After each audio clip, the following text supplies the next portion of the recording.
the core categories of that product type based on industry knowledge, further guiding us through the selection process. Let's build an indoor resort.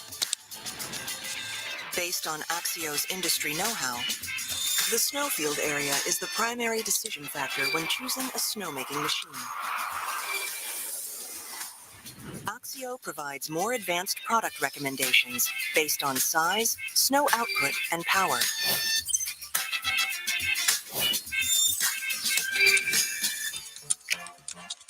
We can further refine the size requirements to select the most appropriate items. If we are interested in a product, we can find an AI-generated page tailored to our specific queries and sourcing intentions. Axio Page. The Wiki Style page offers an AI summary by integrating and reconstructing verified knowledge from various sources. This ensures that we receive accurate, comprehensive, and decision-oriented product information. We can subscribe it to stay updated on important changes, such as industry know-how and trending product updates. We can use Axio Agent throughout the journey. It automatically analyzes and retrieves information from the Axio page, helping us get the information we need through conversational interaction. For complex questions such as shipping costs and delivery times, Axio Agent will provide an estimate based on real-time data and industry expertise. Now we're ready to make a professional request. In just 3 months, we'll be able to receive the snowmaking machines to Dubai and start building our ski resort in the desert. Isn't that amazing?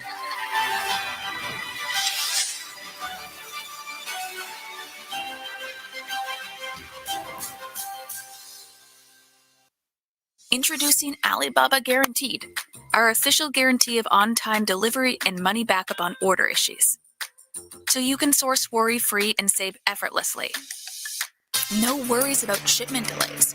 Your order will be delivered on time via Alibaba.com logistics by the guaranteed delivery date, or you will receive 10% compensation for the delay. No hassle with returns and refunds. Alibaba.com will communicate with the suppliers on your behalf to get your money back for missing deliveries and defective or damaged products. Plus, if the products are defective, return to a local warehouse near you for free. Now you can even source customized products with the added confidence of our true-to-spec coverage. Should the products not meet your exact specifications, from design to material to manufacturing, you can also get your money back. The Alibaba Guaranteed logo is your cue to identify an Alibaba Guaranteed product.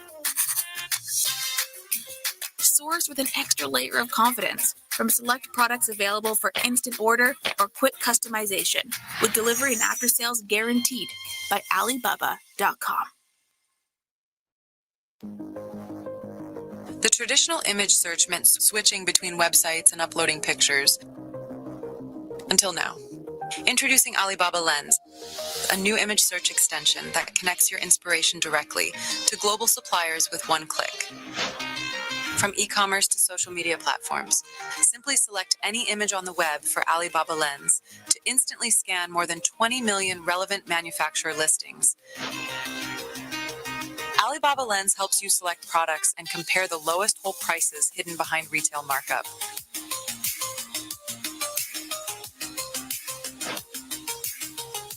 And discover product matches that support customization and find verified suppliers that meet your needs.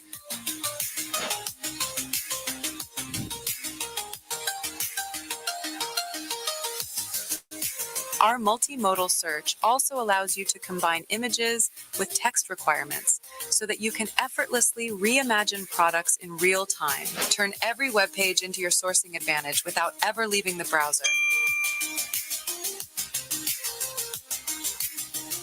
Add Alibaba Lens to your browser toolbar for quick access now. Visit the Chrome Web Store and search for Alibaba Lens. Customizing products for your business should be a boost. Not a complicated process with endless hours lost in back and forth to confirm design capabilities and details, or complex calculations of different variables. Introducing fast customization on Alibaba.com, a solution for SMBs to access customizable options and clear pricing online. Transforming complex customization into a seamless and transparent process that takes only a few minutes. Getting started with fast customization is super simple. First, find your product. Visit Alibaba.com and find the fast customization venue on the homepage. Or directly search for your desired product and click the Fast Customization tab for supported items.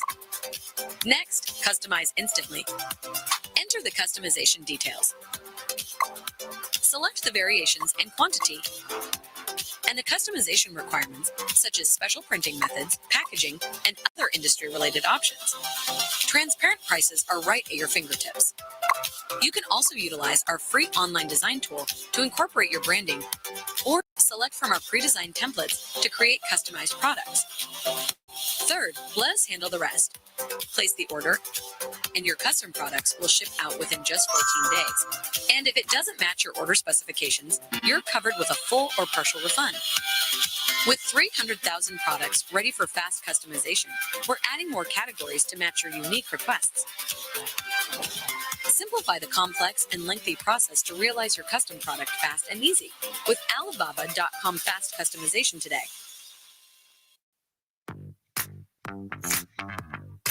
As an e-commerce business, you want transparency in shipping costs, shipment tracking, delivery guarantees, and customer support when you trade internationally. Introducing Alibaba.com Logistics, a set of logistics services ranging from small package delivery to large volume cargo shipping by sea, air, or land. Our infrastructure network reaches over 220 countries and regions. Over 5 million packages are delivered annually to over 1.1 million global buyers. Business buyers like you can enjoy the following services. When sourcing on Alibaba.com, we provide eligible ready-to-ship orders with affordable and comprehensive shipping options, guaranteed delivery dates, and compensation for late deliveries. This is your cue to identify Alibaba.com Logistics when placing an order. Plus, you can track your shipment every step of the way. With Alibaba.com Logistics, you get greater cost efficiency through tailored shipping solutions, increased inventory certainty through guaranteed deliveries, and end-to-end visibility through real-time tracking. Alibaba.com Logistics always delivers.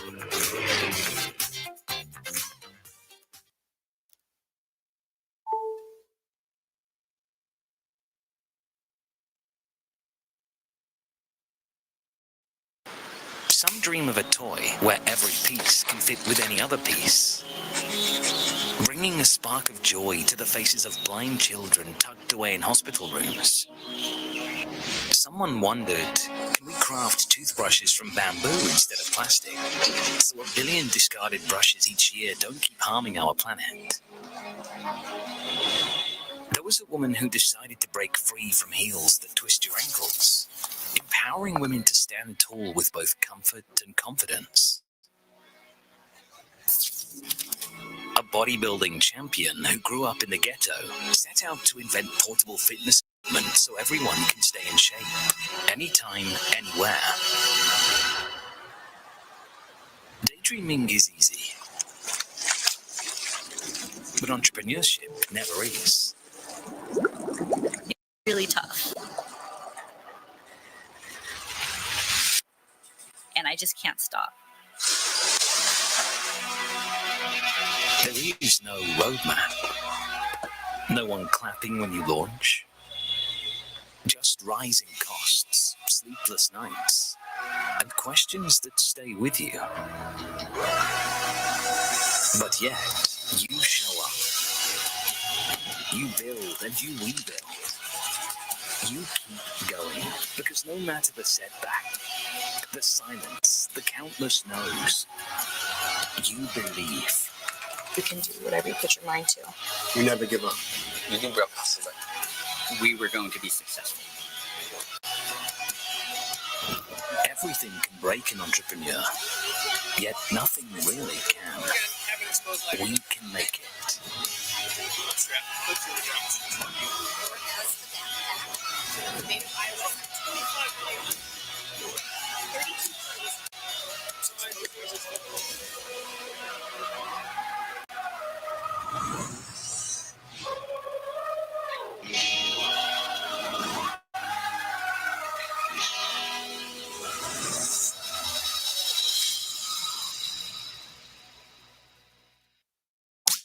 Finding qualified, experienced suppliers online can be time and effort consuming, and often a bit overwhelming, especially when there are so many types of suppliers offering similar products and services.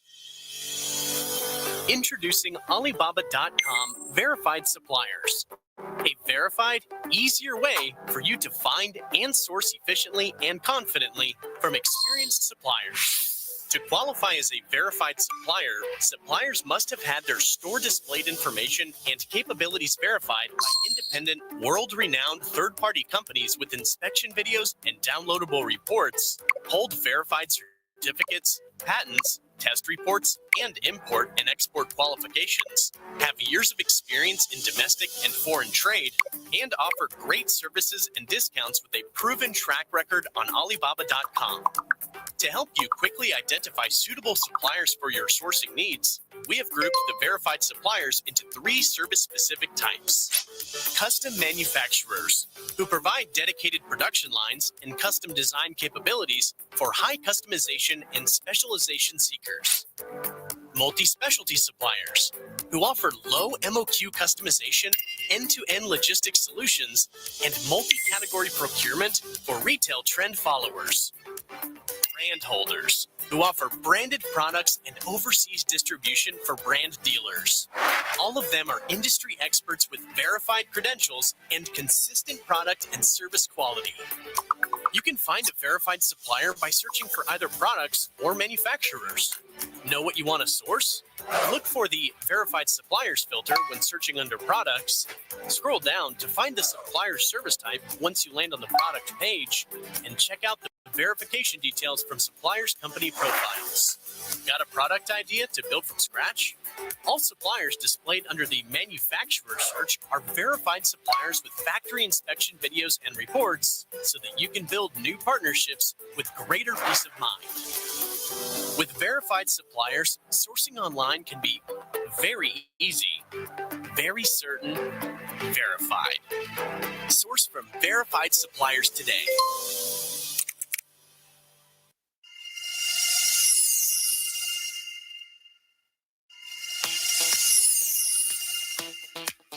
Source products efficiently and effortlessly. Our intelligence system ensures transparent and predictable shipping costs at every step of your product search. Smart dimension detection. Accurately measure product size and weight to minimize estimation errors. Smart packing optimization. Combine multiple items into space-efficient packages to reduce shipping costs. Smart logistics splitting.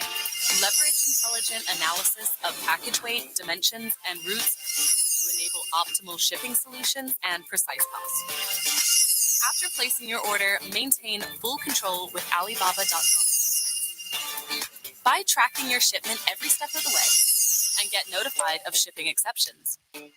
Our AI-powered tracking system monitors orders in real time to guarantee shipments arrive on schedule and proactively resolve any issues.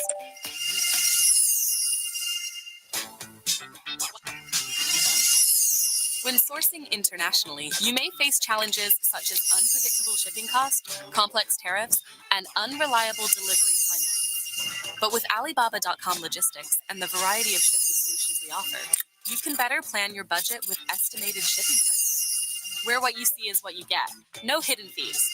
And Alibaba guaranteed products allow you to find your best logistics solution by comparing delivery dates and shipping fees for economy, standard, and premium packages. Beyond clear costs, experience end-to-end visibility on the entire shipping process. Tackle the unpredictability of global trade with our solutions.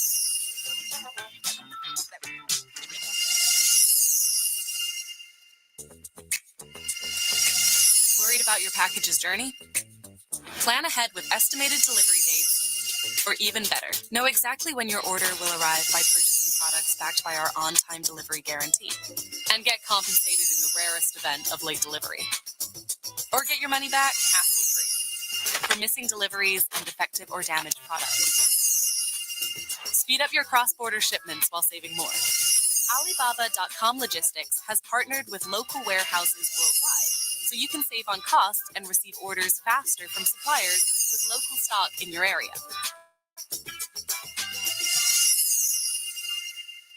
You source for your business and you put in the effort. Now it's time to find your success on Alibaba.com, a leading B2B e-commerce platform for global trading that connects you with more than 200 million products from over 200,000 suppliers in 5,900 categories across over 200 countries and regions.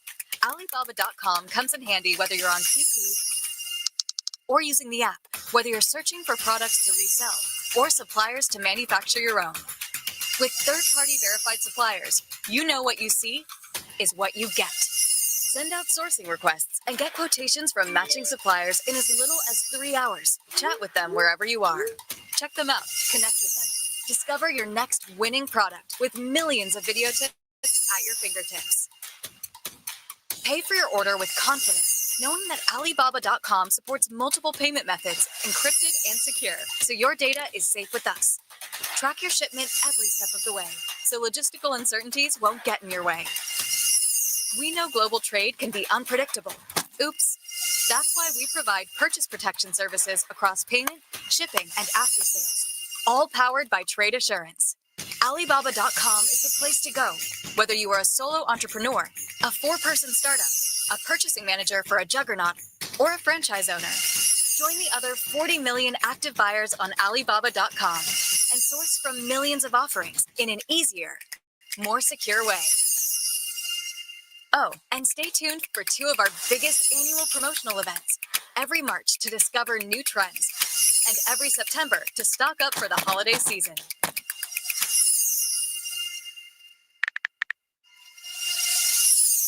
Mountain biking is about going higher.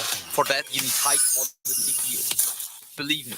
Alibaba.com puts the highest quality materials within reach of my business, so I can be the same player in a new game. Join me to grow a business on Alibaba.com. Basketball is about thinking ahead. Business is the same. You need a vision and the right partner. Alibaba.com connects me with worldwide suppliers to stay ahead, so I can be the same player in a new game. Join me to grow your business on Alibaba.com. Tennis is about pushing the limits, reaching beyond what's possible. Business is the same. Alibaba.com connects me with suppliers that challenge industry standards, so I can be the same player in a new game. Join me to grow your business on Alibaba.com.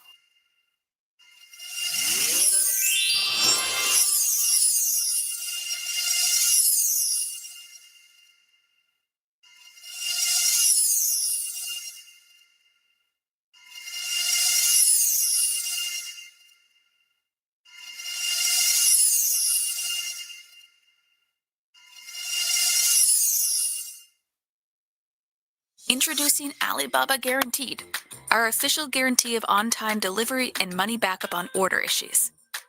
So you can source worry-free and save effortlessly. No worries about shipment delays. Your order will be delivered on time via Alibaba.com Logistics by the guaranteed delivery date. Or you will receive 10% compensation for the delay. No hassle with returns and refunds. Alibaba.com will communicate with the suppliers on your behalf to get your money back for missing deliveries and defective or damaged products. Plus, if the products are defective, return to a local warehouse near you for free. Now you can even source customized products with the added confidence of our true to spec coverage. Should the products not meet your exact specifications, from design to material to manufacturing, you can also get your money back. The Alibaba Guaranteed logo is your cue to identify an Alibaba Guaranteed product.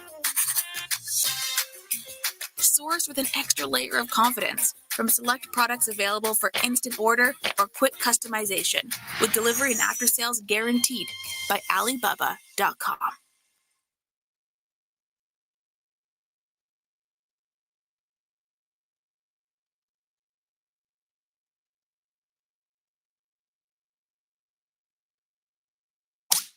Finding qualified and experienced suppliers online can be time and effort consuming, and often a bit overwhelming, especially when there are so many types of suppliers offering similar products and services. Introducing Alibaba.com Verified Suppliers, a verified, easier way for you to find and source efficiently and confidently from experienced suppliers. To qualify as a verified supplier, suppliers must have had their store displayed information and capabilities verified by independent, world-renowned third-party companies with inspection videos and downloadable reports, hold verified certificates, patents, test reports, and import and export qualifications, have years of experience in domestic and foreign trade, and offer great services and discounts with a proven track record on Alibaba.com. To help you quickly identify suitable suppliers for your sourcing needs, we have grouped the verified suppliers into 3 service-specific types. Custom manufacturers, who provide dedicated production lines and custom design capabilities for high customization and specialization seekers. Multi-specialty suppliers, who offer low MOQ customization, end-to-end logistics solutions, and multi-category procurement for retail trend followers. Brand holders, who offer branded products and overseas distribution for brand dealers. All of them are industry experts with verified credentials and consistent product and service quality. You can find a verified supplier by searching for either products or manufacturers. Know what you want to source? Look for the Verified Suppliers filter when searching under Products. Scroll down to find the supplier service type once you land on the product page, and check out the verification details from suppliers' company profiles. Got a product idea to build from scratch? All suppliers displayed under the Manufacturer search are verified suppliers with factory inspection videos and reports, so that you can build new partnerships with greater peace of mind. With verified suppliers, sourcing online can be very easy, very certain, verified. Source from verified suppliers today.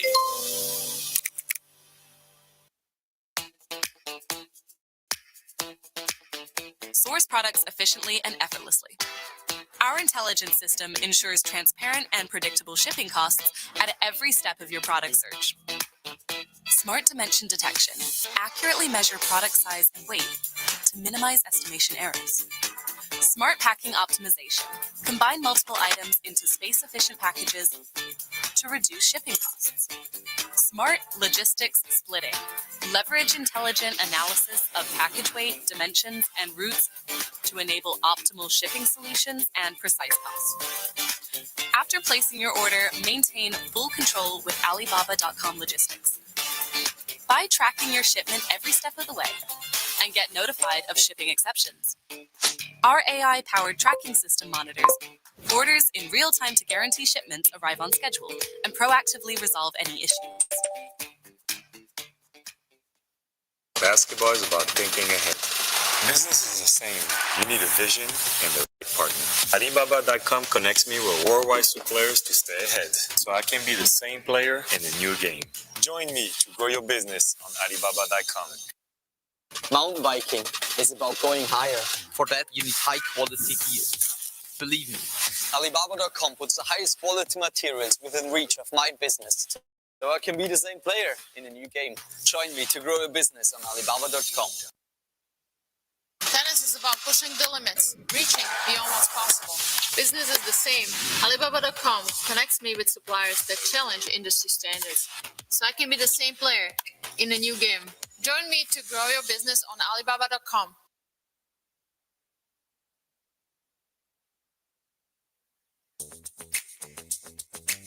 Worried about your package's journey?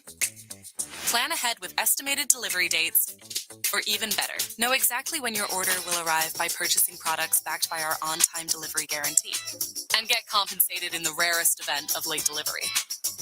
Or get your money back hassle-free for missing deliveries and defective or damaged products. Speed up your cross-border shipments while saving more. Alibaba.com Logistics has partnered with local warehouses worldwide so you can save on costs and receive orders faster from suppliers with local stock in your area.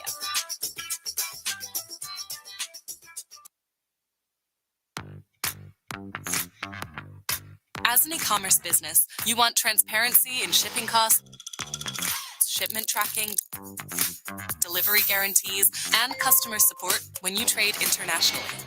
Introducing Alibaba.com Logistics, a set of logistics services ranging from small package delivery to large volume cargo shipping by sea, air, or land. Our infrastructure network reaches over 220 countries. Over 5 million packages are delivered annually to over 1.1 million.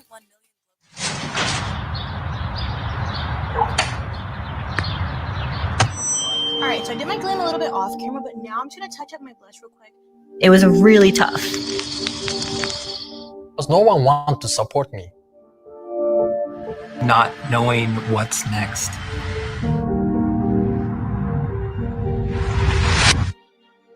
Can we make it? Yes! The future is moving faster than ever. AI is helping businesses of every size break barriers. Global supply chains are shifting, opening new possibilities. Uncertainty doesn't pause, but neither do entrepreneurs. The smartest don't wait. They create.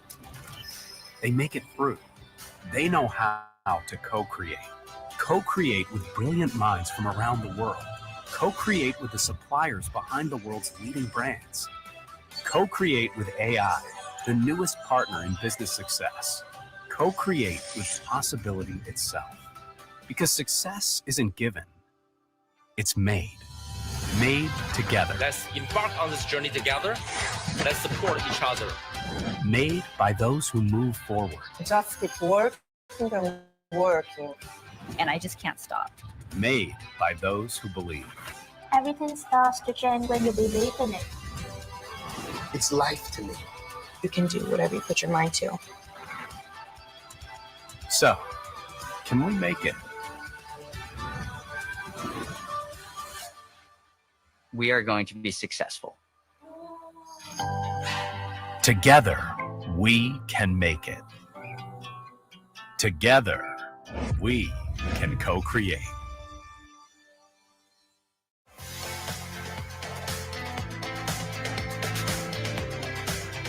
Woo! Yes, co-create. Hey, wait. Before we get started, we should give it up for all of y'all because it's like 9:40 in the morning in Las Vegas on a Thursday, and we got a full house here. So give it up for all of you. Yes. So welcome to CoCreate 2025. It's actually my third year hosting CoCreate. And that's either proof that I'm doing something right or that my boss just ran out of volunteers to host this thing. But this is our biggest CoCreate yet. We got more than 3,000 people here. And that's a lot of entrepreneurs in one room. Statistically, probably like 500 of you are currently running on like 3 hours of sleep and maybe 2 cups of coffee. Yeah? All right. Honestly, that might be the most accurate definition of entrepreneurship that I have ever heard.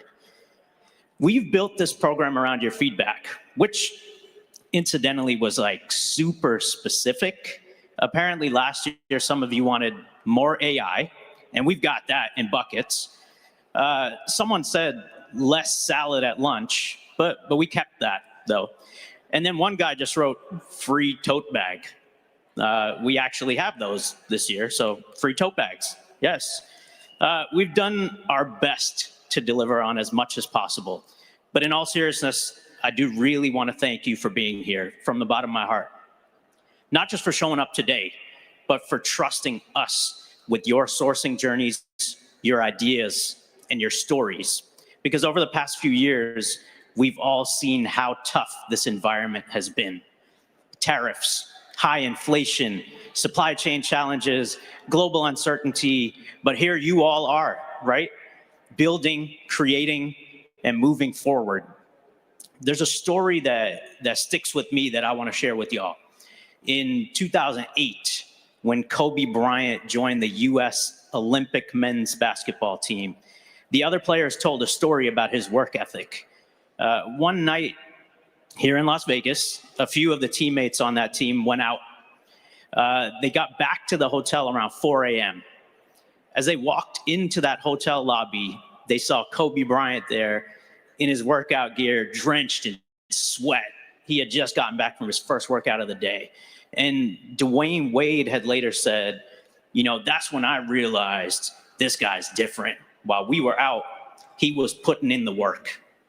Now, that moment set the tone for that entire men's basketball team. Kobe's discipline raised the standard for everybody, and together they reclaimed that gold medal. Now, for us as entrepreneurs, the lesson is super clear. Resilience is not about doing what's easy or what's safe, right? It's about choosing the harder path when other people are distracted.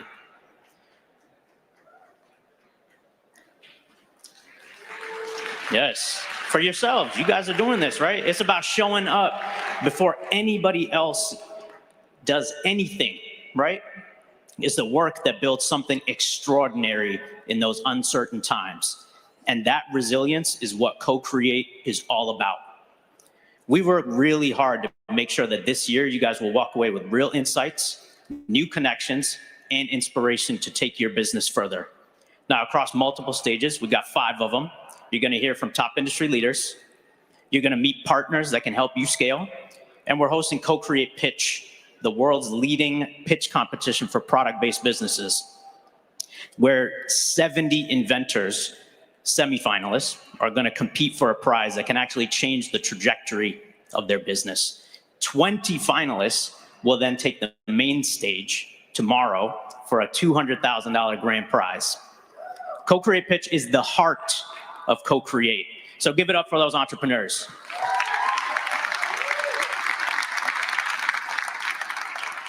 So the heart of CoCreate, right? It's about entrepreneurs coming together, learning from each other, and proving that we can make it no matter the challenge that faces us. With that, you've heard enough from me. Let's hear it from someone that's done it, right? Someone that embodies that entrepreneurial spirit, an entrepreneur who's built not 1, but 2 successful brands using Alibaba.com.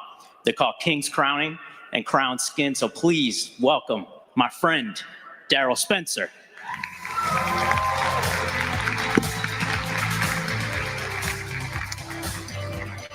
What's up, CoCreate? Jeez. Imagine this. A kid from Chicago dreaming big, but with nothing guaranteed. Now I'm standing here before thousands of inspiring entrepreneurs right here in Las Vegas. Come on.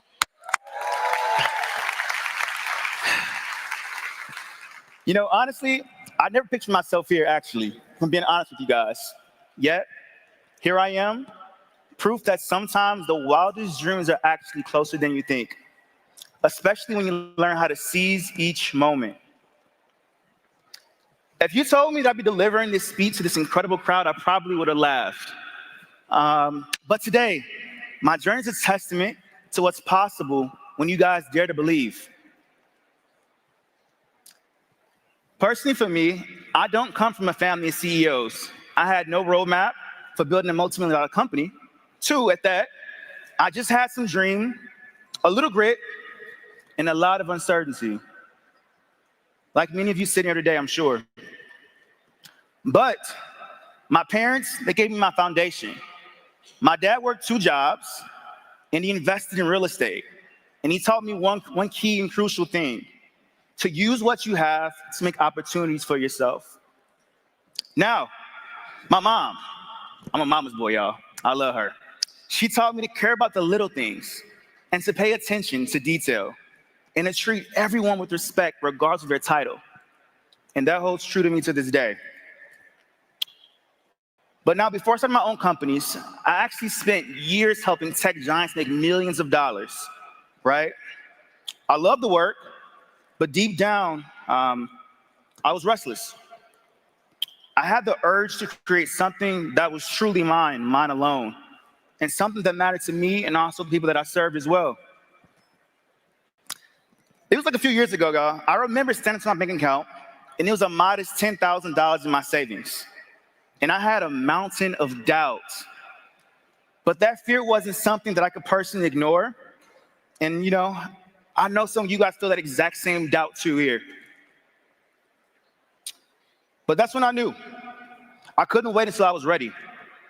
I had to start and then get ready. So personally for me, I leaned into my passion, which is men's grooming. Because honestly, I didn't see myself on the shelves. I would go down the aisles. They were packed with innovative, great products for women, but men typically feel like an afterthought. So personally for me, I wanted to change that. So I launched my very first company, which is King's Crowning. And I didn't want to just sell products, but I wanted to create a space where men could prioritize their well-being. And here's the truth. King's Crowning only scaled because of Alibaba.com. Every sideline product that we launched, it came through Alibaba.com. The suppliers, the packaging, the relationships. I spent months building community through DM conversations, comparing vendors, negotiating, late nights doing that. I sourced packaging through Alibaba.com. But most importantly, I trusted my gut when the risk felt extremely high. And that grind was actually my business school. And Alibaba.com was the classroom that made scaling possible for me. With King's Crowning, our first year, we actually hit 6 figures. Now, I thought I was set, but business is actually never static at all. We had tons of competitors. They came in the market, prices dropped, and I got pretty complacent in my company, my business. And I learned in this key trying time that I was too attached to the solution, and I forgot my real mission. Fall in love with the problem and not the solution. And that mistake cost us market share. But I chose to fail forward.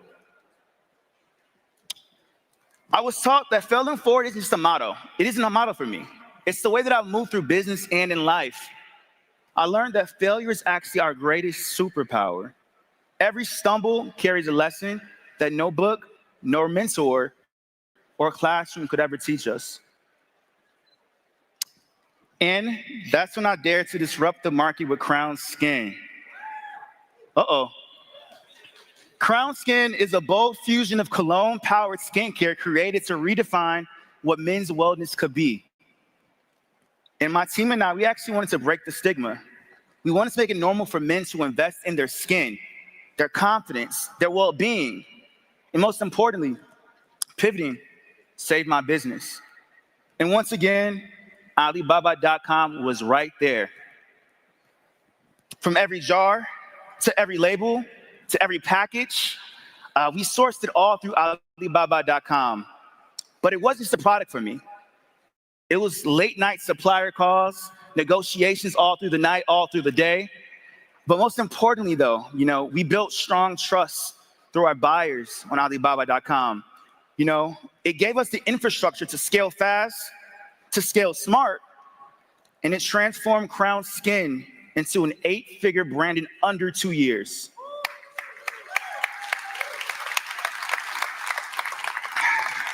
Thank you, guys. And Alibaba.com, it didn't just help me build King's Crowning and Crown Skin. It actually gave me the blueprint to scale. And they can do the exact same thing for you guys. The next 8-figure brand isn't just mine. It's the one you'll launch with the right partner that you guys meet through Alibaba.com.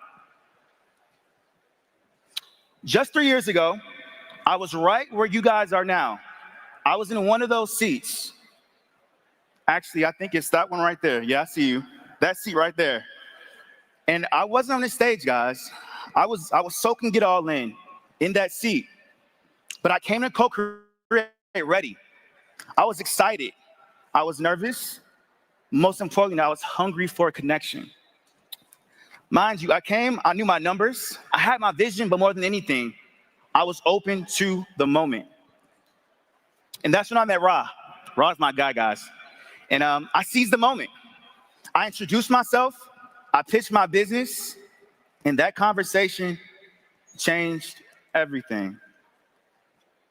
So if you guys are here thinking, I'm not ready, I'm not the smartest person here, I want you guys to sit confidently in knowing The good news is, if you're the smartest person in this room, you are in the wrong room. Look around. No one in here knows everything, but everybody in here wants it, right? The future doesn't belong to the smartest, it belongs to the boldest. And my advice to everyone in here is surround yourself with people who fill your gaps. People who challenge you. People who stretch your vision and accelerate your evolution. I owe much of my personal success to my team, to this community, but also most importantly, Alibaba.com for making the impossible possible for me.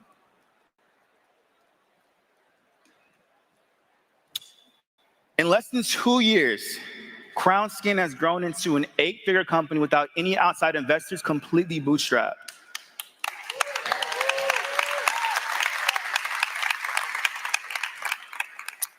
But money aside, I want to tell you guys, the most life-changing part about entrepreneurship for me has been meeting all of my customers face to face, hearing their stories.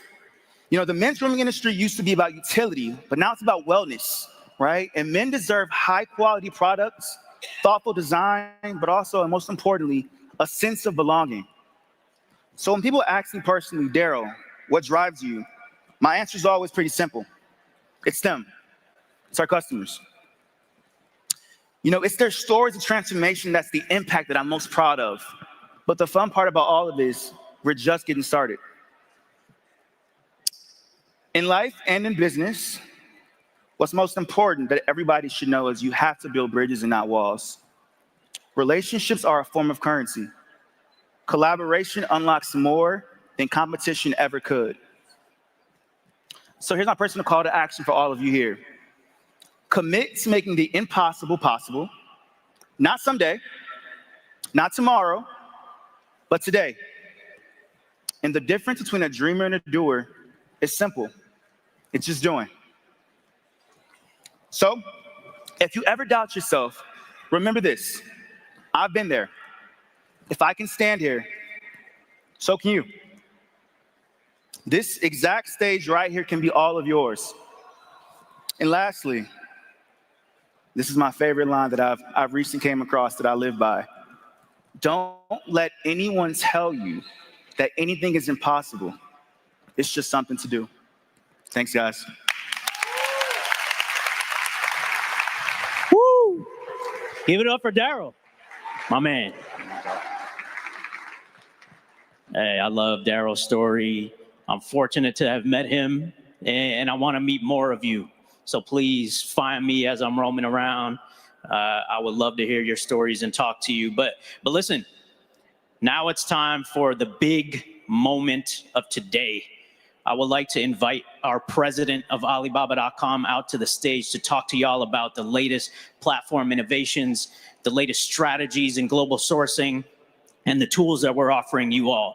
So please welcome the one and only Kuo Zhang.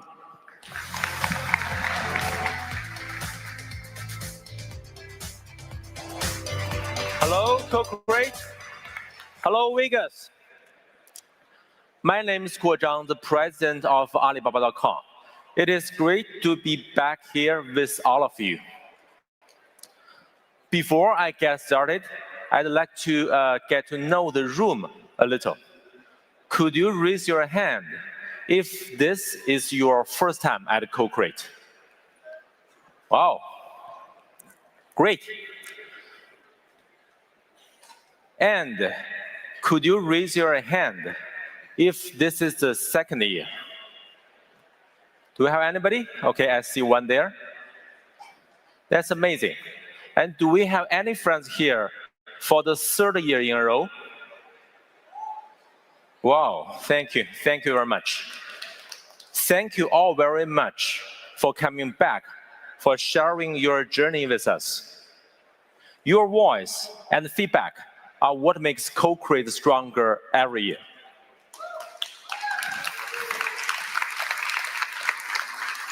If I had to choose one word to describe this year's headlines about SMEs and global trade, it would be turbulence. But Here's the truth the headlines don't show. You are already living with turbulence every single day. And that steady courage should be the real highlight. For entrepreneurs, turbulence is not just breaking news. It's not breaking news at all. It's a daily life. You ask yourself, am I connecting with my customers? Am I relying too much on one supplier? Am I falling behind in AI era? And beyond that, time zones, shipping delays, surprise costs, many of you still do everything all by yourself. Researching, listing, packing, and answering complaints. Yet, despite it all, SMEs never stop. You believe you can make it. Andrew LaPlante doubled his inventory before the turbulence and still protect his margins. Mike McClary found suppliers with more competitive price in a very short period of time with the help from Axio, our AI native app for global trade. This year, 25,000 entrepreneurs applied to CoCreate Pitch just in 1 month. Different industries, different roles, but one truth. New thinking creates breakthroughs. You are not just surviving turbulence, you are rewriting the playbook. Yes, disruption affects everyone, but those with a competitive edge can still win. Every small improvement raises your chance to succeed. First, let's talk about the improvement of supply chain. Alibaba.com offers the world's largest digital supply chain. 280 million products, 119 countries, and 500 different industry clusters worldwide. We partner with the world's top manufacturers. They are the leaders in innovation and scale, from rose gold jewelry in India to K-beauty in Korea, from renewable energy to consumer electronics, fulfilled with high flexibility. Local orders can arrive in 5 days. Cross-border, for example, from China, 7 days. Custom designs, 2 weeks. And all with after-sales support, real-time communication, and secure payment. We also expanded diversification. You can source packaging, apparel, home goods from suppliers in Vietnam, Turkey, Mexico, Germany, and many more. This year alone, our worldwide supplies grew by 50%. But choice can feel overwhelming as well. Sometimes you tell us there are just too many options. That's why Alibaba.com is undergoing a complete AI makeover. We simplify your search, leveraging AI. Imagine you need a portable power station for camping scenarios. Traditional keyword search is outdated. Today, you can search in 4 sentences. For example, I'm looking for a portable energy storage suitcase tab, overload protection, under 25 kilograms. Let's try that on a traditional search engine and see the results. Not so great, right? How about in AI mode? You can see, if you see clearly, you can see there's no exact search result fits the long query.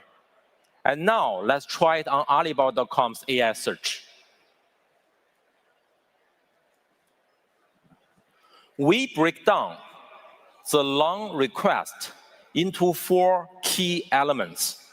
And then we use this information, these 4 key elements, to match all the detailed products and match the suppliers. No more endless scrolling, just a fast, accurate match.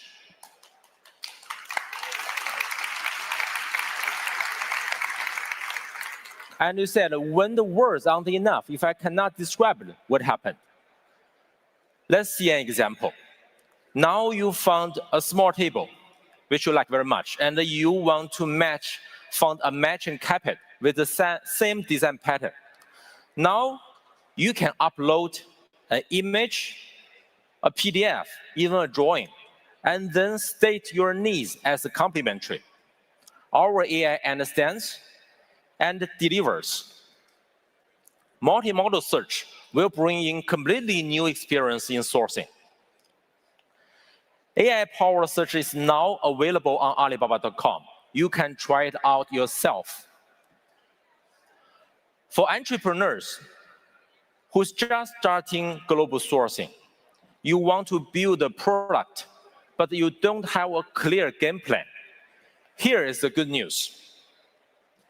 We built Axio, an AI-native app. It reshapes the sourcing workflow from end to end. Now, let's look at a demo. Millions of children live with autism. Their clothes whispers against their skin. What does it take to create a new product line that truly meets their needs? Traditionally, you need a sourcing team and countless hours of coordination.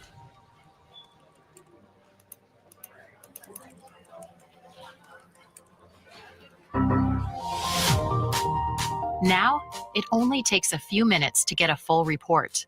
Just tell your needs to Axio. I want to design loungewear specifically for autism children, and Axio Agent will fulfill your unique requirements like a seasoned pro. Here's how Axio helps. First, Axio analyzes industry sites and social media to summarize the real needs of your audiences, surfacing key product attributes essential for new concept development. Soft material and tagless design to minimize irritation, deep pressure for a sense of security. Bamboo or organic cotton could be ideal fabrics. Temperature regulation automatically factored in.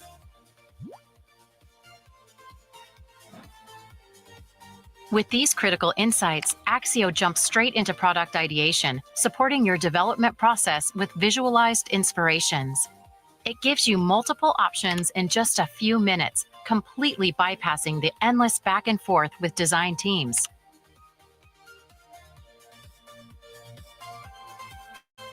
Axio provides tailored marketing strategies. It analyzes your unique selling points and even delivers key messaging points to inspire your marketing efforts.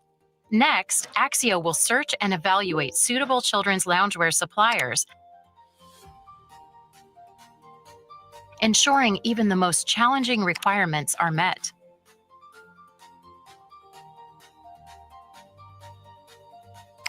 It even lines up your options by what matters most to you, so your next move is confident and well-informed.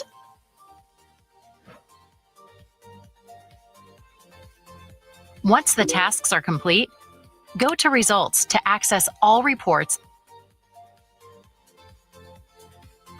and initiate inquiries with a single click.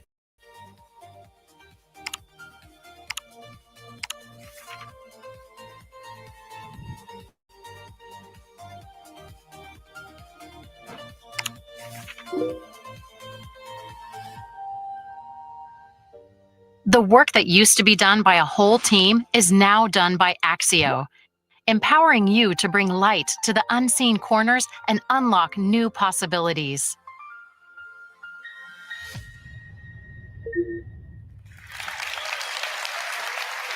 Isn't that cool?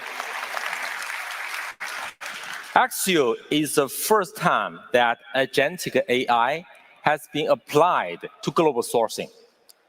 Now, let's try out live.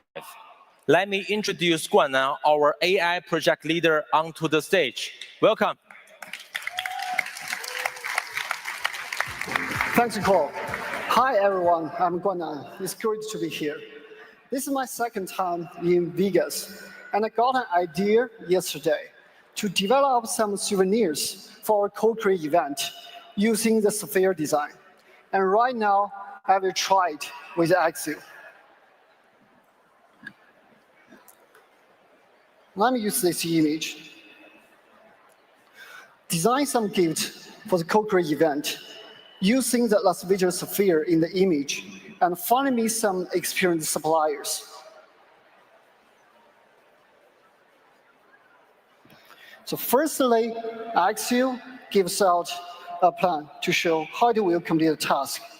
It mentioned analysis on trending souvenirs, and also the visual design integration and supplier search. Looks good to me overall. Let's start.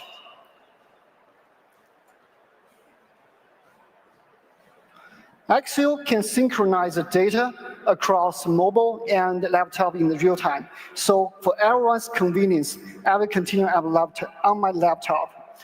Now we can see the progress is showing simultaneously on both devices. As AI is working now, let's check its progress. So the first part is start doing some market analysis. We can check the detail when clicking on the activity. So here, Axio identifies the trending souvenirs from different data sources, including online data sources, social media, and our private database. Here, Axio identifies the list of souvenir categories it can design with, including the key features and also the price range. This is how Axio decides the design direction from the market data. And the best part is all the data will also be provided here. So after figuring out the categories it can design with, the second part, Axio moved on to the visual design. We can see here, it even does another image search, try to learn more about the sphere design. Let's look into more details. So this is how Axio does the visual analysis. We can see the first table is a visual elements breakdown. Axio identifies the key UI features and the design principles that makes the sphere unique, like the emoji face, LED effect, color palette, and cartoon eyes. And on the second table, it shows how Axio apply each UI feature on different product types. All the results ready. Let's go back to the activity.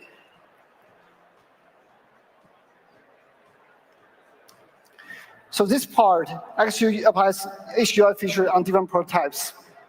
And in this process, this is also a data-driven approach.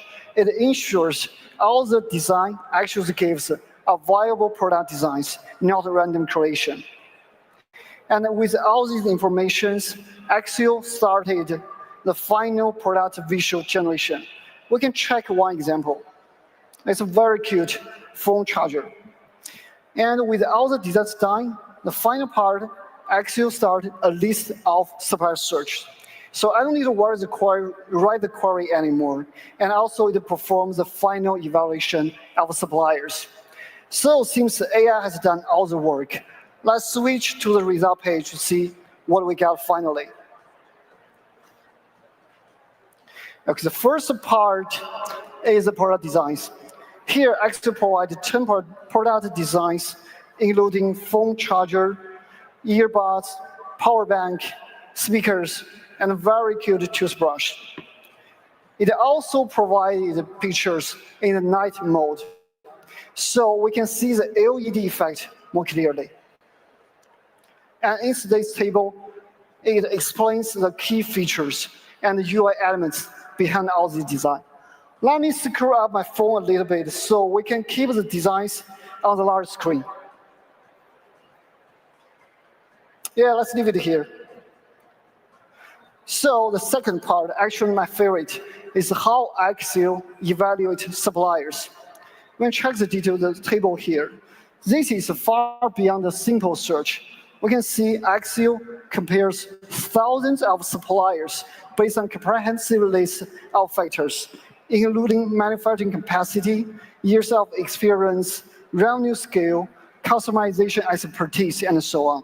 This is not just to set best suppliers, it's also to provide clear and logical reasons for why they are chosen. Let's take a quick check of the final supplier list Axio provided. It provided 2 or 3 suppliers for each product type with simple reasons. And the final part, Axio went one step further. It helps me to narrow down the long supplier list to top 5 for me to start with. And with these drafted inquiries, I can start the work in a simple click. So this is how Axio works for AI design. It turns a simple idea to real-life product relatively easy. So I would encourage you to try it out yourself at Axio.com today. Thanks for the time, and back to Cole. Thank you. Isn't that amazing? You can try it now by Axio app, or you can try it on Axio.com or Axio.ai, accio.com or accio.ai. This is just one case. Actually, Axio can help you with other tasks too, such as market research, winning product tracking, seller verification, and product redesign, and so much more. As an AI native app, Axio indexes all products on the internet, not limited to Alibaba.com. Now Axio is enrolling more suppliers. If you are interested in joining, you can scan the QR code. Since launch, Axio AI agent gained 1.5 million new users in just 30 days. That is 50% growth month over month. And today, an exclusive deal for this audience only. Axio Pro, normally $29 per month, is yours for just $1 for first 3 months for all CoCreate attendees.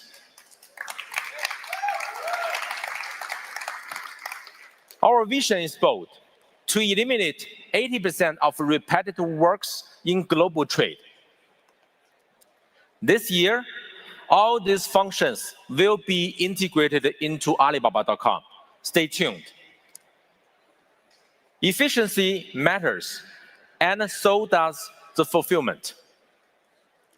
We are investing more in payment, logistics, customer support, and IP protection. You will hear more about these from my team over the next 2 days. What impairs me most this year are your stories, not Silicon Valley moonshots, but real solutions for daily struggles. Our AI innovation reflects the same spirit: practical progress, step by step. I know this year has been tough, but I also know this: moments of pressure are moments of possibility. Seize the moment, we can make it. With Alibaba.com's global supply chain, you can source with stability, scale with confidence, and compete globally. It's about building smarter, faster, and stronger. Every entrepreneur, your courage is the engine of progress. Together, with innovation and collaboration, we can make it. Thank you.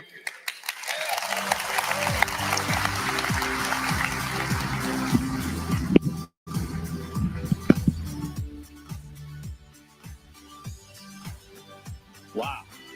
Hey, amazing announcements. I hope you guys can see the value and the investment that we've put into making our AI tools amazing for you and your businesses. And I hope you try Axio. It's just Axio.com. But the tool has advanced so much and it brings so much value. And I can't wait to see what you guys do with it. Now, with that, I want you guys to hear from your peers. We got a great panel of your peers that will come up here and talk about entrepreneurial resilience, how they pivoted when tariffs and duties were put into place, when supply chain restrictions and changes they were faced with, as well as cash flow issues. So we've got a panel of your peers. There'll be 5 people that come up here, as well as our brand lead, Ciara Cristo, and the host of the Alibaba.com B2B Breakthrough Podcast. So please welcome Ciara to the stage. Thank you very much. Hi, everybody. How's everyone doing?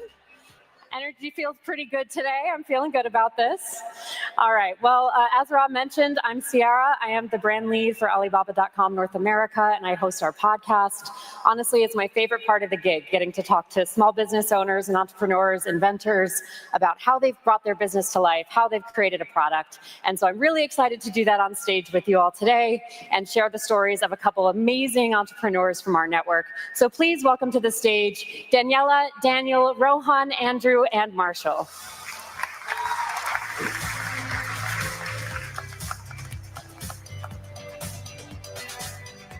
All right, give them just a minute. All right, here they come. Give them a round. Hi, everybody. Come on. Have a seat. Welcome. Andrew, how you doing? Hey, Marshall. Welcome, welcome. All right. Well, hey, Andrew. Hey, Rohan. Nice to see you. All right. So as Rob mentioned, we're talking a little bit about resilience today. As everyone knows, it's been a little bit of a challenging year. So, there's lots to get through, and, this isn't a pie. There's more information. There's more resources. It's great to share these stories with everybody so that everyone can grow and evolve from their experiences. So any information that you all are willing to share with the audience here today, we're really grateful for you to share those experiences. But I only introduced you by your first name, so I want to take a quick moment and introduce your brands, your products, where you've come from. So I'll start with you, Rohan, if you can give us a little intro. My name is Rohan Akhtar. I'm from Columbus, Ohio. We have 6 brands in private label space. Most famous are known in Bragnify and Nutrify. More or less automotive and supplement space. Thank you for being here. All right, thank you for joining us. Marshall? How you doing? My name is Marshall Day, the CEO and inventor of the Rayco. We have a business called the Better Tool Company, and we're always looking for new innovative products to bring to the market. From Fresno, California, and we're excited to be here. Awesome. Thanks, Marshall. My name is Andrew LaPlante. I'm the founder and CEO of Landsy. We manufacture landscaping products for the average homeowner. Hi, I'm Daniel. I'm the COO of Why Don't We? We created games for couples. We have 8 games now, and we started 4 years ago on our dinner table, and here we are. Hi, my name is Daniela Leoni. I am the CMO of Why Don't We? Originally from Venezuela, but grew up in Miami. And yeah, we create games for couples. All right. Thank you all for being here today. We're really excited to dive in. I think the first big question that's, the number one topic that everyone's talking about these days is tariffs. So I want to just start the conversation a little bit by talking about how those tariff conversations, how dealing with customs has impacted your business, and how you've been able to scale and grow and evolve in the face of all of that. So Daniela and Daniel, I'd like to start with you, if we may, and just kind of talk about how you've experienced that and were able to continue to expand. You mentioned how many games you've been creating with this brand. How have you been able to stay resilient in this process? Well, I think the most important part is we remain calm during the whole tariff negotiations. We're already used to paying tariffs in other countries where we do sell, so we know tariffs are part of the game. We knew negotiations weren't going to last that long because it was not sustainable for either the US or other countries. So what we did was mostly remain calm, evaluate every day our decisions, the things that we wanted to focus on. We knew that our brand was going to be here to stay. So we just focused on the decisions that we could make day by day to make our business long lasting and just try to stay in the game. Nice. And how have you, managed those negotiations with your suppliers? I know that, that's a big question is, how do you manage those relationships? Also, it was a great opportunity to to also get out of, for example, we're always supplying in China, so it was a good opportunity also to check out other countries. But also, we said, as Daniela mentioned, our brand is here to stay, okay? So we needed to adapt. That's what we did. In fact, we had several products on the roadmap. And we said, let's launch it and let's try to, with those products, to cover up whatever we're gonna lose with the tariffs. And that's what we did. We were able to renegotiate, for example, the terms with our suppliers, okay? and place strategic orders, okay, to lower our cost. So at the end, everything ended up really well for us.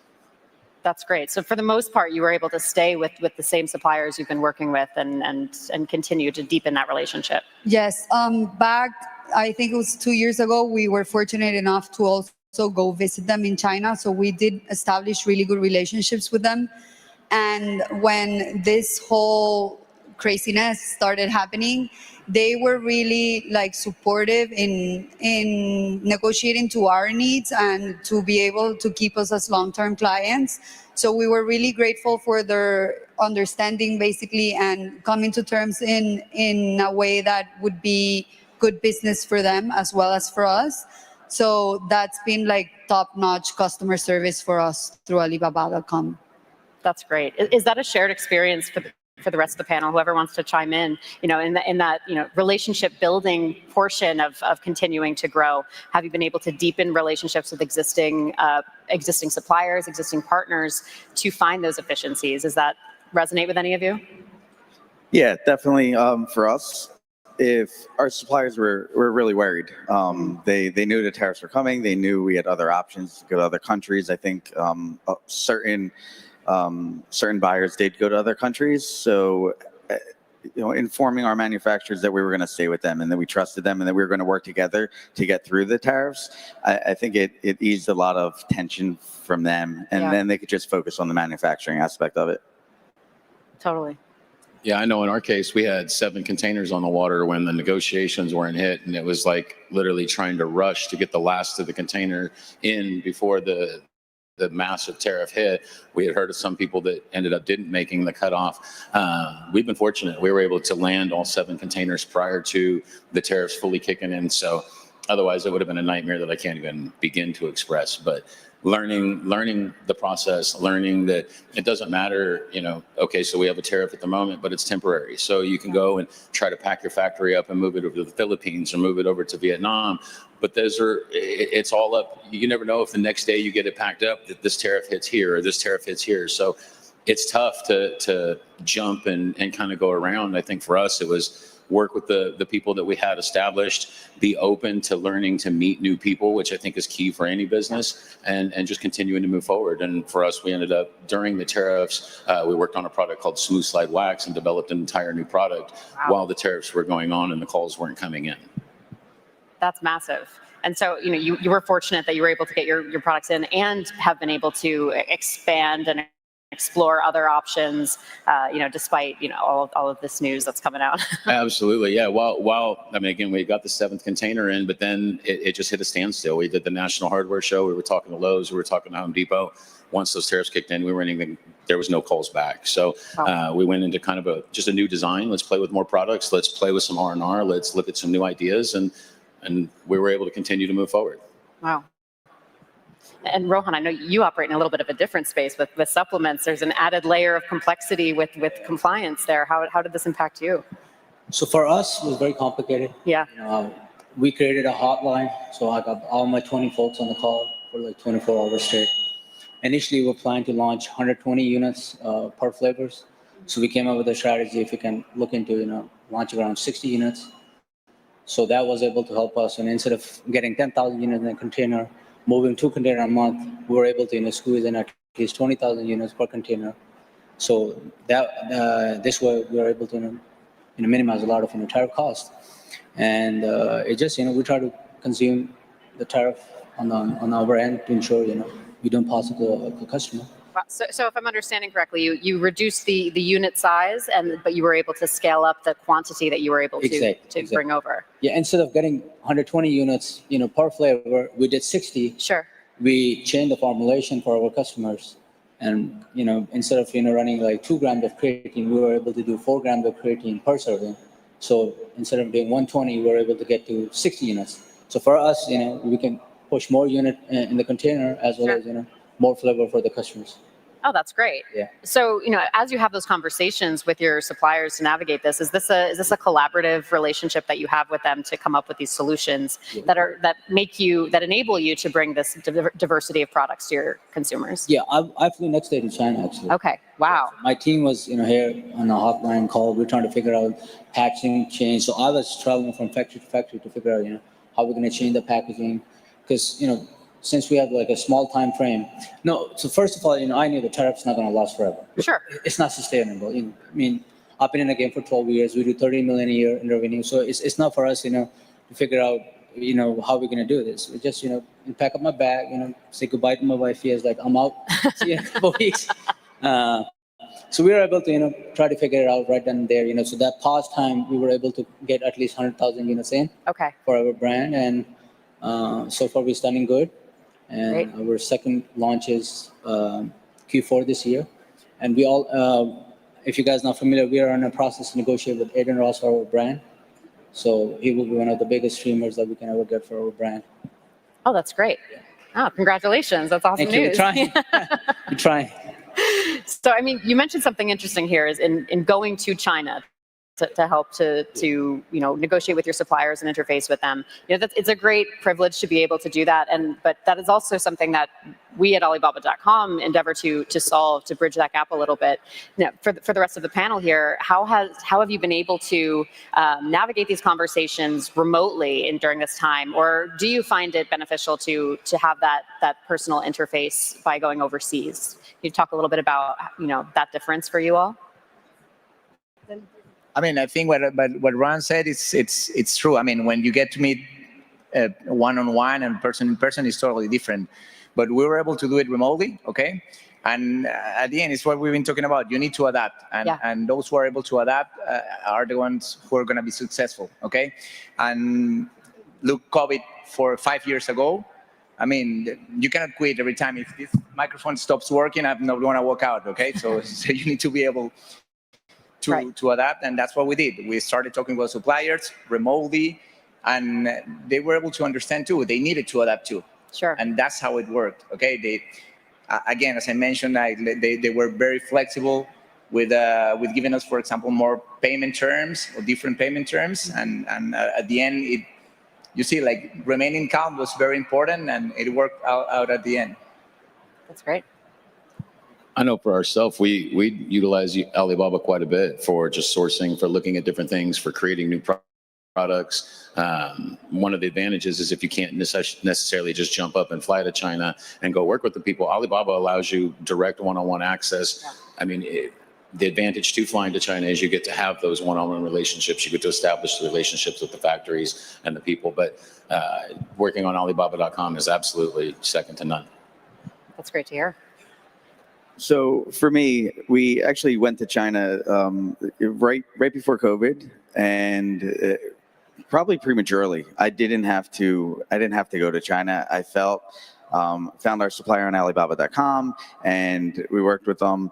And I think that trip was unnecessary because we were so small at that point. But since we've scaled, I have gone more recently. And for me, it's just about being hands-on. I like being able to be involved in the manufacturing process, being on the line, getting more involved with QC, but that's just a personal choice. So when we do talk to our end user, I can say, hey, this is what you're experiencing. I know that this is set up this way because I was there. I was on the line. I was the one who, welded that or whatever. So that's a point of pride for me. But no, I don't think it's necessary at all, though.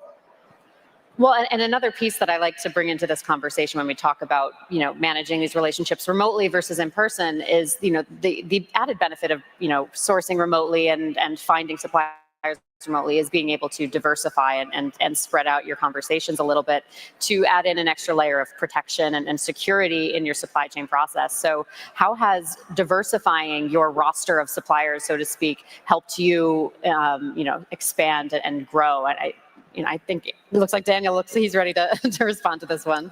We're ready first. No, I think I remember that I mentioned this to you guys before. Alibaba was also very fast to adapt. Okay, I know that before this happened, you were able to source from other countries, But I mean, it was only a week after the tariffs were in place that you were able to find, like, okay, find suppliers in other countries, for example. So in 1 week and a half, we were already talking to Vietnam or other places where maybe you're going to find a better supplier or something. So that was very helpful from Alibaba to have those tools there. And so it was really easy, to be honest. Yeah, they also realized early on about probably people needed better options in payment terms. They started pushing as well their payment platform Balance, which I know we are using adamantly, like on the dot every day. And that's also, like, as Daniel said, they were able to adapt really quickly. So we were able to actually take a look at those resources and implement them to be able to keep our business running. That's great. And so, I mean, not only just the platform features, but what is the real benefit of having that diversification? You know, how has that, you know, suited your growth journey? Whoever wants to respond. I'm sorry, that's not specific to you all. Andrew. I mean, we took advantage of, like, as we mentioned before, we remained calm and evaluated everything that was happening on a day-to-day basis.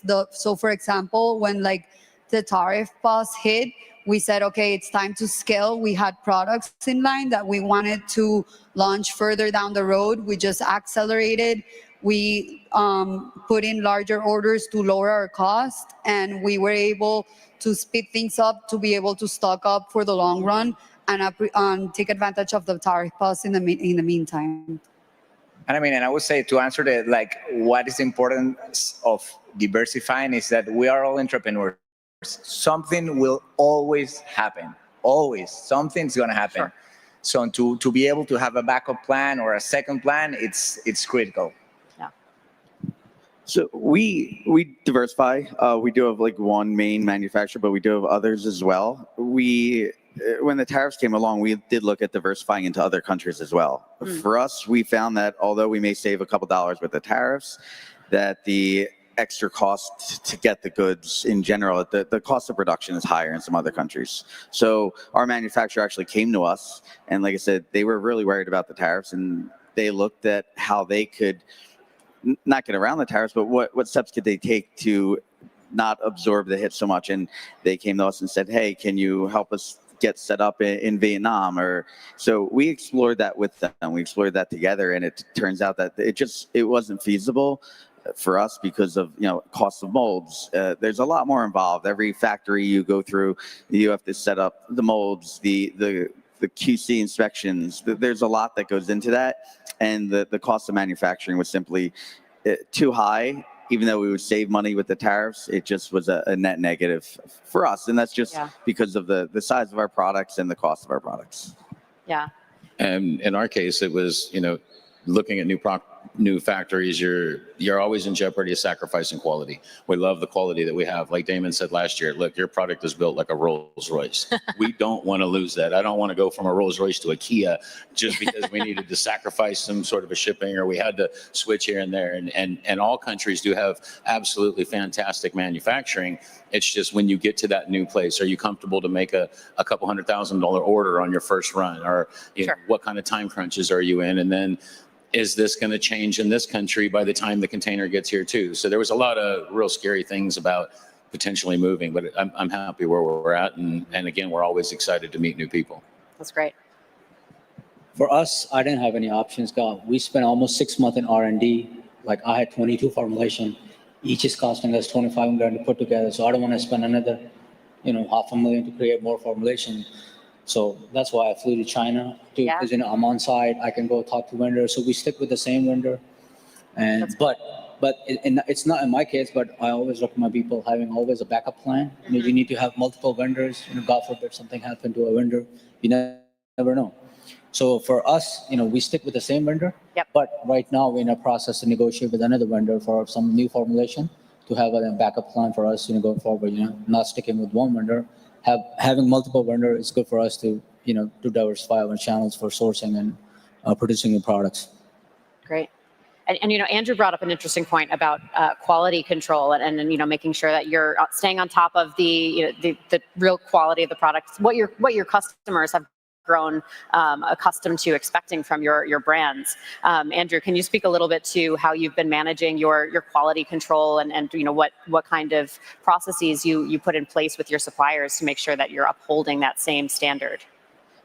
Yeah, I think, like you said, it's super important. Quality control is paramount. Marshall alluded to that. Customers expect the highest quality, and for us, we have a lot of quality control measures. We do use a tertiary service in China that goes in and inspects the quality of the products. So we have standards for every single product, all of our SKUs.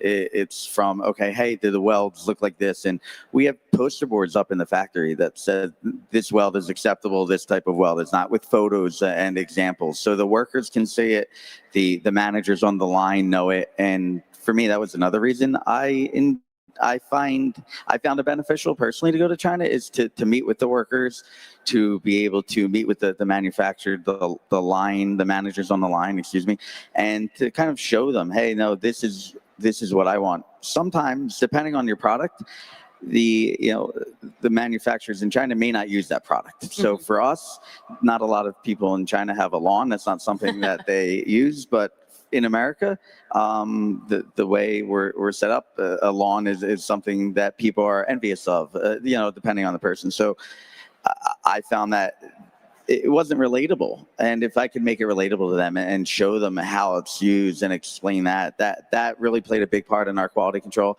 And like I said, hiring that other company. So we always have prided ourselves on having really good quality standards, but putting those measures into place over the past couple of years, we've seen a definite increase in the quality as well. Very cool. And now, Rohan, I know for your industry as well, again, we're talking about, home and garden and supplements are two vastly different territories. So when we talk about quality control in these two different categories, how do you ensure that you're delivering the standards that you need, with your manufacturers, with your suppliers, and with your customers? How does that process work for you? So we have a very rigorous process. We have a pharmacist. I have a doctor on my team as well. So they ensure, they follow all the industry practices. And matter of fact, those practices are much better in China as compared to in America. Great. So we find out that was surprising for us. And we want to make sure we meet all the criteria, how these things are produced, what are the SOPs, how they are operated, T&C. So we were able to figure out a lot of stuff that is much better overseas producing. And also for the quality control, we do every batch testing. So whatever the product comes to America, it's being tested randomly. And we have a vendor, we work with, once every couple months, whenever the new batch comes in, it's being tested and it's being displayed on the website. I want to be transparent with our customers. Absolutely. Yeah. And, all of this is part of that resilience conversation, knowing that you have to uphold that standard throughout all of these turbulent times. And part of that is those conversations with your customers and with your consumers.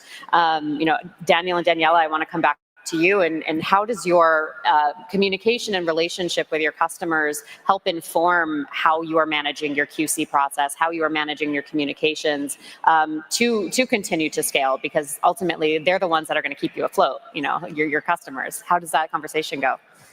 Well, we knew that every time stuff like this happens, the economy kind of takes a step back. People, take care of their money even more. So when it came to the tariffs and what the decisions that we wanted to make, we knew that we wanted to stay loyal to our customers and understanding of the process that they were going through too. And we decided to keep our prices the same, to absorb the cost of the tariffs and just focus on sales, basically, because everybody's going in the same boat. We're all suffering the impact to the economy. So we just try to be mindful of that and just stay loyal to our customers by keeping the same service, same prices, and same experience for them.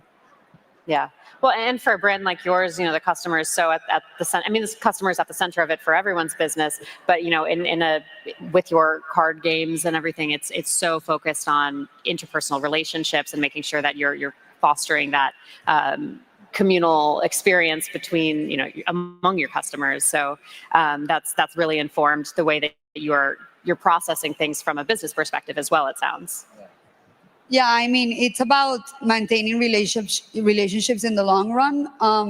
We try to provide our customers with an experience rather than a product. Like, yeah, we sell products, but our products come accompanied with a whole bunch of resources for you to also work on your relationship. And then I think just like by getting creative in the things that we do behind doors, past our products, that's where our our customer loyalty lies as well.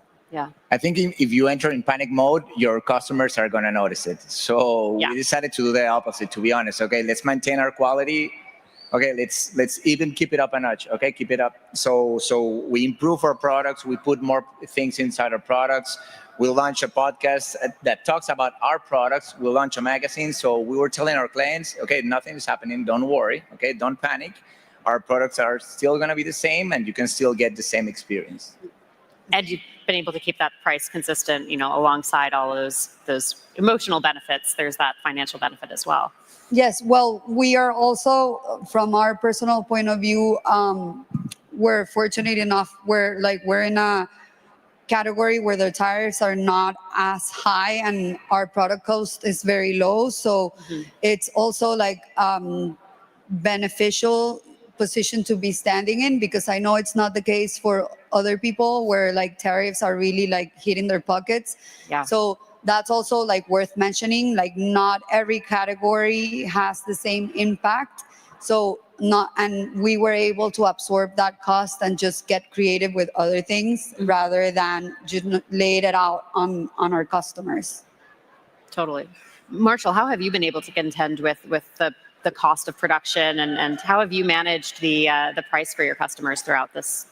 We were able to, fortunately, like I said, we weren't affected by the tariffs, so we were able to keep our prices the same. But in the process, what we learned was, let's create more product, like with the games. If the more things that we have, let's create things in different price points. Not everyone wants to spend $60 on a garden tool, but they don't have a problem spending $29, and they may not have a problem spending $45. So let's create these different products for these different markets and these different price points, so that you kind of hit a market for everyone. And learning what that is has kind of been where we're at, and just learning where are the price points that people want more so than what we want.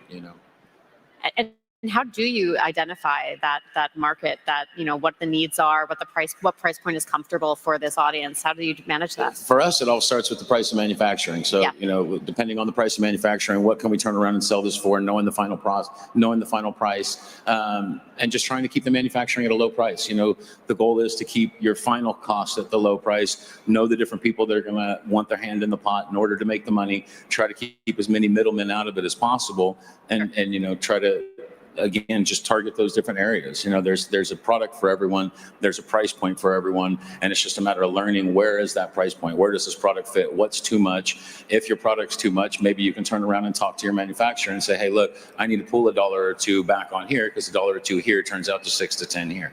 So it's just learning where you can cut corners and where you can save a couple dollars, and ultimately that's going to get passed down to the final user. Got it. And Andrew, you're in the same category. How does that ring true to your experience as well? How have you managed your price point with your customers to manage that expectation with them? So yeah, like Marshall said, it all starts with the manufacturing cost. We also have to factor in shipping costs, container shipping, domestic shipping as well. And some of our products are rather large. Yeah. So for us, for a container, we can fit anywhere from 200 products to 10,000, depending on the size of our product. So it definitely varies, and that all plays a role in that. I think at the end of the day, you can justify a higher price point if you have high quality and really good customer service. Yeah. And that's what we do. And that's also allowed us to absorb the costs of the tariffs as well, not pass it along to our customer. That's great. That's huge. So how have, in the face of these challenges, we talk about the business impact a lot, but, we're also humans, and, these things these challenges that come our way impact our day-to-day experiences. So how have you been able to manage stress? How are you doing? How are we doing as a group? I'll start with you, Rohan. I mean, it's a part of the game, so you have to get used to stress. For me, I like to go work out, be in touch with nature, be in touch with God. it's a part of business. You have to get used to it.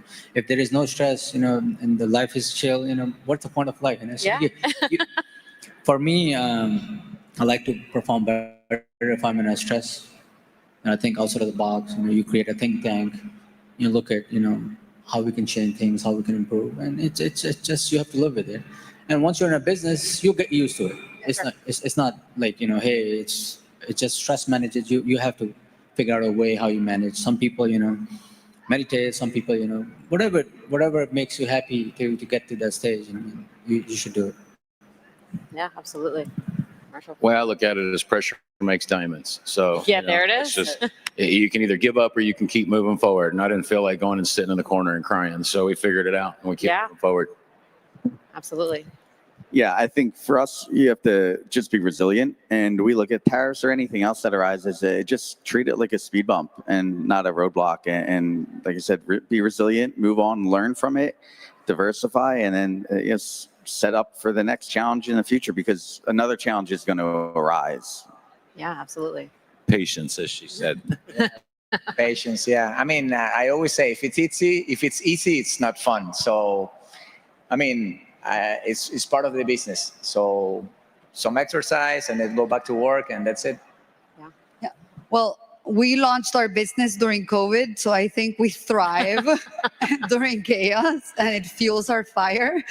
But mainly just focus on your idea, focus on your business, and keep your mindset for the long run, because as everybody else said, just like situations are just part of life. Yep. And if you remain focused, then, you will succeed. Yeah, absolutely. And go ahead, Marshall. I would just say take advantage of these times. If you don't have something you can do to secure the additional parts of your business, to talk to your investors, talk to your PO financing, talk to the different people that you can do something about, so that you're never sitting in a stalemate. You're never sitting in a stagnant moment. If tariffs are tough at the moment, well, then let's focus on the things that we can do that don't have anything to do with tariffs. Let's talk to like our buddy Dominic, who helped out with PO financing and stepped up at the last minute when we had a massive order came in and Tractor Supply is saying, hey, can you have these in 3 weeks?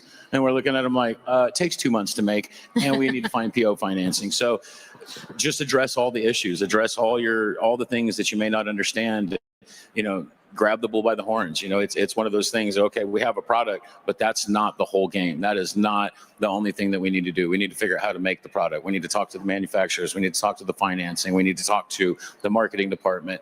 And there's so many facets to it that you can take advantage and use those times and talk to those people while other things are in your way. And while you're having hurdles, just go around it, figure out what you can do to move forward. Yeah, I mean, you raise a great point. Community is a huge element here. And so how have you been able to, I know you've done the show circuit, the National Hardware Show you mentioned earlier. How has that community helped you find new opportunities, new solutions? How does that look? If you're an inventor and you're not doing the national hardware shows and the co-creates, you're crazy. I met a business partner of mine that's in the crowd named Cody. He had a product called Shovel Wax that was super cool. I really enjoyed the product, and I said, hey, you know what, man, let's figure out a way to broaden this market. And we did. And I called him one day, and I was opening my sliding glass window, and I was like, hey, got it. We're the smooth slide wax guys. So I called him. I was joking, and he was cool. What is it? And I told him, oh, we're going to make a product that's going to lubricate sliding glass windows. And he was like, cool. Had I never gone to CoCreate, had I never gone to the National Hardware Show, I would have never met Cody. I would have never been able to say, okay, hey, it's amazing. His product's amazing. All the people on the stage, we all see each other at the shows. It's a matter of working together. If I'm sitting talking to one store, it makes a lot more sense for me to talk about the slew of products that are on the stage rather than, hey, I got this A product, So that's the advantage to the shows for me, is networking, meeting people, and meeting new products, seeing new products, taking advantage of opportunities. So yeah, the shows have been absolutely instrumental in what we've done. Yeah, please. I highly recommend everyone to go trade shows. It opens a lot of doors for understand, what's out there for a business standpoint. If somebody can't go, there's platform online, Facebook marketplaces, community groups like Reddit, and those kind of channels. You can get a lot of information, like how you can get into the business. You can talk to the people who have a real life experience launching products, failures. I mean, we launched over 200 products in 12-year span. And if I tell you, most of them I failed, you know. And as far as I want to add, Tariff, you know, we were back in 2017, we dealt it. Pandemic was one of them, you know, we have to, you know, supply chain issues, redesigning products, those kind of things. So it's just business trains you. Yeah. Eventually you get there, you know, somehow. It's not going to be easy, but you know, it's just a part of the game, you know, you have to live with it. Yeah, absolutely. Well, and you know, we weren't talking with, but we heard from Daryl Spencer earlier today. You know, he said he fell in love with the problem and not the solution, and I think part of that is exploring that problem with your peers and really sharing that, you know, that bond, and that's how you created a new product. You know, in the middle of the tariff crisis, but you know, it all comes together once you are able to talk through these problems together, which is. So I really appreciate you all sharing your experiences with the audience today. I think that really helps foster, you know, and inspire entrepreneurs as they explore their own challenges with the supply chain. I think, you know, in our final few minutes here, can we talk through some pieces of advice you might have for other entrepreneurs in your category? You know, we'll start at the end with Daniel and Daniela. Well, my number one advice would be, like, as they mentioned, like, everything happens, everything changes, like, don't panic. You have to trust yourself and trust your business and remain calm for things and wait until they work out, because otherwise it's just like you're going to be running in circles all the time. Yeah. I would say that there will always be disruptions in life, as an entrepreneur, and in business. So being able to be strong and adapt, it's key to be able to win. Great.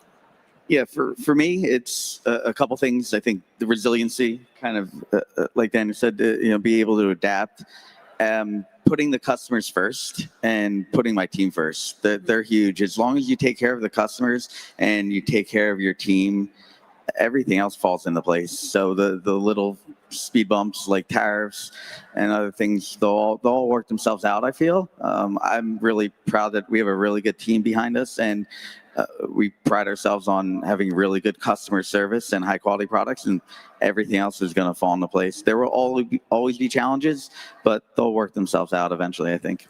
With a good team at your back. What's that? With a good team behind you. Awesome. My team's amazing. Yeah, they do all the heavy lifting. I'm just here. That's great. In regards to a team, like we always talk about, you know, find someone who's great at your weakness and put that person in place. You know, if you're not good at this, find someone who that's their strength. That's what we've strived in. That's what we've done fantastic in. My advice is just simply to the investor or to the inventor. If you have a product, don't give up. I don't care what someone tells you. I don't care what obstacles are in your way. If you believe in your product, go get it. Get up and go do it. I've been told a long list of things that could not happen, and I could stand here right now and tell you I broke every one of them, and we did it. So that's awesome. Be that one. That's great. So I'm an immigrant. You know, I moved to America 20 years ago, and I'm originally from Pakistan. My uncle always used to give me one advice. Hard work is the key to success, and there's no shortcut to hard work. And I still remember this quote till today. So you have to be resilient. You have to work hard. You have to be more innovative. You have to think outside the box. Problem will arise. Solution will come afterwards. So it just you have to go through this process to get there, and there's no end to it. I mean, like, if everything is smooth in your journey, what's the point of having a life? You have to go through the phase to learn, progress, and like I tell, we are in a train. Somebody's passenger, somebody's driving. It's sure. You know, we have to stop one way or the other, you know, to help each other to get there. That's great. So the highs feel higher when you have when you go through those challenges. You come out stronger on the other side. I love that. That's great. All right. Well, you know, I think we're coming up on time here, but I want to thank you all for sharing your stories, sharing your challenges, and how you've been able to push through in challenging times and create new products along the way. So I encourage everyone to learn a little bit more about their businesses, check them out on LinkedIn, on their websites, and learn more about, you know, how these brands have grown in the past few years. So it's really impressive, the growth that you all have seen and experienced. Thank you, Sarah. I want to thank you all. Thank you, Sarah. Appreciate it. Thank you so much. Let's co-create the future together. Yeah, let's co-create the future together. That's it. All right. Well, okay. Thank you so much, everybody. And I also want to encourage everyone to check out the B2B Breakthrough podcast. We'll have more conversations like this with small business owners, industry leaders, every couple of weeks on Spotify, on Apple Podcasts, on YouTube. We always like getting to know all of these business owners better and exploring their journeys as a whole, not just through the tariff challenges, but you know, there's plenty more to these stories. So we're uncovering them every day. So thank you all. Thank you so much.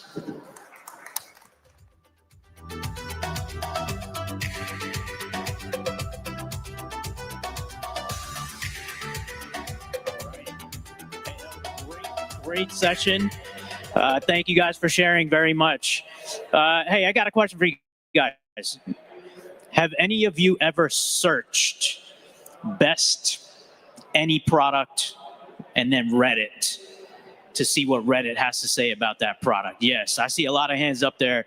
Now, Reddit is a community of people that have unbiased insights, pretty great and clever feedback.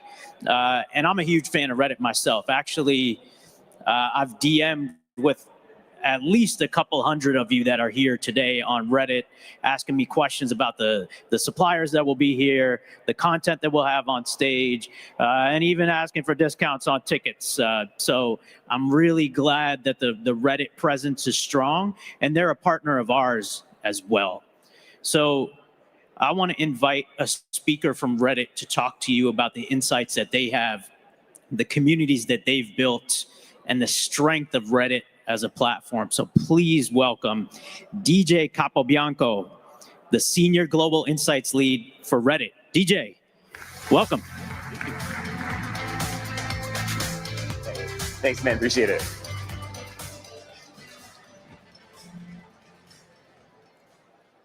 Hey, everybody. How's it going? Pretty well? Good, good. You know, you stole some of my thunder. But like you said, my name is DJ. And before I get going, quick question for you, actually. Would you shout your names back to me so I can hear them? So on the count of 3. Ready? 1, 2, 3. Awesome. I caught none of that. And that's okay. Because I join you from Reddit, and it doesn't matter so much on Reddit what your name is. What matters more is that you're in the same place with people who have a shared interest, who want to learn, and who want to discuss how to get better at something together. I heard that there were a lot of hands before about folks who had added Reddit to a Google search previously, but I'd love to show you a little bit of the content on the platform before showing you how businesses or entrepreneurs or just curious people like yourselves can dive in and interact with our huge platform. So, in case you haven't been on in a while, Reddit has been around for 2 decades. Reddit is a community of communities. We have over 100,000 active communities on Reddit. And those communities span from passions like r/history, where people are talking about all sorts of historical events from across the globe.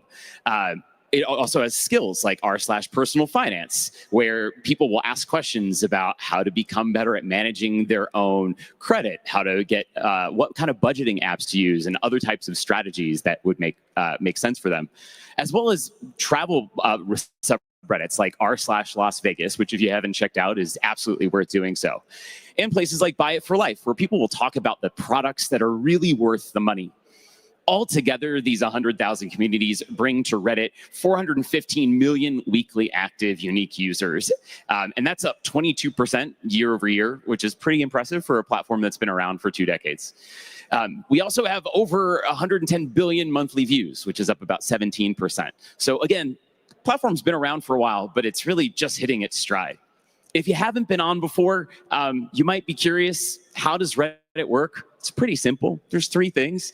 When you find a community like r/history that you're interested in, people will write a post. They might have something that they want to share, or very often a question that they want to pose to that community of like-minded or not so like-minded folks. Folks will then leave comments either with an answer, a different opinion, or something else that they want to share that's relevant. And then the rest of the community will share their vote. They'll upvote comments and posts that they find valuable, funny, engaging, and in the spirit of those communities. And they'll downvote things that maybe don't fit that mold. So at a high level, I know that sure makes sense, but in case you're wondering what that really looks like in practice, a couple of things to share that I thought were great highlights just to kind of show what happens here. One thing that will happen on Reddit quite often is that Redditors will share their best travel hacks. So in r/travel hacks, folks are talking about cheap travel, ways to get around, and they're looking for products and tools that they can use to do that better. So this user that you see is asking, hey, I already am a pretty light traveler, but I want to get even better. What ideas do you have? And folks will respond with their ideas, like this one, where they say that they put socks and underwear in their shoes and that they usually buy a shirt or two at their destination. So this is all about people who are passionate about maybe paying less for baggage. There are also on the spirit of travel, there's subreddits that are destination oriented. So a couple of weeks ago, someone said that they were traveling to Vegas and they wanted some tips because they hadn't been there for a while. And this person left a comment that said, like, oh yeah, you should go visit Red Rock Canyon, which if you haven't is beautiful. And I highly recommend you do so. I think those things make sense, but it's also worth calling out, especially for folks who are looking to connect with real people and make products that resonate and sell, that Redditors also support each other through big life moments. There is r/baby bumps, which is a community for pregnant folks.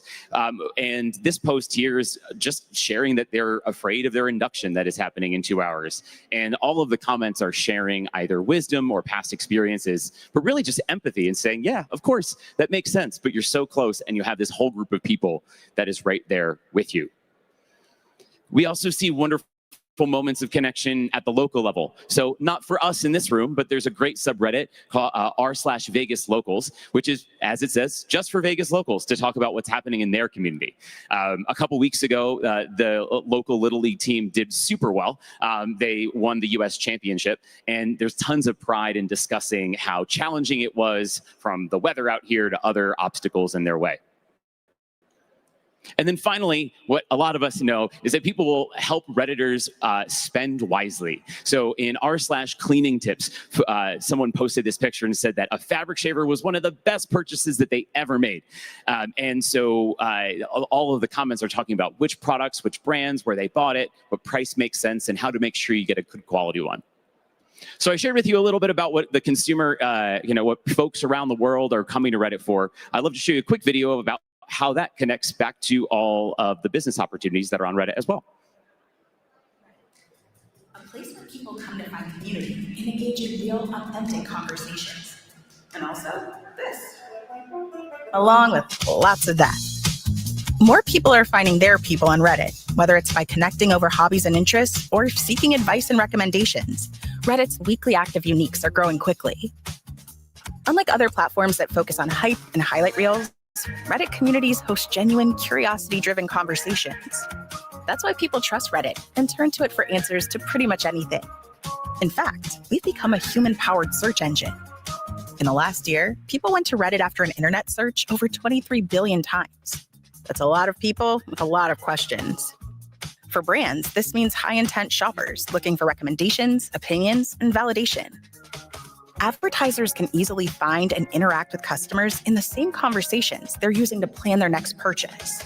Appear exactly where their audience is, turning impressions into real engagement. Because conversation is what we're all about. So join the conversations driving decisions and tell your brand story on Reddit. Awesome.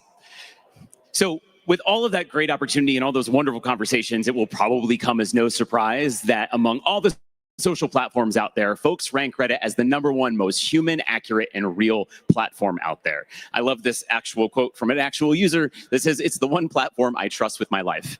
I work there, and I don't know if I would say all all the way, but I appreciate the enthusiasm, and it certainly is true. And if you have folks saying that they trust Reddit with their life, it will probably come as no surprise that folks trust Reddit with their purchase decisions. It's the #1 platform to help users make an informed decision about a brand or product in the social space, and that is of purchases of all sizes. I don't believe I have any audio manufacturers in the audience today, but I always love this because this influence happens at a really high level. People have detailed discussions about what cars to buy, and of course, like I showed before, the types of fabric shavers that are out there.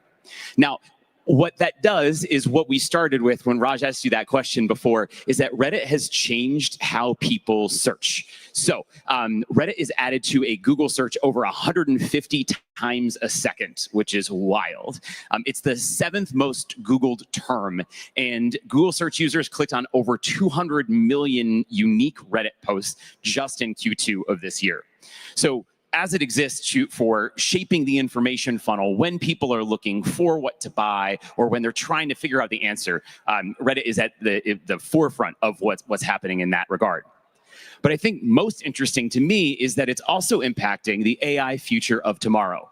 We recently partnered with a research company called Profound, which evaluates citations across large language chatbot models that are out there. And across all of the major AI platforms, Reddit is the #1 most consistently cited source, ahead of places like Wikipedia. And the reason for that is because of that high quality conversation.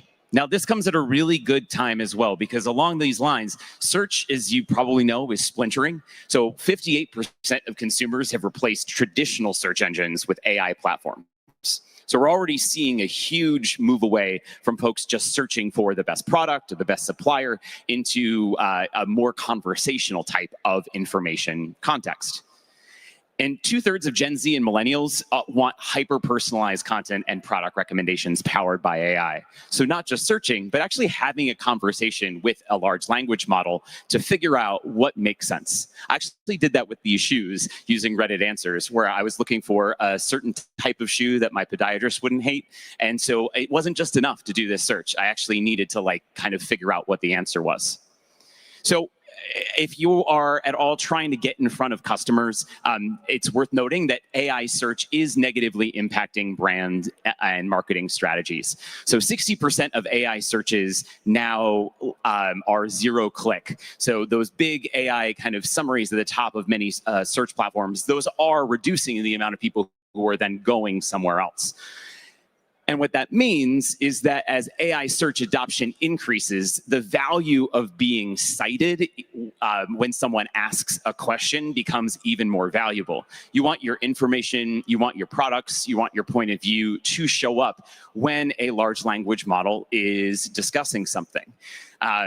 Being visible in an LLM captures both intent, and we also see that when people do click through from LLMs, that traffic ends up being more valuable, because even if it might be smaller in size, it is highly qualified. So from our perspective, to just kind of tie this all together, we have these beautiful conversations on Reddit where people are really trying to help each other, these great discussions with lots of different points of view.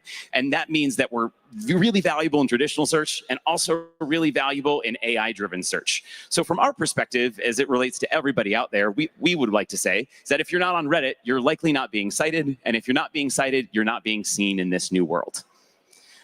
Humans and LLMs both trust Reddit, given a number of the different structures that we have. Now, here's the interesting challenge. If this was a number of years ago and we were talking about search engine optimization, I think we would have a very different strategy. We would be talking about keywords and content and how to write for both machines and humans. And that's a really challenging craft that's still very important. But when it comes to optimizing for LLMs and for Reddit, we have to think about it from a slightly different perspective. And the reason for that is because on Reddit, we have a very unique community architecture. So like every social platform, we have our own platform moderation, but every community has volunteer moderators, and those moderators choose their own rules. For example, in r/BuyItForLife, that community does not allow products that have not yet been released. So they won't allow posts endorsing or asking about prototypes. That's just what that set of moderators believes is right for that community, but that's not a Reddit-wide thing. That's just in that one specific space. But that is to say, we have 100,000 plus communities with 100,000 different sets of moderation rules. And then, of course, there's the community reaction, that upvoting and downvoting. This is all to say that it's not just as easy as kind of going in and maybe creating some content and hoping it gets posted. There's really a process that we would recommend and that actually all of you here can get started on in order to get these great conversations that can end up in large language models. So I'd love to show you that. We think there's 4 ways to activate holistically on Reddit. They're pretty easy to remember. First, I'd love to talk to you a little bit about how to discover what's out there. We have this phrase, and it's not just on Reddit, it's the internet overall, but of lurking. And lurking as a business is really, really valuable. When you're in this discover phase of activating on Reddit, there's wonderful tools that we have for you to learn what people are saying and to track that conversation so that you can not just find out how people might be talking about you, but also about your category or also about what needs there are. There's also, then from there, there's the ability to establish a profile. In that context, you're able to highlight the content that you think makes the most sense and that is a home for you on the platform so that if you ever leave a comment or are ever active, that folks understand what you're all about. Reddit ads is also a great way to reach customers without having to learn 100,000 different sets of community rules or to make sure that your content is going to be the most upvoted thing that's out there. And so that is also something that that is available to everyone. And then finally, we have a playbook for engaging, leaving comments, and being a valuable part of the communities. So there's a lot to go through, but I'll share you a couple quick things. One, if you have the Reddit app on your phone, right now you should be able to see something called Reddit Answers.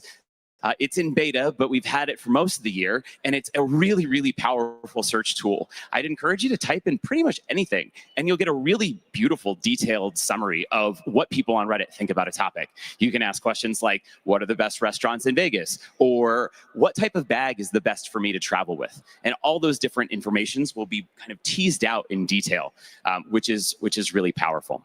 It's a great way to understand and discover at a high level what matters.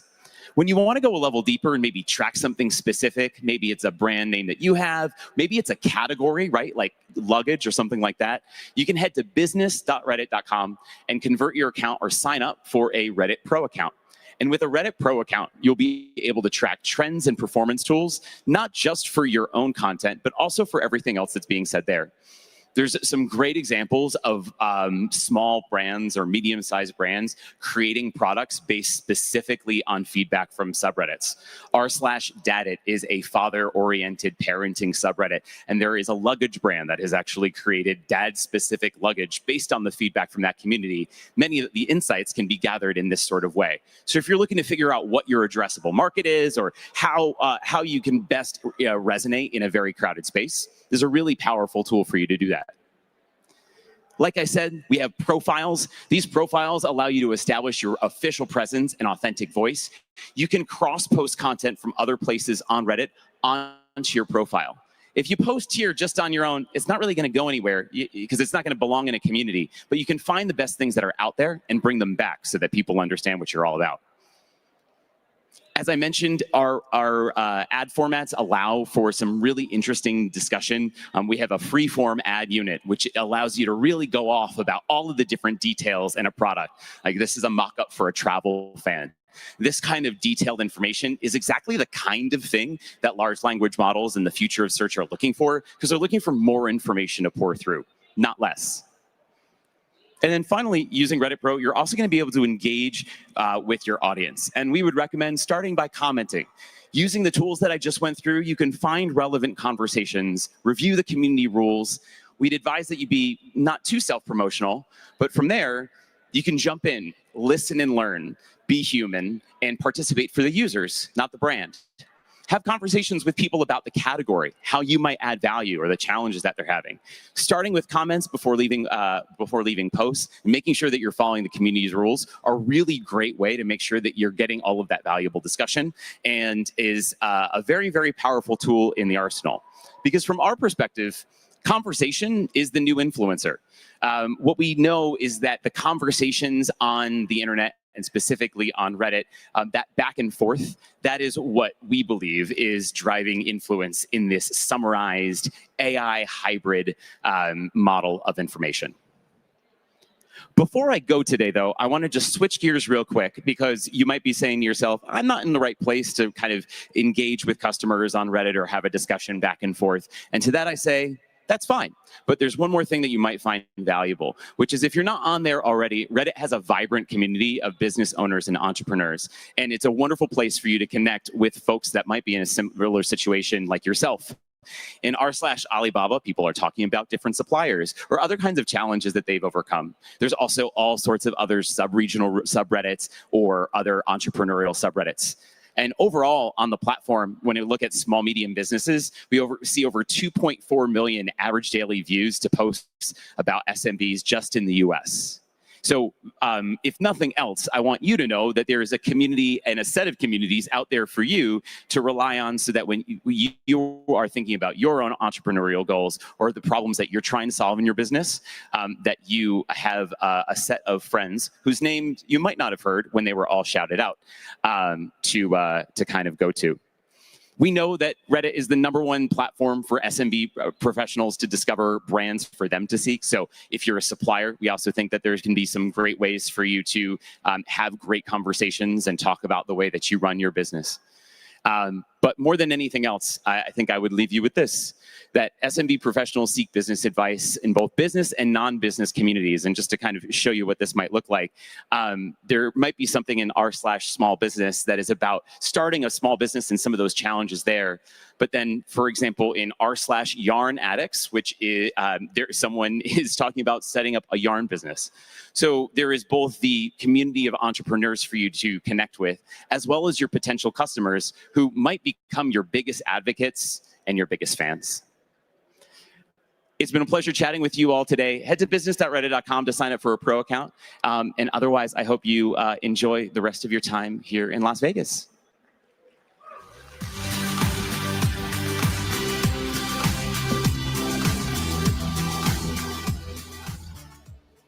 Thank you, DJ. That was fantastic. Although I cannot believe you did not hit us with the TLDR. But that was a great, great conversation, DJ. Next up, you know, PayPal has been a partner of Alibaba.com for years. They've helped us empower small businesses with their payment solutions, as well as some special offers for all of you as buyers. Please join me next in welcoming Anusha Henstock, the Vice President of Marketplaces, Global Strategic Accounts for PayPal. Anusha, welcome to the stage.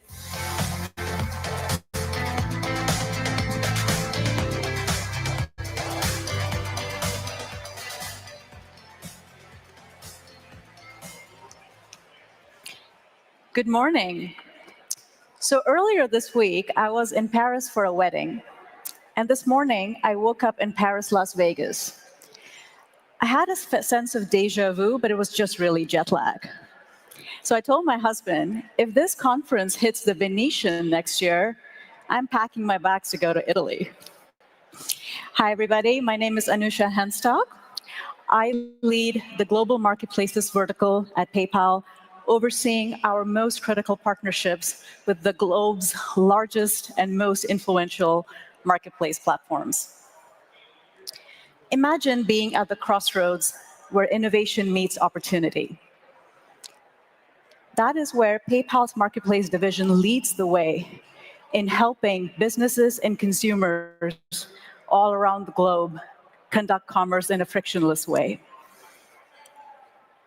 Today, I'm honored to be here to share a journey of growth and collaboration between two forces, Alibaba.com and PayPal. And together, the alliance is powering progress along so many continents. Thank you for joining us as we share this story of enduring impact and vision. PayPal was founded to simplify money movement. And today, it is the largest two-sided open platform helping businesses of all sizes and consumers globally.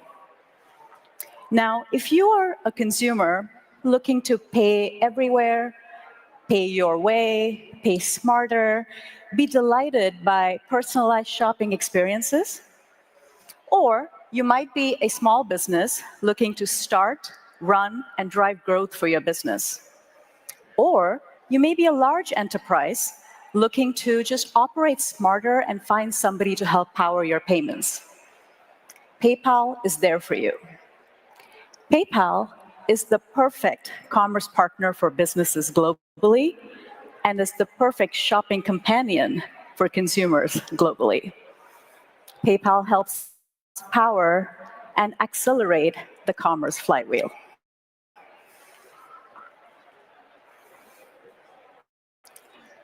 So each one of these numbers tells a story of scale and opportunity.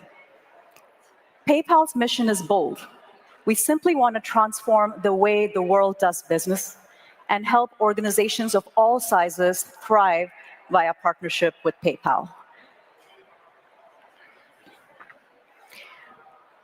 We're also really proud to be helping power the ambitions of a thriving small business community.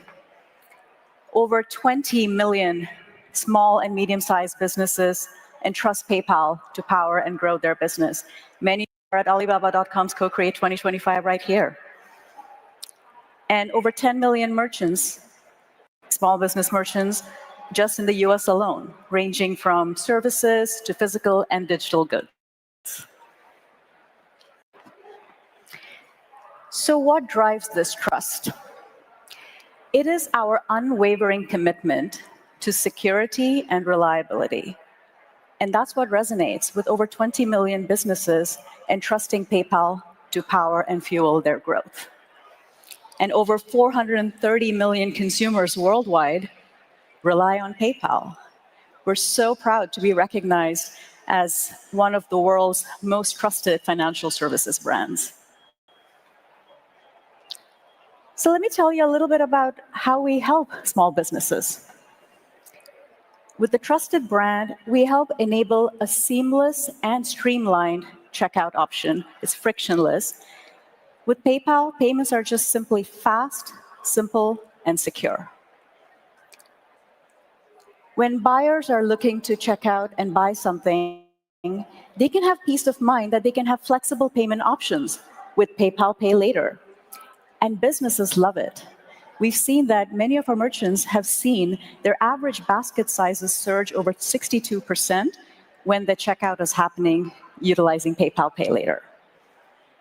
It's a full stack processing solution to help you with your payment needs every step of the way.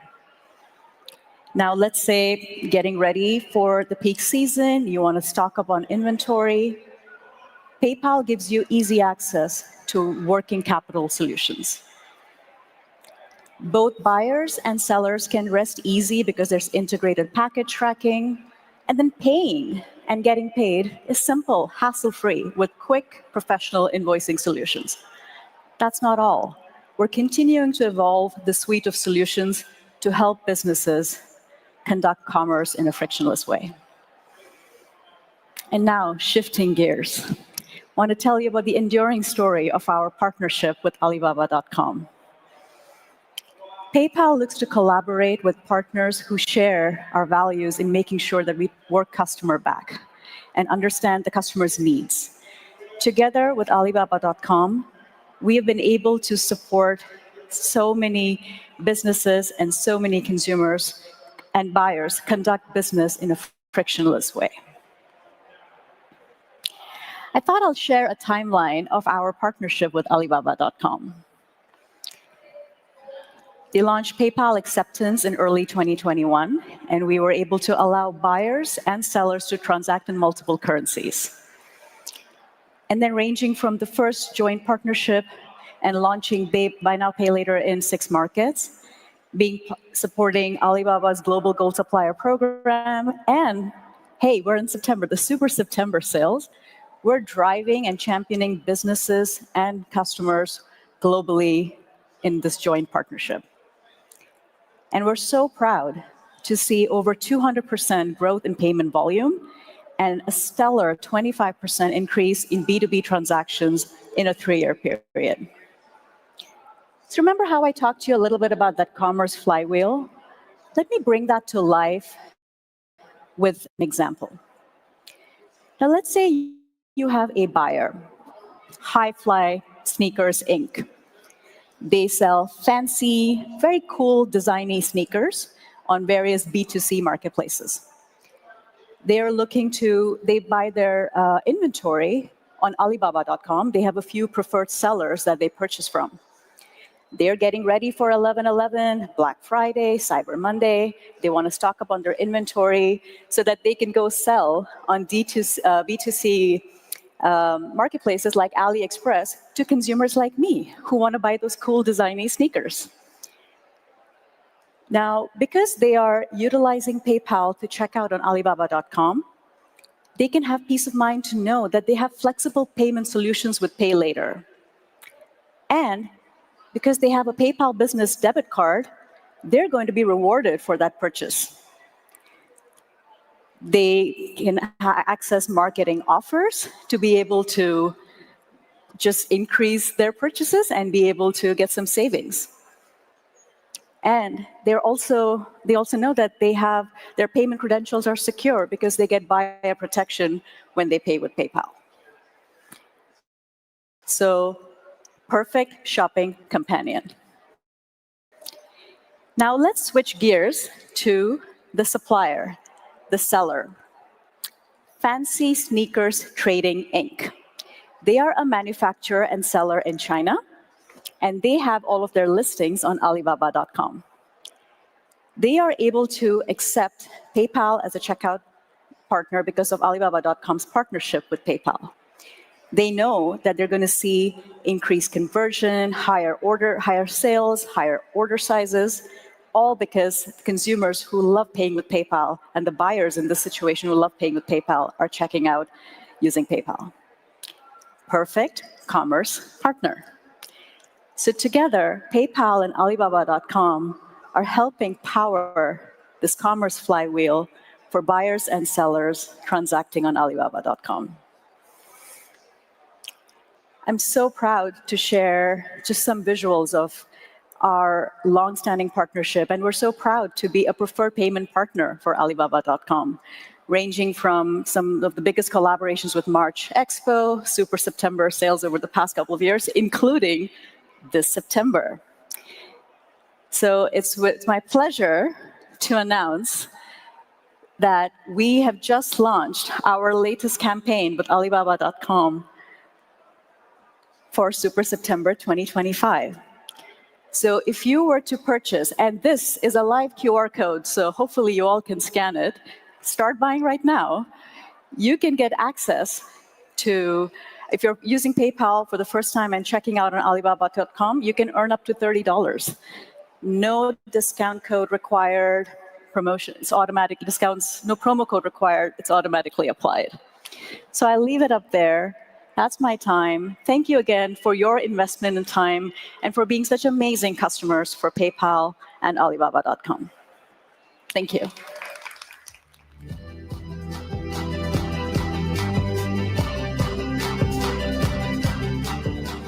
And thank you to PayPal for the partnership and the special offers that they give all of you all the time to keep your businesses moving. Now, that brings us to a break. So a couple things that I want to cover with all of you. First, if you take a look at your badges, your passes to enter the conference, you'll have a little circular sticker on the back that tells you a suggested lunchtime. So try to get to lunch around that suggested time so that we keep the flow of traffic moving. In addition to that, you know, just behind this stage, we have our sponsors, our partners, and demonstrations of different tools. I really encourage you to check that out. And then we also have the tote bags that you got when you checked in. Now, those tote bags were empty for a reason, because as you're exploring the convention center area, you can collect samples, fill your bag with them. But we also have a game called Guess It and Get It. So in this game, you're trying to guess the wholesale price of products, and the closer you are, the better chance you have to win that product, and you can put it in your tote bag and take it home. The last thing I want to tell you is please take your personal belongings with you as you're walking out of this keynote area, and come back by 12:55 p.m. sharp. The programming will begin at 1 o'clock here on the main stage again. And thank you all. We'll see you soon.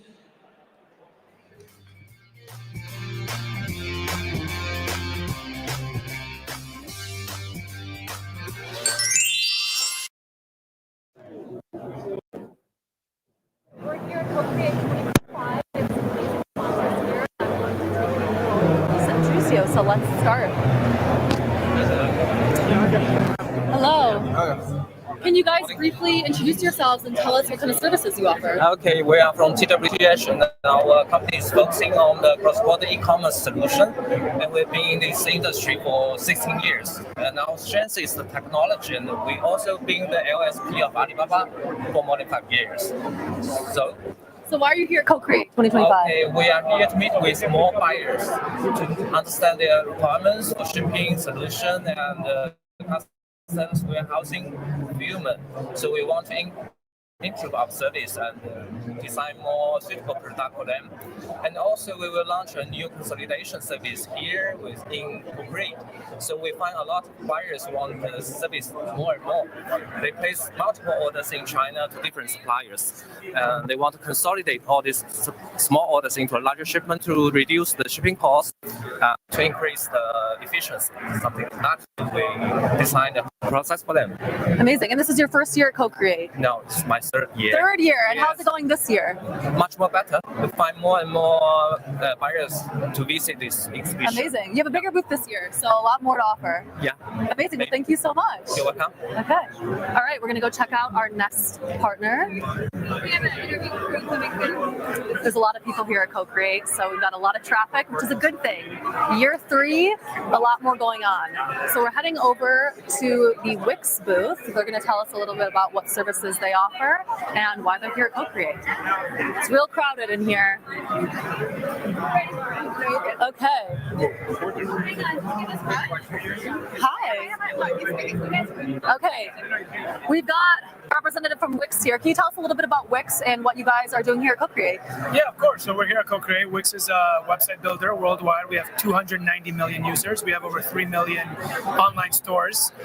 People selling all different kinds of products and services, and we're here at CoCreate to meet more and more of these businesses and help them get online and grow their businesses. Are you offering anything special here at CoCreate for the buyers? Any new advancements?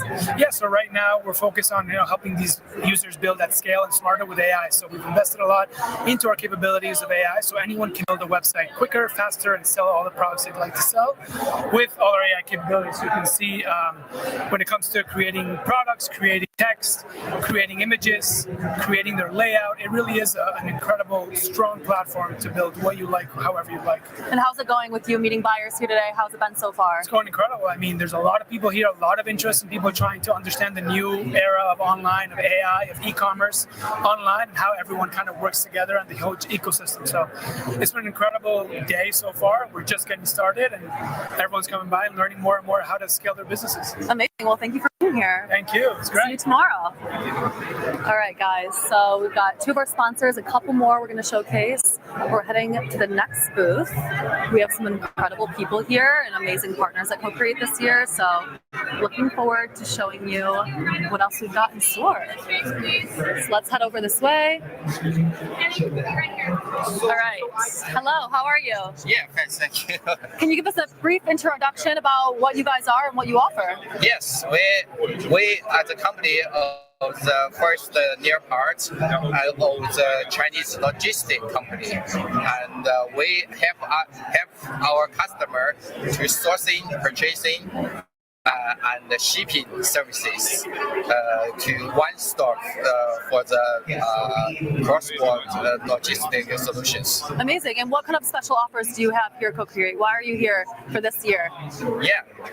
First of all, we are very glad to participate in this summit to represent our company here to meet many clients here, and also we are the logistic company from China, and we provide the best solution of the logistic company.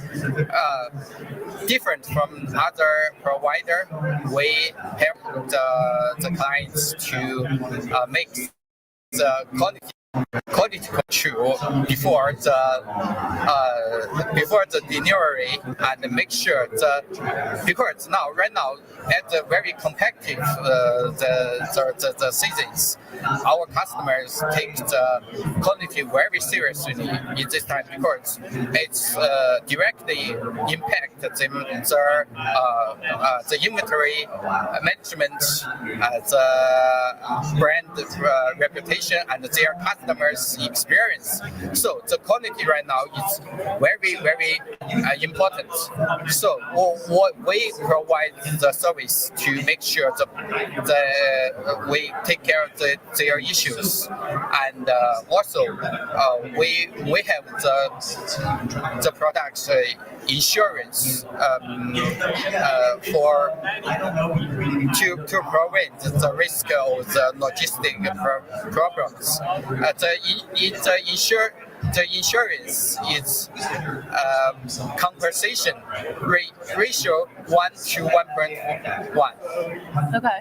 We offering the 10 extra % to cover the damage or any problem happens to save the risk of our customers. We think. Yeah. Amazing. And how's it going so far at CoCreate for you guys?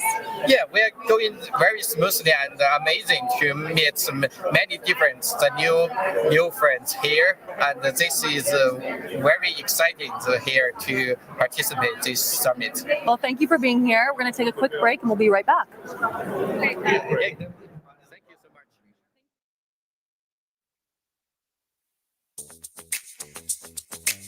Worried about your package's journey? Plan ahead with estimated delivery dates, or even better, know exactly when your order will arrive by purchasing products backed by our on-time delivery guarantee, and get compensated in the rarest event of late delivery. Or get your money back hassle-free for missing deliveries and defective or damaged products. Speed up your cross-border shipments while saving more. Alibaba.com Logistics has partnered with local warehouses worldwide so you can save on costs and receive orders faster from suppliers with local stock in your area.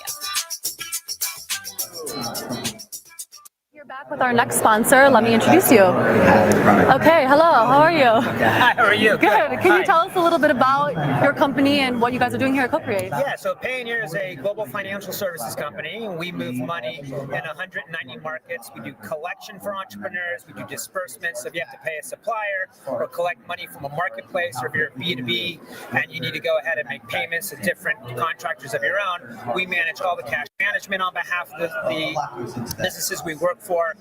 We also do credit card processing. We issue our own MasterCard. So basically a full stack financial services provider for entrepreneurs, SMBs, and B2Bs around the world. And why are you guys here at CoCreate this year? So a lot of our B2Bs actually are here as well, and they actually use our services. So we're here to talk to them. We're also here to kind of learn about the environment of tariffs and how they're dealing with that. And we're also here to share our own data that we see on our platform that actually relates to the kind of unprecedented trade war kind of situation that we're in. So we're here to share, we're here to learn, and more than anything, just really talk to our existing clients and potentially new clients as well. And how's the response been so far? So the interesting thing about, I've already spoken with 3 entrepreneurs already this morning, and the number one question they have is like, what do we see as it relates to how people are managing tariffs? Right. So that persists. We have data showing that's an increasing issue, both for international entrepreneurs and in the United States. In fact, about a third of the respondents in our own survey suggests that things are getting more uncertain as time goes on, and the hope is that as these deals get negotiated, there'll be more clarity. So that's what I think we're learning so far in this early days of the conference. Amazing. So good insights. More to come. All right. All right. Thank you so much. Take care. Okay, we're going to our sponsor over. We got the Amazon Multi-Channel Fulfillment Center. Hi, how are you doing today? Good. How are you? Good. Could you tell us a little bit about what you guys are doing? Yeah, absolutely. So we're super happy to be here at CoCreate. As you can imagine, again, working with Amazon Multi-Channel Fulfillment, as you can imagine, once businesses and suppliers looking for inventory, they secure their supplier, they secure their inventory. It's kind of like, what next? How do get that product to our customers in most efficient ways if possible. Now, I'm sure everybody's familiar with Amazon's Prime Day, 2-day shipping. Well, the good news is Amazon has something called multi-channel fulfillment that is our proprietary 3PL. And essentially, you can now leverage Amazon's fulfillment network to get your customers your product as fast as possible, but for all e-commerce channels, so that we can ship to now TikTok, we can ship for Shein, we can ship for Walmart, and that is all white labeled. Now, a really exciting part of that is that if you're already in Fulfilled by Amazon FBA and you're already selling on Amazon, it shares the same pool of inventory, so it allows businesses to have a really streamlined and easy process to getting their product to customers as fast as possible. With multi-channel fulfillment, expedited, we can get your product there in 2 days, and then standard delivery is about 3 days. So. And why are you guys here at CoCreate 25? Well, I could imagine that a lot of people here leverage Alibaba as a way to, secure certain suppliers. So I think that quite often these businesses, as they move forward, there's really this question mark of like, how do we work as quickly as possible to get that product to customers' hands as fast as possible. And I think we're all pretty familiar that customer demand these days, I think that we have an expectation that we should get our products as fast as possible. And that's why Amazon is so good at it. And we can now do that for not only Amazon.com, but we can now do it for all of these other e-commerce channels. And again, it's white labeled, so customers don't know it's coming from Amazon, but we can manage all of your inventory. So ultimately, you're leveraging Amazon to do kind of the heavy lifting of what Amazon's really, really good at, while businesses can continue to focus on their business and continue to grow their business. Got it. Okay, well, it makes sense that they're here. So thank you guys for being here, and we'll catch you later. All right, we're going to head around. We have 2 more sponsors that we want to check out, and we're heading over there now. Lots of amazing partners here. I know I've said that before, but we really have a stacked lineup of speakers, sponsors. If you're not here right now, make sure you're checking out this live stream because you're going to have some key insights. Okay, hi, how are you? I'm good. Hi. Could you tell us a little bit about your company and what you guys are doing here? Sure. Well, we're MERS. We are a global leading logistics service provider. We've been in this business, enable global trade for the last 21 years already by now. Wow. Yeah. And what special services do you guys have? So we provide shipping and logistics services ranging from sea freight, air freight, road transportation, as well as warehouse and distribution for all different the large and small. And what are you guys doing here at CoCreate? So at CoCreate, we actually have been on this partnership with Alibaba.com over the last few months, providing integrated shipping logistics solutions for small, mid-sized business who can really use Alibaba.com to really integrate logistics solutions into their sourcing and procurement decisions, and then rely us on actually providing the logistics services. Amazing. How's it going so far, the first day? Any new insights or anything new that you've discovered the first day in? Any interesting small business owners that you've met? Right. So I was here yesterday, and today is the first day. This is my first year being in CoCreate. And it's great to see really see and sense the entrepreneurial spirit, the technology, and then also really just the sense of progress filling this room today. Well, we're so glad that you're here. Thank you for being here, and we'll catch you again tomorrow. So thank you. Okay, we have one more sponsor we want to introduce you guys to. We've got Slope. So let's hear a little bit about what they have to offer. Hi, how are you? Hi, good. How are you? Just introduce yourself. Tell us a little bit about Slope and why you guys are here. Yeah, for sure. Hi, I'm Lawrence. I'm the co-founder and CEO of Slope. Slope is a fintech that offers financing, and we're backed by JPMorgan Chase and Sam Altman.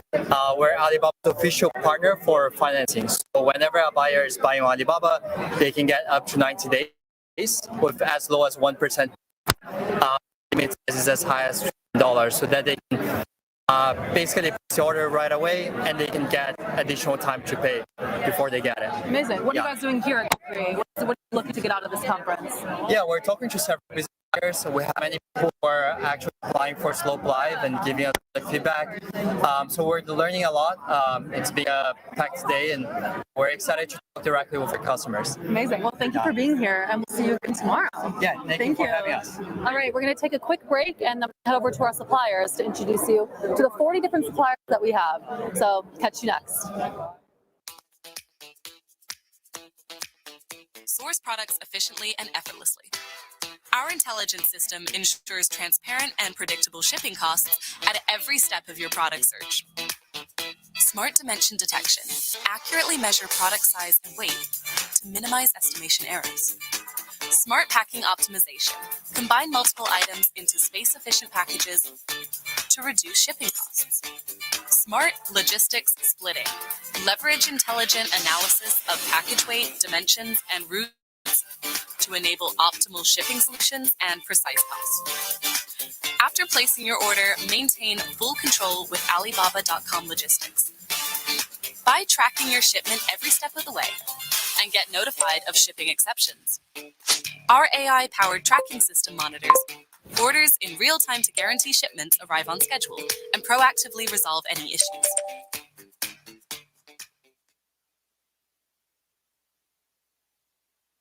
Mountain biking is about going higher. For that, you need high-quality gear. Believe me, Alibaba.com puts the highest quality materials within reach of my business, so I can be the same player in a new game. Join me to grow your business on Alibaba.com. Basketball is about thinking ahead. Business is the same.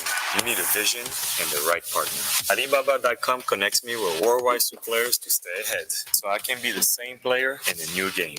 Join me to grow your business on Alibaba.com.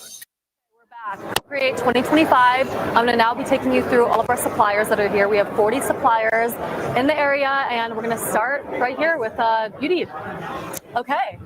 Hello, how are you? We're doing a little live stream here. Wanted you to talk to us about what products are and what you guys have to offer. We are a manufacturing company of supplements and cosmetics. We offer skincare, body care, hair care products. We do branded solution and private label solution as well. And what kind of products do you have displayed here today? Displayed here are just skincare products from anti-aging, anti-acne, whitening, lots of different kinds of fields of products. And for example, right there, you can see that's a jelly mask made with collagen, hyaluronic acid, and antioxidants inside. What is your most the hottest sell? Yeah. We have the vitamin C. It's one of the hottest sell, but also the ceramide serum. In fact, I finished all my samples of ceramide serums because it's a very high concentrate product. It's very useful and also searched by US customers. Amazing. Well, thank you so much. Thank you. Okay. So we got a lot of cool products here. The beauty department. Right now we're heading to a jewelry manufacturer. They have a lot of beautiful jewelry. I've already checked out and tried on a lot of it. They've been here before at CoCreate, and we're excited to have them back. So we're going to step around here and get a better view of the booth. Okay.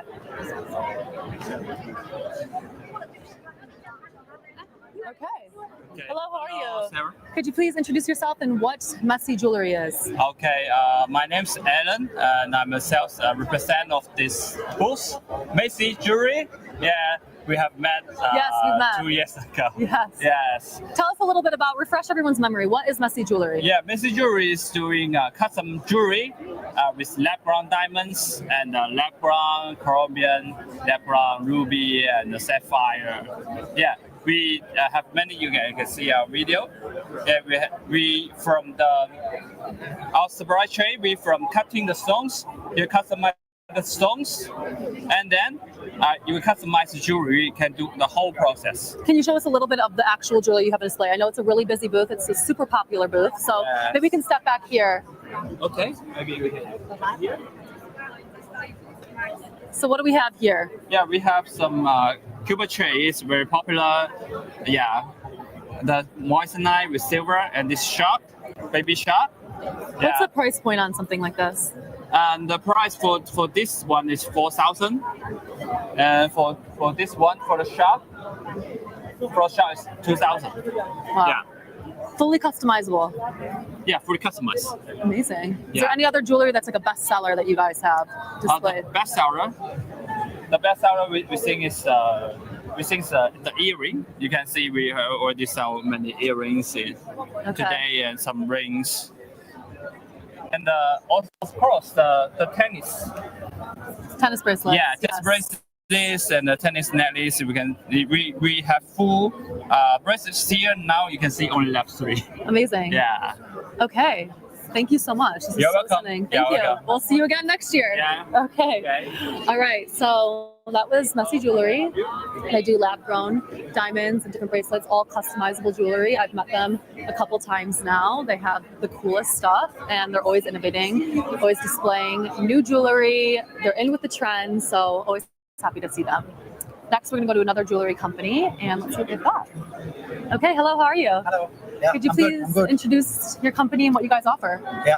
So myself is Nimesh Desai, and my company's name is Twin Jewels, and we are based in India, and we are a manufacturer of gold and diamond jewelry since last 30 years. And what kind of pieces do you guys manufacture? We have fine jewelry and custom hip hop jewelry. Can you show us a little bit about what you guys have displayed now? Yeah. Okay, so we've got something like this. How much does that cost?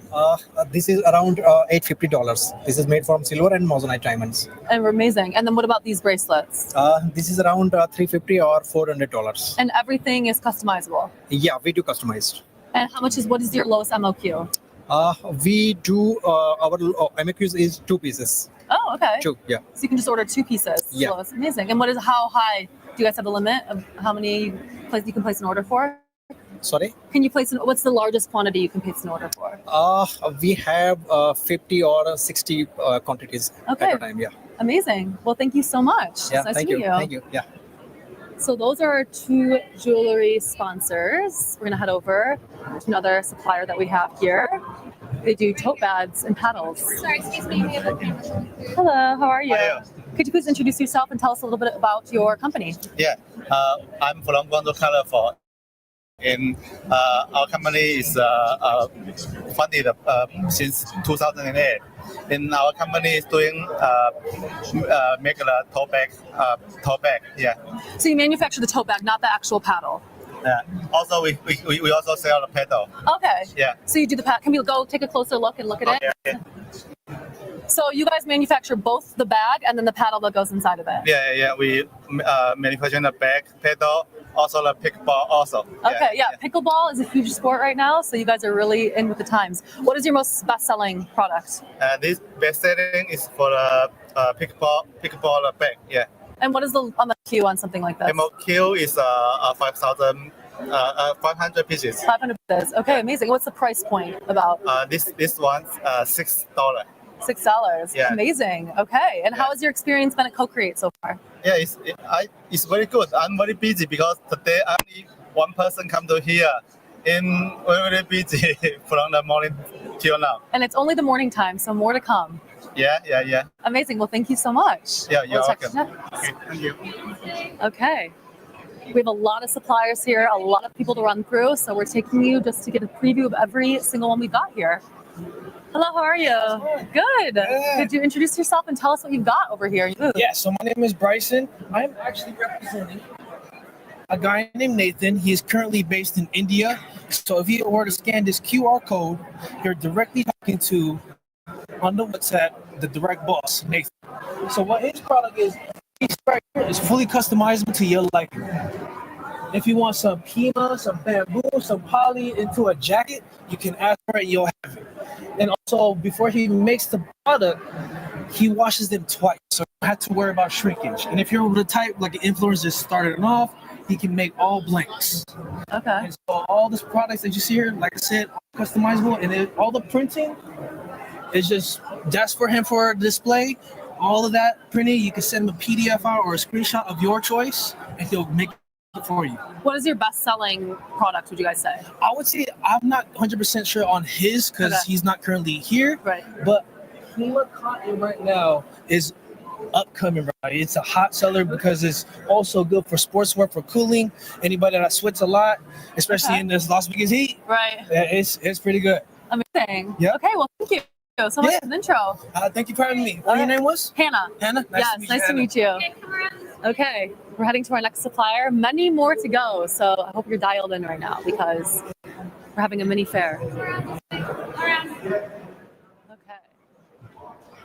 So we've got some fashion, my personal favorite. I haven't been able to check this booth out yet, so I'm excited to see what they have. Hi, how are you? How are you? Good. Can you give us a little intro about what you guys manufacture and what we have here? Well, we pretty much manufacture everything from when it comes to apparel. As you can see, we have a broad range of different styles we can manufacture for you. Everything from A to Z, whether you need designing, you need production, you need packaging, we do it all for you. Oh, wow. Yeah. What is your guys' best sellers? What is like something that you're showcasing here, special at CoCreate? We do really well with denim. Cargo pants are in right now, so this is one of our best sellers right now. We also do very specialty dresses, so this has been a great seller for us too. We've gotten a lot of customers reaching out for this one as well too. Amazing. Yeah. And what is your price or your MLQ in price point? MLQ really varies, but I would say on average it's around 100 to 200 depending on what the style is. A lot of things play into factor in terms of fabrics. So yeah. And what is your guys' average price points, or does it across the board? It's across the board. Okay. We could literally do anything for you. We can make something that's $3 for you versus $100 for you. So, yeah. And how's your experience been at CoCreate so far? It's been great. Steady traffic. I think everyone's at lunch right now, but yeah. Awesome. Great. Well, it's day one, early in the Day morning. one. Looking forward to it. Okay, thank you so much. Thank Nice to meet you. Okay, we're heading to our next supplier. They have some really cool stuff here. It's all super custom. So if you're into the fashion, these are the suppliers they're going to get. Okay, let's head over here. We've got some promotional gifts. Hi, how are you? Hello, I'm great. Yeah, thank you. Yeah, how are you? Good. Could you tell us a little bit about what you guys have here? What kind of products do you have and what you manufacture? Actually, we are a Shenzhen-based Chinese factories, and we have factories for producing all the garments and factories for the caps, and also for the drinkwares. So you can see we have a bunch of items that we bring all solutions for the market needs and also for the self-employees and for the events. What is your selling types of products? I know you have a lot of varieties here, but what is like your best sellers? Okay, for best seller, that would be like the t-shirt caps and the hood, the uniforms, polos. That everybody would lead every day. Yeah. What's your guys' MOQ, like average? For MOQ, like we have start from 100. Yeah, we can go with that. Okay, and can you show us any of the products close up? Anything that you want to point out that's a best seller? Maybe back here. Sure. Oh, here, this way? Okay, we're gonna see. Yeah. Sorry, here, guys. Everybody watch out. And this is the collections that we have done for the bunkers. It's like for the amusement park in Saudi Arabia. And yeah, you can take a look and, for exactly like these water bottles, it's a 3D printing. And from the concept, we have to finalize to make every detail, their designs exactly the same, the color details, the same as a customer wants. So every time when the containers arrived at the stores and it's sold out very quick and they say, come on, push it, make it more. So this is a limited edition collab that you guys did? Yes, this is one of the editions like we helped them to finalize. Amazing. Yeah. Okay, well, thank you so much. Well, Great thank to you meet so much. Okay. And welcome to our company, and we can help you bring a lot of values, and they trust us. You choose us, and they choose the best options. Love it. Yeah. Nice to meet you. Nice to meet you too. Very cool. I see they have some really good. One more thing. Nice to meet you. I'm Alisa from iMac. I'm the boss of this company, iMac Group. Oh, amazing. How has your experience been at CoCreate so far? Actually, it's amazing. There are so many people come to us, and I think we are the best center here. There are so many people, very, very crowded. And also, I want to tell our customers, come to choose us because we have the best platform in Alibaba, right? Yeah, we are almost number one in Alibaba. Wow. Yeah. And also we do so many brands, especially for this one, we do the creative design. We have the designer in Dubai. Yeah. So right now we create our IMAX studio. And also we are the king of GCC countries. Yeah, Taliban, yes. Very cool. It's for GCC 7 countries. So we are the only supplier for them for the uniforms. Yeah, so we do many things. And where can they find you? On Alibaba.com under what's the name? iMac. Yes, Okay. just like Can you get a that close one. up of that so that Yes. they can see it?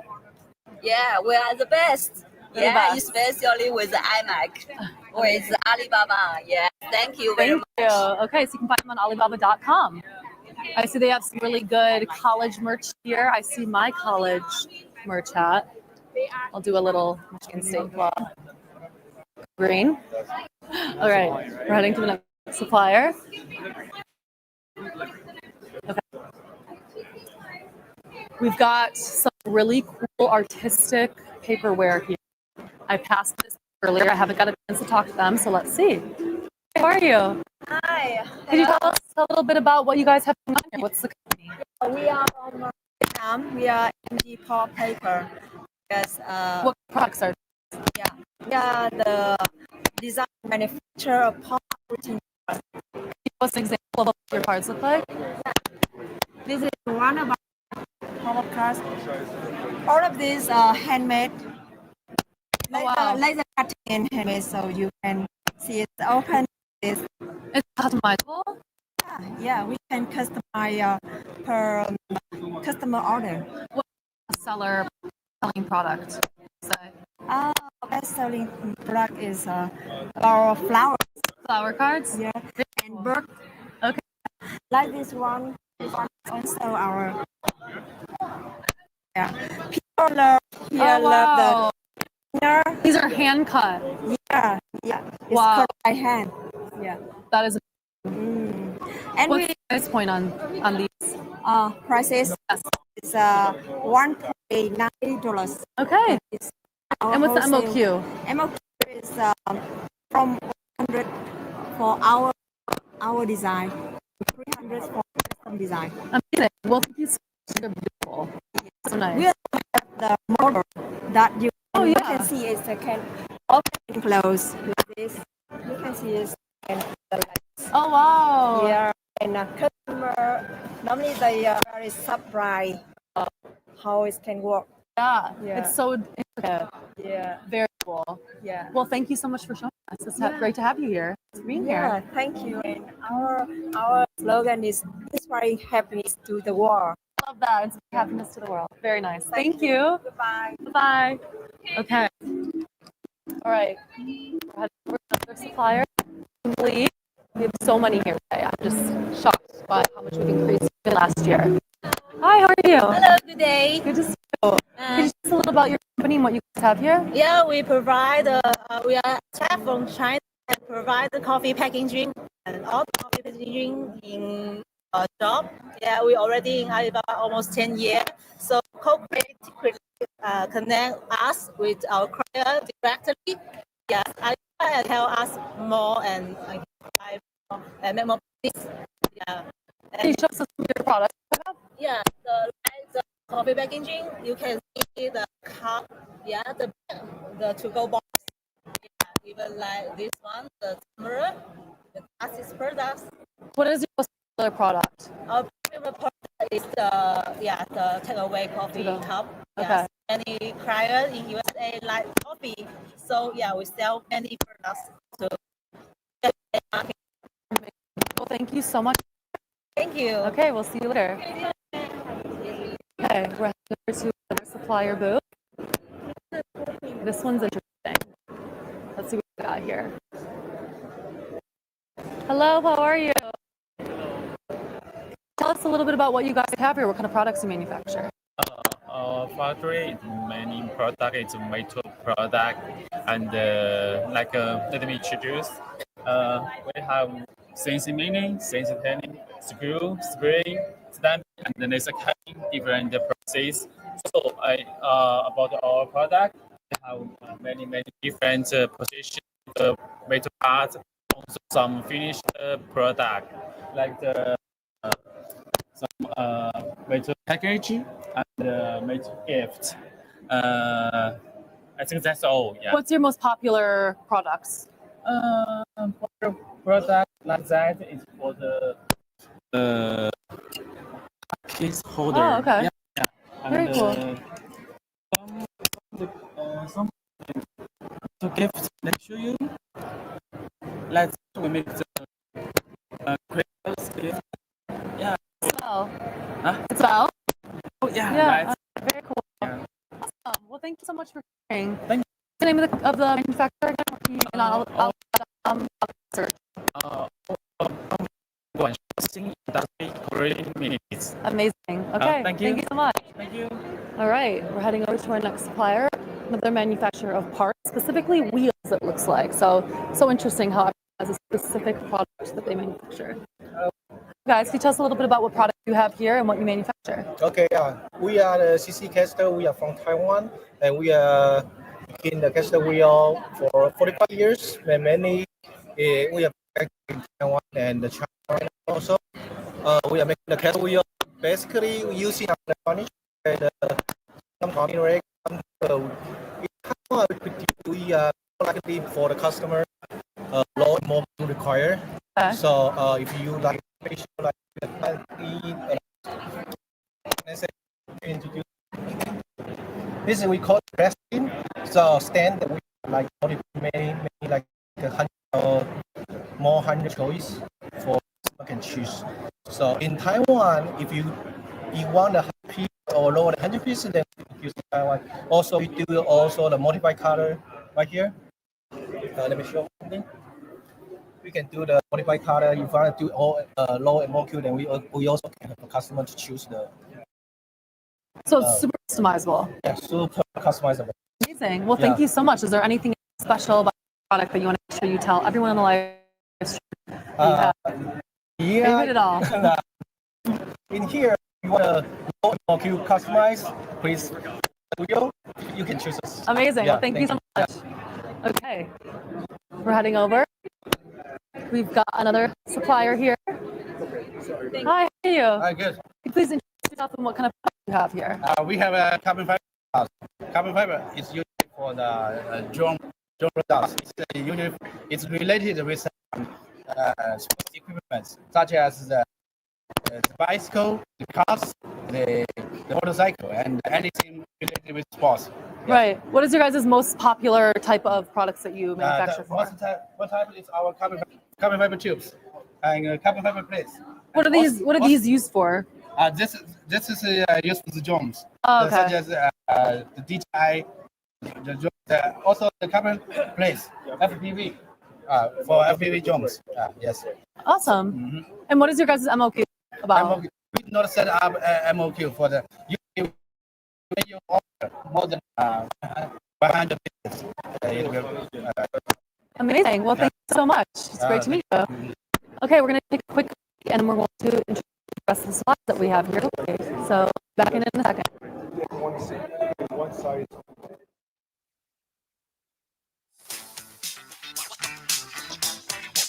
When sourcing internationally, you may face challenges such as unpredictable shipping costs, complex tariffs, and unreliable delivery timelines.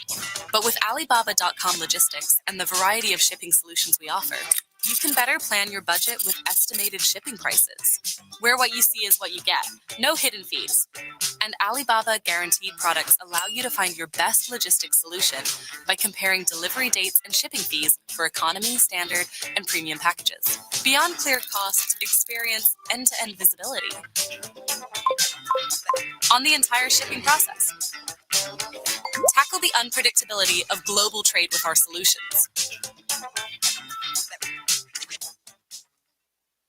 You source for your business, and you've put in the effort. Now it's time to find your success on Alibaba.com, a leading B2B e-commerce platform for global trading that connects you with more than 200 million products from over 200,000 suppliers in 5,900 categories across over 200 countries and regions.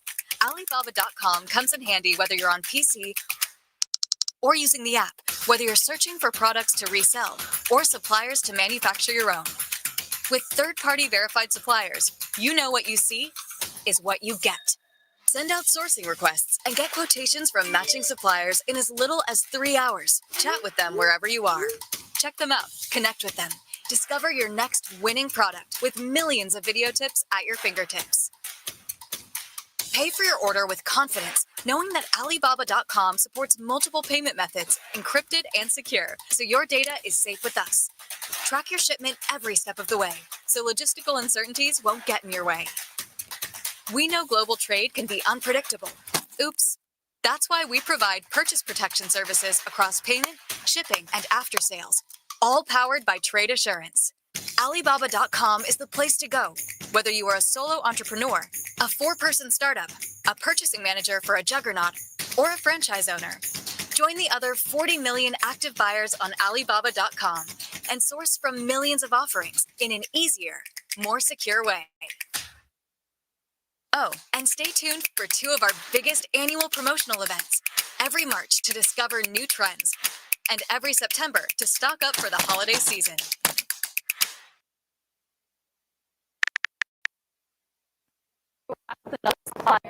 Introduce what kind of products you guys manufacture. Hello, my name is Jerry from Kinjet, and we are manufacturer for 15 years to produce digital printers, negative for t-shirt printing and UV printers for promotional items. And we have branch office in Texas, and we have a team there and support the no customers. Could you show us a little bit of the products that you guys have here today? Yeah, and this is our new UV cylinder printers. It can print the different kind of cylinders, like the cans, bottles for wine, and for custom make bottles like that. And what kind of bottles? We have one printed system, 3200 printed. It's a very stable and brilliant printed to support this machine. And for 1 minute, we can print 1 bottle. Could you show us an example of one of the bottles I can see? This is our brilliant and amazing bottles printed by our UV cylinder printers. So you just need 1 minute to print 1 whole bottle by our UV cylinder printer. Amazing. Yeah. Very cool. What is your guys' MOQs? Our MOQ is 1 piece. 1 piece. Yeah. Okay, very cool. Well, thank you so much. And we also have warehouse in Texas, so we can ship from for this machine from Houston to customer in America. So you can receive it around 3 or 4 business days. Oh, amazing. Okay. Yeah. Well, thank you so much. It's great to Thank meet you. you. Okay, we're gonna head to another supplier over here. Let's see what we've got. Another printer. It's red. Let's see what it does. Hi, how are you? Could you please introduce yourself and tell us what kind of products you have? We are selling the digital printer and the palm printing machine and the UV digital printer. So if you want any printer, you just contact us. It's okay. What does the printer do exactly? Can you show us some of the pieces of it? And this one is very famous. It's con printing. You can choose any photo and then you can print on the con. So you just scan the QR code and then upload the photo, and then the photo will be print directly on the con. So this one is very popular in China now. Very cool. And what's the MOQ on something like this? Without MOQ. Okay. Yeah. So just one. Yeah. 1 piece. 1 piece is okay. Amazing. Okay. Well, great. Thank you so much. You're welcome. Oh, something's popping out. No, the coin is already a finished printing, so it's come out from here. Oh, perfect. Let's see. We've got a live print. Beautiful lady. Very cool. Awesome. Okay. Thank you so much.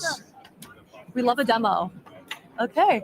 This one we ask for the gift to the customer. Very cool. Thank you so much. This is awesome. Let me see. Yeah. Oh, it's pretty heavy too, actually. Amazing. This one will be very golden and silver coin. Amazing. Okay, great to meet you. Thank you so much. You're welcome. Thank you. Okay, we're gonna head to another supplier here. We have about 40 suppliers here at Alibaba CoCreate, double from what we had last year. We're always increasing, always more suppliers to bring to show you guys. So this one is a packaging manufacturer, very necessary. With extensive experience and a strong. Hello, how are you guys? Yeah, so good. Could you please introduce the company and what you guys manufacture? Okay, we are the Fuzhou Sentai Paper Products Limited Company, and our mainly product is food packaging and all kinds of other paper products packagings. All kinds of the packagings related to paper. Can you show us some examples of your best-selling products? Yes. Best-selling products such as this kind of the paper cups. This is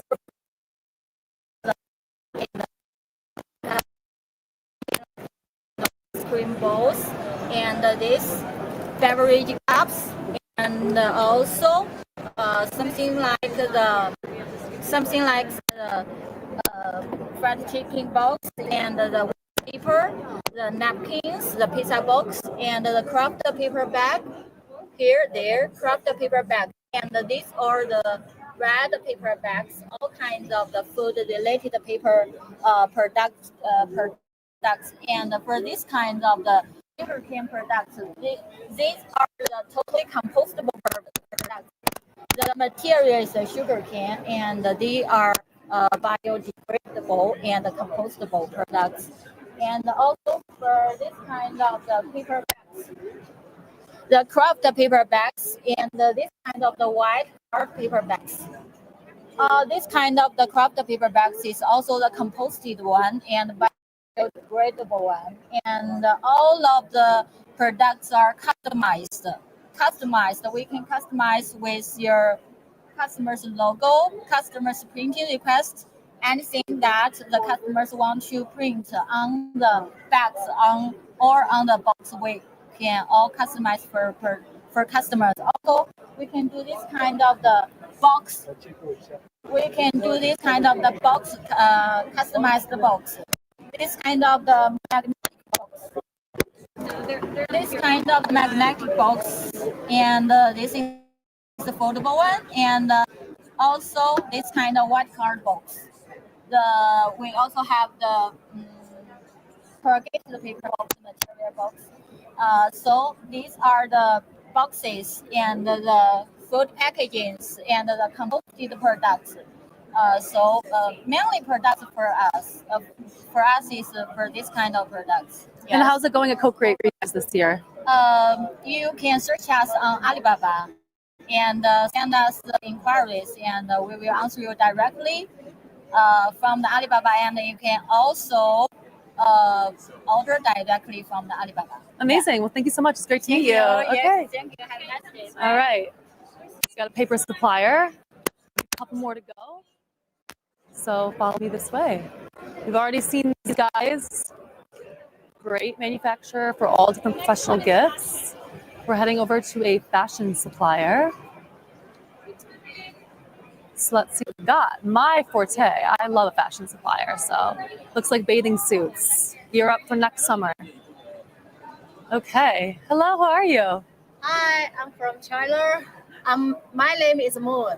I'm from MLY Garment Corporation Limited. And what kind of products do you guys produce? Yeah, actually our factory make customized swimwear, and we are top one factory on Alibaba shop, and we have about 10 more years experience. Wow, can you show us some of your products and your best-selling items that you have? Like this style, this is texture fabric, and this also different style, and is also very popular now.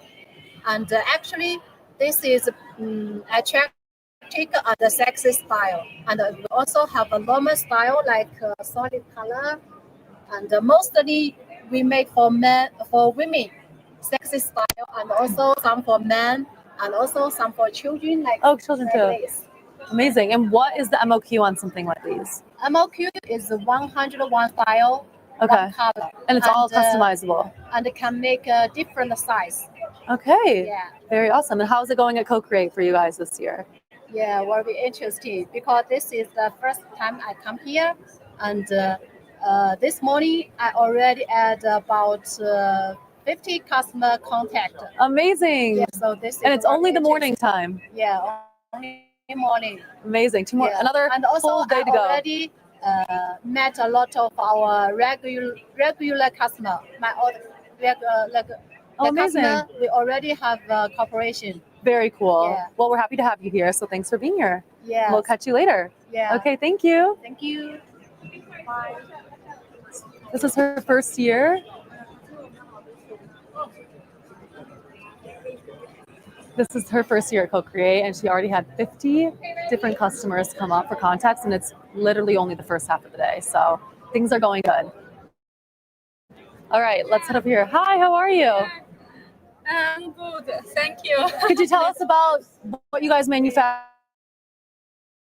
and the name of the company?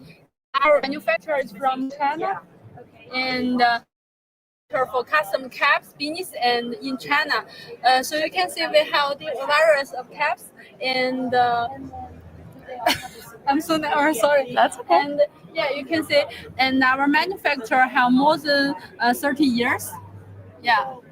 And what is your best-selling products? Our caps. Yeah. What kind of style is the best-selling? Yes. Yeah. We sell caps on Alibaba shop. What style is your favorite? Yeah. We have tracker caps and the basketball cap, and also bucket hat and the beanies. And what is the MOQ? Our MOQ is 50 pieces. Here you can say 50 pieces. Amazing. And all customizable. Sorry? All customizable? Yeah. All customizable. And you also can order sample for us. Yeah. Amazing. Well, thank you so much for being here at CoCreate. It's great to meet you. Thank you. Thank you. Okay, we're going to take a quick break and go back to the main stage. We'll catch you back shortly. It's about going higher. For that, you need high quality. The Alibaba.com puts this ultimate reach of my business, so I can be the same player in a new game. Join me to grow business on Alibaba.com.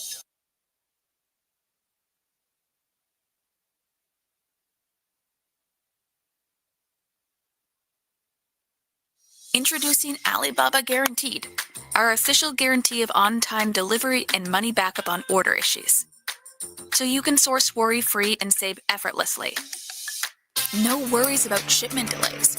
Your order will be delivered on time via Alibaba.com logistics by the guaranteed delivery date, or you will receive 10% compensation for the delay. No hassle with returns and refunds. Alibaba.com will communicate with the suppliers on your behalf to get your money back for missing deliveries and defective or damaged products. Plus, if the products are defective, return to a local warehouse near you for free. Now you can even source customized products with the added confidence of our true to spec coverage. Should the products not meet your exact specifications, from design to material to manufacturing, you can also get your money back. The Alibaba Guaranteed logo is your cue to identify an Alibaba Guaranteed product. Source with an extra layer of confidence from select products available for instant order or quick customization, with delivery and after sales guaranteed by Alibaba.com. The traditional image search meant switching between websites and uploading pictures. Until now. Introducing Alibaba Lens, a new image search extension that connects your from e-commerce to social media platforms. Simply select any image on the web for Alibaba Lens to instantly scan more than 20 million relevant manufacturer listings. Alibaba Lens helps you select products and compare the lowest whole prices hidden behind retail markup.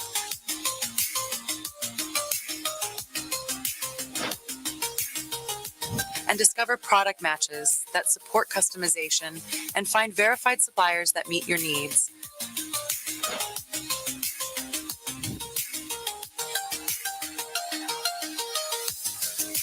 Our multimodal search also allows you to combine images with text requirements so that you can effortlessly reimagine products in real time. Turn every web page into your sourcing advantage without ever leaving the browser.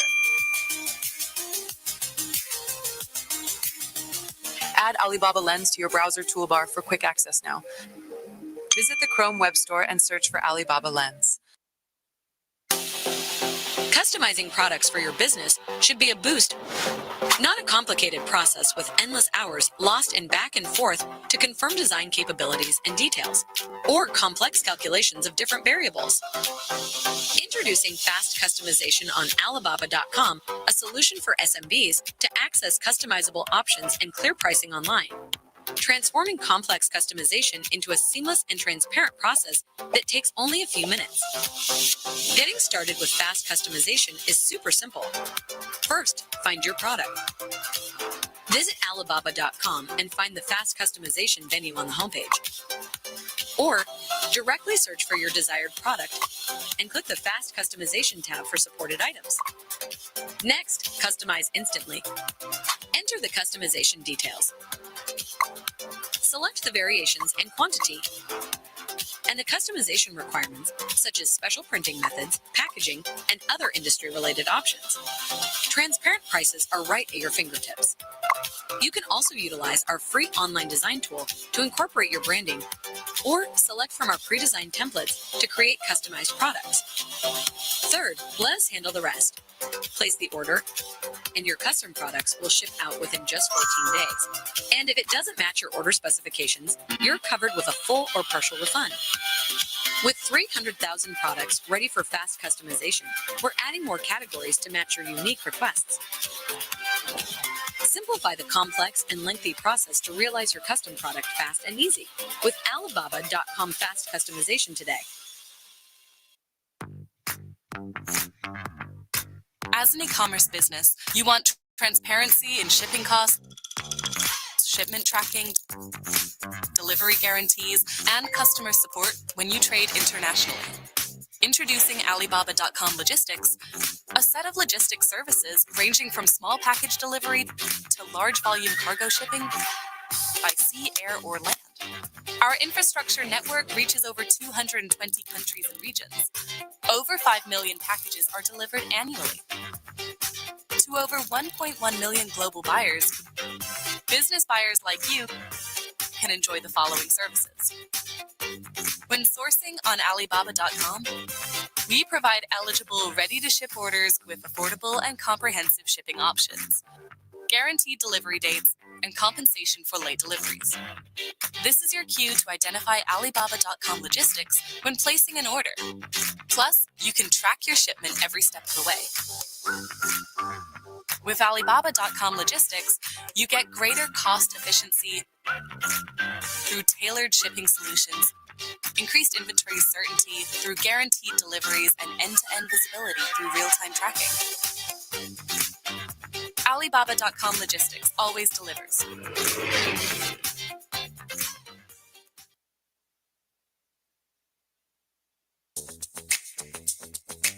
Worried about your package's journey? Plan ahead with estimated delivery dates, or even better, know exactly when your order will arrive by purchasing products backed by our on-time delivery guarantee, and get compensated in the rarest event of late delivery. Or get your money back hassle-free for missing deliveries and defective or damaged products. Speed up your cross-border shipments while saving more. Alibaba.com Logistics has partnered with local warehouses worldwide so you can save on costs and receive orders faster from suppliers with local stock in your area.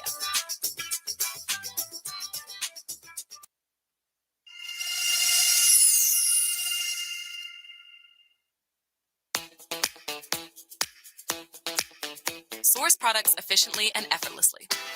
Our intelligence system ensures transparent and predictable shipping costs at every step of your product search. Smart dimension detection. Accurately measure product size and weight to minimize estimation errors. Smart packing optimization. Combine multiple items into space-efficient packages to reduce shipping costs. Smart logistics splitting. Leverage intelligent analysis of package weight, dimensions, and routes to enable optimal shipping solutions and precise costs. After placing your order, maintain full control with Alibaba.com Logistics. By tracking your shipment every step of the way and get notified of shipping exceptions. Our AI-powered tracking system monitors orders in real time to guarantee shipments arrive on schedule and proactively resolve any issues.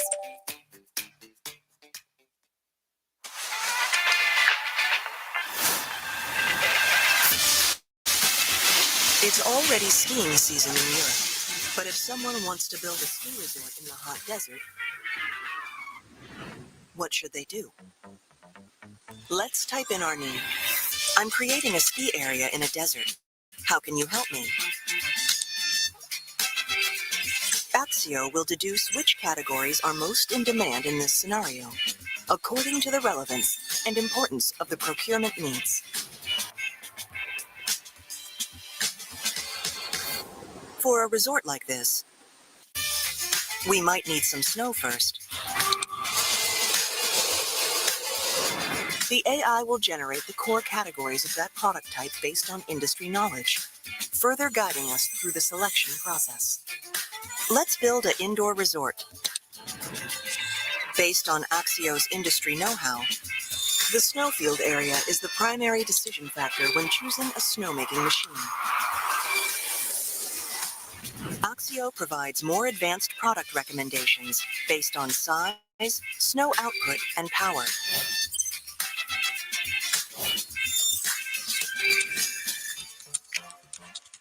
We can further refine the size requirements to select the most appropriate items.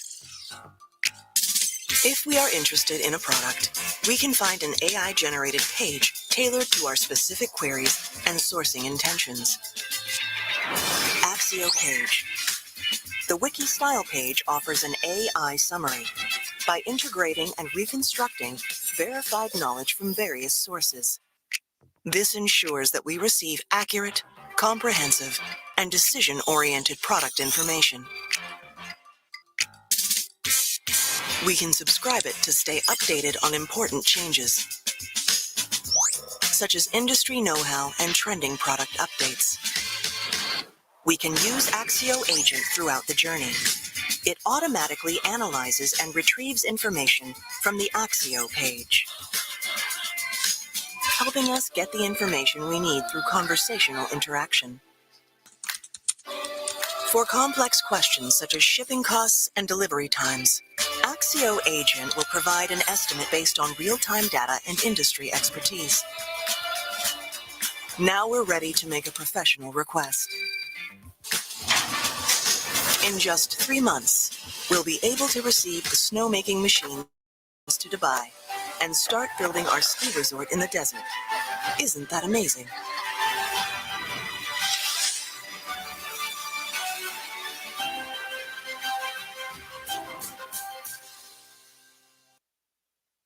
Basketball is about thinking ahead. Business is the same. You need a vision and the right partner. Alibaba.com connects me with worldwide suppliers to stay ahead, so I can be the same player in a new game. Join me to grow your business on Alibaba.com. Tennis is about pushing the limits, reaching beyond what's possible. Business is the same. Alibaba.com connects me with suppliers that challenge industry standards, so I can be the same player in a new game. Join me to grow your business on Alibaba.com. Some dream of a toy where every piece can fit with any other piece, bringing a spark of joy to the faces of blind children tucked away in hospital rooms. Someone wondered, can we craft toothbrushes from bamboo instead of plastic, so 1 billion discarded brushes each year don't keep harming our planet? There was a woman who decided to break free from heels that twist your ankles, empowering women to stand tall with both comfort and confidence. A bodybuilding champion who grew up in the ghetto set out to invent portable fitness equipment so everyone can stay in shape, anytime, anywhere. Daydreaming is easy, but entrepreneurship never is. It was really tough. And I just can't stop. There is no roadmap. No one clapping when you launch. Just rising costs, sleepless nights, and questions that stay with you. But yet, you show up. You build and you rebuild. You keep going, because no matter the setback, the silence, the countless no's, you believe. You can do whatever you put your mind to. You never give up. You think we're possible. We were going to be successful. Everything can break an entrepreneur, yet nothing really can. we can make it.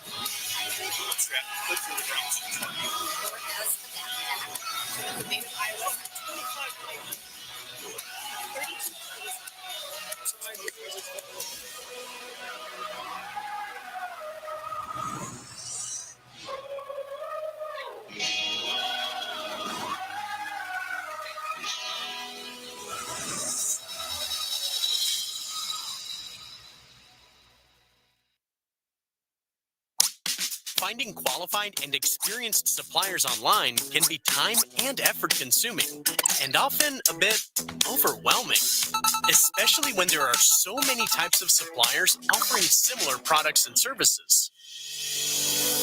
Introducing Alibaba.com Verified Suppliers, a verified, easier way for you to find and source efficiently and confidently from experienced suppliers. To qualify as a verified supplier, suppliers must have had their store displayed information and capabilities verified by independent, world-renowned third-party companies with inspection videos and downloadable reports, hold verified certificates, patents, test reports, and import and export qualifications, have years of experience in domestic and foreign trade, and offer great services and discounts with a proven track record on Alibaba.com. To help you quickly identify suitable suppliers for your sourcing needs, we have grouped the verified suppliers into 3 service-specific types. Custom manufacturers, who provide dedicated production lines and custom design capabilities for high customization and specialization seekers. Multi-specialty suppliers, who offer low MOQ customization, end-to-end logistics solutions, and multi-category procurement for retail trend followers. Brand holders, who offer branded products and overseas distribution for brand dealers. All of them are industry experts with verified credentials and consistent product and service quality. You can find a verified supplier by searching for either products or manufacturers. Know what you want to source? Look for the Verified Suppliers filter when searching under Products. Scroll down to find the supplier service type once you land on the product page, and check out the verification details from suppliers' company profiles. Got a product idea to build from scratch? All suppliers displayed under the manufacturer search are verified suppliers with factory inspection videos and reports, so that you can build new partnerships with greater peace of mind. With verified suppliers, sourcing online can be very easy, very certain, verified. Source from verified suppliers today.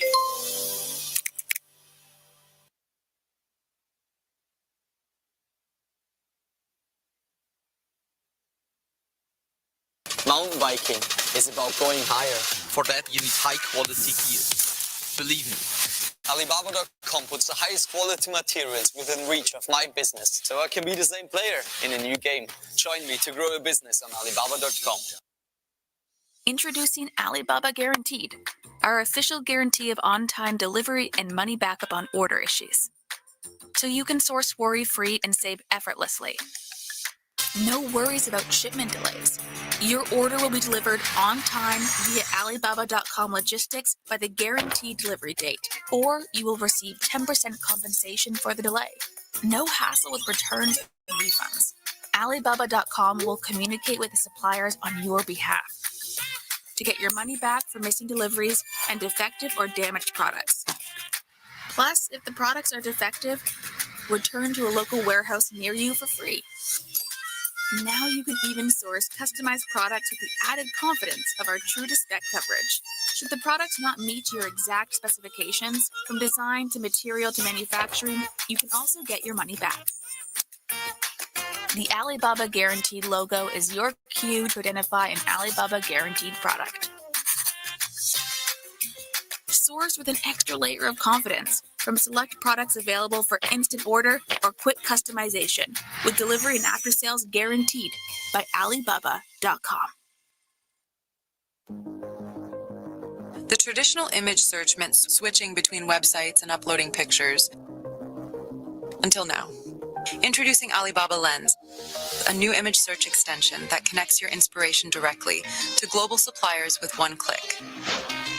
From e-commerce to social media platforms, simply select any image on the web for Alibaba Lens to instantly scan more than 20 million relevant manufacturer listings. Alibaba Lens helps you select products and compare the lowest whole prices hidden behind retail markup.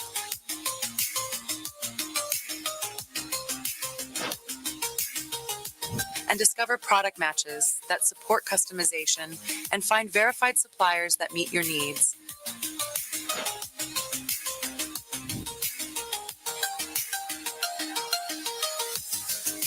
Our multimodal search also allows you to combine images with text requirements so that you can effortlessly reimagine products in real time. Turn every web page into your sourcing advantage without ever leaving the browser. Add Alibaba Lens to your browser toolbar for quick access now. Visit the Chrome Web Store and search for Alibaba Lens. Customizing products for your business should be a boost, not a complicated process with endless hours lost in back and forth to confirm design capabilities and details, or complex calculations of different variables. Introducing fast customization on Alibaba.com, a solution for SMBs to access customizable options and clear pricing online. Transforming complex customization into a seamless and transparent process that takes only a few minutes. Getting started with fast customization is super simple. First, find your product. Visit Alibaba.com and find the fast customization venue on the homepage. Or directly search for your desired product and click the Fast Customization tab for supported items. Next, customize instantly. Enter the customization details. Select the variations and quantity, and the customization requirements, such as special printing methods, packaging, and other industry-related options. Transparent prices are right at your fingertips. You can also utilize our free online design tool to incorporate your branding, or select from our pre-designed templates to create customized products. Third, let us handle the rest. Place the order, and your custom products will ship out within just 14 days. And if it doesn't match your order specifications, you're covered with a full or partial refund. With 300,000 products ready for fast customization, we're adding more categories to match your unique requests. Simplify the complex and lengthy process to realize your custom product fast and easy with Alibaba.com Fast Customization today.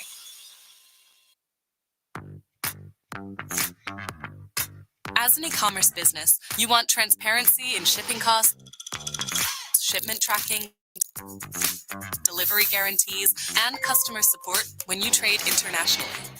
Introducing Alibaba.com Logistics, a set of logistics services ranging from small package delivery to large volume cargo shipping by sea, air, or land.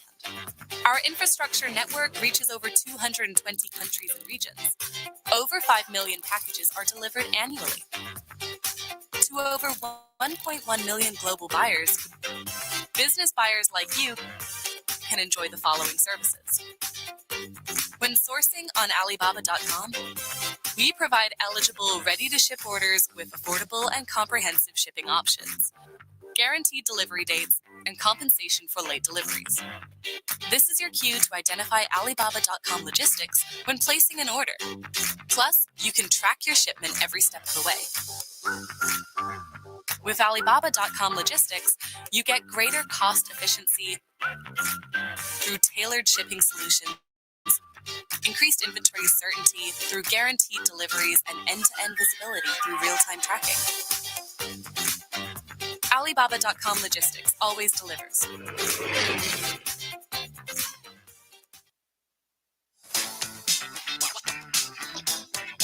When sourcing internationally, you may face challenges such as unpredictable shipping costs, complex tariffs, and unreliable delivery timelines. But with Alibaba.com Logistics and the variety of shipping solutions we offer, you can better plan your budget with estimated shipping prices, where what you see is what you get, no hidden fees. And Alibaba guaranteed products allow you to find your best logistics solution by comparing delivery dates and shipping fees for economy, standard, and premium packages. Beyond clear costs, experience end-to-end visibility on the entire shipping process. Tackle Tackle the unpredictability of global trade with our solutions.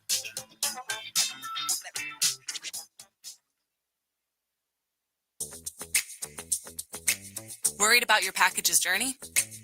Plan ahead with estimated delivery dates, or even better, know exactly when your order will arrive by purchasing products backed by our on-time delivery guarantee, and get compensated in the rarest event of late delivery.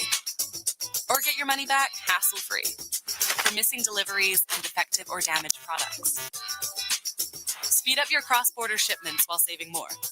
Alibaba.com Logistics has partnered with local warehouses worldwide so you can save on costs and receive orders faster from suppliers with local stock in your area.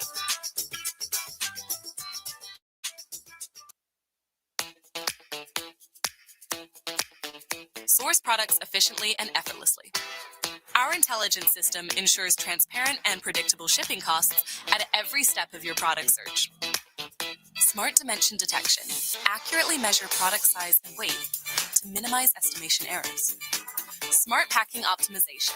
Combine multiple items into space-efficient packages to reduce shipping costs. Smart logistics splitting.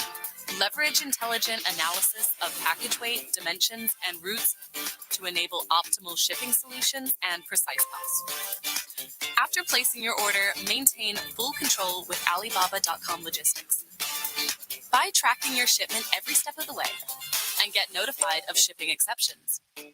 Our AI-powered tracking system monitors orders in real time to guarantee shipments arrive on schedule and proactively resolve any issues.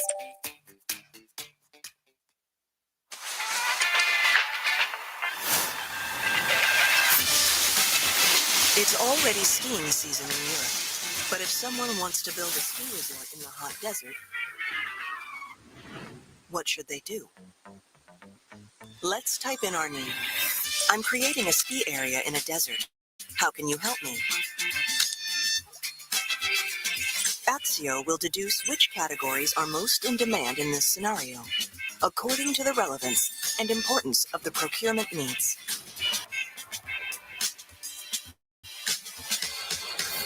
For a resort like this, we might need some snow first. The AI will generate the core categories of that product type based on industry knowledge, further guiding us through the selection process. Let's build an indoor resort. Based on Axio's industry know-how, the snowfield area is the primary decision factor when choosing a snowmaking machine. Axio provides more advanced product recommendations based on size, snow output, and power.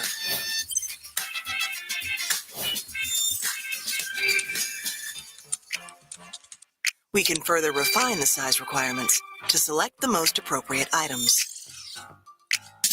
If we are interested in a product, we can find an AI-generated page tailored to our specific queries and sourcing intentions. Axio page. The wiki style page offers an AI summary by integrating and reconstructing verified knowledge from various sources. This ensures that we receive accurate, comprehensive, and decision-oriented product information. We can subscribe it to stay updated on important changes, such as industry know-how and trending product updates. We can use Axio Agent throughout the journey. It automatically analyzes and retrieves information from the Axio page, helping us get the information we need through conversational interaction. For complex questions such as shipping costs and delivery times, Axio Agent will provide an estimate based on real-time data and industry expertise. Now we're ready to make a professional request.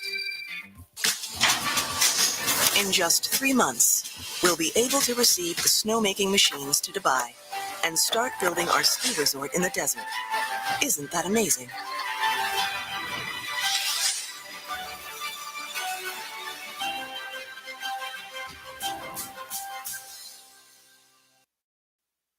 Mountain biking is about going higher. For that, you need high-quality gear.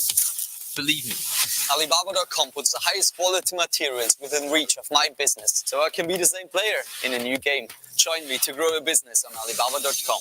Basketball is about thinking ahead. Business is the same. You need a vision and the right partner. Alibaba.com connects me with worldwide suppliers to stay ahead, so I can be the same player in a new game. Join me to grow your business on Alibaba.com. Tennis is about pushing the limits, reaching beyond what's possible. Business is the same. Alibaba.com connects me with suppliers that challenge industry standards, so I can be the same player in a new game. Join me to grow your business on Alibaba.com.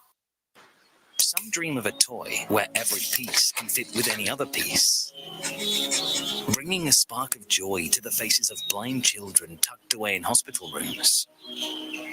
Someone wondered, can we craft toothbrushes from bamboo instead of plastic, so 1 billion discarded brushes each year don't keep harming our planet? There was a woman who decided to break free from heels that twist your ankles, empowering women to stand tall with both comfort and confidence. A bodybuilding champion who grew up in the ghetto set out to invent portable fitness equipment so everyone can stay in shape, anytime, anywhere. Daydreaming is easy, but entrepreneurship never is. It was really tough. And I just can't stop. There is no roadmap. No one clapping when you launch. Just rising costs, sleepless nights, and questions that stay with you. But yet, you show up. You build and you rebuild. You keep going, because no matter the setback, the silence, the countless no's, you believe. You can do whatever you put your mind to. You never give up. You do what possible. We were going to be successful. Everything can break an entrepreneur, yet nothing really can. We can make it.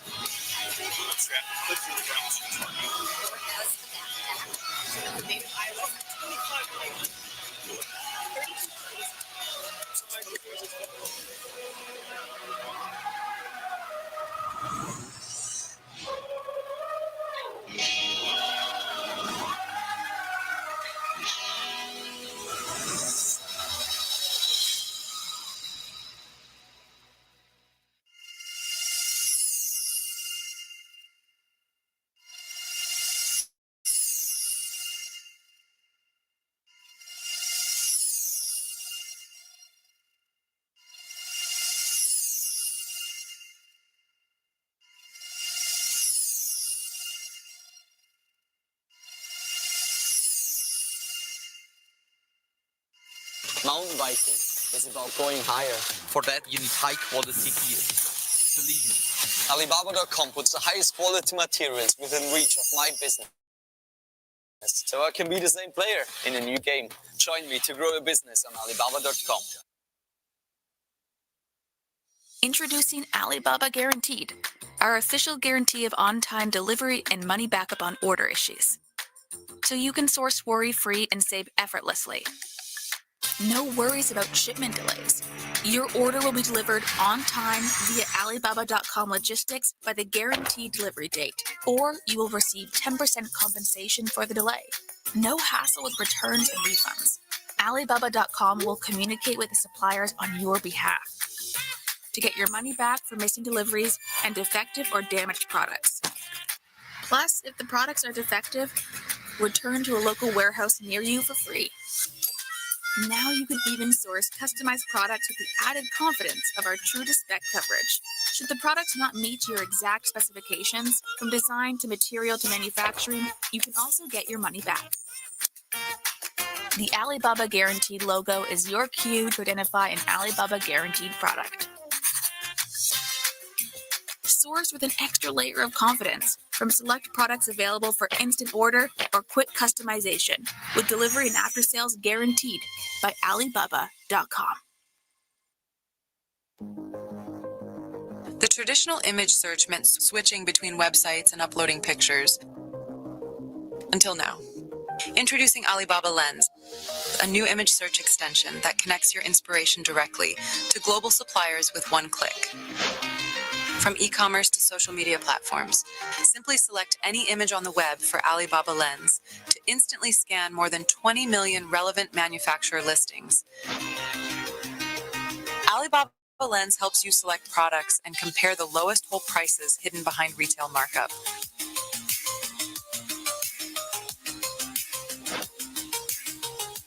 And discover product matches that support customization and find verified suppliers that meet your needs.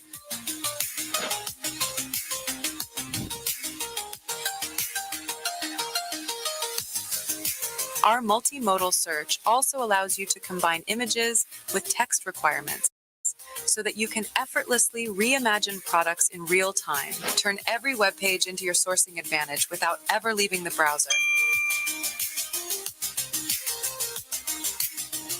Add Alibaba Lens to your browser toolbar for quick access now. Visit the Chrome Web Store and search for Alibaba Lens. Customizing products for your business should be a boost, not a complicated process with endless hours lost in back and forth to confirm design capabilities and details, or complex calculations of different variables. Introducing fast customization on Alibaba.com, a solution for SMBs to access customizable options and clear pricing online. Transforming complex customization into a seamless and transparent process that takes only a few minutes. Getting started with fast customization is super simple. First, find your product. Visit Alibaba.com and find the fast customization venue on the homepage. Or directly search for your desired product and click the fast customization tab for supported items. Next, customize instantly. And the customization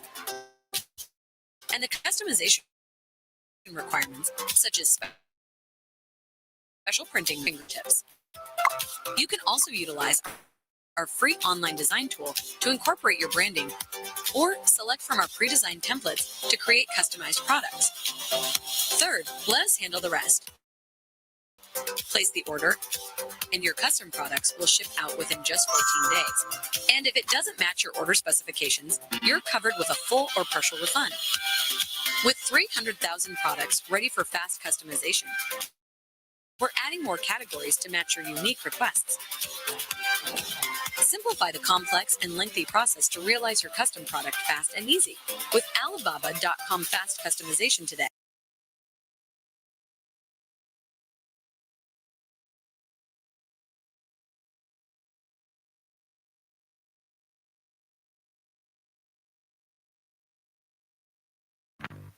As an e-commerce business, you want transparency in shipping costs, shipment tracking, delivery guarantees, and customer support when you trade internationally.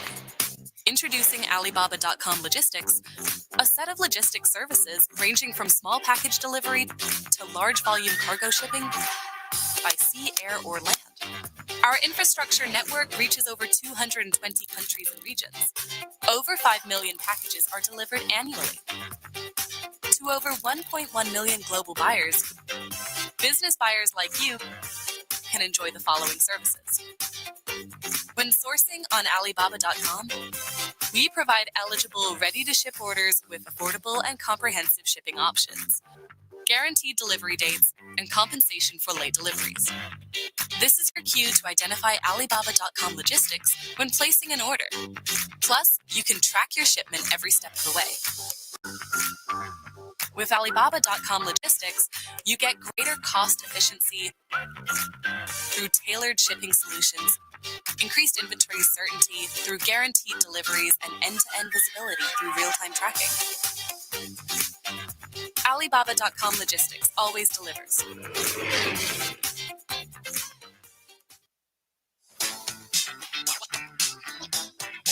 When sourcing internationally, you may face challenges such as unpredictable shipping costs, complex tariffs, and unreliable delivery timelines. But with Alibaba.com Logistics and the variety of shipping solutions we offer, You can better plan your budget with estimated shipping prices, where what you see is what you get, no hidden fees. And Alibaba guaranteed products allow you to find your best logistics solution by comparing delivery dates and shipping fees for economy, standard, and premium packages. Beyond clear costs, experience end-to-end visibility on the entire shipping process. Tackle the unpredictability of global trade with our solutions.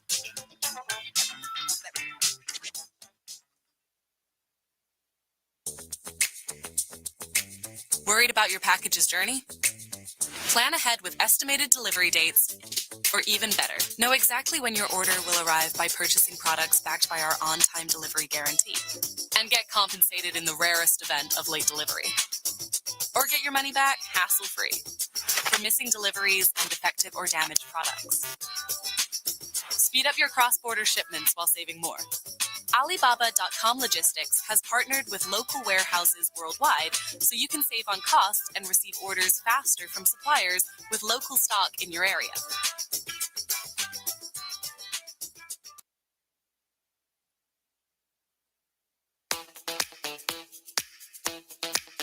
Source products efficiently and effortlessly. Our intelligence system ensures transparent and predictable shipping costs at every step of your product search. Smart dimension detection. Accurately measure product size and weight to minimize estimation errors. Smart packing optimization. Combine multiple items into space-efficient packages to reduce shipping costs. Smart logistics splitting. Leverage intelligent analysis of package weight, dimensions, and routes to enable optimal shipping solutions and precise costs. After placing your order, maintain full control with Alibaba.com Logistics. By tracking your shipment every step of the way and get notified of shipping exceptions. Our AI-powered tracking system monitors orders in real time to guarantee shipments arrive on schedule and proactively resolve any issues.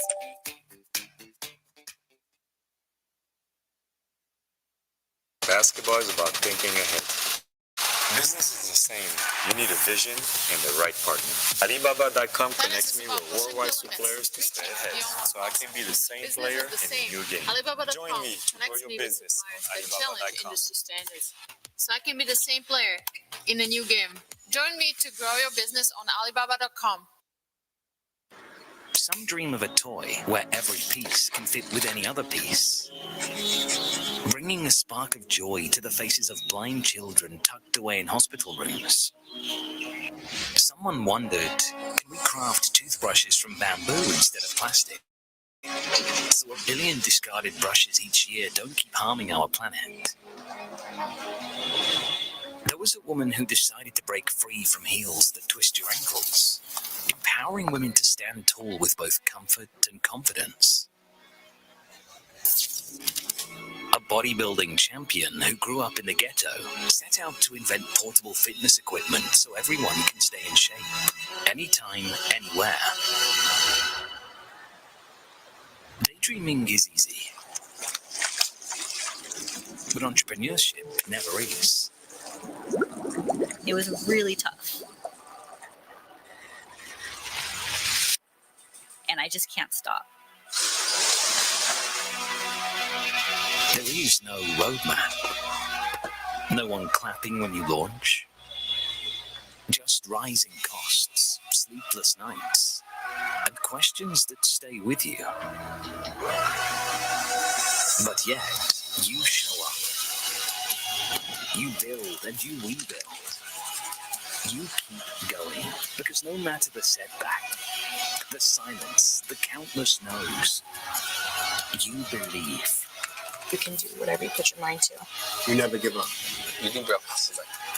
We were going to be successful. Everything can break an entrepreneur, yet nothing really can. We can make it.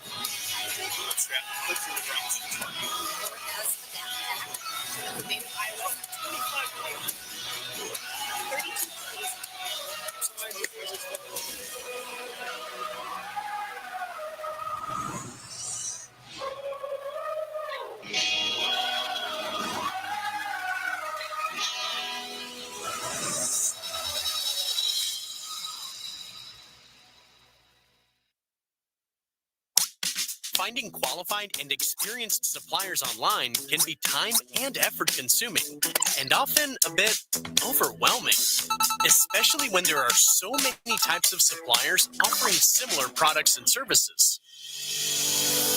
Introducing Alibaba.com Verified Suppliers, a verified, easier way for you to find and source efficiently and confidently from experienced suppliers.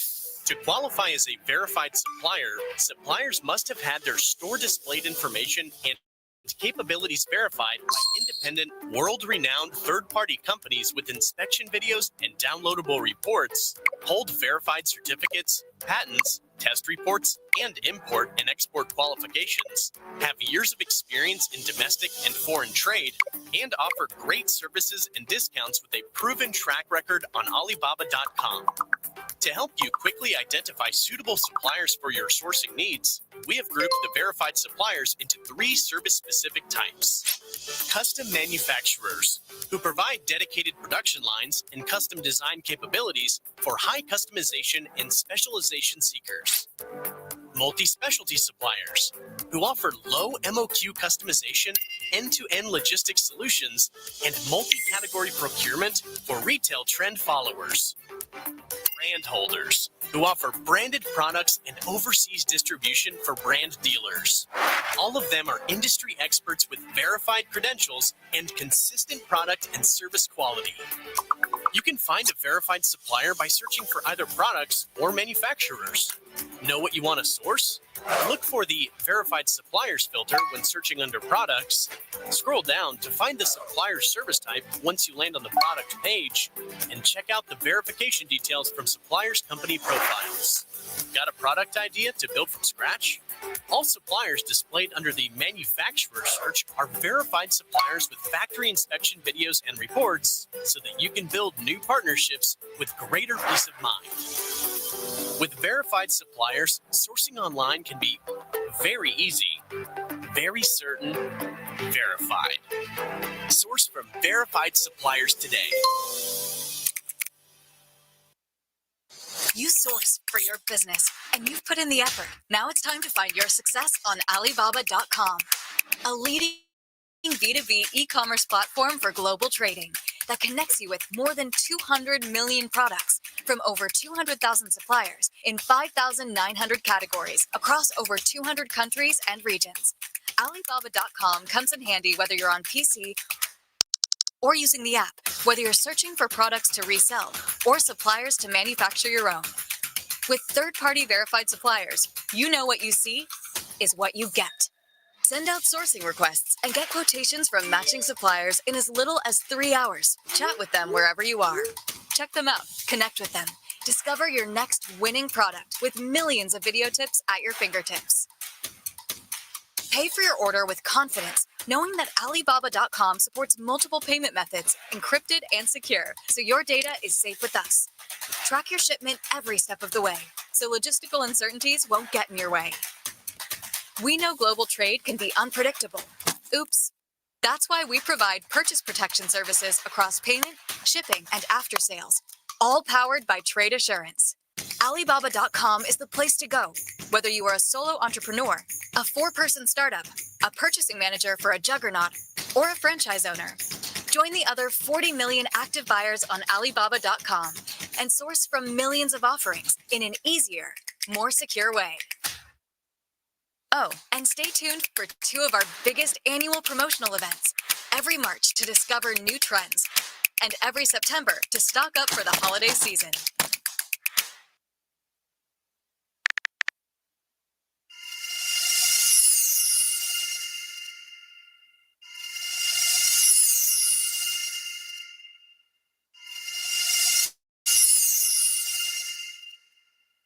Mountain biking is about going higher. For that, you need high-quality gear. Believe me, Alibaba.com puts the highest quality materials within reach of my business, so I can be the same player in a new game. Join me to grow a business on Alibaba.com.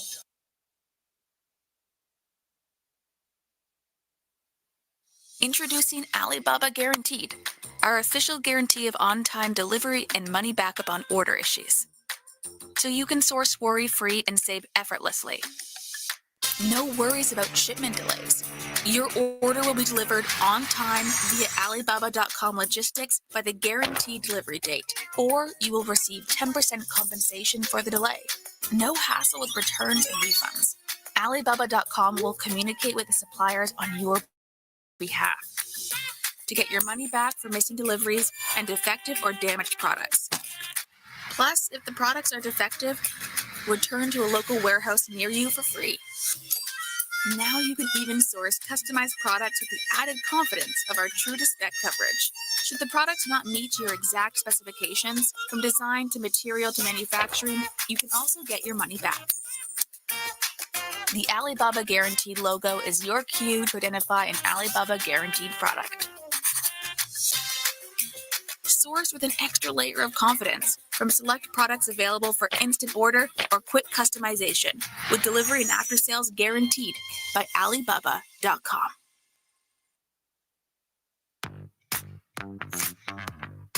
As an e-commerce business, you want transparency in shipping costs, shipment tracking, delivery guarantees, and customer support when you trade internationally.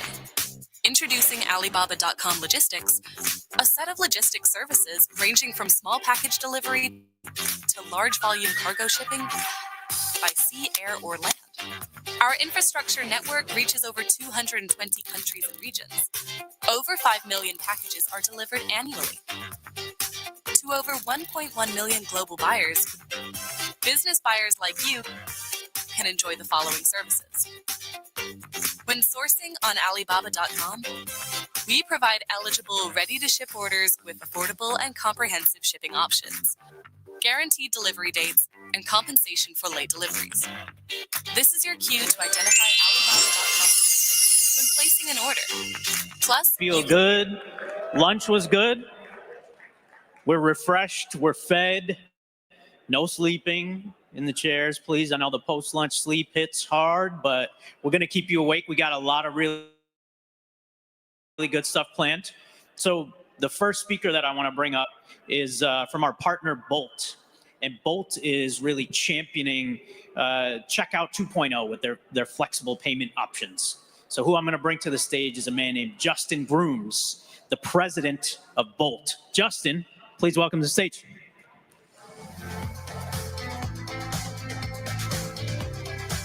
Thank you. Thank you. Thank you so much. Thank you. Hope everyone had a nice lunch. I know the pressure of being the person right after lunch is probably only surpassed by being the last person of the day, so I'm glad to be right here.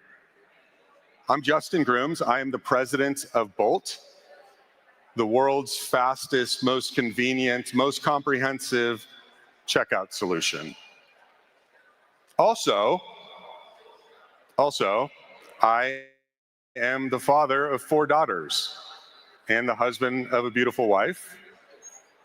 I am someone who goes to Las Vegas about 4 times a year, always on business. I don't mind getting into a crowded elevator, but I don't like waiting in line to check in. When I order a product online, I personally focus on understanding when that product will be delivered. I really like to know when it will show up. I want to know, can I order online right now and save myself a trip to the store? My wife, on the other hand, is someone who will hunt for a good bargain. She will wait a couple days or a couple weeks for the right item at the right price. We live together, we share the same cards, but we have different shopping habits. And you know now a little bit about me, and the least interesting thing that you know about me is my name. So from there, let's talk a little bit about Bolt. So what's the problem right now that we try to solve from a checkout perspective? So there's this statistic that gets thrown around, and some people really value the statistic, and some people dismiss it. And that stat is that $2 trillion worth of checkout carts are abandoned every year. A lot of people will look at that number, and what they will say is, well, that's just people that were shopping around. They never intended to buy the item that they were looking at. But then why did they go all the way to checkout? You can see the total in your cart. You don't need to initiate the checkout process. We think, and we know from our experience of over a decade of running sophisticated checkouts with over 80 million American consumers, that checkout actually does make a big difference. So, I told you a little bit about myself when we started. I told you a little bit about my characteristics. The information that I told you that's most useful to you in helping to understand how to sell to me was, again, not my name. You certainly need to know my name at some point if you want to ship something to me, if you want to follow up with me. But there's a lot of other information about me that might be more useful. And we believe at Bolt that the future of checkout, the problem that isn't solved right now, is the fact that we don't understand the characteristics of consumers that come through. So we know their name. We focus so much on the deterministic identity of the consumer that's coming through. But we don't always do a good job of understanding characteristics about the potential shopper that's in front of us at any given moment. It's the perfect storm. So let's talk about, from Bolt's perspective, from my perspective, of someone who's been in this industry for a while, what I think the 4 big challenges are that we all deal with in e-commerce right now, and in particular, how they affect checkout. AI, right? We've heard a lot about it already today. I came downstairs early this morning for breakfast. The first topic that came up was AI. What's the challenge with AI that we have right now? Well, I would say that the challenge that a lot of us have with AI right now is that the only player in market that truly has enough data about us to truly provide a customized end-to-end shopping to buying experience is Amazon. And Amazon has such a large network and such a powerful network of merchants, many of you included, that they are able to essentially force consumers to log in and identify themselves. And they're able to use that deterministic identity of saying, this is Justin, to look at my entire history and background and understand that I probably have 3 daughters. They've probably figured that out about me. And that my 8-year-old is about to turn 9. And that it might be the right time to market the next size of clothes to me. But other than that, it drops off really fast of who has enough data to, from cradle to grave, from beginning of shopping to end of checkout, really understand who I am and tailor an experience to me. And I see this even with other large merchants. They just can't quite do it. So that's problem number 1. The AI training crisis. There are all of these interesting, powerful tools that work so well in theory. But if we can't identify a subset of data and associate that with a transaction, it becomes extremely difficult to personalize the experience. Which brings us to the personalization paradox. It is very complicated to personalize. Let me tell you this. I've been at Bolt for 6 years. It is very complicated to run and keep stable a static checkout. To make the payment fields always work for every geography that they're going to make the tax calculations right, to make the shipping calculations right, to comply with all of the UI and UX requirements that you have for user expectations or legal requirements. That is really hard. personalizing that, making it dynamic, becomes impossible. So, number two, even if we know who a consumer is and we have enough information about them, actually live adapting the whole experience to someone is extremely difficult. Number three, the network identity crisis. What does this mean? We go back to the Amazon experience, right? They have this amazing ecosystem that they've developed around identity and wrapping value around that identity, making consumers feel like they get something for giving Amazon their identity. But what do the rest of us have? So I can tell you what Bolt has. Bolt has a network of 80 million American consumers that sit behind our identity layer and have used our checkout. But that's very unusual to have that large of a network, and it's extraordinarily unusual for the network to be accessible for customization opportunities in shopping. So, even if you can identify a customer, and even if you can create a specific experience around that customer, these are your golden customers, your happy path, your most loyal customers who log in. Where does that leave us next? The next challenge that we all deal with is this privacy apocalypse. There was some really interesting news out of the Apple Worldwide Developer Conference and the restrictions that they're going to put into the Safari browser, the inability for pixel-based tracking to be a reliable source of information for attribution going forward. That may or may not happen. We've seen that happen and be pulled back before. But I think that we all can agree that something big is changing in privacy. Consumers expect to have agency over their own identity. In fact, I, as a consumer, like this. I like knowing that if I am on my iPhone, that there's pixel-based tracking, that Apple is doing something to make that more difficult. Why do I like it? I don't know. I just do. It's probably more useful if I didn't. But what we see is that tracking and the expectation around tracking is changing. So this whole model of deterministic identity, or tracking what someone was doing 10 steps before they got to you, all the way to where they show up on your site, all the way through their site to checkout, is dramatically changing. What do we think is the great equalizer? First of all, we think that merchants need to have access to a large network of consumers.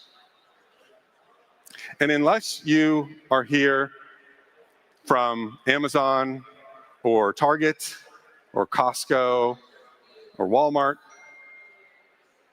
you probably don't have tens and tens and tens of millions of active consumers going through your database on a daily basis. The second thing that we think that enables is Amazon-level AI. If you can have access to a large consumer network like what Bolt provides, you can start to think about how you could personalize experiences for individual consumers on individual transactions on an Amazon level. So, what used to be sort of exclusive now is switching a little bit to being more infrastructure. But what's the difference? How does this model, if I have 80 million, for instance, consumers in network, highly active American consumers that have Bolt accounts, all white labeled, sitting behind our merchants, and I want to apply insights to those consumers on an infrastructure level, how do I survive that privacy apocalypse, the last problem that we talked about before. You survive it by embracing privacy. You survive it by embracing a double opt-in solution where consumers at each instance and for each merchant not only are agreeing to add their data to the network, but to use their data with an individual merchant. Fascinating, what we found is that when you actually provide seamless, easy, double opt-in solutions to consumers, they'll do it. They'll opt in, and they'll provide a lot of information. And this makes sense on a human level. Think about walking around this show right now, how little personal information you would just share with someone walking by you. It would be inappropriate. It would be awkward. But if you go to dinner with someone tonight, and you have a drink and you get to know each other, in a very small amount of time, you might know how they met their spouse. You might know how they found the house that they live in, what their hopes are for their children. Because you entered into a consensual discussion with them about sharing information. You didn't sneak into their wallet when they left to go to the bathroom. You didn't just try to look them up on social while they weren't paying attention. You asked questions. You asked for permission. When you ask for permission, people, turns out, will share it. So what have we done about this? How do we make this available for consumers and merchants at scale? Let's say you're not here from Target or Walmart or Amazon or a big infrastructure player. How can you put insights to work for your consumers? So this is what we've done. This is an option that Bolt has created, which we think is pretty amazing. We've taken our decade of experience in checkout, over a decade. For over a decade, we've seen tens and tens of millions of consumers on a constant basis go through checkout and buy things. We have so much data on how people buy. But what was really interesting about that is we saw that we could customize experiences for consumers based on our expectations of what they would want in general. But there was no way to do it fast enough. So we partnered with an infrastructure player, Palantir, a leader in the industry, that allows us to do something fascinating. And that is to provide a checkout that quickly evaluates all of the data that is or isn't available to adapt in real time for different users, for different archetypes. And when I started in the beginning, I talked about how the least interesting thing that I shared with you was my name. What we mean by that is that what you really want when a consumer shows up to your site is insights about what is relevant to them in that specific transaction.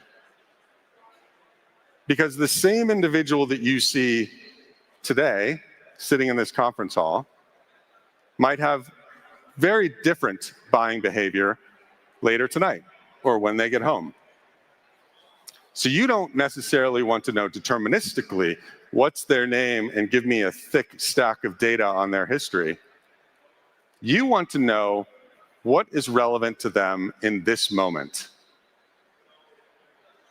If they lost their glasses and they're trying to get a replacement pair, I doubt that they're shopping for price. They're probably over here in Expedited Evan really looking to get that item delivered to them as soon as possible. I talked to people this morning. I talked to 3 different people. 2 people told me, I have no idea why I would ever need a sophisticated checkout. All I ever want to see is Google Pay. And a third person that was standing there said, that's ridiculous. I never use Google Pay. I only use Klarna, Pay in 4 for everything. No matter what, that's all I want to see. I've heard other times from people that want to see all of their payment types that are available to them. I've heard from consumers that say, I don't know why you would ever give me payment options. I always know what I want to use. I don't know why you'd ever give me shipping options. I always know what I would want to use. I also hear from consumers all the time that say, I want to see all of the shipping options and price compare. I pick based on price. All of those are the right answer. What you need and what Bolt has built and what we think is the future is a solution that allows you to create an archetype for the customer that's in front of you.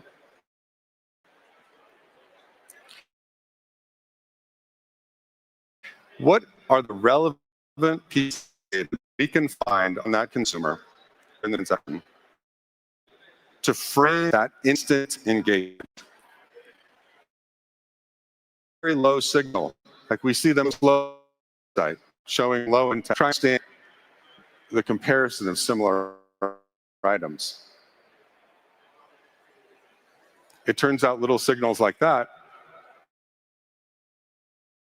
change the checkout and buying experience to be more relevant for that consumer. Whereas if someone jumps in and has a known account, is identified with a digital wallet, perhaps we should drive them toward that. In a pop-up, to offer 15% off for their order. Well, I can tell you about myself. I will accept a 15% off coupon, but only if it's convenient and my decision to buy it. But it's unfortunate for you, you offered it to me. There's other consumers driven more by discounted free shipping.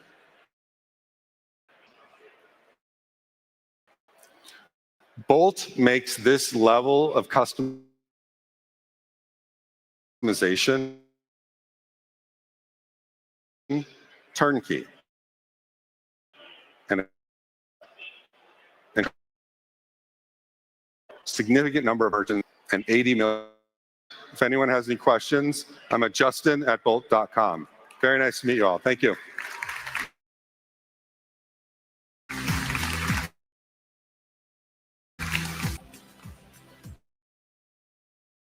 Really appreciate that one. That was a good session. All right. I see you got energy, man. Are we ready for what's next? Huh? Yes, yes. So,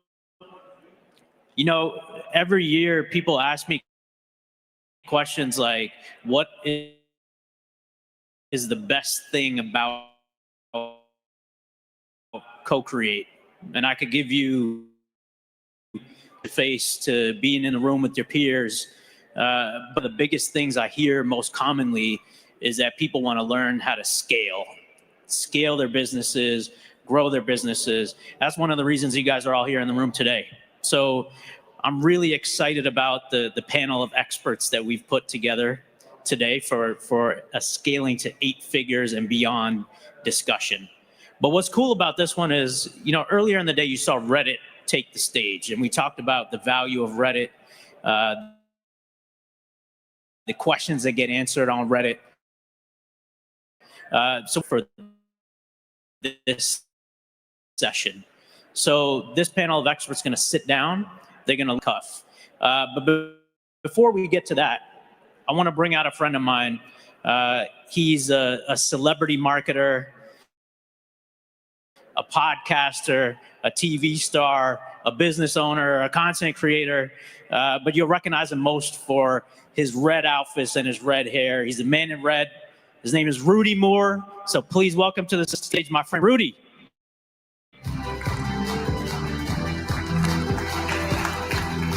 Thank you, boss.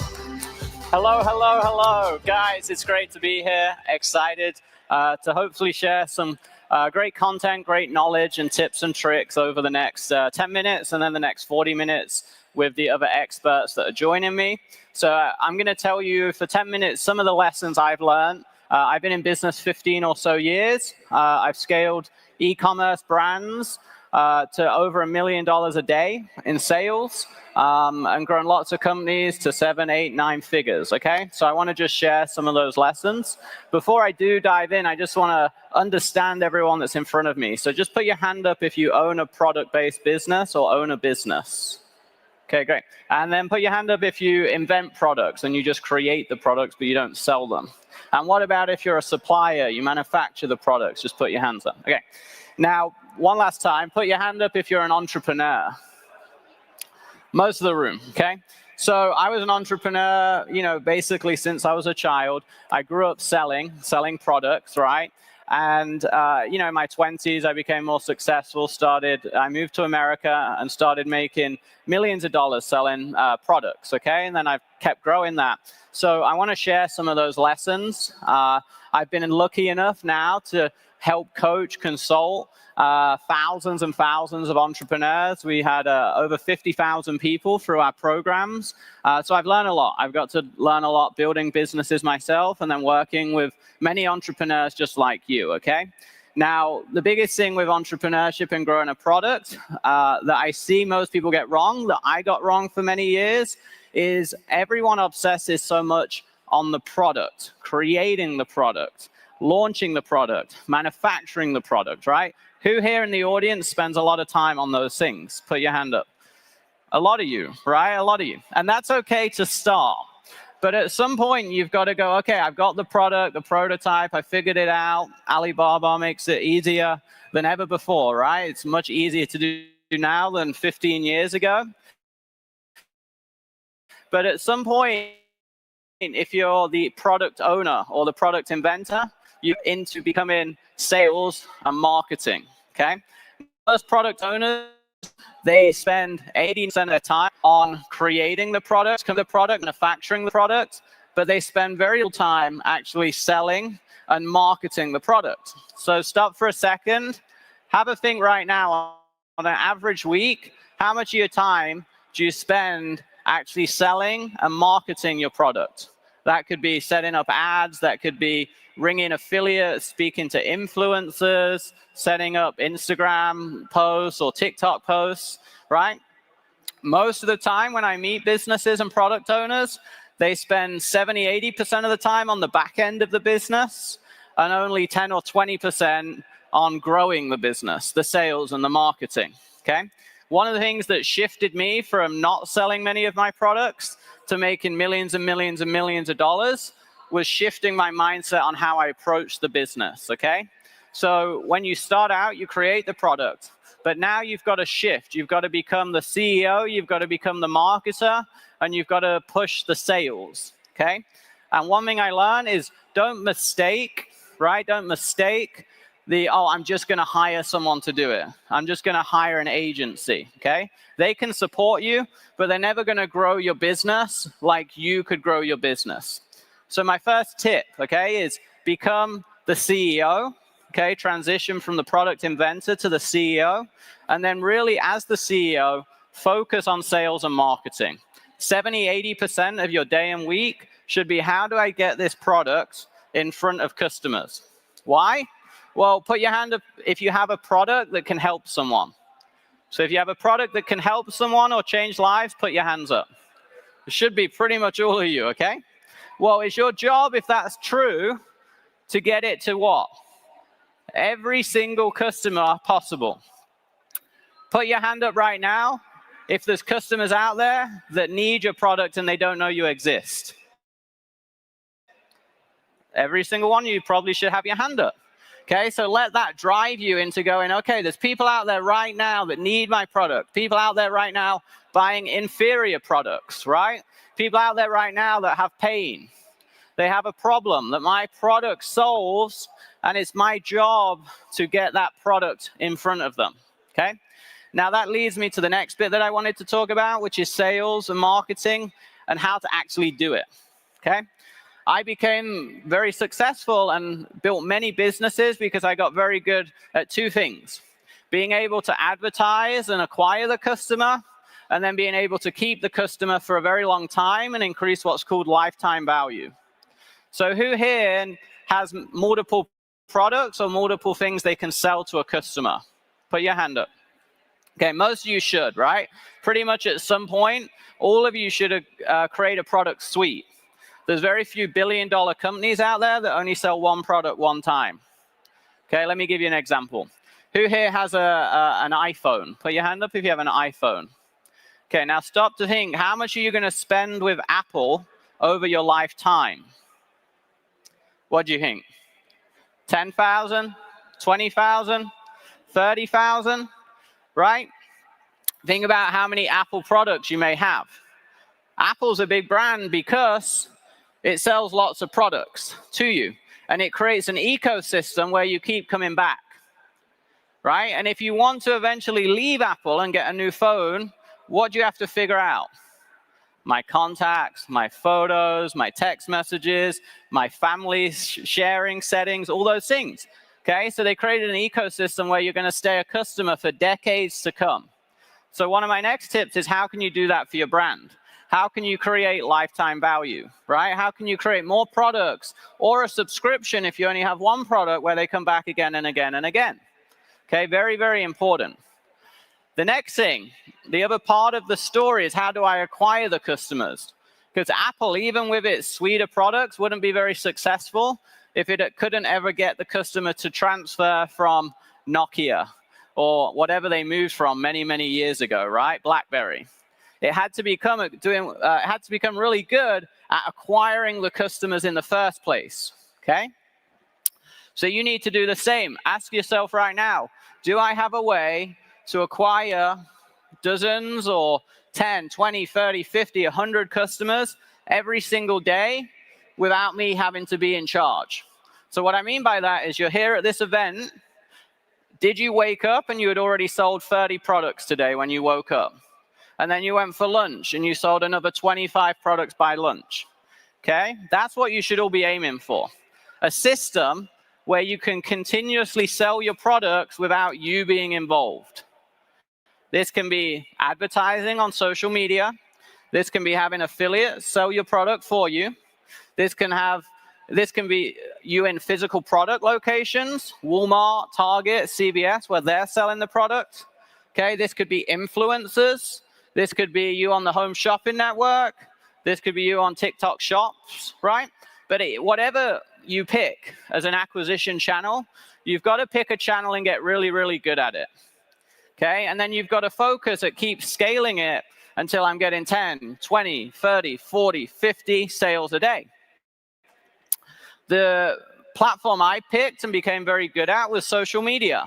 So I would run ads on Facebook, Instagram, all those platforms. I've been doing that since they first started over 10 years ago.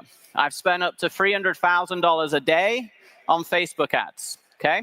Why? Because I knew I could make more back, okay? So my last tip before I bring up the experts is, don't be afraid to advertise.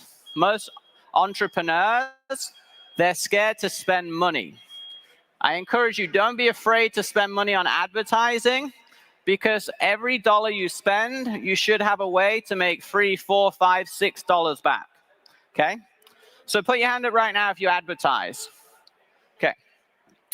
Now, put your hand up if you can spend $10 a day comfortably on advertising to advertise your product. Okay, what about $100 a day?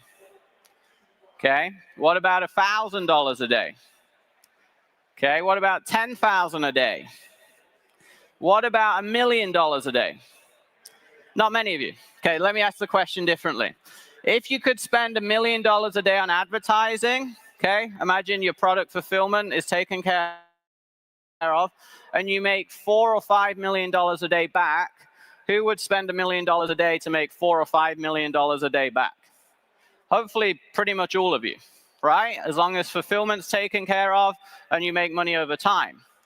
So when it comes to advertising and spending money, never look at it as an expense, okay? Because advertising and selling should be like an ATM. You put money in, you get money back. You put money in, you get money back. And every time you put $1 in, you should get $3, $4, or $5 back. That's the power of advertising when you spend the time to get it right, okay? And if you've tried advertising in the past on different platforms and it didn't work, it doesn't mean advertising doesn't work for your business. It just means you've not figured it out yet. Because if you do figure it out, I believe every single one of you can start to scale it, where you're able to spend hundreds or thousands of dollars a day, make more back, and then you have that automated selling machine, right? Why is that great? Because you can be at an event like this, and you already made $5,000 today, $10,000 a day, 25, okay? I looked on stage before I came up for one of my companies. We've done $53,000 today already. And I've been hit. I've not sold a thing, okay? Because I have a system to sell without me, right? And I don't say that to brag, just to encourage you that if I figured it out, you can too. I figured it out because I'm a good entrepreneur, but I believed in myself. But most importantly, I focus so much on sales and marketing, okay? And I meet so many amazing product and brand owners. I met dozens of you already probably this morning, spoke to you. If not, come say hi after this.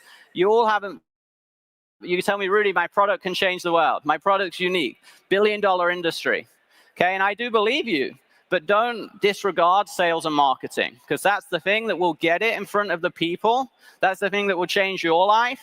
That's the thing that will make your product a household name.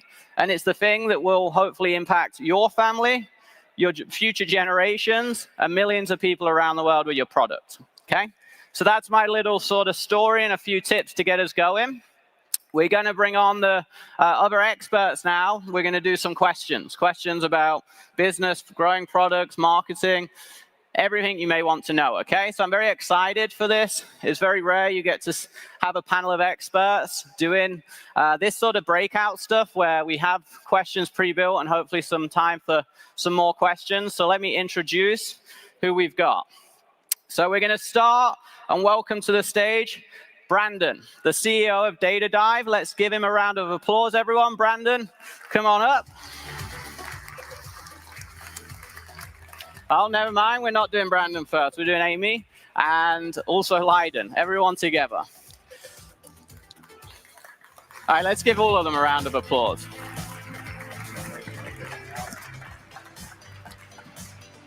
So that was a great example of every day in business. Doesn't go as planned, okay? I had this nice rehearsed introduction, one by one. They were going to come up. You were going to clap them. I was going to get to say hello. Okay, so great example as an entrepreneur. I guess I'll leave you with my last tip, that while you're doing all this and you're growing your brand, expect that every day you will fail along the way, okay? But very excited to have you guys here. Great, obviously, group of entrepreneurs, inventors, product creators, owners. I would love to start. You just give a little introduction about yourself. We'll start down the end, and then we'll kick off some questions. Hello, everyone. I'm Amy Weiss, the founder of Amazing at Home e-commerce consulting. I have invented products and built brands of my own, and I also help people develop products from concept to launch on platforms like Amazon, Walmart, and in retail stores.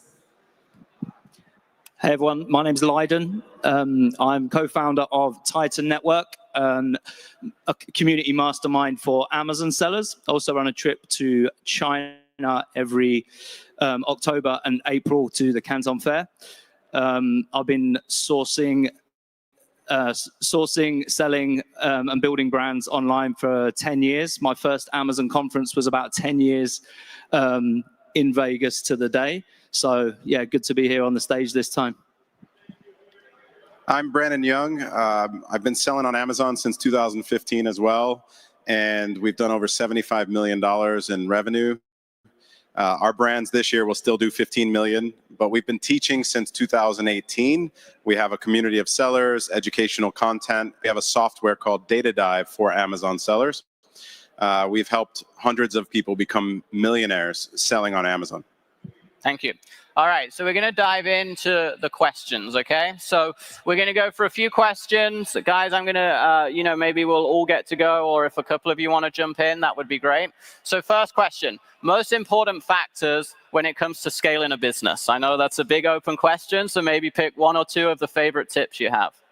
Yeah, I think that there's different points at which a business needs to evolve and the person running it needs to change. The first is the person that runs it to begin with needs to be the expert. So you need to learn every process yourself before you try to offload it. But then at some point when you hit different levels, you need to grow an org chart and become good at management. And so we hit different walls as we grew our business, where the org chart was really flat. You have a lot of direct reports, and you need to learn to scale that and become good at management and as an executive. So people and processes and working backwards, I would say, are the main keys to scaling. Love it. Yeah, absolutely. And just to build on that, one of the big mistakes that I see is people not being able to let go. When you get to that point, not being able to delegate because they're not going to, somebody that you hire might not do it exactly how you would do it, or as good as you might do it as a brand owner and the expert, as Brandon says. But if they can do it 80% as good as you, it's good enough, because unless you let go of that task, you're not going to scale. And I think another thing that people struggle with is really knowing their numbers and their unit economics. Because if you don't understand what decisions you make move the needle in your business, you may be spending all of your time, your money, and your resources trying to revive dead products and letting your super winners that are going to get you to that next 6 figures actually die, right? So I think knowing your numbers and making sure that you're putting your focus in the right areas, that way you can grow, you can hire the right people, you can do the right things, and that's what's going to take you to the next level. Yeah, I love that. So guys, as we go, I'm going to hopefully give you some actionable steps, because I believe knowledge is awesome, but when you come to these events, you got to leave an action. So first thing I would think about here is, what are 1 or 2 key hires you could make, right? 1 or 2 people that you could hire, that you could delegate off the tasks that aren't high ROI. Okay, I meet a lot of entrepreneurs, and they're doing a lot of tasks that people could do for $5, $10, $15, $20 an hour, and they can stay in their superpower. So that would be my first tip. And then the second tip on knowing your numbers, right? Do you know your lifetime value? Do you know your average order value? Do you know where your top 5 sellers are, right? Do you know your best acquisition channel? What's giving you the highest ROI? So they're the sort of key things that you really need to dive into. If everything I just said sounded like a foreign language, then go and learn like the key metrics for growing an e-com brand, because I promise you it'll be super important. So next one. What role does luck actually play in scaling to 8 figures, and can you engineer luck, right? That's another great question. I think there's a bit of luck, but at the end of the day, usually luck is only going to get you to that first or second success. And if you don't know what metrics to look at, what data to look at to make decisions, it's not going to be replicatable. So I would say that luck is a small factor, but if you make every decision based on data, your chances of success are going to be pretty predetermined. And so we don't make any decisions or move forward with any product or design until we have data to back it up of how we're going to sell it, how many units we can move based on the keywords and the SEO and the search volume, how we're going to rank it, and whether our market, like our design, is better than the current sellers. So that data is known before we even place the order with the factory. Yeah, and I think you don't get any luck if you don't take action. So something that I suffered from in the beginning is procrastination. And speed to market in this game is very important. So when I've had a good product idea, if it takes me 12 months to get it live, I can guarantee someone else in the world has got a similar good idea, right? And if you don't take action, you won't get that luck. And the other thing here, and I know you'll believe in this as well, because you're here at this event and you're networking and you're meeting people, is I believe in who, not how, sometimes. So you don't have to learn everything. But if you've got a network of people like everybody that you're networking in the room with here, and you've got a Rolodex of people, you're able to, because you've met them in person, you've shared a drink or a conversation in the hallway, then you're able to reach out to them and ask for advice. I think your network is your net worth, as they say, and it is very important. So sometimes we use the word luck to disguise taking action and being able to tap into those resources. I think that's a great point. But what is most important along the lines of luck is your mindset. If you have a mindset that you are not worthy of 8 figures, 9 figures, you are going to put all the roadblocks in place that keep you from moving to your next level. So it's really, really important that you believe and you work on your mindset so that you can reach that next level and you don't put roadblocks. You're not your biggest roadblock, right? So mindset, I think, is even more important than luck. I want to follow up on what Leiden said. I think it's brilliant. And one of my favorite quotes of all time is from a very famous gentleman. He said, "The harder I work, the luckier I get." Yeah, and I think, I won't speak for you guys, but we're in Vegas, so I'll take a bet. I feel I've been more unlucky than I have been lucky. I've just, hard work and determination has got me to where I am today. I'm sure you guys have had many failures, many roadblocks along the way. And we're all sat up here and you're sat there. The only difference between these two things is a few years, okay? And the consistency and the resilience to keep going. So that's why I was kind of joking earlier about failure. As you get bigger, you actually get more problems and bigger problems. You just get more experience with dealing with them. So just expect that as an entrepreneur, right? And just keep going, keep moving forward, and you will be successful. So next one. Should you prioritize market share first or profitability while scaling? Yeah, so it completely depends on where you're at. And a big factor to this is normally cash flow, right? And how fast you want to grow. So it all comes down to, if you want to grow fast, you're going to sacrifice profit. If you want to prioritize profit because you're going for an exit and you're prioritizing valuation, then you're going to slow down your growth. So I think those are the two axes when it comes to what mode you're in. And it's important that you understand that. It's good to understand your numbers, but what phase of your business journey are you in? Are you in growth or are you in prioritizing for profitability? And to add to that, I think it's also important what market you are in.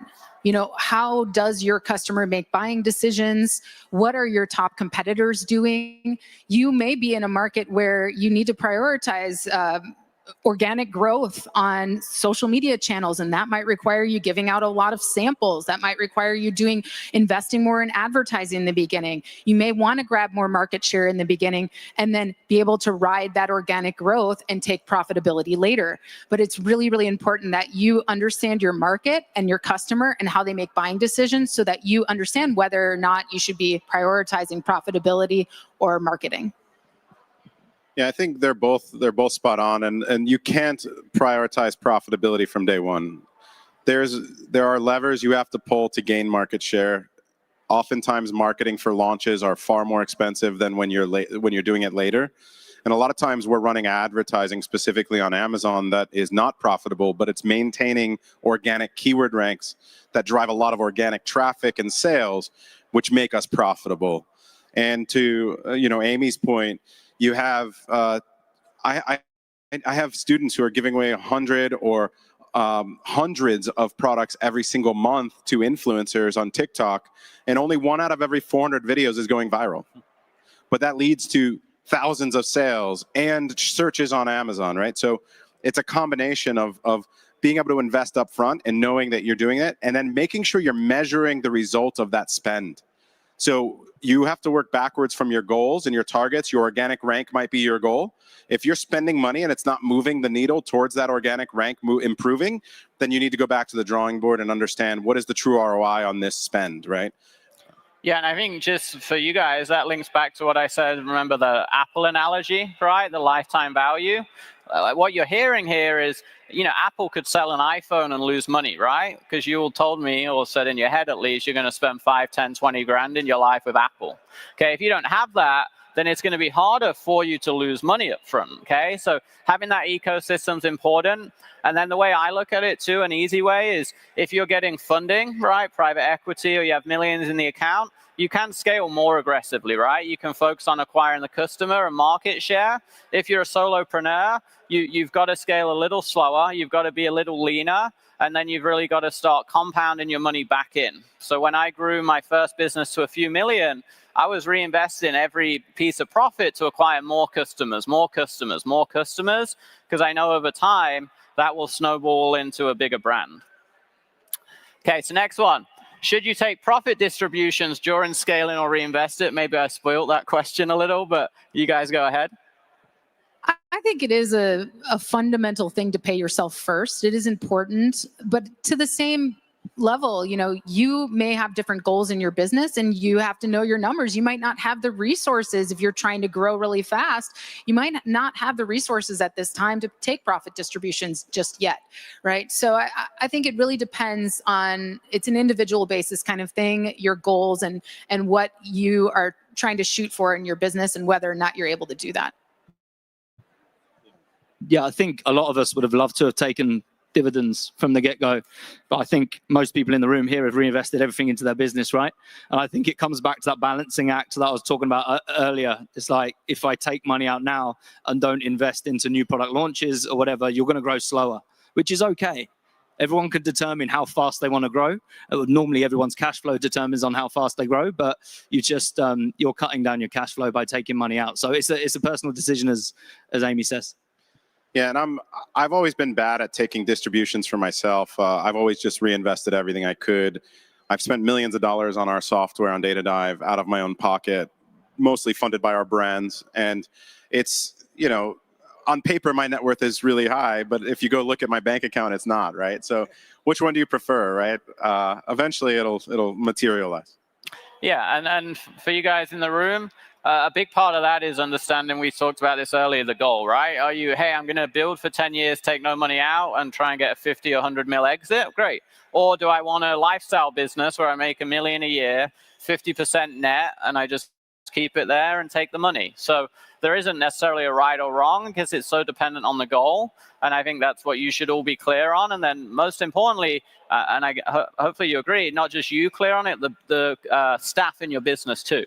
Right? Like, hey, as a company, we're okay sacrificing profit to acquire more customers and scale, or hey, this quarter or this year, we are focused on being leaner and more profitable. And that's so important, not just you, but your alignment from your team. Yeah, and just to add quickly, the fact is that, and Scott Dietz actually said this, and many years ago, and it resounded with me, that you make the most money out of your business when you exit, when you sell. So it doesn't matter how well you pay yourself along the way, most of your money will come out of your exit. So just know that money is coming and you should always be preparing for that exit. Okay, next one. So as the business grows, the operations take more time. Are you still wearing all the hats? Are you getting, you're getting lost in the daily grind? How do you grow without sacrificing freedom?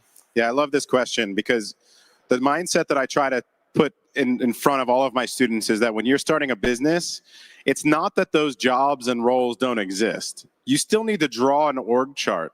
You still have every single role, from product development to sourcing and logistics to marketing to content.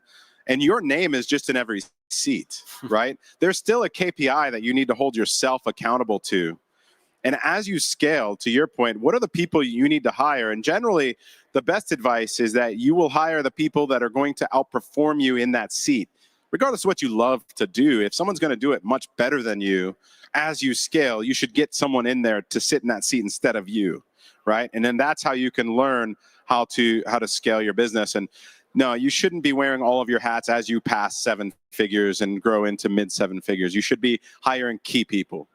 Yeah, and there's a book by Gino Wickman called Traction, which will teach you exactly how to do that. And that's how I learned that. Exactly, I completely agree with you. And one of my favorite books on that subject is called Buy Back Your Time by Dan Martell. Because the key, as Brandon said, you need to have that org chart from the very beginning because you have all those departments in your company, right? But who do you hire first? You need to hire to buy back your time and prioritize that. And there may be some things in your business that you love to do. Keep doing the things that you love to do because that's going to really inspire you and help you keep growing. But then hire out the things that you don't like to do as much and that you need based on that time analysis. It's really, really important to start letting go, but also hire strategically so that the people that you're hiring are, as Brandon said, going to make you even better, do that job even better than you could do it. And that's going to help you grow fast. Dan Martell actually does that with his wife. They go away without the kids, and they plan and do quarterly planning sessions for their personal life. So he does a business one, and he does one for his personal life as well. I went to see him in Australia, and I found that really interesting. Yeah, I think my 2 cents to add too is I started with 0 employees. I did everything just like all of you. And then I hired a couple of people at $5 an hour because that's all I could afford. Now I have 111 staff, right? So from 0 to 100 and just over 110 staff. And I work less than ever now because I have a big team. But like it also goes in phases. Okay, so don't think it's just like this. Like you'll work a lot at the start, then you'll hire a few people and you'll work even more because now you're managing all the people. And then they'll get to grips with it and you'll hire managers for them and work less. Then you'll go through another phase and work more probably. And then you'll get to a phase where you work less again. So just understand like hiring's so important, obviously, but your business will go through phases too.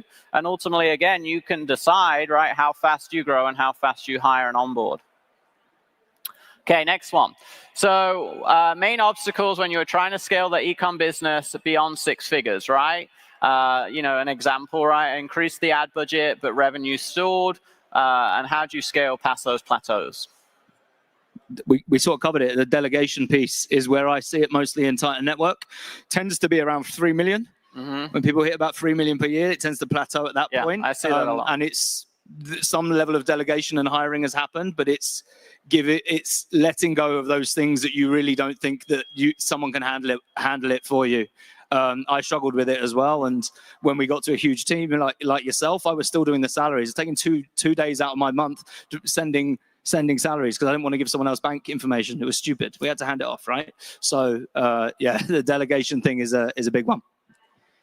Yeah, and I think also knowing your numbers, again, I go back to that. For me personally, I spent a lot of time trying to revive dead products and then I was ignoring my winners and ignoring the growth that I could have achieved with my winners if I had focused on that. So for me, really prepping my business to sell was one of the biggest things that I could do to help me scale because it forced me to focus on my numbers. So as Leiden mentioned earlier, you always want to build a business to an exit, right? You want to be able to exit. So I wish if I could go back, I would have talked to someone from the very beginning, a broker from the very beginning, to understand, to build my business ready to exit instead of kind of waiting until I was thinking about exiting and then talking to someone, because that really, really showed me what to focus on and helped me scale fast.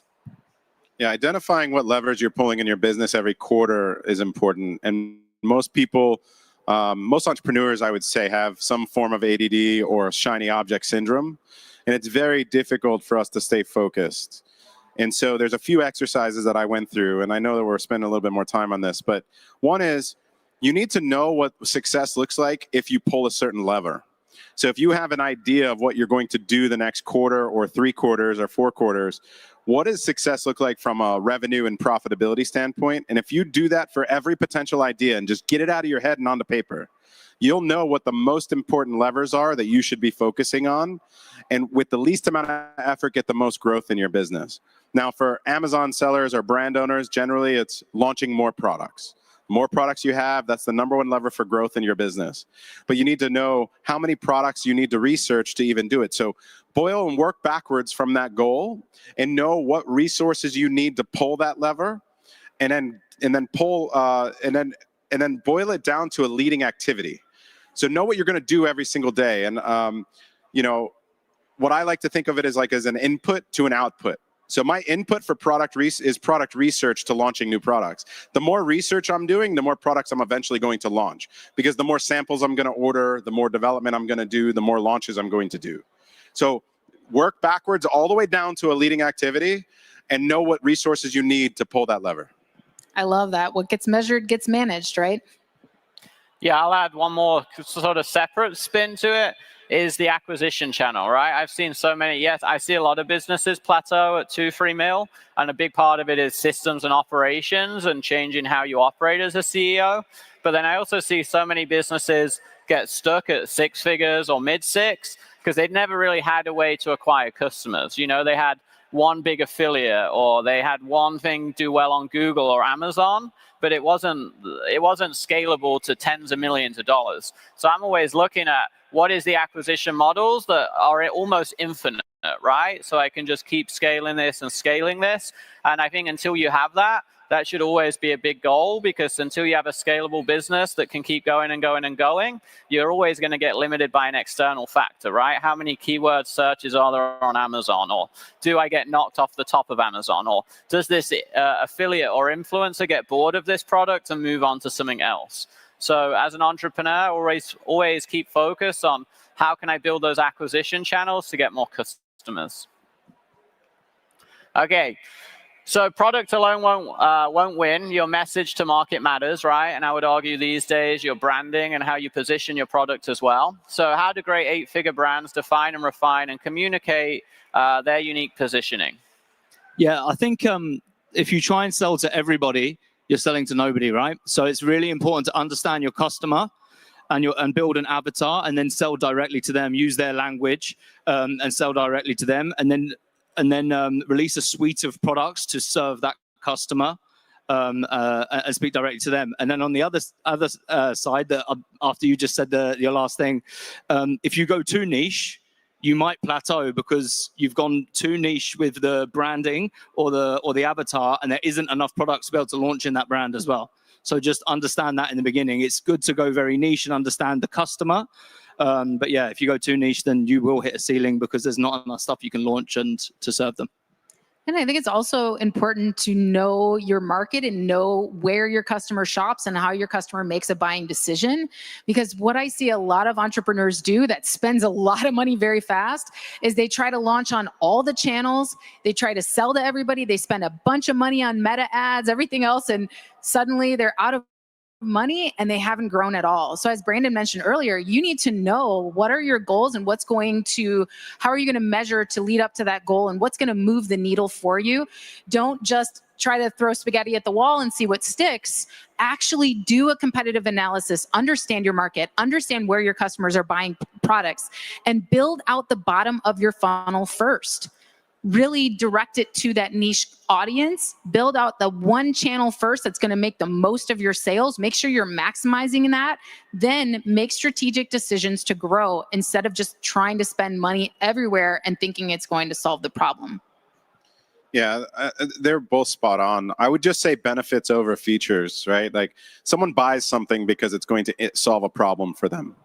And if you know who you're selling to and what problem they're trying to solve, those should be the main things that you're featuring on your listing and on your detail pages and in your images and in your content. You need to make them happy by looking at your images and your content. Otherwise, you're not going to make the sale at the same rate someone who does that does. Yeah, I'll add, I made millions and millions of dollars by being really good at having one great sentence that explains my product, okay? So I've worked with thousands of entrepreneurs and I ask them what they do. 4 minutes later, I'm still not really clear what they do or what their product does. So ask yourself right now, do I have one sentence that perfectly explains what I do in a way that someone would buy instantly, okay? Because if you don't have that, it'll never work online, because online people will give you a few seconds, right? You get 1, 2, 3 seconds to make a decision. So, and that's kind of linked to this unique positioning, right? What's your unique selling point? How do you communicate it in one sentence? Okay, and if you don't have that figured out, spend a lot of time testing that, split testing it, running ads and trying headlines, because that one sentence, that one headline can go on and make you millions of dollars over time. Okay, what strategies have worked for you? In getting more out of each customer? So this is lifetime value, right? Upsells, subscriptions, bundles, so you can scale smarter. I think the most important thing you can do is build this into your product development and launch strategy. So many people launch a product and they forget that somebody's going to be opening that package. Somebody is going to have their first experience with their brand when they open up that package. And you need to be thinking about that from the very beginning. Who is my customer? Why are they buying this product? And what experience do I want them to have? And oh, by the way, how am I going to follow up with them? How am I going to invite them into my ecosystem? How am I going to make them feel like they're part of my community? When you miss those opportunities, every single sale you make is somewhat wasted, because if they're not in love, there will be a competitor that's going to come after you. And if they buy a competitor's product after that, and that competitor makes them feel welcome, makes them feel like this is just really for them, and brings them into their ecosystem, that competitor is going to get the sale next time. So that's my biggest piece of advice, is just build it in.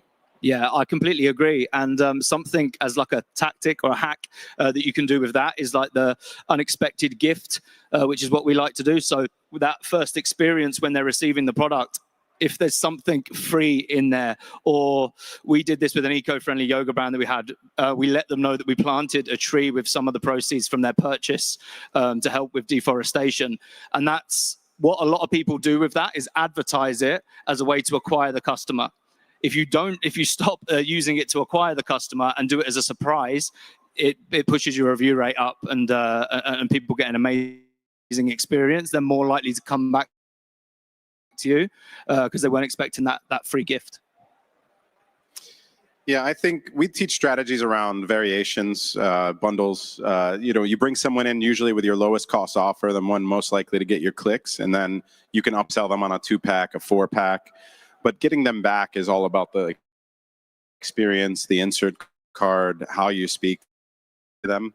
It's, create a beautiful package, to Amy's point. Because if your gift, that your product is 50% of the time, your competitors are putting it in a brown box or a bag, right? So you're good. If you can put your main image, you can put a beautiful box with a bow on it in your main image, you skyrocket your click-through rate and conversion rate. And I'm just on this because you mentioned Apple earlier. There was 7 people working on the sound that the box makes when you open that. Everybody knows how they open a phone box, right? And it slowly comes off. There was 7 people working on the sound that it makes. So they made sure that the experience was something incredible. And there's no one better than Apple that indoctrinating you into their brand. Good. Well, guys, I hope you enjoyed the session. Just put your hand up real quick. At least one thing you learned, we're going to implement into your brand, okay? Hope you did.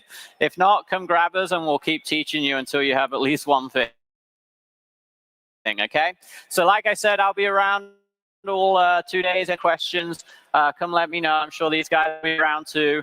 We're up here because we love what we do, and now we all love to help entrepreneurs and 10 years vendors do exactly that. So thank you, everyone. Have a great day. I appreciate you all, and I'll see you very soon.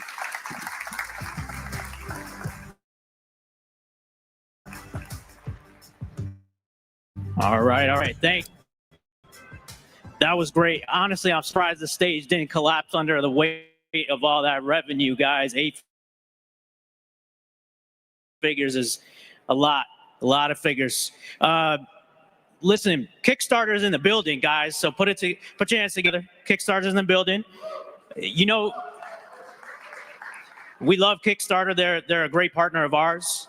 But really, they're responsible for popularizing crowdfunding and alternative methods of funding for your businesses, your inventions, your brand, your creative endeavors.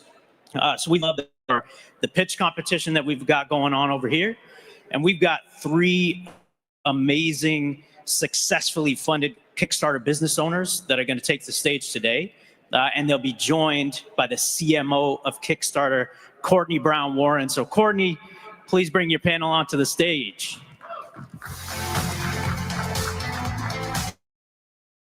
Hey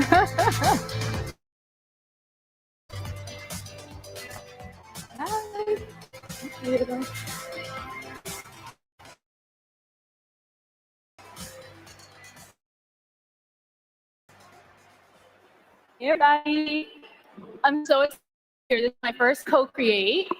My name is Courtney Brown Warren, and I'm the CMO officer at Kickstarter. And I'm really excited to talk about crowdfunding and talk through some crowdfunding case studies with 3 amazing founders here. Christian Reed, who's the founder of Recon Tools. We've got Hannah McPhee, who founded Nanu, and got Jose Cardona, who founded Thirst. Welcome. So just to start the story, I want to get a little sense of who you are, what your companies are about, And I want to hear how many successful campaigns you've run on Kickstarter. So let's start with you, Christian. Tell us a little bit about Recon. Great. Yeah. So hello, everyone. My name's Christian Reed. I've run 5 successful Kickstarter campaigns, 6th one coming up pretty soon. And Recon makes a variety of construction and home improvement tools. So do a variety of everything from digital tape measures to software to manage measurements. And Kickstarter has played an indispensable role in both growing Recon tools and maintaining our independence, as we have no external capital, completely bootstrapped, self-funded. And again, the gift that keeps giving over the many years that we've been working with Kickstarter, and an indispensable way to launch new products. Love that. Hannah? Hi, I'm Hannah. I've done 5 Kickstarter campaigns, 3 with a brand called Fellow, where I was the first employee, and then I've since started my own company called Nanu, and we make timepieces that helps make time feel more tangible for you, gets you away from tech. And yeah, we've done 2 campaigns with Kickstarter, and we're coming up on our 3rd soon as well.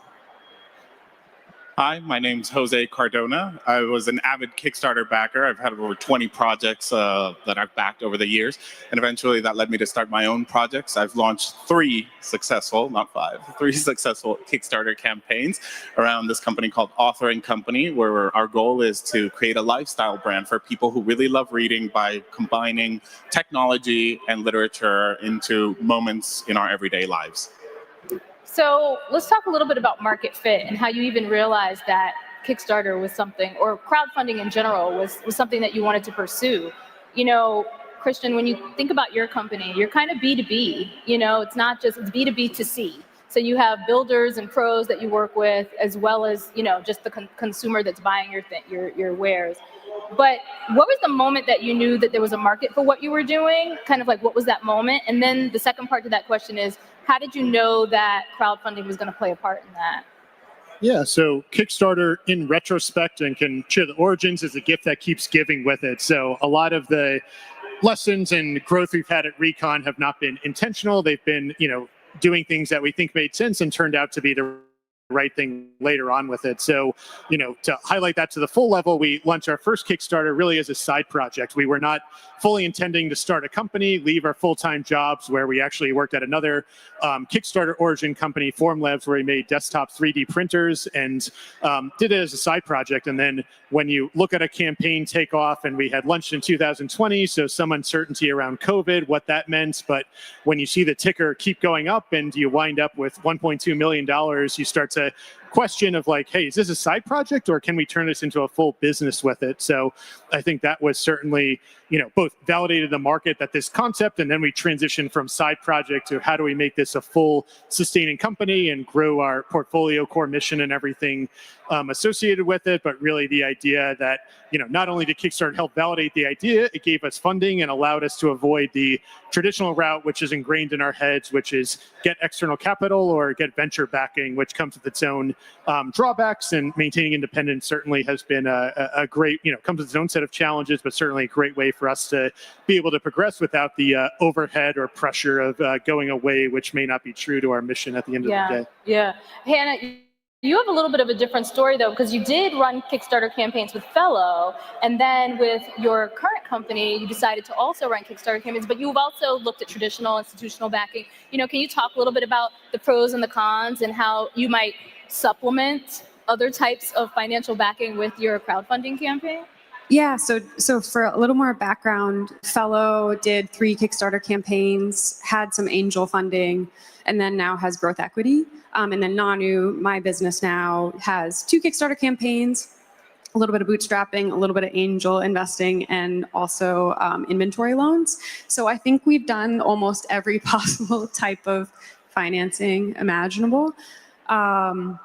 And Kickstarter is a really interesting tool for that, because no matter what your plan is for the future for financing, it gives you the flexibility to just figure it out as you go. So if you're getting an inventory loan, you need to show that you have revenue, you need to understand your debt ratio, and obviously having money in the bank and having sales in the bank helps with that. Kickstarter helps. If you're trying to fundraise from institutional financing, or if you're trying to fundraise from angels, they're going to ask you about product validation, market validation, things like that. Kickstarter is also a really great tool for that. So I think of, and I also just like to say, Every time I worked at a startup where we thought we understood how we were going to finance it, 6 months later, that plan changed. So having the flexibility that like Kickstarter gives you to think like, oh, maybe I'll do VC funding in the future, and then realize, oh, you know what, actually that's really not right for this business model and where we've transitioned. It's just a really helpful tool that gives you that flexibility. Yeah. What about for you, Jose? Oh, can you repeat the question? Oh, sure. Just in terms of how you determine that you're the Author & Co. And I know you have a few different products under the Author & Co. umbrella, but initially, how did you determine that crowdfunding was the right fit for you? And then, thinking about crowdfunding versus traditional institutional backing, how did you make those determinations? Yeah, certainly. So the idea for Author & Company is very novel, right? There was no product out there that existed that I could compare to and explain to people. I still sometimes struggle to explain exactly what I do. But with that, the problem at hand is I needed a lot of money. The products were difficult to make. They required a lot of testing, a lot of programming, a lot of research. And the days of walking into a bank with like a firm handshake and a business plan and getting a loan to get your business going ended a very long time ago. So I knew I needed a lot of money. I knew I was trying to prove that this product that had never existed before deserved to exist. And Kickstarter, I was an avid backer, as I mentioned before. I had backed many projects, some successful, some not. But I knew that it was a great place to bring new things to life. And there were two parts to that. So I mentioned money, right? We all need money. But in my case, one of my first product, the Author Clock, uses quotes from books to tell the time every minute of the day. So right now, it's almost 2:30. So it would say a quote that would say something like, at 2:30, Sherlock Holmes walked into 221B Baker Street. So we needed to find that quote, and we needed to find thousands of other quotes. So we didn't just do crowdfunding, we also did crowdsourcing. We didn't know when we started that there were enough quotes written in literature that mentioned every single minute of the day. Some people had made art installations and stuff around this idea, and that was a great start. But it was really the crowdsourcing side, that community building, explaining to people what we were trying to do and how they could help us, and getting thousands upon thousands of submissions from works from all over the world.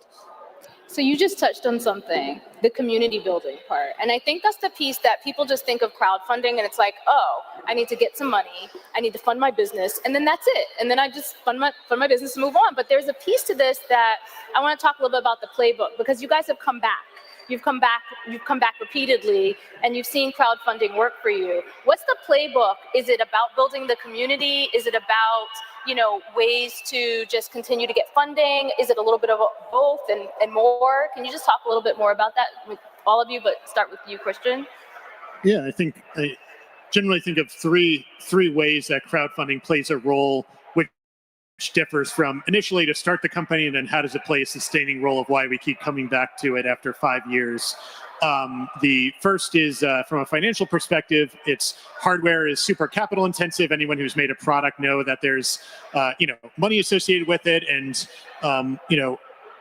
the idea that you can just go to a bank and get a loan just isn't a thing anymore. Maybe it was in the 80s and 90s, but that's not a reality. So having crowdfunding as a way to both validate an idea, people trust you enough to give you some amount of money, which is basically an interest-free loan for an indeterminate period of time. That obviously there's some trust component to that, but assuming you deliver on it, it's a great financial mechanism from there. So I think that's the first part. The second is certainly the hype and excitement around it. Like there's just no better way to get buzz and excitement of see that number go up, the number of backers increase on it. And some people have tried to build their own websites, but why bother, right? There's so many other things where we're adding direct value that no one else can do with it. And to save a percentage or two of making our own website, like Kickstarter is the de facto platform for that. So I think that's two. And then three is community, that the value of a backer, both financially as well as community driven, like supporter, champion, the one who's going to comment on social media posts and say, hey, Recon is awesome, they have great products with it. Like Kickstarter is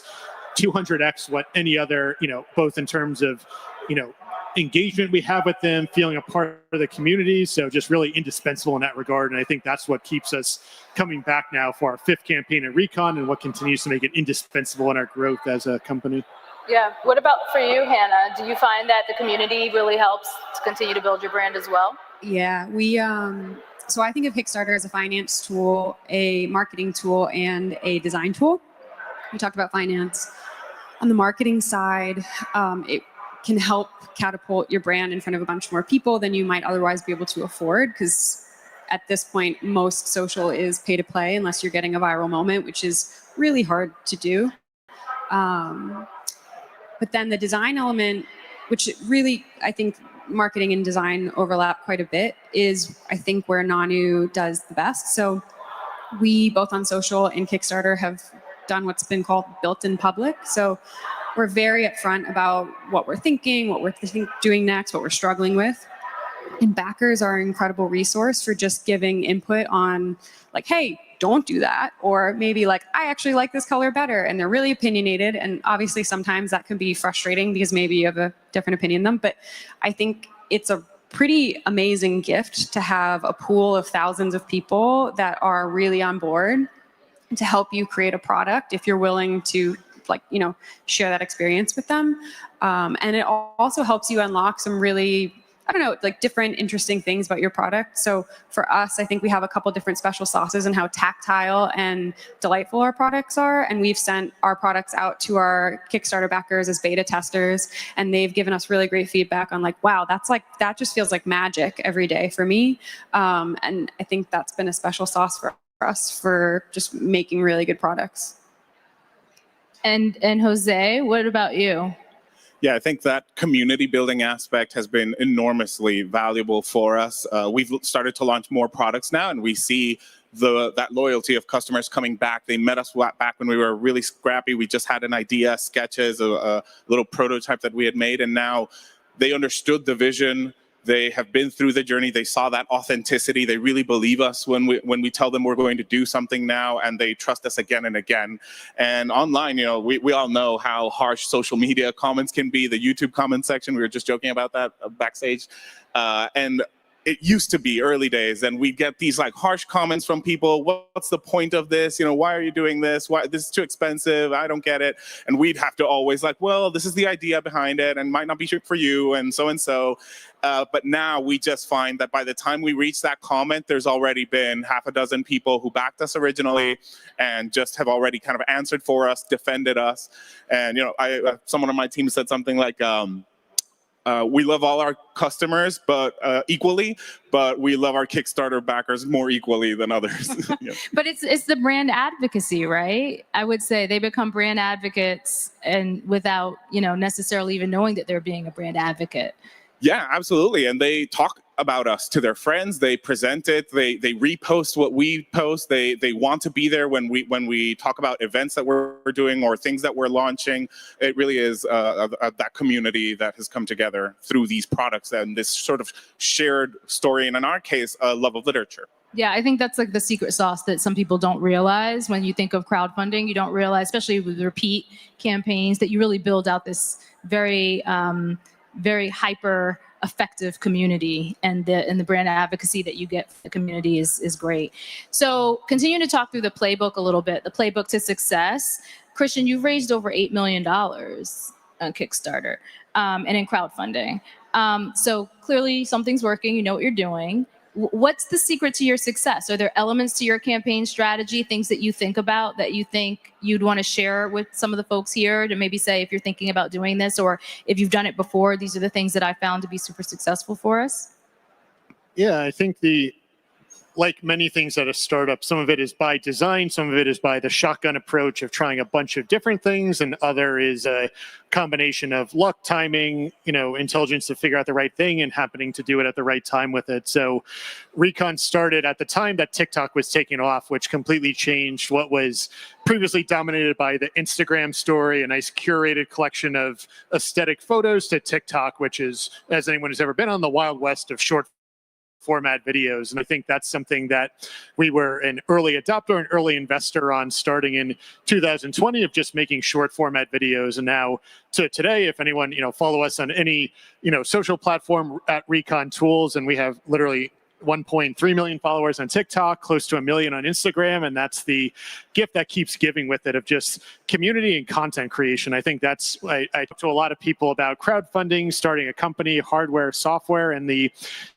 easiest, lowest overhead way to do it, if you have, of course, the appetite for it, is to make content, whether it's, like Hannah said, building in public, putting out videos of your products, use cases, highlighting users. Like, content is the single biggest and greatest revolution that TikTok started and everyone copied with YouTube Shorts, Instagram Reels, and so on across the social platforms. But I think that, there are many things which lead to a successful campaign, but probably the highest one, that 1 + 1 doesn't equal 2, and 1 + 1 can equal 10, 20, 100, is putting out content, figuring out a muscle of how to do that on your team as an organization. And that's the gift that has, coincidentally worked out on the first campaign, something we realized took off and have made a significant time investment consistently every day for the past 5 years, and just continues to return dividends in both Kickstarter, when we transition to selling on Amazon, Home Depot, and everything else with it. But just the ability to make content, highlight your product, talk about it, and create that conversation of, continuing to grow the community and highlight it of something that's always potential to go viral, and algorithmically surfacing the people who are most interested in your product at a given time. That's great. And do you guys agree? Is social king for you as well in terms of your crowdfunding strategy as well as your overall business strategy? Yeah, I'd say one thing I tell, we're both on the Kickstarter Advisory Council, and one thing I tell creators that are thinking about starting a campaign is build your audience as much as possible before you start your campaign, so you can just get a wider reach. And I think content is the most affordable way to get brand awareness these days. And it is, like, if you can go viral or mini viral or even like baby viral, it's still really, really useful, and it does convert sales. And then I think the other thing about content that has worked really well for Nanu is trust building. So I think nowadays it's easier more than ever to build a brand online and to sell products online.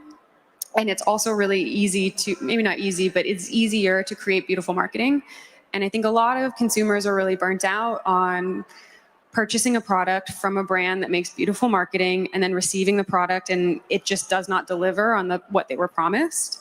And so content, and Kickstarter for that matter, is a really good way to build trust with your consumers, to get maybe not your face, but someone's face in front of the camera, to show the people behind the brand, the passion behind the brand, the quality behind the brand, so that your consumers or future consumers will trust you. Because it's actually quite hard. There's just so many people selling now at this point that if you don't have consumer trust, it's really hard to have a low cost to acquisition.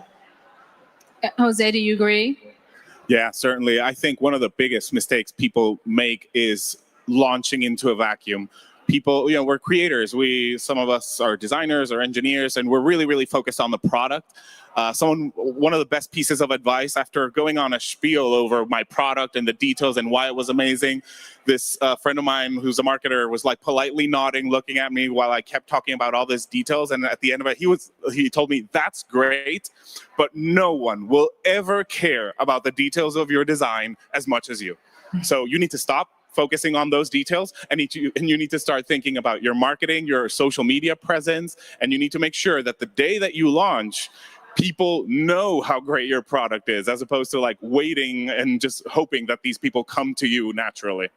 You speak a little bit to the marketing piece too, like the messaging is important, right? Like, how are you messaging? How are you getting that message across to your community? How are you explaining, how do you build a narrative on what your product is and why it's worth trying out?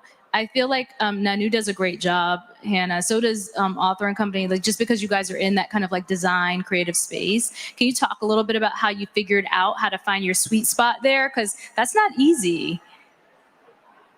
So Nanu is a really tough marketing challenge because everything we build helps make time feel more tangible, which is a really abstract thing. But the best example I can give is when you look down at your phone to answer a text and you look up 40 minutes later and you've been on Instagram and you've answered 3 emails, and it's just this time warp where it's like, where did those 40 minutes go? We're trying to do the opposite of that, where you feel more in control of your day and your routine. So that's like a really abstract concept. On top of that, we make products that really, the level of quality we're going after is not done. that much in mid-tier consumer electronics anymore. All of our products are die cast and machined. We have a real mechanical chime in our alarm clock. Like there's a real little solenoid in there striking an aluminum chime bar. And consumers, it's really hard for them to understand that. Like they assume our product is plastic. They assume our alarm is digital. And that makes sense because you have a lot of digital alarm clocks out there. You have a lot of plastic products out there. So it all comes down to marketing effectively to figure out how to do that. And I give myself honestly a C- on our Kickstarter campaign for ARC. For doing that. I think I assumed people would understand what we were doing and they didn't. And I'm really grateful to our backers because they were patient with us. They got what we were putting down and then they gave us a ton of feedback to help us understand what we could have done better. And so I think just like being really close to your customer to really understand the marketing messaging you're putting out and does it actually resonate with people? Do they actually understand what you're saying is super important. Yeah. Yeah, in our case, I think we really leaned into the literature, the storytelling side for our marketing story and how we presented ourselves to our customers. At the heart of it, we are people who love reading and literature. I'll admit I don't read nearly as much as I'd like. And I think that's a very common thing. I used to read a lot. And I try to be authentic to that and not claim that I'm, the most voracious reader anymore. I'd like to read more. I'd like to have a tighter relationship with literature. And that's part of why these products came to be, right? That allow us to bring literature into these small moments in our lives. But with that comes pieces of stories, characters, authors across time and across cultures. Our second product, the author forecast, tells you the local weather with quotes from books. So you might see it was a dark and stormy night and you look outside and it is in fact dark, nighttime and storming. And with that, we found our oldest quotes date back 3,000 years. And we might sit here staring at our phones and looking at like little technological miracles, but someone wrote down on a clay tablet 3,000 years ago about how this character in the Epic of Gilgamesh was trying to avoid this thunderstorm that was, getting wet and they were struggling with. And, that's a story that happened 1,000 years before paper was invented. And you can sit here still and sort of feel that connection through time and culture. And that message really resonates with our backers and people who love and appreciate literature, even though we don't always read as much as we'd like. Right. So now that you've got your strategy together and you figured out some of your marketing for various types of products, when it comes down to you've successfully funded, now you got to think about how you're going to fulfill it. And that's daunting.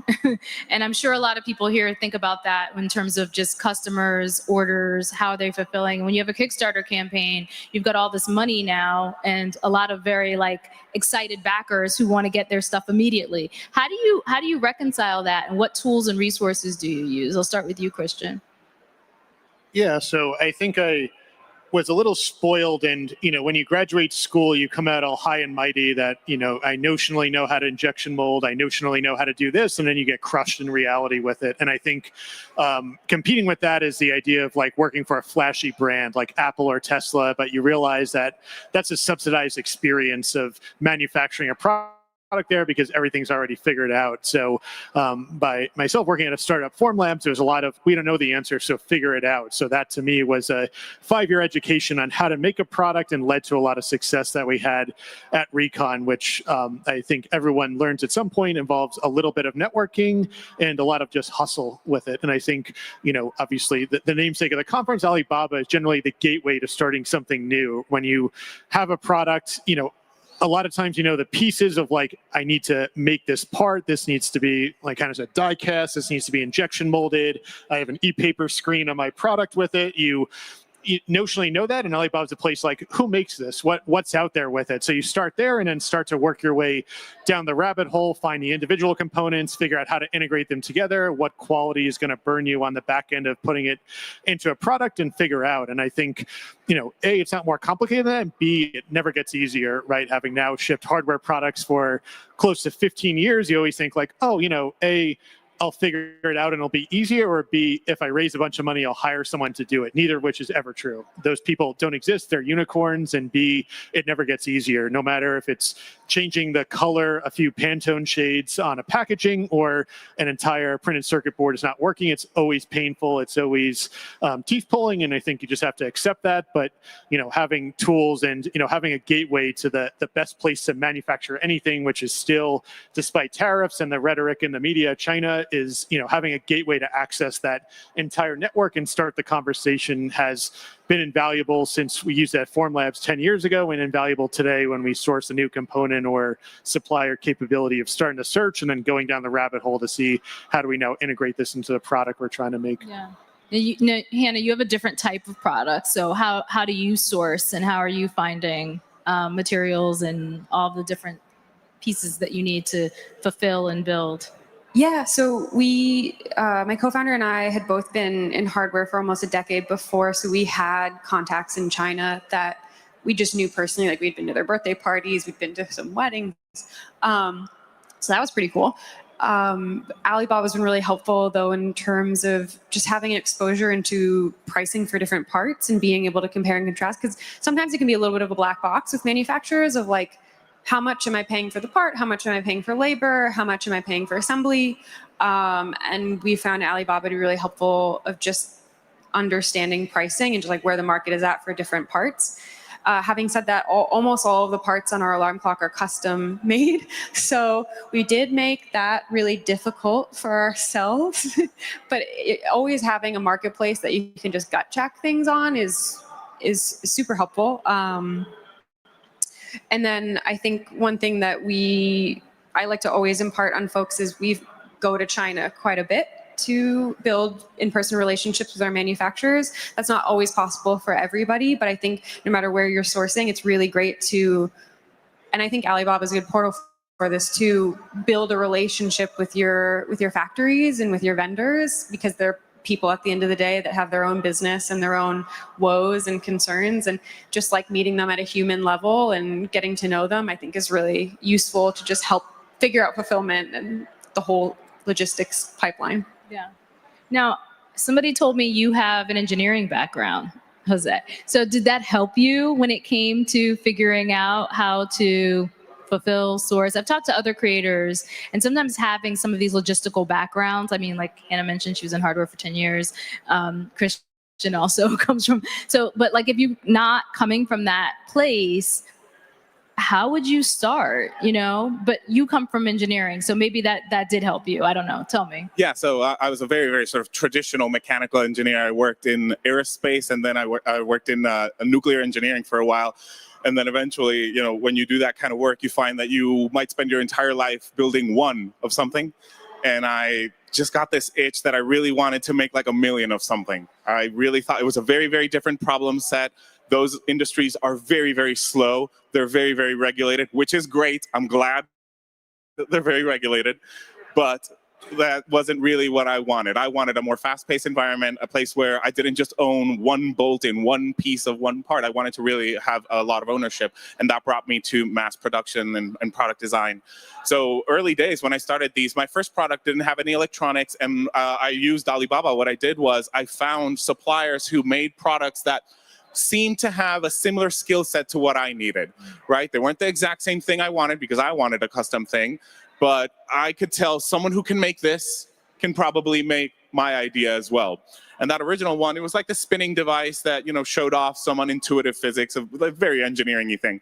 But in any case, I reached out to these manufacturers. A very important thing, if it's a manufacturer in a country that is not your own, set up a lot of calls, talk to them, and make sure that you can talk about the very detailed technical things via video. Because if in those early days when you're trying to build a relationship, they're not putting in all this effort to make sure your communication's great, your communication isn't going to get better from there, right? So through that process, I was able to build that first product. I found the manufacturers. I sent them all my files and things like that. And to your point about my technical background, I'd say it can sometimes work against you. I wanted to be very sort of prescriptive. I sent them every drawing, every tolerance, every detailed material, surface finish. Whereas I later in my product design journey, met other people who were like, oh no, I have no technical background. I sent them some PowerPoint slides with some stuff like arrows of like, I like this finish and this material looks good. And you know what? On that side, there's a bunch of really, really smart people who work on this way more than I do and understand tolerancing and dimensions and surface finishes way better. So I've learned to fight that instinct, take a step back and trust the process. And now we have found a manufacturer who makes all of our products, and I trust those guys with my life. They're brilliant. They come up to me whenever there's an issue, and they always have 2 or 3 proposed solutions. It's like, here's what we found, here's what we think we should try, and that kind of relationship takes time. And to Hannah's point, I do think it's very valuable to go out there, to meet them in person, and to kind of keep building that relationship over time. It's awesome. I think it's helpful, right, to have the in-person relationship as well as the tools and resources that you can use to help you with your sourcing. So now let's just take a step back and like from a 30,000-foot view, we've talked about your origins. We've talked about kind of like how you built out your campaigns and some of the strategies behind it, the messaging and all of that, the importance community plays. But when you're thinking about the fact that you guys have come back to crowdfunding time and time again, why would you continue to come back? Like, what is the reason? What's your why for making it essentially, I don't want to put words in your mouth, but it almost sounds like it's become a part of your business model. So why do you do that? And what do you find, what's successful in your business from doing so? Christian? Yeah, I think it's anything you do in business, you try to find, what gives you a competitive advantage or untapped potential. And I think crowdfunding has, a meme behind it of you do it once to launch a novelty product and you keep it as a side hustle, where there are, countless examples of billion-dollar companies who have both launched on crowdfunding as well as companies who, they're not crowdfunding companies by name, but crowdfunding is a valuable platform the same way Amazon is a valuable platform. And I think for us, crowdfunding has become for us specifically, a de facto tool to launch a new product. Like, it's just, you can't replicate the excitement of launching a new product, the financial benefits of, as I mentioned before, basically an interest-free loan. And, it's a meme that you can get cheaper, easier capital anywhere else with it, but the capital comes at the cost of trust, community, and having a reputation, right? People don't back a random campaign, and everyone has their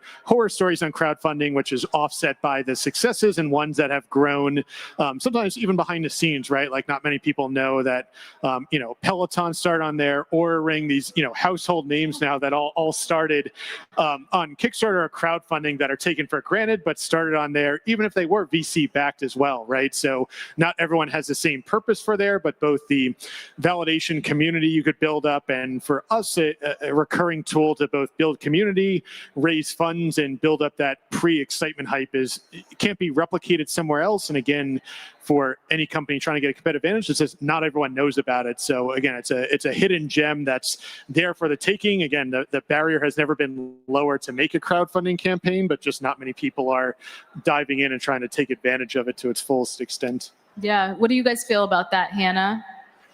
I mean, for me, it's the community aspect that Christian touched on. I think the holy grail of marketing is word of mouth.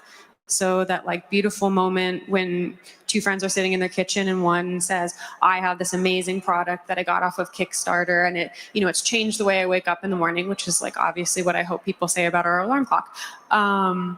And our backers do that. Like, they come to my rescue on TikTok comments. They tell their family and friends about it. We did like a referral program with them, and they were so strong in just getting the word out our products. They've given us amazing reviews. And that type of support is worth its weight in gold. It's one thing to have a customer purchase your product, but if you have somebody who, I don't know if folks are familiar with the Net Promoter Score, but somebody who is well above like an 8, where they are going to sing from the mountaintops about why your brand is amazing to them, that it can be like the lifeblood of a brand and a brand's growth. And I mean, for us, we've really, really invested in our relationships with our backers, because we know that they are the reason we're here and they're the reason we're growing. Would you call them early adopters? Are they the early adopters to your product? I think so. Yeah, I think like we have our alarm clock is this kind of Frankenstein between digital and analog. It's an analog clock with this like discrete digital display, but it has a mechanical chime. And I think it was a very unique object. It's unique looking as well. And I think Kickstarter backers were uniquely positioned to be like really curious about that product and adopt it. And I do think that with them, we kind of got that critical mass to like snowball into people being like, oh, this is interesting. And then we started getting press and good reviews and stuff. So yeah, they're definitely our early adopters. Yeah. Would you say the same thing, Jose, or do you have a different take? No, I'd say for our case, coming back to Kickstarter, like it's a no-brainer. It's so easy every time to get set up. Like Christian was saying, like the barrier to entry is so low that in our case, we already have this big community there. People really deliver a lot of very useful early feedback in a way that you wouldn't get through like a normal pre-order on your website.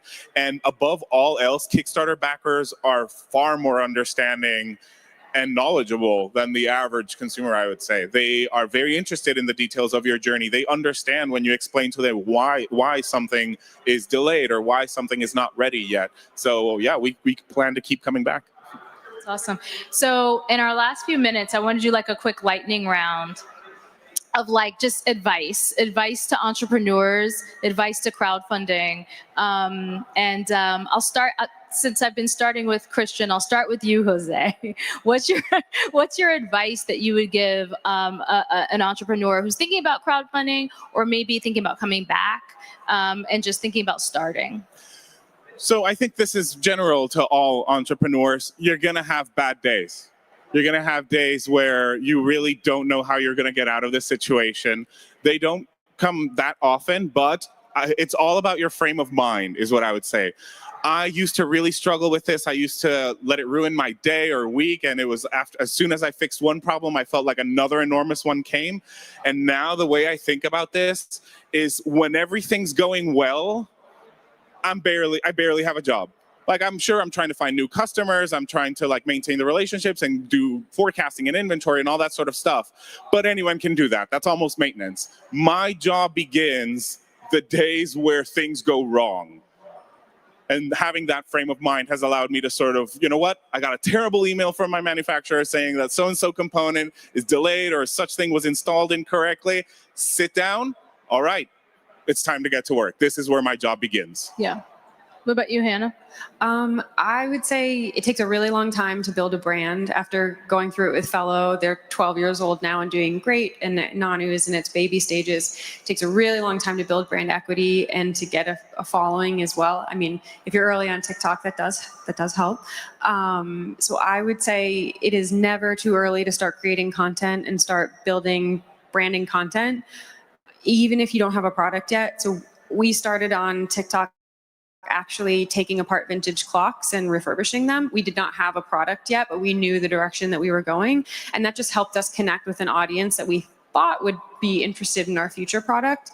It just takes so long to build brand equity, especially if you're trying to build like a more premium or quality brand. The earlier you can start and the more consistent you can be with it, the better off you're going to be when you actually launch your product. Christian? Yeah, I think I interact with a lot of entrepreneurs, both in people who are aspiring Kickstarter creators and in general. And my prompt to them, both partially as a joke and partially serious, is what are you scared of? And I think a lot of people are afraid to take that first step, afraid of failure, afraid of jumping into it. And as my old director of engineering used to say, that there's, at a startup especially, there's never a good time to take a vacation, which means there's never a bad time to take a vacation. And I think that parallels kind of a startup launching a Kickstarter of that.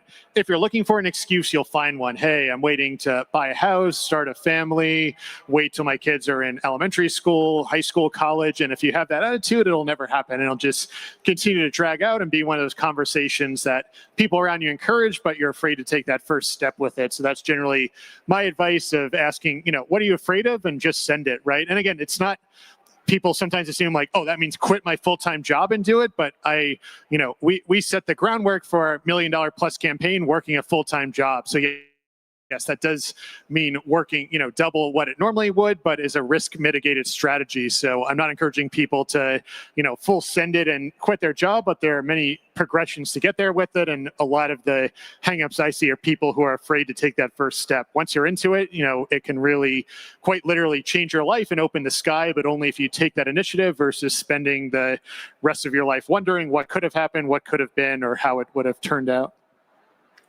Well, I thank you all for a really insightful conversation, for your transparency, and for your energy that you've brought to the conversation. If anybody in this room is just thinking about taking that first step and thinking about crowdfunding for that first or next step in your career, please consider Kickstarter. Thank you, everybody.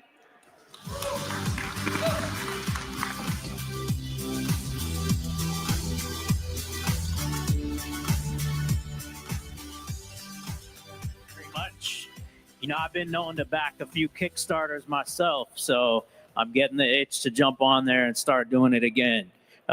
Give it up for them, though. Thank you. Let's get some energy in here. Come on, guys. We awake? I like it. That's good.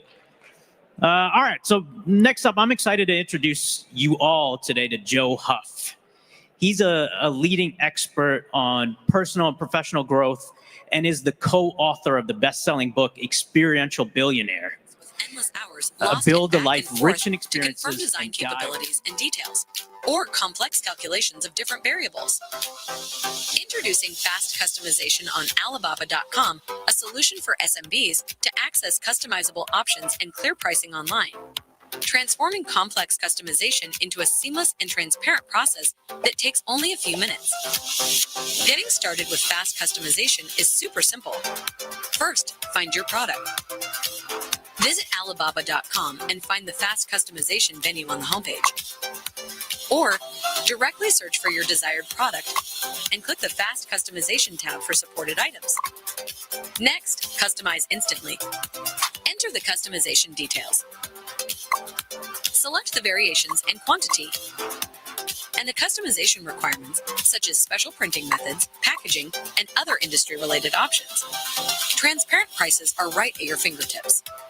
You can also utilize our free online design tool to incorporate your branding, or select from our pre-designed templates to create customized products. Third, let us handle the rest. Place the order, and your custom products will ship out within just 14 days. And if it doesn't match your order specifications, you're covered with a full or partial refund. With 300,000 products ready for fast customization, we're adding more categories to match your unique requests. Simplify the complex and lengthy process to realize your custom product fast and easy with Alibaba.com fast customization today.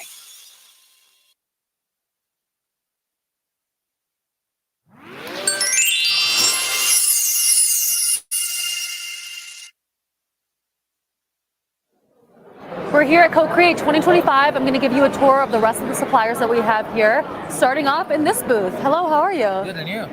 Good. Can you tell us a little bit about what you guys manufacture? Yeah, we are manufacturing cakes and cheesecakes and chocolates and nuts and coffee. And we are exporting those products to North America right now. And what is your best-selling products? It's Ferrero Shake cakes and the chocolate as well. Amazing. So we have Dubai chocolate. So everybody is talking about Dubai chocolate. It's trendy. But if you try it from us, you will know what I mean. And you don't have it here now? No, not yet. So we have limited space. We can bring everything here. Next time. Okay. Okay, thank you so much. Thank you so much. Thank you. All right. They have the viral Dubai chocolate. So if you're looking to order cakes, chocolates, these are the suppliers. You can find them on Alibaba.com. We're going to take you around to a couple more suppliers we have. Again, if you missed the earlier live stream, we have 40 suppliers here at CoCreate this year, the most we've ever had, and more to come. Okay, hello, how are you guys? Hi. Could you please introduce yourself and tell us what you guys have in this booth? Hello, I'm Ying and I'm from Wing. We are a Taiwan factory that produce our premix powder. And what is the powder exactly? It's bubble tea? Yeah, like bubble tea toppings, and some kosher powder. And what's your MOQ? Do people white label from you guys? How does it work? For customization, we about 500 kilograms, and for the box series, with about 3,000 boxes. And is this your most popular product then? Yes, and this is our latest product, and this comes from this June. Amazing. Yeah. Okay, thank you. And if people want to find you on Alibaba.com, what can they search? Sign Win, SIGNWIN. Perfect. All right. Thank you so much. Thank you. Okay. We're going on to our next supplier. We're in the food category. So everything we're going to see right now, for the most part, is food related. So I'm excited. I hope they're samples, but okay. Hi, how are you? How are you? I'm good. Thank you so much. How are you doing? Good. Could you tell us a little bit about what you guys manufacture, what we have here at the booth today? Yes, sure. So my name is Nicholas from Malaysia. So our company name is called LKT. So today we present on Nestle Malaysia to showcase the Nestle products that you can't find in the US basically, because like those flavors you can find it only in Asian country. For instance, like Nescafe, I mean, everyone knows about it is coffee products, right? Yeah, so we have the typical flavors, original mocha latte. But also we have some, maybe you never came across, like this is kind of we call it Copio, means the Americano type of coffee without sugar, without milk, but it's made from the charcoal roasted bean. Okay. It can be available from Malaysia. Yeah, and we also have the Nescafe ice, and also we call it the taste Tariff, means like I don't know how you guys describe it. It's kind of cool tea. Yeah, and you can ready drinks. Yeah. Yum. What is your guys' best-selling product? Best-selling product is our chocolate products. Yeah, the Milo. I've seen that before. It's everywhere in US and but people like our flavor, and this one particularly is a 2.5 double chocolate. They give you more intense flavor, a more smooth textures on that, which is very nice to go with the winter time. You know, you need some hot drinks while we are cold and stuff. And also we have some fantastic instant noodles as well, for the curry noodles. These fried chicken noodles, and also the tom yum from Malaysia as well. Amazing. Awesome. Thank you so much. No worries. Thank you so much. Thank you. So we have our food suppliers again.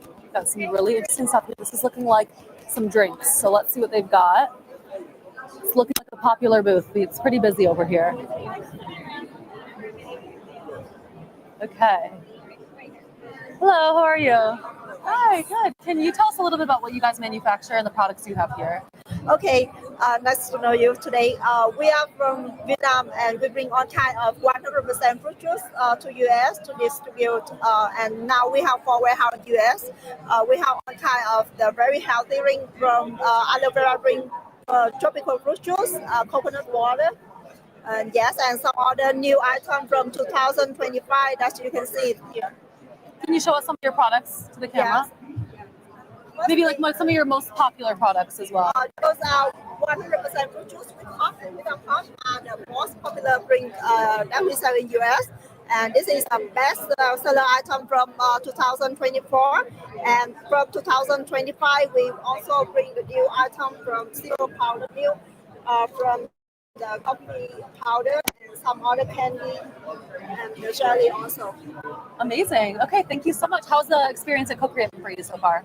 This is the amazing show that we ever shown, and this is a good event for us to see many clients. Amazing. Well, thank you for being here. We would like to say thank you to Alibaba too. That create a very good show for us. Love it. Love to hear it. Okay, we're going to take a quick break and going to continue with some other suppliers after the break. So see you shortly.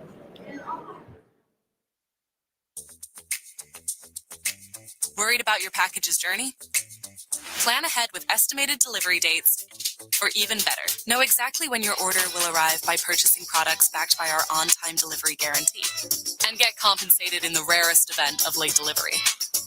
Or get your money back hassle-free for missing deliveries and defective or damaged products. Speed up your cross-border shipments while saving more. Alibaba.com Logistics has partnered with local warehouses worldwide so you can save on costs and receive orders faster from suppliers with local stock in your area. Okay, we're back to show you more suppliers here at CoCreate, starting with Healy. They've been here before, but can you tell us a little bit about your products and what you guys are doing here? So we are like Healy's sportswear, so we are doing all kinds of like customized, like a high quality, like a sportswear and a little bit like a casual wear.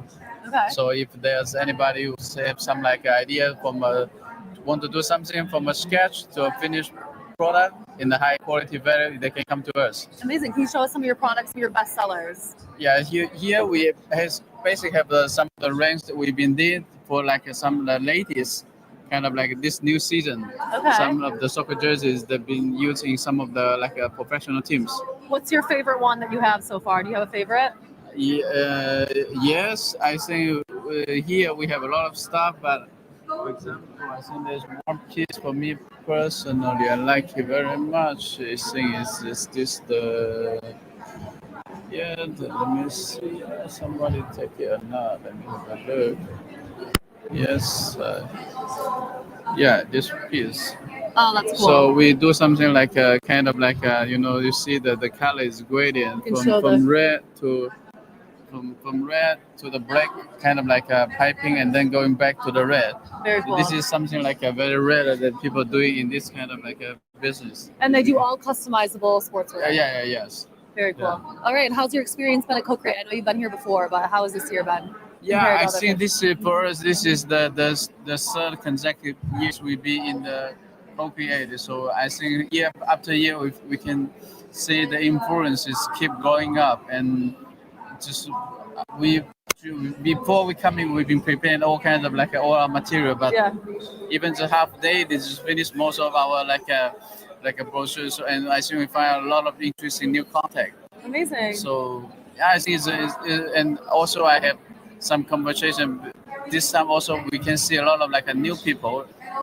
Majority, I think 70-80% of the people is first time. Right. Yeah. Yeah, in the event, and most of them they find it is kind of like quite useful for them. So I can see that the whole like effect of CoCreate is keep going up. So it's great to be here. Amazing. Well, thanks for being here for the third year in a row. Yeah, sure. And then we can see each other. Yes. Good to see you. Yeah. Okay. Okay. Amazing. So that's Healy. They've actually been here. This is their third year. Every year I come, we see them. It's always nice to see familiar faces. They make really cool sports jerseys. They also do jerseys for sports teams too. It's not just, one-offs. They do like some serious business. So if you want to work with them, you can find them on Alibaba.com. Okay, we're over here.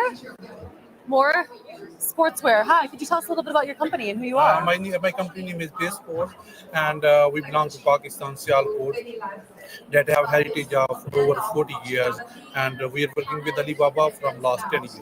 And what kind of products do you guys have? We have a sport uniform, like American football uniform, then basketball uniform, then baseball jerseys, and tracksuit, and all the stuff we have. What's your most popular selling products? Our most popular selling is American football uniform. Amazing. What's your experience been at CoCreate It this is year? really good, and customers are coming, and we are just enjoying.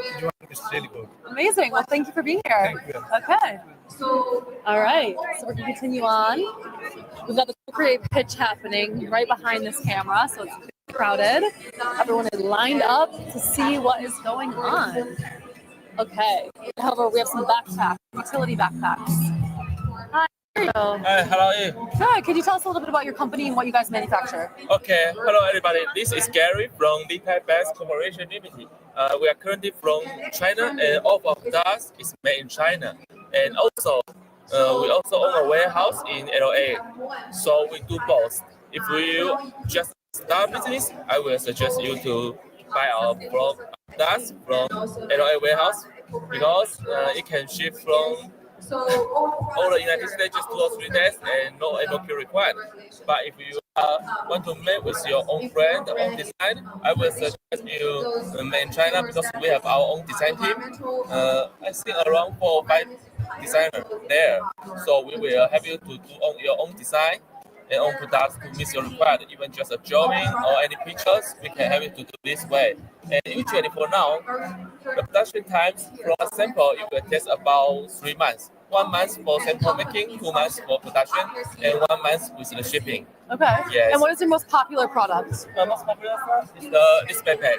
This backpack is most popular. Actually, it already popular over 10 years already. Wow. Yes. Okay, so this is the best seller. Yes, and also this one.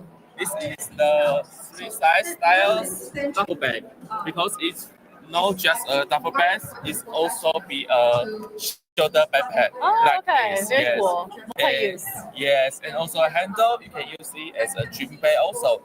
And the interesting thing is we got some of our customers, they share this as idea.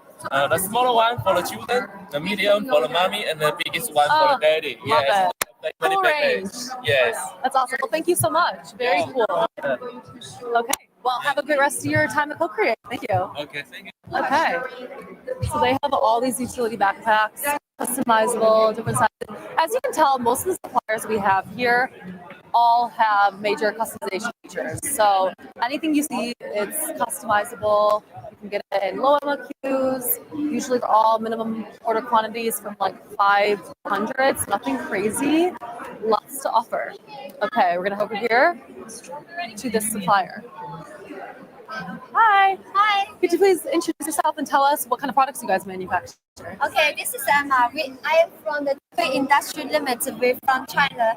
We are the number 15. We are the number 3 insole manufacturer in China. We have made insoles for more than 15 years. We make all kinds of insoles of different functions, like orthopedic, sports insole, work insole, children's insole, for different to meet customer different requirements. So, What is your most popular product? This very popular series. This series has different arch height. This is 2.5 centimeter for low arch. This is for 3 centimeter for normal arch, and this is a 3.5 centimeter for the high arch. And also this one is also our popular items. And how's your experience at CoCreate been so far this year? How is CoCreate as a whole? Have you been meeting a lot of buyers? How's it going? Fantastic. Okay. Amazing. Yeah. Okay. Well, thank you for being here. Thank you for being here. We'll catch you back. We're going to do another round, and we'll interview you later today. Thank you. Okay, so we're going to take a quick break and finish up with the suppliers for the day, but catch us back in about a minute here. You source for your business, and you've put in the effort. Now it's time to find your success on Alibaba.com, a leading B2B e-commerce platform for global trading that connects you with more than 200 million products from over 200,000 suppliers in 5,900 categories across over 200 countries and regions. Alibaba.com comes in handy whether you're on PC or using the app, whether you're searching for products to resell or suppliers to manufacture your own. With third-party verified suppliers, you know what you see is what you get. Send out sourcing requests and get quotations from matching suppliers in as little as 3 hours. Chat with them wherever you are. Check them out, connect with them. Discover your next winning product with millions of video tips at your fingertips. Pay for your order with confidence, knowing that Alibaba.com supports multiple payment methods, encrypted and secure, so your data is safe with us. Track your shipment every step of the way, so logistical uncertainties won't get in your way. We know global trade can be unpredictable. Oops. That's why we provide purchase protection services across payment, shipping, and after sales, all powered by Trade Assurance. Alibaba.com is the place to go, whether you are a solo entrepreneur, a 4-person startup, a purchasing manager for a juggernaut, or a franchise owner.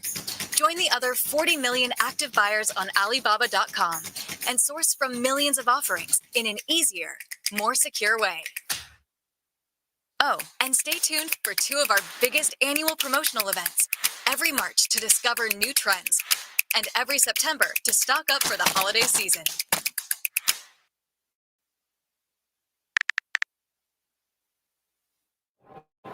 Okay, we're back with more suppliers. So can you please introduce yourself and tell us what kind of products you have here? Hi, I'm Gianluca. I'm coming from Italy, and I'm CEO and owner of Hound, and Animal House is my brand.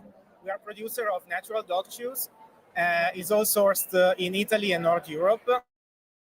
And the main product is the deer antler, which is the most sold item on Amazon Europe. And now we are approaching for the first time the US market with Alibaba. Amazing.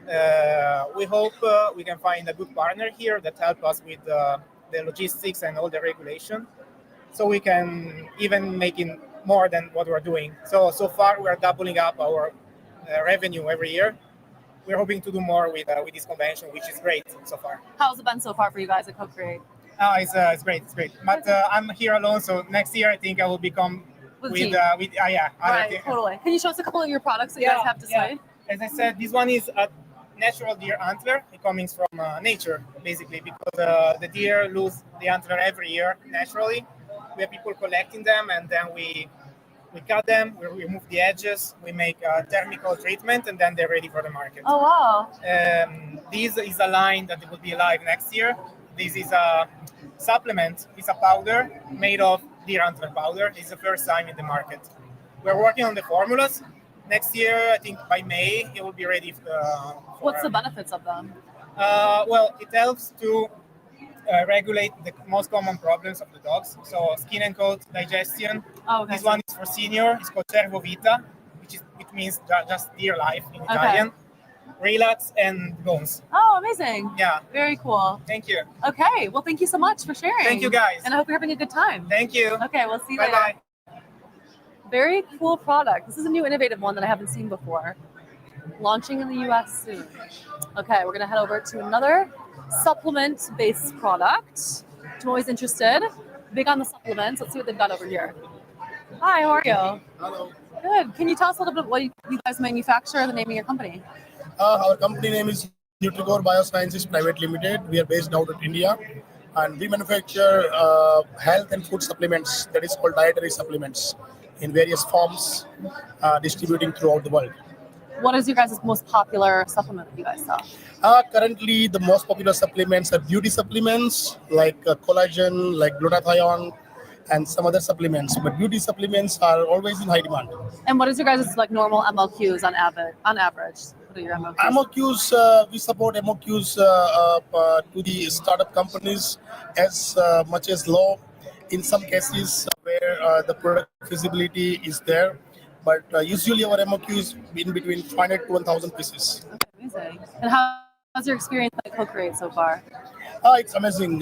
We find a lot of different people from various places visited already here in last 4 or 5 hours, and they all are interesting. They all are demanding, various things to launch on their own. So we hope so. Tomorrow, what is happening, we are seeing that. Awesome. Well, thank you guys for being here and sharing what you guys are showcasing here. Do you want to show us a couple of the products that you guys have on display? Do you want to show us some of the products you have on display? Yes, of course. Okay. There is a gut health powder. There is most popular products. There are some vegan supplements, plant-based nutrition, and there are electrolyte products, which comes in sachet kind of things. We have few products in the effervescent segment. That is, people can really enjoy the taste along with the nutrition. Also, one of the new product in USA. We are in whole USA. You can't find the wafer bar, and first time in India we are manufacturing. There's a wafer bar. So for the US people, it's a new product for them. Oh, awesome. Yeah. Very cool. I'll have to give it a try later. Yeah. Okay. Thank you guys so much. Hope you enjoy the rest of the time today. Okay. Heading over to our next supplier. Okay, so heading over to another supplier over here. Looks like face masks, beauty industry, toners. Let's check out what they have going on. Okay, hi, how are you? Good. How are you? Good. Can you tell us a little bit about the products that you guys have here? So we are JM Solution, but before I'm actually working at Alibaba Korea team, and I'm now presenting the JM Solution. So JM Solution, we're a Korean brand, all made in Korea, and they have sunscreen and skincare, serum, hand cream, shampoo, everything. But they're specialized in this face mask. So this face mask, they have sold 3 billion, like all over the world. So very good. Highly recommend. Honey Luminous Royal Mask. Yeah, and actually, all good. But this, and especially these 3 are the key products. Okay, so if we want to get the face mask at the end of the conference, we can come find you. Yeah. Okay. Yeah. Awesome. Yeah. All right. Thank you so much. Thank you so much. Okay, I'm coming here. Tomorrow, I will be here to get these face masks. Lots of good stuff. Hydro face masks, golden face masks, all of things. Okay, we're gonna head over to another beauty tool, the hair. I actually have been wanting to speak to them, so we're gonna come over and see what their products are. Hi, how are you? How are you? Good. Could you guys tell us a little bit about what kind of products you guys have? Yeah, our factory is located in Dongguan, Shenzhen, and we are professional manufacturer for 10 years. And our products is including the hot air wrap and air street, hair curler, hair straightener, and the hair dryer. Yes, and we empower e-commerce and influence brand to grow up from the ground up. Yes. Very cool. What is your guys' most popular item? For these two products is the most. These two products is the most popular products in our factory. And do you do them in different colorways, or is it just the pink? Yeah. We can customize the different color and different package, and also we accept OEM and ODM service. Amazing. And how's your experience been at CoCreate so far? This is our first time to be here, and we are so excited to be here because it is a big event for Alibaba. So, and we invest a lot on Alibaba every year. Amazing. Well, we're happy to have you. Thank you for being here. Excuse me? I just said thank you guys for being here. Oh, thank you. Me too. Okay, we're going to take a quick break again, and then we're going to finish out with the rest of our suppliers. A couple more to go, so tune back in here shortly. Source products efficiently and effortlessly. Our intelligence system ensures transparent and predictable shipping costs at every step of your product search. Smart dimension detection. Accurately measure product size and weight to minimize estimation errors. Smart packing optimization. Combine multiple items into space-efficient packages to reduce shipping costs. Smart logistics splitting. Leverage intelligent analysis of package weight, dimensions, and routes to enable optimal shipping solutions and precise costs. After placing your order, maintain full control with Alibaba.com logistics. By tracking your shipment every step of the way and get notified of shipping exceptions. Our AI-powered tracking system monitors orders in real time to guarantee shipments arrive on schedule and proactively resolve any issues. Okay, we're back with another supplier. Hello, how are you? Hello, how are you? Good. Can you tell us about what kind of products you guys have? We are focused on baby banyan products, like baby crib sheets, baby blanket, and toddler nap mat. This is our latest design on the baby banyan products. What is your most popular item? I think it's difficult for me to say it, but I think this one, the toddler nap mat, will be the best one. And how many SKUs of different products do you guys have total? And the Hottie Tower is special. And how has CoCreate been for you guys so far? I think it's very hot. In Las Too Vegas. many customers. Oh, really? Okay. It's my first time for the CoCreate show. I think I will come back next show. Good. What products have people been most drawn to? This pretty much the customer will like, and this design tower will also be popular. Very cool. And what is your guys' MOQs? Our usual MOQ is 500, but if you have special design, 100 and 200 MOQ is fine. Oh, amazing. And you guys do all customizable stuff? Yes. Okay, very cool. Well, thank you guys for being here. Looking forward to seeing you next year. Yeah. Thank you. Thank you. Okay. We're going to do a little wrap around and take you to the next list of suppliers. You can follow me this way. So as you can see, we've got a couple more suppliers to hit. Okay. Hello, how are you? Hi, could you tell us about what kind of products you guys have here? Yeah, we are the manufacturer from China for the cooktops and the ovens and the induction and the ceramic cups. We are now here to showing our systems here to the professional buyer. We hope to find the professional buyer from this event. What is the most popular product? This is a new design for this season and all with the ETL certification. And what is the MOQ? MOQ 100 pieces for each model, and we can accept the mixed containers. And if they want to find you on Alibaba.com, what do they search? What is the name? Built-in guest hops. Okay, Yeah. amazing. Well, thank you so much. Nice to meet you. Okay, we're going to head to another supplier around the corner here. It's amazing how many suppliers we have here at CoCreate this year. I will not get over it. 40 people, 40 different amazing manufacturers. If you're not here, we'll be listing them on our website, all the partners we have. So if you want to find them, you can find them there. Okay. Hello, how are you guys? Yes, we're good. Good. Could you tell us a little bit about what kind of products you guys have here? Yeah, so we're manufactured for the sauna and the cold plunge products. And what is the differentiator from your guys' cold plunges and saunas? Okay, so for us, we are actually leading that because we are the only factory that we can produce both sauna and cold plunge, and for the chiller and also for the sauna heaters, like a one-stop for everything. And your MOQ is just one piece? Yes, just one piece. What do you guys have on display right now? We'll display cold plunge.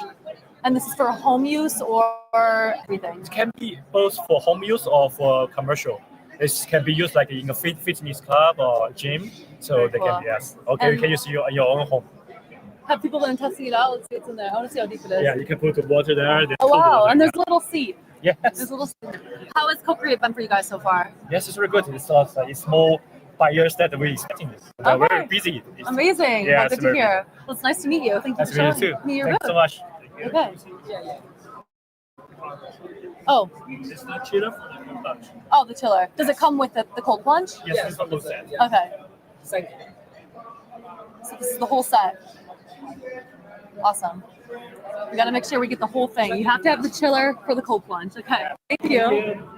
I've never seen a cold plunge like that. It's very cool. It's like industrial cold plunge. Okay. Hi, how are you? Good. I'm Vincent Wu. Hello. Hi. Could you tell us a little bit about what kind of products you guys have here? We have a brand new dark arcade machine. We call it Darkman. Yeah. We have 25 games here, and we have backlight on a board. Yeah. So Can you do a demo of how it works? Oh, sure. We choose like a party game. A game called bowling. And then the game started. Okay, let me try. Okay, we're gonna let him demo it. So what I need to do is try to hit the green color. Okay. And Oh, you're good. Can I try? Yeah, sure. Okay, that's one. Hold on. Next. Hold on. Next round. Okay, so I have to hit the green. Oh, okay. You got second chance? Let me try, yeah. Should I go? Okay. No, I'm not good. Not bad. Not bad. Not bad. At least I got it on the board. Okay, thank you. And what's your guys' MOQs for something like this? Just one piece? Yeah, one piece. Amazing. How's your experience been at CoCreate? Meeting a lot of buyers? Yes, amazing. Yeah. Good. Yep. And this is your featured product that you guys have here, is this arcade game. This is the whole game, right? Yes, yes. Okay, very cool. All right, well, thank you so much for giving Thank me a you. try. Very fun. It's always interesting to see how many different kinds of products there are. So that game has a bunch of different games within one system.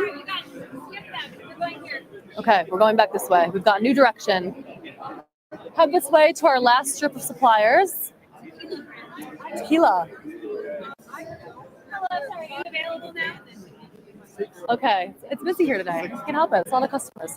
Okay. Hi. Hi, How are you? Good. Sorry to interrupt, but we wanted to know a little bit about what your brand is and what kind of products you have here. Oh yes, it's the exhibition is very nice, and all products on Nacho Tequila is very focused in the very high quality products. And where do you manufacture? It's in Mexico, in Guadalajara, Jalisco, Mexico is the office, and the factory is in Arandas, Jalisco, Mexico. Welcome to visit to the distillery. In Realistic, very thank you for the support of Alibaba for participation in this fair. It's very good. How's it been going at CoCreate for you so far? Hello? How's it been going at CoCreate? Are you meeting a lot of buyers? How's the experience been? Really is many people interested in the buyers and the suppliers, and the more interested in more support and the push in marketing, everything is very What is the most popular products you have? In our case, it's Don Nacho Ultra Premium Tequila. It's very popular, very liked to the people, and very interesting for buyers Don Nacho Tequila. Awesome. Thank you so much. Thanks for being here. Thank I'm just you going to do a very quick much. intro about what kind of products you've got. Oh, thank you. Thank for you. your time. Thank you. Okay. We're gonna go to another supplier over here. Okay, hi, how are you? Hi, how are you? Okay, what kind of products do you have here? We have oregano oil and chia oil. What is it? Oil. Oil. Yeah. What kind of oil is that? This is the oregano oil. This oregano oil. You go for like antioxidant. They have many benefits of the oil for prevent and for disease, metabolic disease. And what kind of game, what are you guys doing here at the booth? You can spend in win a product. Very cool. Friend. Yeah. Okay, well, thank you so much. Just want to showcase your products. You want You want me to take it? Yeah. Okay. Free product. I'll try it later and let you guys know how it is. Okay. Okay. All right.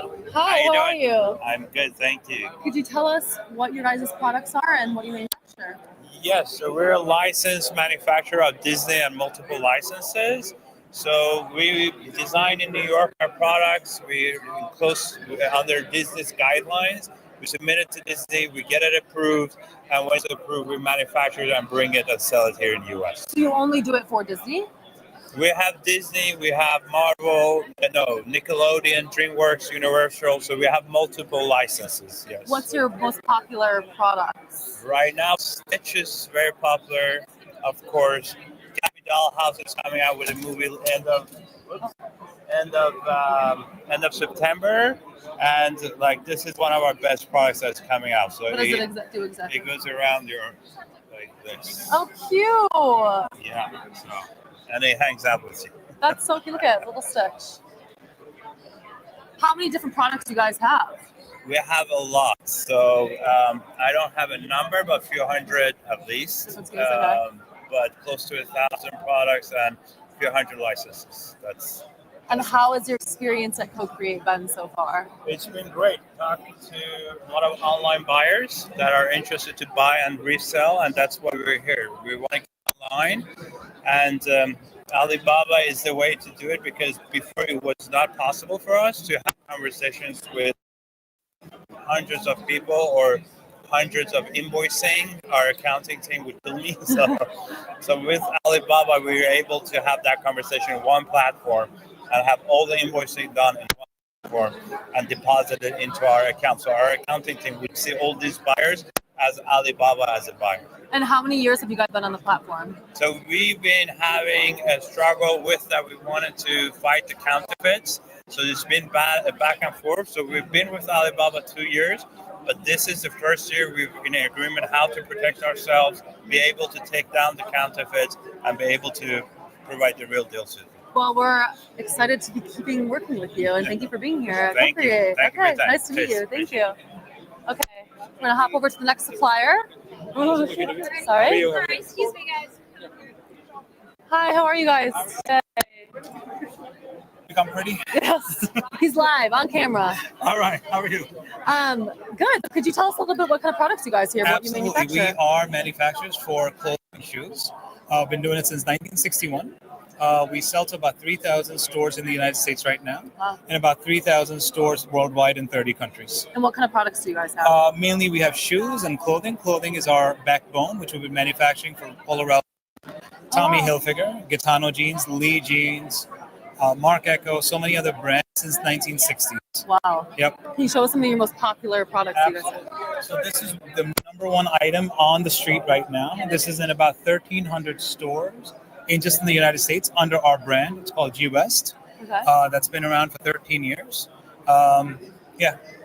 But you guys also manufacture for other companies, like Absolutely. you said. So you have G-West and correct. then... We manufacture for about 160 brands right now Okay. throughout the United States and worldwide. Wow. Can you show us some of your shoes as well? Absolutely. So we distribute shoes and we actually manufacture your own brand. So these are samples that we bring.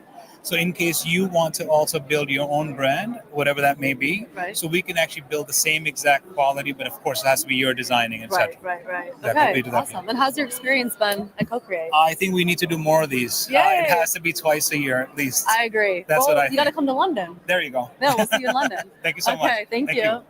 All right. We've got another supplier here. Hello, how are you? How are you? Good. Could you please introduce what kind of products you guys have here today? Sure. Hi, my name is Jason. I come from Apparel Inc. We come to the Alibaba this show. We supply die-cast cars, and this is our main line right now. And also, it's a lot of customers today interesting for all the different sizes of die-cast cars. And also, we supply high quality and heavy duty one. So for the customers, also they can customize their own, printing their designs. And because we manufacture, we can do anything they want. Only the quality, and the specialized stuff. And also, we not only supply this die-cast car, we have like plush, and also have regular toys and lunchbox.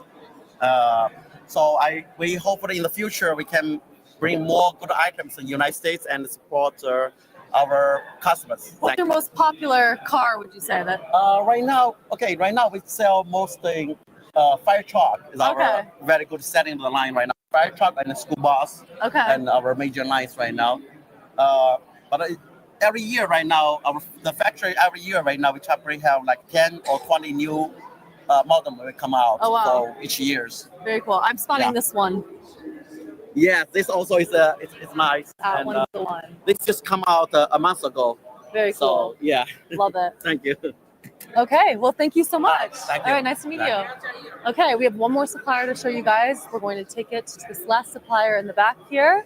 I hope you guys are enjoying all the suppliers we have here. If you're not, if you're just tuning in, you're not here, I'm so sorry. We'll catch you next time. But we're going to introduce you to our last supplier. Hi, how are you? Hi. I'm good. What about you? Good. Can you show us a little bit about what kind of products you guys have? We are original manufacturer for windows and doors. We come from Foshan City, Guangdong Province. Yeah, our factory was established in 1997, and we have our own brand since 2012. So during all these 10 years of development, we got a stable growth. And for now, we have more than 700 exclusive stores in different cities of China. Wow. Yeah. What is the most popular product? We have casement windows and sliding doors, high folding doors. These are very popular in USA market, and we have experience in exporting to USA market for more than 7 years. Amazing. And what do you have on display here right now, or is this not? For now, we displayed some sample corners here, and for big stuff is in our showroom.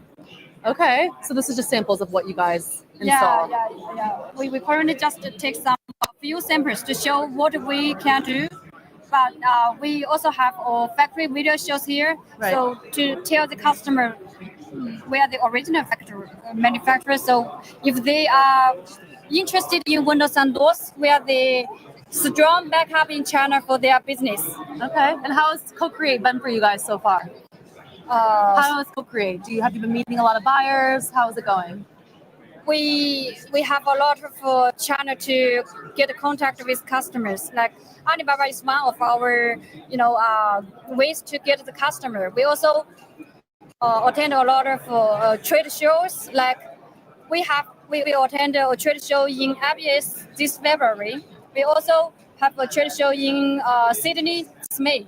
Okay, amazing. Well, it's great to meet you. Thank you for being here. Thank you. Nice to meet you. Nice Have a good to day. meet you. You too. Bye-bye. Okay, so we're going to head back to the main stage to close out today. So thank you so much for tuning in.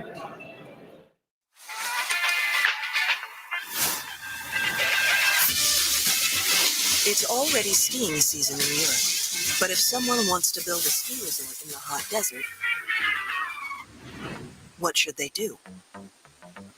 Let's type in our need. I'm creating a ski area in a desert. How can you help me?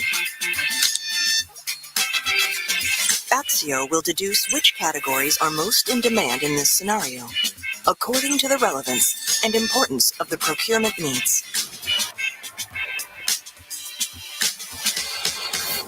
For a resort like this, we might need some snow first. The AI will generate the core categories of that product type based on industry knowledge, further guiding us through the selection process. Let's build an indoor resort. Based on Axio's industry know-how, the snowfield area is the primary decision factor when choosing a snowmaking machine. Axio provides more advanced product recommendations based on size, snow output, and power.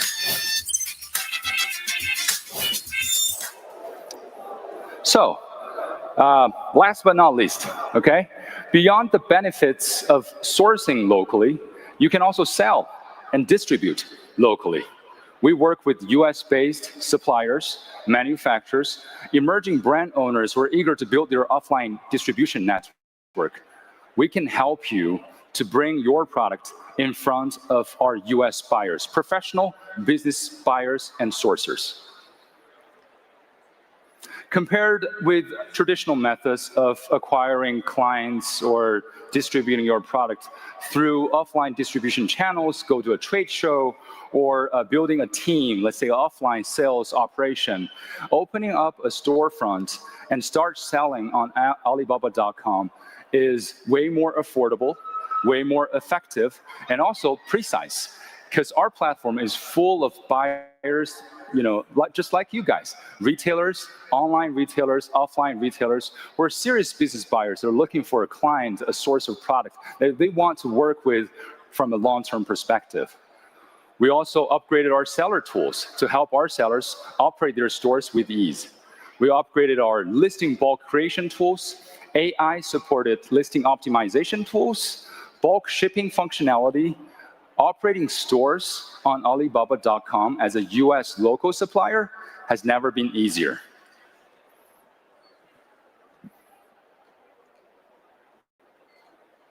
Okay, let me go back a slide. Wait. So we're also partnering up with Wix. If you have a Wix store, Wix.com storefront, you can download our Alibaba.com plugin, register as a seller, create your own storefront on Alibaba.com. With one click, you can migrate your entire Wix storefront collection into your Alibaba.com store, all just with a few clicks, and your storefront on Alibaba.com is up and running. Yeah, there you go.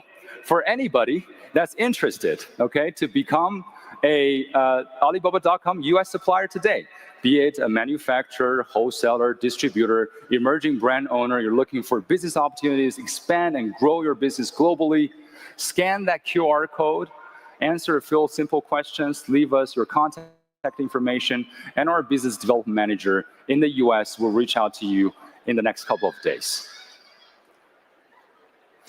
So, no matter of what kind of business you operate, in which field or industry, whether buying, sourcing, or selling, Alibaba.com is here to help. Again, thank you for coming to CoCreate 2025, and thank you for being a member of the Alibaba.com family. Thank you.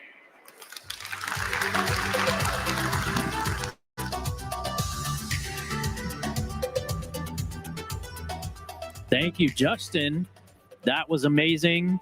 Now, all of us here today work directly with our suppliers to co-create the products that we sell across all of our different stores. But communicating with them, negotiating, developing and optimizing products, sampling, all of that is a true art form. So we've gone ahead and assembled a panel of suppliers from across the globe to share those strategies with you. But here to lead the way is Steve Strauss, best-selling author and Inc. small business columnist. Please welcome to the stage, Steve.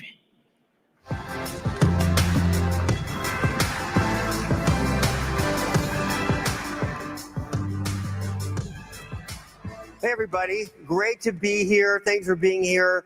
This is my second year at CoCreate, and I love it because no matter where I go at this Alibaba.com conference, someone is a passionate entrepreneur living their dream. And how often do you get to experience that in life? And look to your left, look to your right. Everyone next to you is living their dream. And that's what we're going to try and help you do even better today. One of the most amazing things I think about Alibaba.com is there's just so many resources available to help you succeed in your business. And that's exactly what we're going to do. I have a great panel of international suppliers, and we're going to answer your questions, my questions, about the best way to deal with suppliers, deal with this international supply chain, and really get the best suppliers for you. So I want you to give a big round of applause and welcome my panel, and here they come.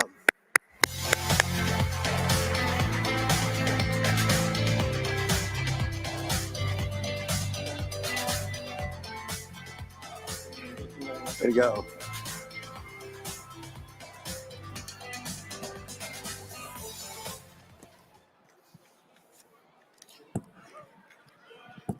So welcome everybody, great to see you. We had a chance to chat backstage a little bit, and you all have such good stories that we have to share them with everybody. So why don't you first introduce yourselves, a little bit about your company, and then we're going to jump into some questions for each of you. Why don't you go first here? Okay, Yeah. lady first. So, let's say I'm Grazia Savoriti.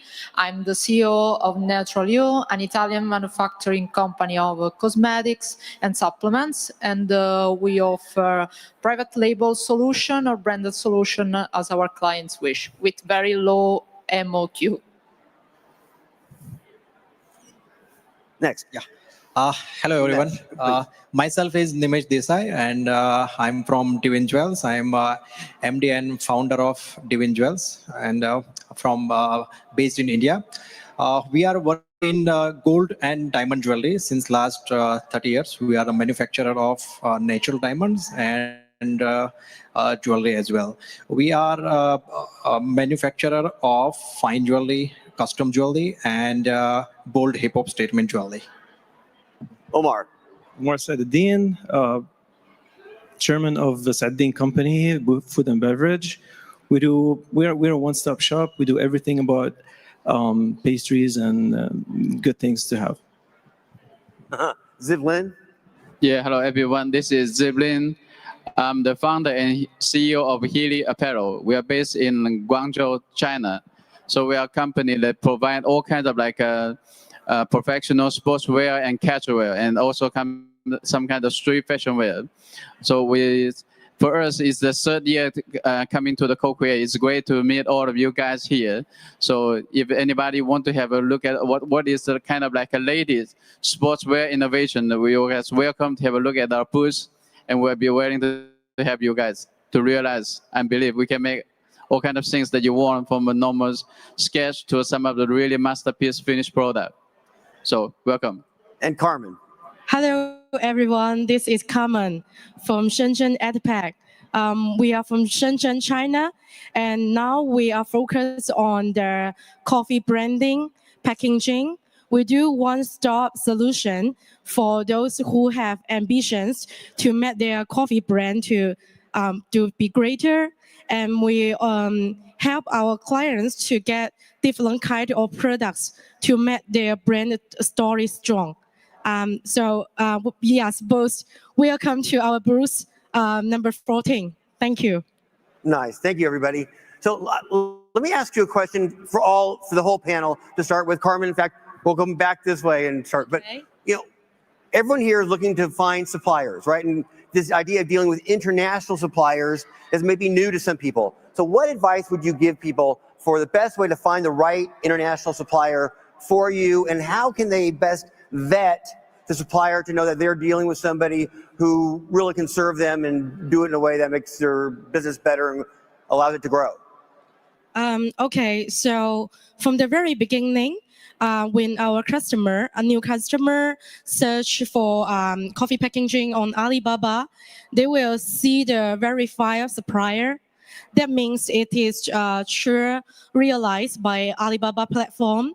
This one is the very important, the first one.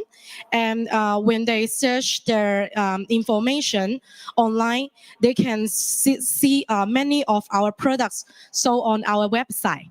So what we did before and what orders we get from the before and from which country, how much we get, how we communicate on the online. All the new customer can feel this feeling. So I think it's very important to use the platform to sell our products. Very good. Ziplin. Yeah, I think besides, I think for the people when you just get on any suppliers over the platform, besides you check their kind of verify supplier, and I think there's also, from our perspective, there are also some kind of tips we would like to give some recommended. For example, you think also because every like company have the listing years. So for example, our company, this is like the 17th years that we're listing in the platform. So from there, I see you can also check some of like the customer reviews to see how, because all of this is kind of like authentic kind of like informations. So they can really shows how this company is treating the other customers, so how they can like help. So from us, and we believe when we meet any customer over the platform, we are really looking forward to have some like business partners for longer times. Been years in the platform for us, we already like established some really like a successful business relationship with most of customer, even here in USA and all over the world. And so besides this, I think nowadays, for example, like our apparel business is nowadays the platform is on the other side is also providing a lot of like a flexibility for all of you guys. Our company is like some kind of first part of like pioneers in our business to start offering some kind of very low MOQ business solution to all kinds of like people. For example, look back like a decade ago in our business, there's no like such kind of MOQ solution is available, but we are kind of like a first company to start giving this kind of like a solution to some of our buyers. At the beginning, we face very big like a problem and obstacle in front of our supplier. They will consider when I give them say, hey, in the next few years, because that moment we start our own factory, and then we talk to our people that we're gonna give them a very special service. They say we're gonna have no MOQ solution to our customers, and a lot of our suppliers is kind of like a very scared. They think we are doing something completely wrong, but I think for 10 years it goes by, we can see this kind of solution gives a lot of help. So, and I think this is also something that you guys can, when you're doing, just want to make sure you get the right partner. I think nowadays most of the business adapting this kind of like a solution.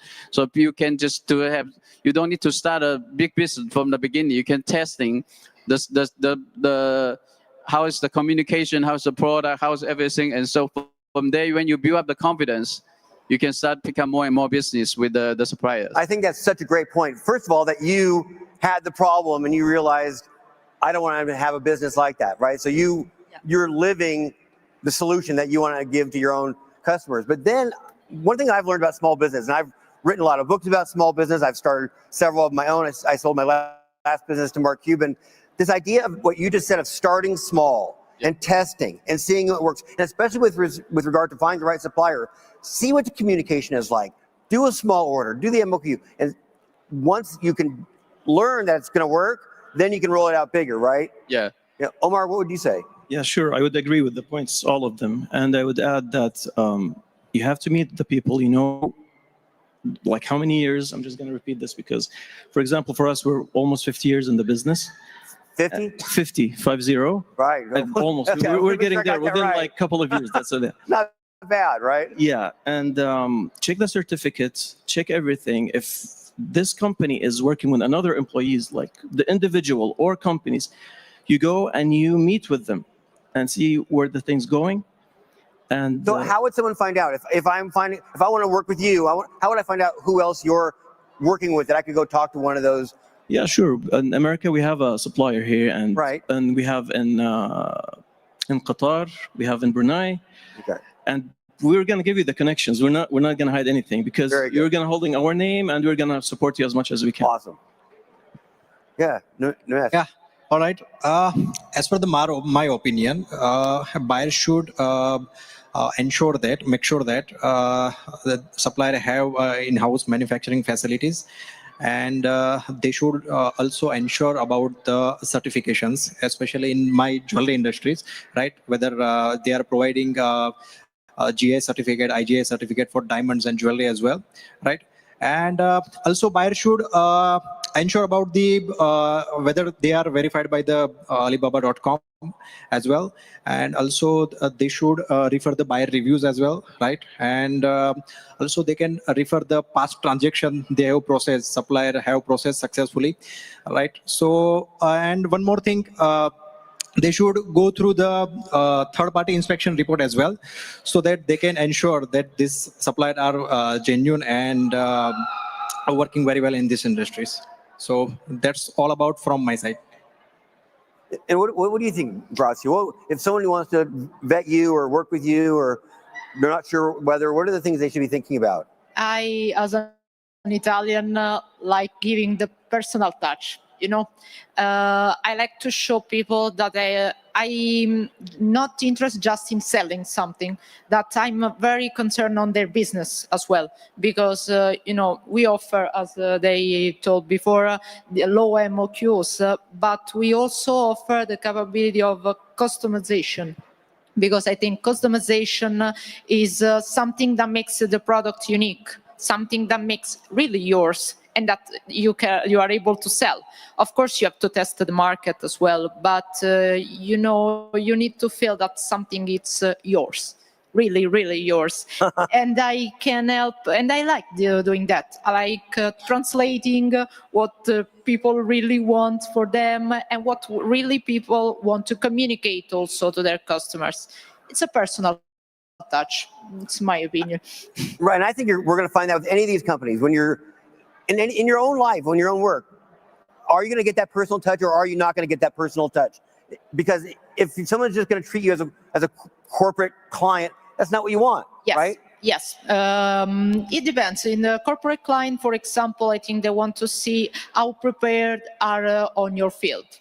For example, you have some corporate clients and they want to see how much you know about the product, the formulation, the timeline, prices, but we can give different approaches. For small businesses, I think that what cares most is giving trust. Also trust that you are there to support them, especially on the beginning. So, and I think that's critical for this audience, especially this idea that people are going to start sourcing globally. Right, and that's going to be new for a lot of people. So what maybe misconceptions or what challenges does our audience have when dealing with a global source, and what do they need to be really cautious or aware of, so they do it right from the start? In my field, in cosmetic and supplement area, the most challenging thing is the regulatory part. The regulatory part. Yes, exactly, because you have lots of documentation to do and stuff like that. But what I try to do is asking to my clients exactly what they want and giving them more documents actually that they really need, because that gives both the transparency and also the regulatory aspect that will enhance everything. So you're saying they need to be aware of the regulations here in America, yes, when dealing with an international supplier. I think so. That the supplies that they're going to get pass muster here. Yes, exactly. I think that's one of the most important parts you have to think about.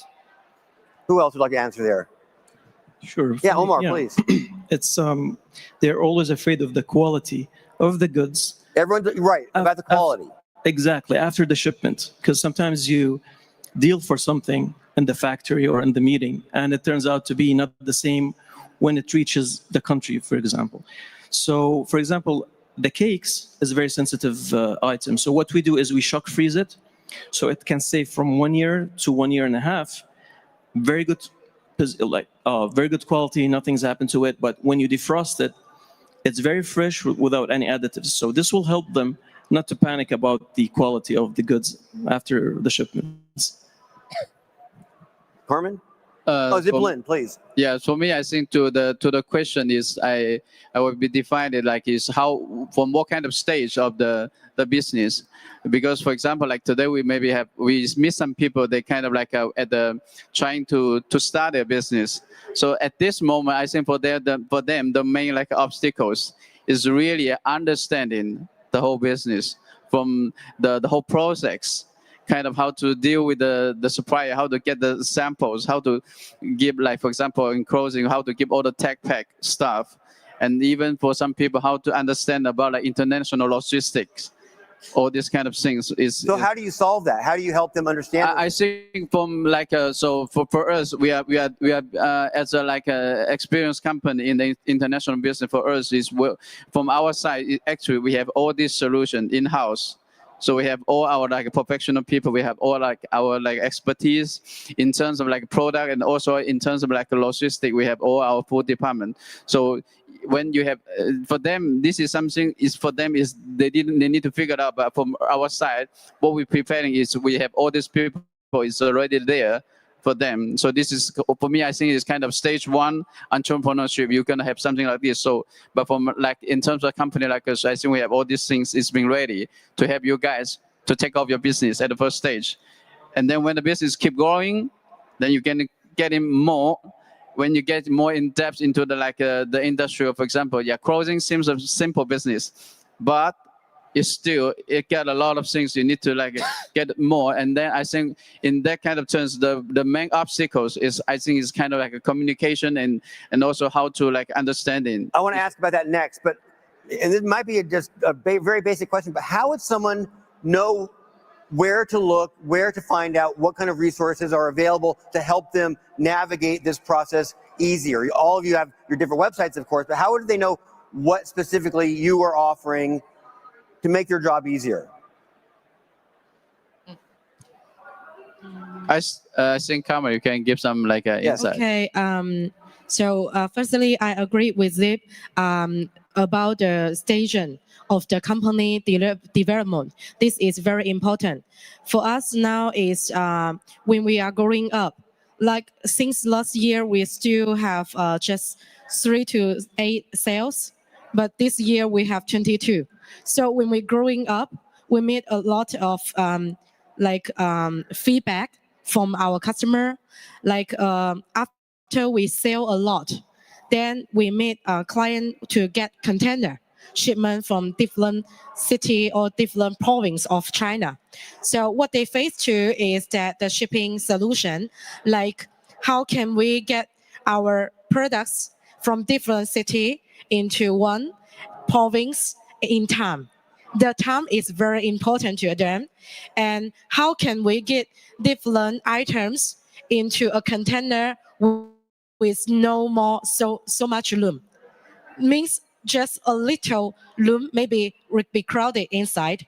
So they can get their shipping and tariff cost slowing down. So this is the main point now we're meeting. But I agreed with Zip is that it's the solution dealing with the growth up of the company. Yeah, so that is we now meet. And what we do now is to calculate clearly with the form to see if all of them is to met in a container, full in container. And what time we need to ship from different factory or different workshop to a place to the warehouse of the shipping company to get them together and met the shipping in time. This is very important for really our important, client. Yeah. Thank you very much. So Ziplin, let me follow up, and any of you can please answer too.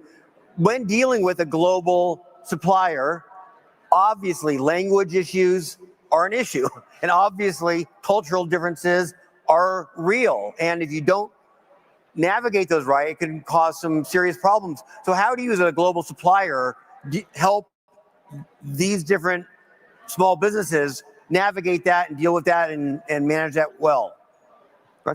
In my experience, what we do, of course, speaking in English, that's the first You're doing point. great. And yes, but actually, if I don't know a market, I do some researches and some cultural researches because I want to know if I'll be disrespectful if I say something in not a good way. And I also do some researches for the ingredients. For example, there are some fields on the Asian market that people have more sensitive skin, so I need to use certain kinds of ingredient. Or also weather related. If I give some too much nourishing products for some areas, that won't be good. So I do this kind of researches, and then I will approach with a real solution that will be both cultural but also functional in my expertise, of course. Nice. Nimesh, how do you guys do it? Yeah, well, in this AI era, Language never been a problem for us, right? And in fact, we have some time gaps between the India and USA, right? Almost 10 to 12 hours. So I have a professional manager who take care of it for the 24 hours, right? Who can deal daily routines inquiry from the buyers and reply them on time. So that part will be taken care of it. And also I have one advantage is that I have one guy in the USA for the local inquiries. So if the buyers have some trust issues and all that, they can meet personally and they can sort the things like that. So I didn't found any problems in the cultural, in language, and shipping as well. So I have taken care of it very easily. Yeah. Not very easy. Yeah. That's what we want to hear. Yeah, Omar. Yeah, sure. So I'm going to keep it simple. Let's meet up, understand the main points and goals, and understand the culture for each other. And then afterwards, you come with a mix of fusion, serving the American culture, for example, and the Arab culture, and mix that together and come up with something that is applicable for both parties. Very good. And you brought it up originally, Ziplin. Yeah, from us, actually very obvious is because we come back from a very ancient cultures, 5,000 years. So it's in terms of this kind of like a culture difference. I'm sorry, but really the kind of in terms of the tradition and what kind of the difference is sometimes is quite big. So the solution to bring down the differences, I think for us is important is just to trying to understand each other more. So that's why, for example, this time we'll bring a whole team coming here is because not just to do a little bit things over here, but also for our teams, for our people to understand what is the real American culture. So once they get into know, when they come to Vegas, they see how the casino was. For them, they start to realize, oh yeah, this is a little something different than our countries, and then they start to think and really. And also that's why from our perspective, we always want our people just to most of the time to understand that there was a kind of like a gap in between, but it's our responsibility. Also it's our job to understand very deep of this kind of things. But more and more, I think, because I'm doing all these kind of international things for over the last 20 years. So I've been traveling to here for maybe every year 3 or 4 times. So and then live with the people here, and then growing up together, and then also we grow all the business together. So I think the more and more we understand about each other, we can do a lot of things much more better together. So let me follow up on this idea of teamwork, right? Because you're all saying the same thing. You got to be a good teammate, and everyone's got to be a good teammate and listen to each other. And one of the things that's amazing about the Alibaba.com platform is that we have access to global suppliers, and you don't have to go to you don't have to fly to China or Italy or wherever. But that also begs the question: how does someone who has a very specific order, a very specific product in mind that they want to create, how do they know that when working with you, how do you know to give them the right size and the right amount to create the product in a way that allows them to live their, to fulfill the dream that they have in their head?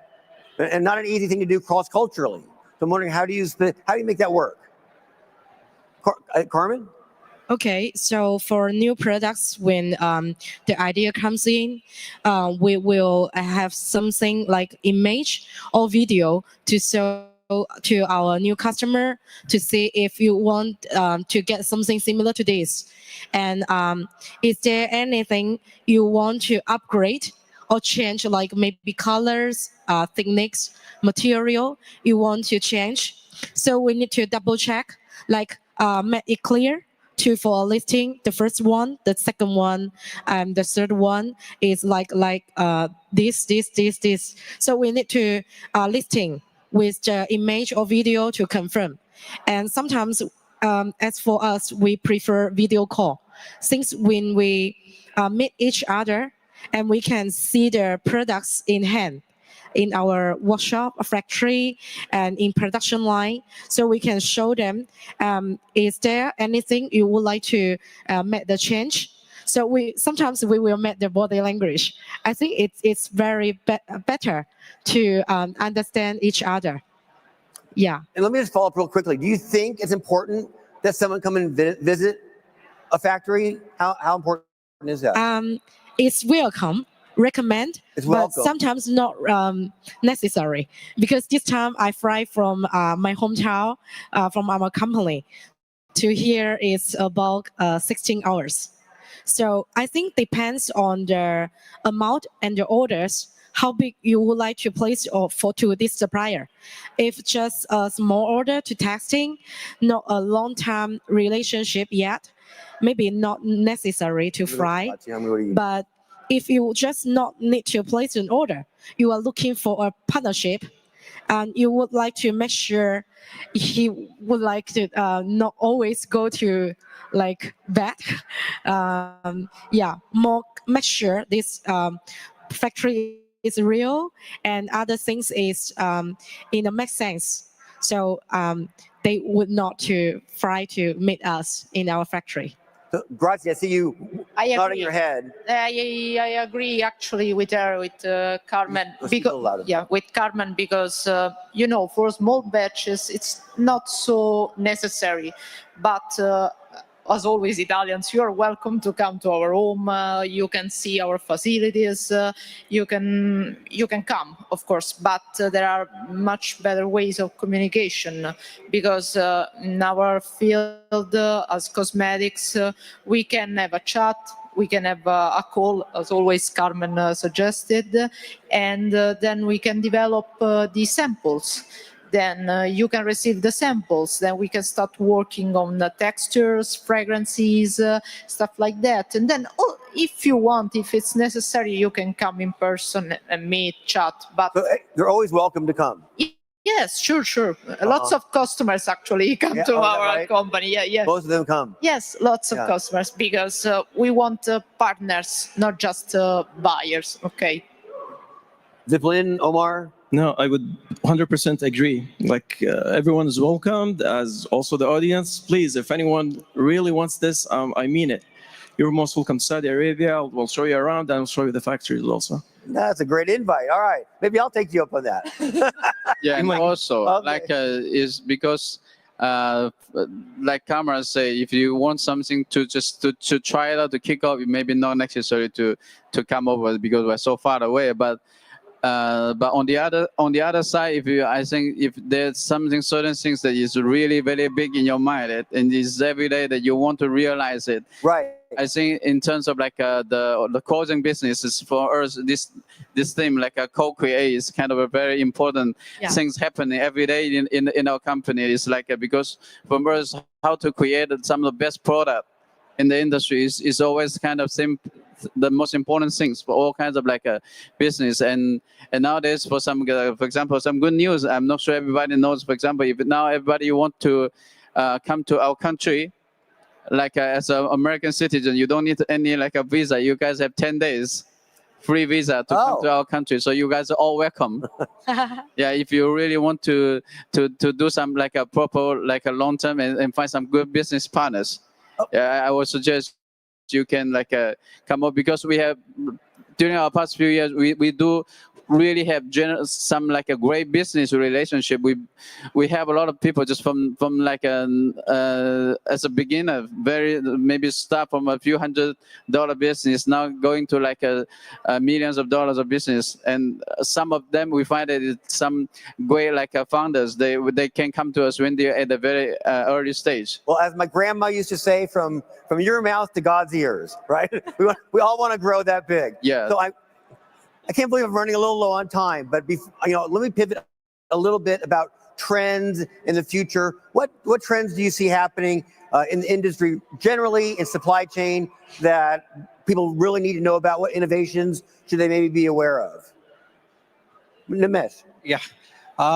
Generally, in my jewelry industry, recently we have seen one trend like custom jewelry, like custom name pendants and logo engraving, right? So these are the recent trends in jewelry industry. Also, we have introduced one more thing. We have barcode based authentication certificate, right? So buyer can ensure that this is the authenticate product by just scanning the barcodes on it. Right. So these are the recent changes in the current scenarios. Yeah. I think from us, it's like as we can see, there was all kinds of obstacles in the international kind of business. So from us, we can see one of the biggest change is happening. Is like this is also happening in your companies. Like we are going to put a big challenge on ourselves. Is that we're going to trying to provide something we call the 100% product transparency. So we're gonna give our customers a kind of like 100% about what is happening in our factory, and then from there, through some kind of digitalized, so you all of us can understand is what is happening. So this is kind of important, and also I think like we see today from the CEO of Quote, he give us some kind of most AI power tools like Axio, and also as we can see nowadays the AI trend is happening everywhere. So from us is how to utilize it from the product development and also operation and also logistics. Everything is going to be very big. So I think it's important for all of us to know and how to utilize this kind of tools. You're going to be, I think, going to bring us to the next stage of our business development. Unsolicited endorsement. I love Axio. That agent mode is an amazing thing. So if you haven't checked it out, you should check it out. Carmen, what about you? What innovations, trends do you think people should be aware of? Okay, so in our area, since now many takeaway packaging, so what we focus on this area is that the dispensability.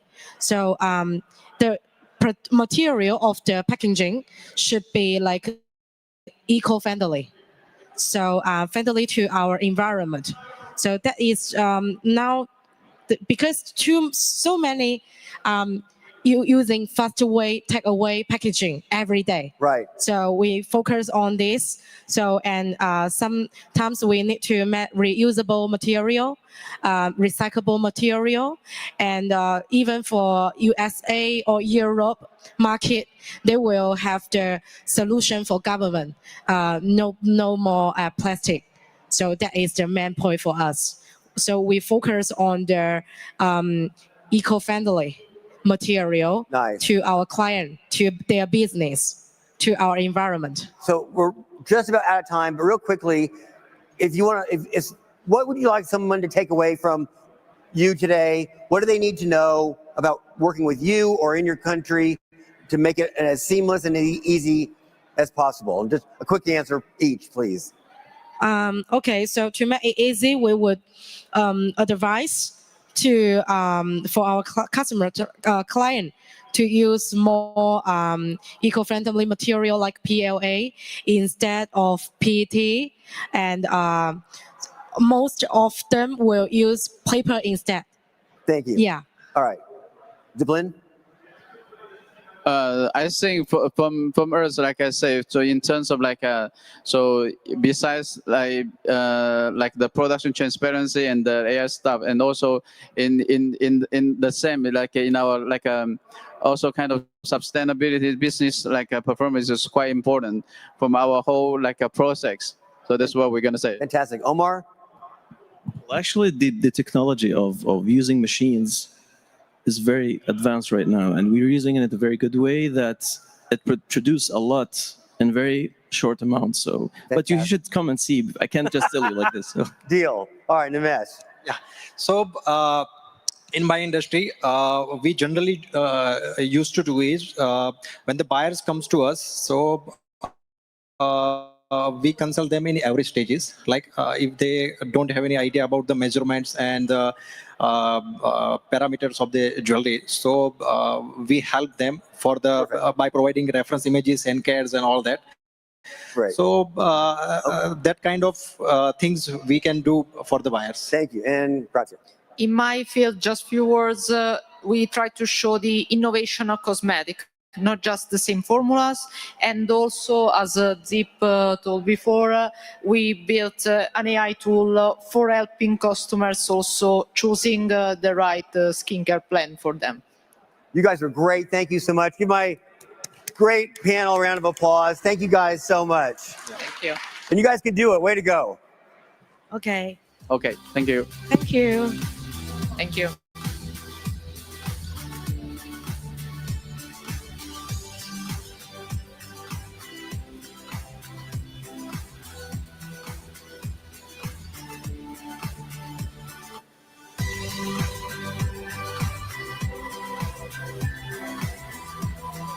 Amazing. Thank you, Steve. That was an incredibly informational session. And we're moving right into our next session.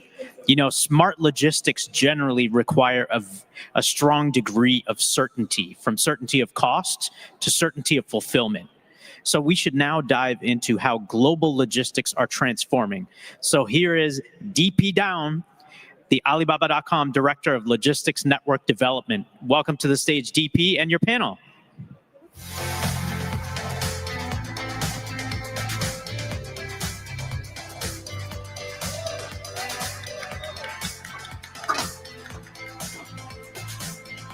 Wow. Good afternoon, CoCreate. Yeah, everyone take a seat. Yeah, good afternoon. Welcome to our, CoCreate section this afternoon. Before we start, let me do a very quick self-intro of myself. Actually, this is my second time to the CoCreate section. So my name is DP Dang, and I'm responsible for the logistics network development at Alibaba.com China headquarters. So today, let's explore how smart logistics can empower the global cross-border trade from uncertainty to certainty. So before we start this panel, let me quickly introduce all of the attendees today. So firstly, we will have James Poole. He's the owner and the CEO of J&A Construction. Then we have Helen Yi. She is the head of logistics and supply chain of Alibaba.com headquarters in China. Then we are also honored to invite the Maersk 2 representatives. So actually, Maersk is the biggest global logistics company and leading the global, a lot of networks. So we have the Sylvia Ding. She is the managing director of Maersk Great China Area. Sylvia. And we have Bhavani Rogla, head of Maersk Ground Freight from Maersk North America, who manage the inland transportation. Yeah, welcome all. Yeah, so James, so would you mind firstly give us a very quick glance of your company, and could you share some of your experience doing the sourcing, procurement on the global trade? So especially maybe you can compare with the online sourcing experience with Alibaba.com versus your offline sourcing practices. How is your general feeling on this one? Thank you, DP. Hello, I'm James Poole, owner and operator of J&A Construction, a successful development company in Washington State. I've owned the business for the last 15 years, and in recent years, in an attempt to grow, we have looked for other sources for the materials and equipment that we use day to day in our business. In the search, we ran across Alibaba.com and found that as much as we had domestic sources for quite a bit of the products, we could source them globally at a large discounted rate. And that's what began our experience with Alibaba.com. Thanks, James, for sharing your sourcing experience with Alibaba.com. I think it really reflects what Alibaba all about. So making it easy to do the business everywhere. This is the slogan for Alibaba.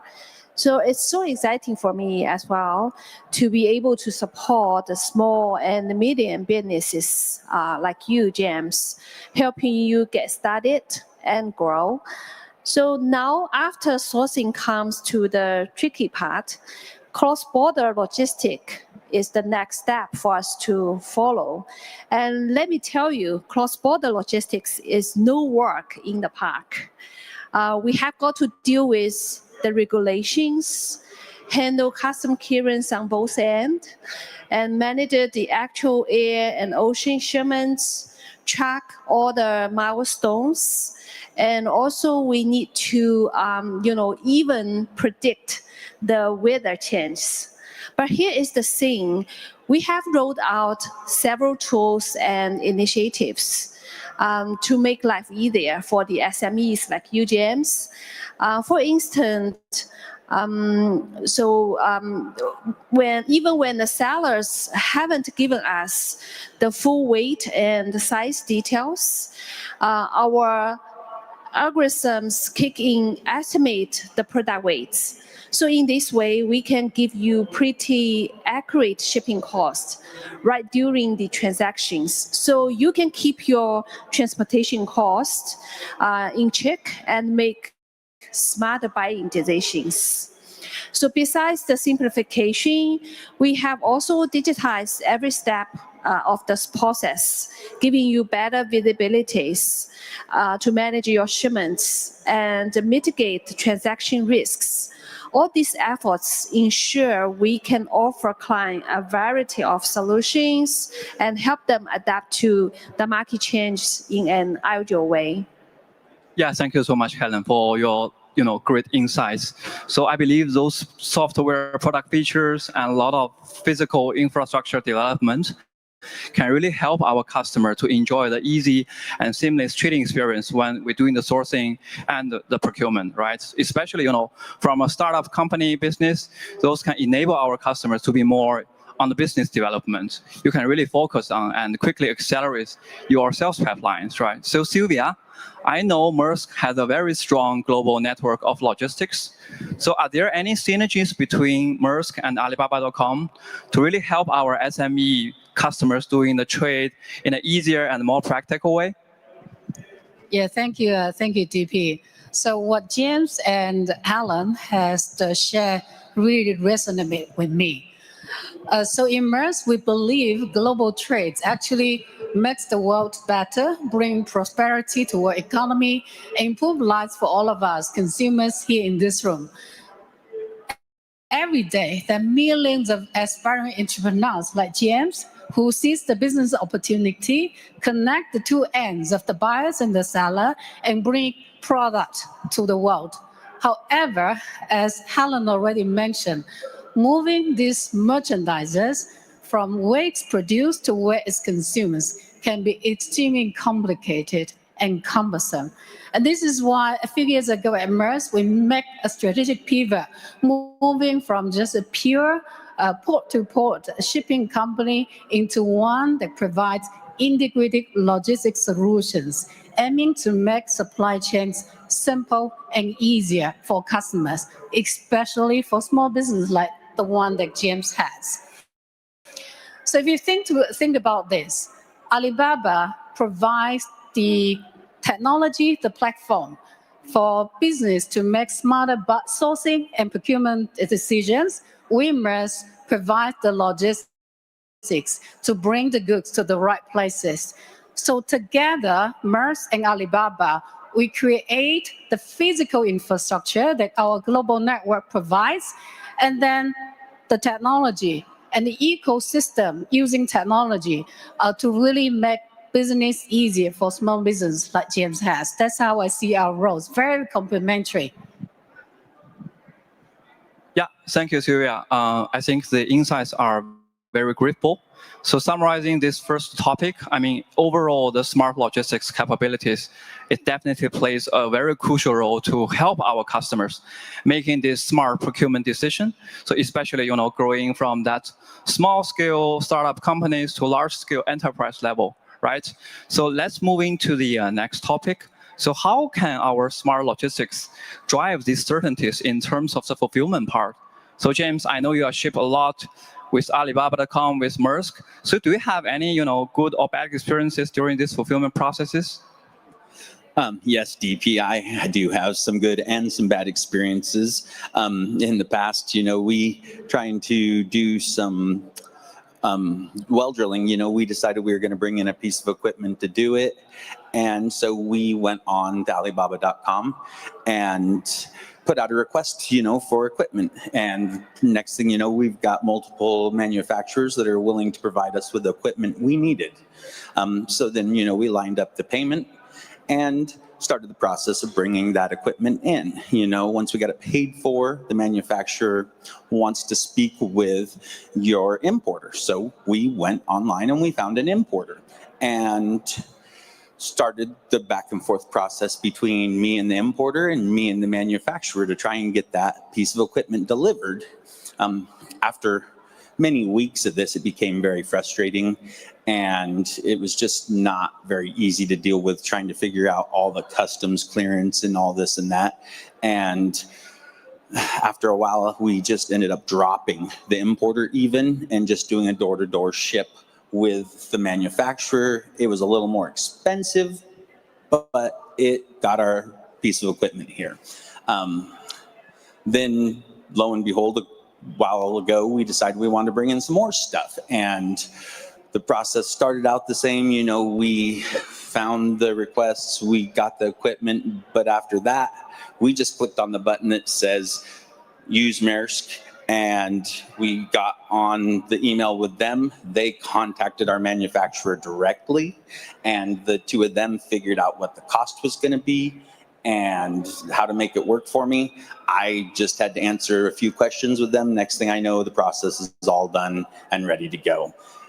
It was far less of a headache and made me much happier than the first shipment. Wow, I feel very glad to hear that James enjoyed the program that we and Maersk created together. And I'm happy that we bring some value and help you, easier to get your shipments.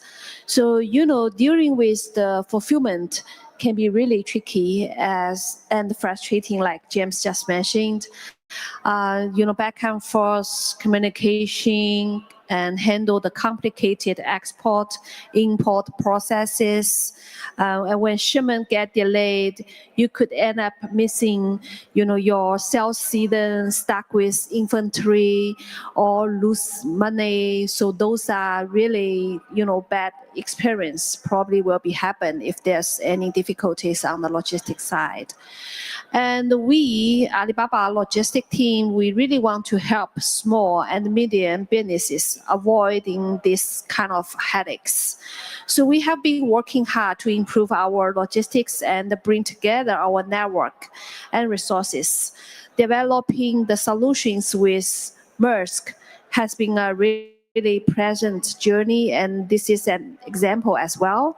So we are going to keep looking for more partnerships like this and keep giving our clients solutions that can, meet the requirements. And those solutions are exclusive, simple, and efficient.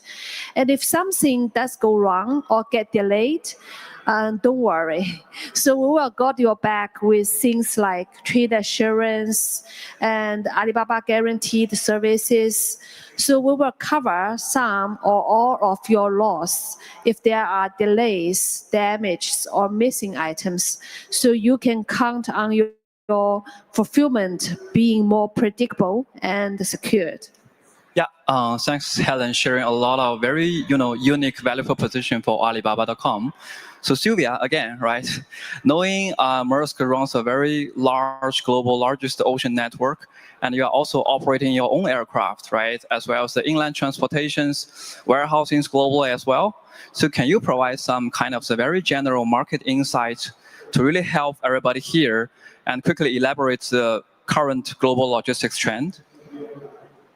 Yeah, sure. Thank you. I actually think that Helen already touched quite well some of the challenges the exporters and importers are facing in global logistics. That is extremely complicated and informatic processes, and quite actually still nowadays we are in this high-tech environments. This process still very, very manual. Secondly, it's all the uncertainty with cost, with pricing.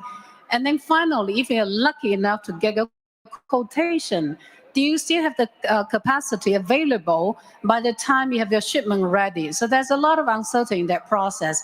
And eventually, if you finally jump through the hoop and get your shipments loaded on a vessel, on a plane, or on the trucks, where the supplier get them delivered on time.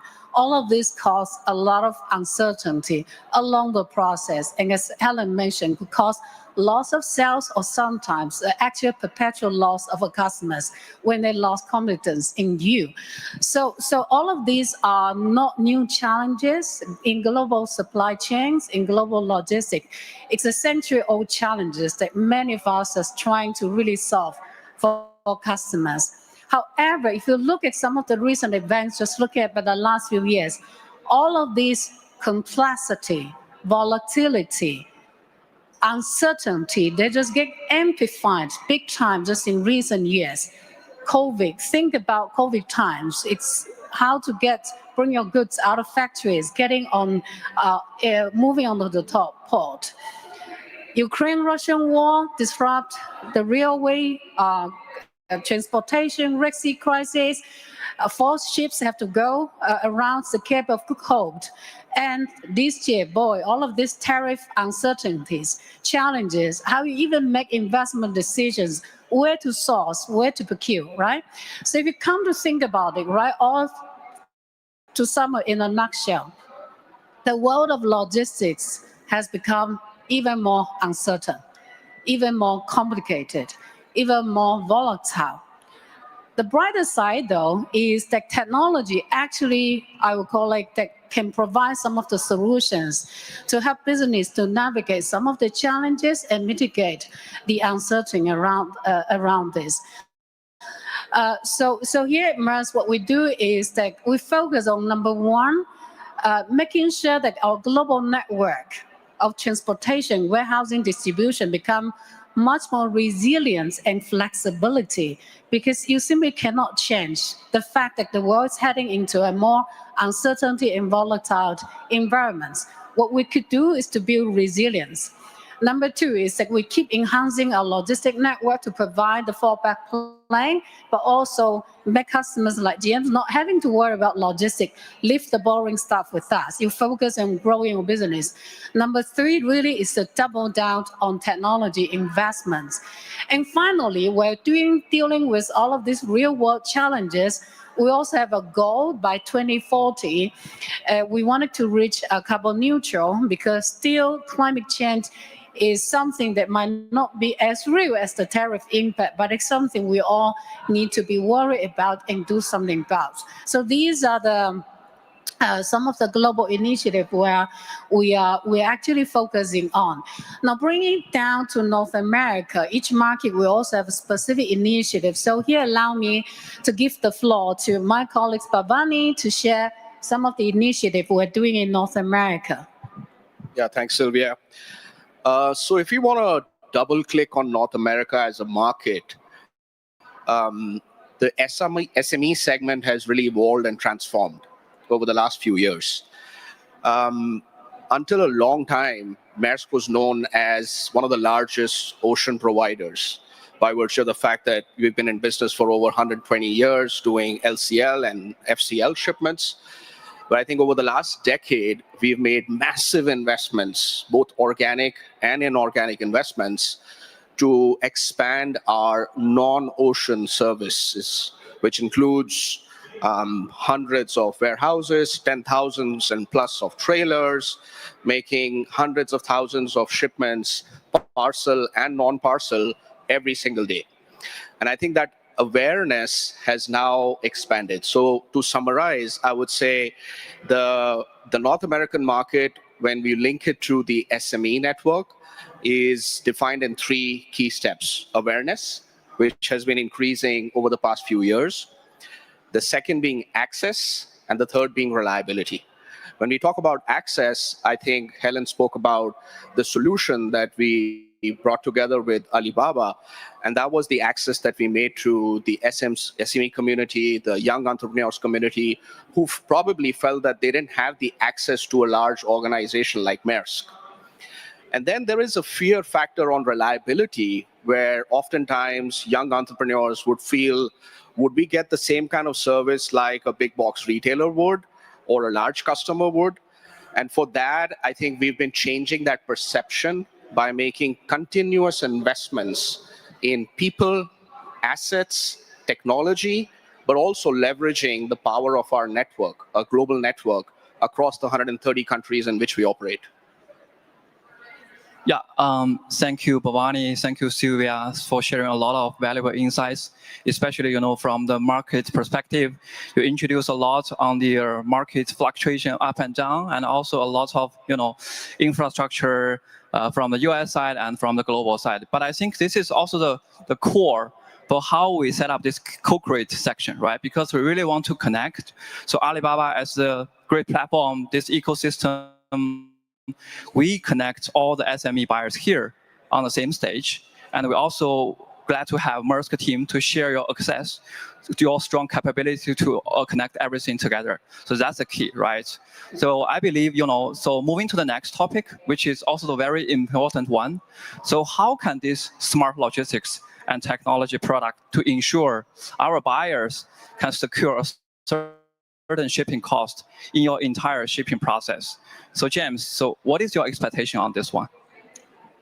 Well, when it comes to cost certainty, I'm hoping that now that I have my sources for the products that I need all figured out, and I know what this shipment has cost me, and with my future orders, I should be able to use that shipment cost as a reference for future costs. I'm sure they're not all going to be the same due to inflation and all those other factors that we deal with, but I now have a good basis of the knowledge of what it's going to cost. And then next time I need a supply, I don't have to look and then try and come up with those costs. I can contact the suppliers and the shippers, and then I have certainty of what it's going to cost me and how long it's going to take to do the job and get the supplies here.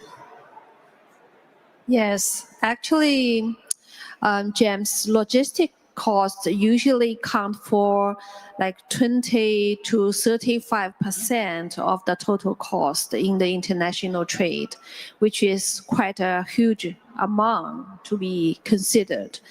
So it is true that a certain and transparent logistic cost picture is critical to you.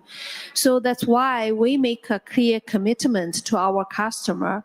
What you see is what you paid on our platform. How do we deliver on that promise, you might ask? It comes down to our data and algorithm capabilities. At the moment of placing an order, our system would estimate the free cost in real time. It takes into account the required service level, historical performance data that James mentioned, and the price trend for leading by the industry.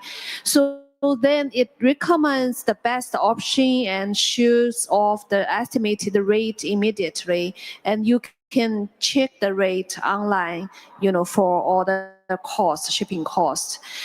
In this way, our clients would enjoy full transparency and confidence in their logistics spending.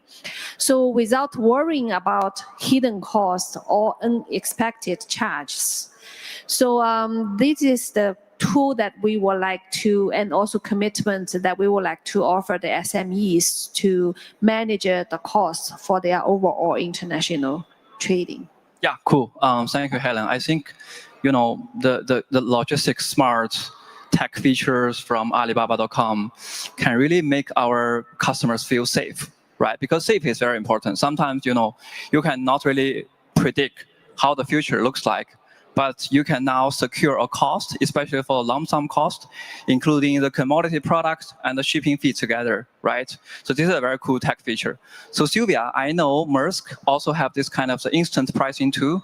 So can you elaborate more on how your company, engaging with Alibaba.com and create such kind of the additional value to our SMB customers? Right. So I think for the small business, they don't have a lot of regular business flows and with a constant quantity. So for them, each transaction itself, it's actually a full cycle from where you make the sourcing to when you actually get the fulfillment. So as James already mentioned, when you make a decision whether you wanted to actually buy and invest in this particular product, you want to be able to estimate the total landing cost, including the shipping cost. Helen already mentioned shipping account for up to 30% of the total cost. So it's actually not insignificant. So you want it to be available at the time when you make decision, which could be quite far out from when the shipment is ready to ship. At this point of time, the biggest challenge for GMs is that I need a price, but I need a price that is as real, as relevant as possible. You don't want it to scare your customer away. A price you can count on, that when you actually book on it. Today, actually, we would think that this is very simple and fair ask, right? How difficult can it be? Reality is that a few months ago, when we started this cooperation with Alibaba.com, there's actually no solutions in the market that will allow you the future price, but a price that you can book on and with capacity guaranteed delivery and fulfillment. That was just the reality we live in because of the uncertainty in global supply chain and demand. Imagine this year, right, with all of the tariff impact, the demands move from 1 week to another, which of course impact the shipping cost. When there's just fixed capacity, but the demand fluctuated like from 50% to double. So that's all the challenge. So the solution we provided on Alibaba.com comes down to we provide the instant quote, the time when James has to make decision that he wants to buy his welding tools from China to US, and he's going to ship a month from now. It's an instant quote that is good for 30 days. As long as you book on 30 days, you will be able to use this price to book on our services. Putting on our vessels, we always reserve space when you book.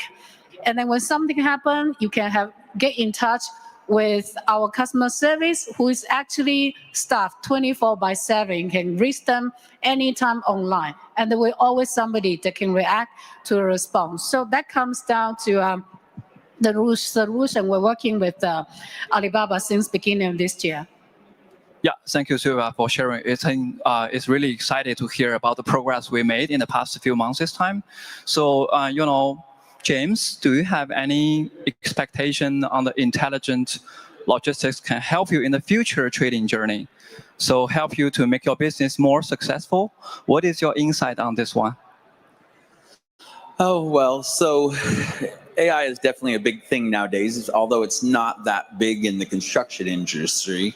But I would hope that, going forward, it could help us in our procurement process because, it will help us be able to determine how soon we will get new products or will need to get new products. And, and then it can also help us with knowing how long it's going to take to ship those and just help us be informed in the whole process of getting our products we need to be successful.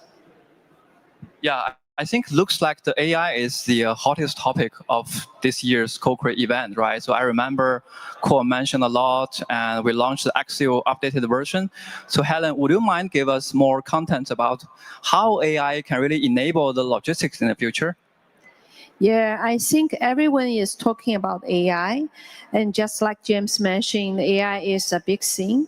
So I think we all have noticed that AI in the logistic industry is shaping, logistics in very practical ways. So for example, through reading historical orders, AI can forecast demand and guide better inventory planning.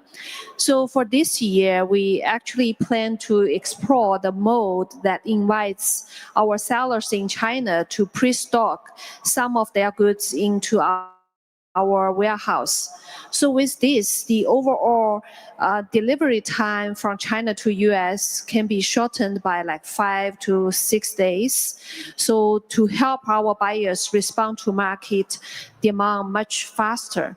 So with AI-powered inventory forecasting, we can guide on what, when, and how many to pre-stock. So AI really turns the warehousing from just a storage solution into like a true growth enabler. So we also rolling out an AI logistic like assistant, like customer service. It provides 24/7 support, answering customer the questions in real time, ensuring the transparency, and also help the customers on the overall shipping process. So in the future, AI is not only improving the operations, we believe, but also giving our clients a clear competitive edge. I do believe that AI can do more in our industry and help our customers to be more successful in the near future. Yeah, thank you, Helen. I think you are indicating a very, very clear roadmap from the platform perspective, how you can leverage the AI technology to improve the overall business efficiency, right? Whatever from the operational or the cost perspective. So I know logistics industry has been over 100 years. So from the Maersk point of view, so Sylvia, do you have any insights on this one? Yeah, thank you. So obviously, a bit similar with construction business, shipping and logistics is century-old industry. However, I believe AI will reshape all of the industry, no matter whether in traditional or in a very, very new business, right? So when I think about the future of logistics, it would be integrations of both the physical world of network and then technology in a virtual world. So if I just bring it down to what it means, right? So today already, we're using AI solutions to help optimizing our global network. A shipping network, for example, how you're going to route your cargo that can optimize your lead time, the cost, and then also the CO2 emissions, right? So that's actually using in a big way. And then when it comes to the more day-to-day, how do you use the AI agents to help us to improve efficiency of our customer service, improve the customer engagements? So the fast forward, the way I think about it is that that it can be applied in many, many ways. And to make this vision real, we actually invested across the entire supply chain. Like I said, our physical network, either ships, warehouses, trucks, or airplanes. But equally important to really using to our own technology. So in the future, we can really use the integration of the physical infrastructure and technology to make recommendation for you, give alerts of your shipment plan when something goes off track, and recommend the mitigation plan. And then we can pass on to the physical network to execute your plan so then get your goods always delivered on time reliably. So I think that would be a very, very a wonderful future to imagine, despite all of the challenges we're facing at the moment. And here also in North America, we invest heavily on both infrastructure and technology. So I'm going to also pass to Bhavani to share some insight as well on the ground. So here in North America, I think AI and investments in technology are core to our strategy. And it's an integral part of all of our operations here in North America. From route planning to a network design, towards lane optimization, driver selection, AI in our distribution and warehousing facilities. But in addition, we are also using AI for our decarbonization, corporate social responsibility initiatives. We also don't use AI just for the Maersk purposes, but also for customer-facing purposes. So providing technologies, AI smart solutions to our customers so that they can make smart solutions for their logistic needs. There is a huge investment globally on Maersk AI, And I think we are one of the market leaders making that trend happen in logistics. Yeah, thank you, Bhavani. Thank you, Sylvia, for your insightful, suggestion and ideas. I think this is a very insightful discussion panel. So, as the logistics become smarter, so we are super confident it will really help our cross-border trades move from lots of uncertainty to certainties. So I think let's continue to build up this bright future together. Yeah, and let's enjoy the rest of the CoCreate event. Thank you all. Thank you.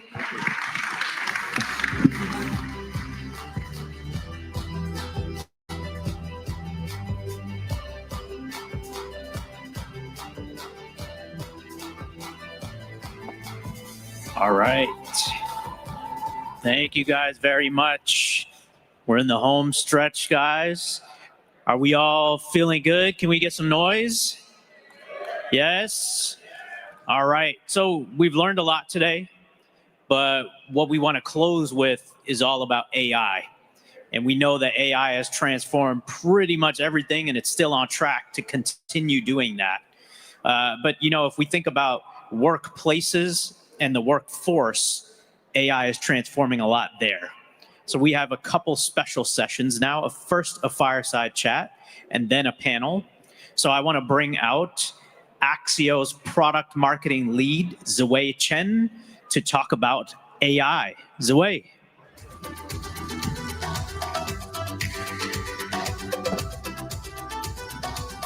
Thank you. All right, hello everyone.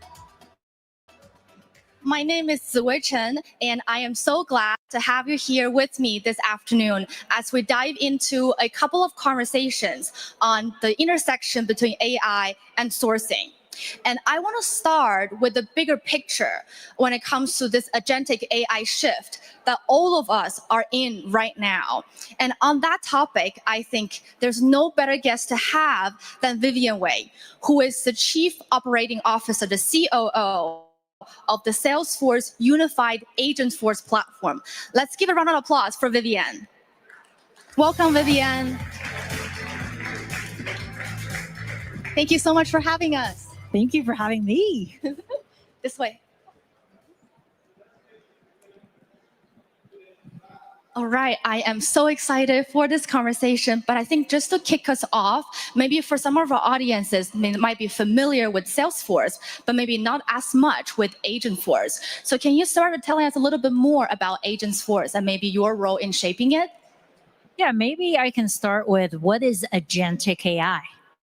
Because I think in 2022, 2023, OpenAI launched, and everybody got this new shiny toy, right? We can use a prompt, and it comes back with a set of information. And right now, it's essentially my new search engine, whether it's OpenAI, Perplexity, across the board. But if I think about what is agentic AI, the biggest difference is agents are actually able to query using the LLM, but based on the organizational context, take specific actions on your behalf. Now, how do we get there? That's part of, we can dive deeper into it. But if I think about the launch of Agentforce, I go back to September of last year, when during Dreamforce, Mark Benioff launched Salesforce Agentforce.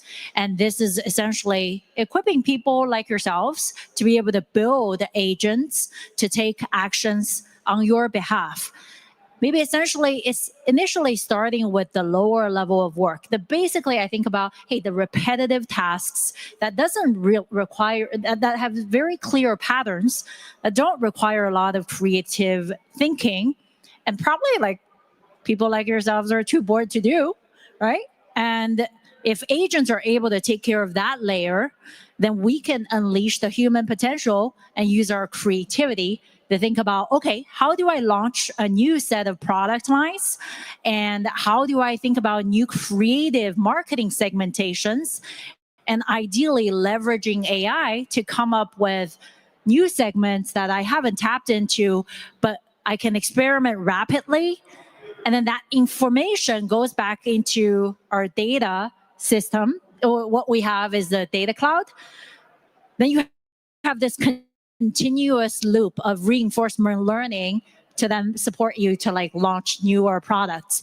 And my role specifically is what we have built is an entire platform. So if I think about earlier, I mentioned the LLMs. The LLMs are really just a very small component of what it takes to build an AI agent. And if I think about it, really you need an entire agentic AI system grounded with trust, right? Because we think about, security is the most important thing. When you're dealing with customer information, payments information, you have to make sure all of that data is secure. You're protecting that customer data. And then after that, there's, we've heard a lot about, hey, the LLMs can be toxic, right? So very early on, we also built like an entire Einstein trust layer to essentially detect like, hey, what's the toxicity? Are there biases? And I don't want to send any data into the LLMs from my customers, because at the end of the day, that's my secret sauce, right? And all of you are always thinking about, hey, what are the different things I need to specifically design for my customers? What is the innovative product that's going to differentiate me? You don't want all of that information to go to the LLM. So that's why we built this trust layer on top of the platform. Then on top of that, we have Data Cloud, which is essentially you can ingest any customer data from sales, service, marketing, commerce, support, across every single customer touch point. Because guess what? Every time your customer reaches out to you, it's signal. It's either intent to buy, it's interest in exploring what your brand is, it's trying to understand, or it's a complaint. All of that information is super critical. So what we have on Data Cloud built on top of the platform essentially ingests all of that information, processes that information, so you're able to activate based on the data, important customer data you have to create value. So then with Data Cloud and on top of the agent force, you can use AI agents to activate across sales, service, marketing, commerce, and then there's all kinds of industry verticals. But I think a lot about, what it really means is I scale operations. It's as simple as if you have a commerce website today, customers come to you and complain about something. Do you have a support person or do you have an AI agent? The scaling model is very different. Now, from a sales new products launch perspective, you can look at your customer demographics, segment them, right? Maybe I'm a mom who also has a full-time job, who has buyer intent because I have younger kids. They're really into K-pop demon hunters. And maybe based on the information you know about me and the fact that my kids are really into K-pop nowadays, you can recommend products to me. For example, Halloween is coming up. We're actively looking at Halloween costumes. My kids are like, okay, I want to be Rumi, and there's Zoe. And right now, my kids are spending time searching.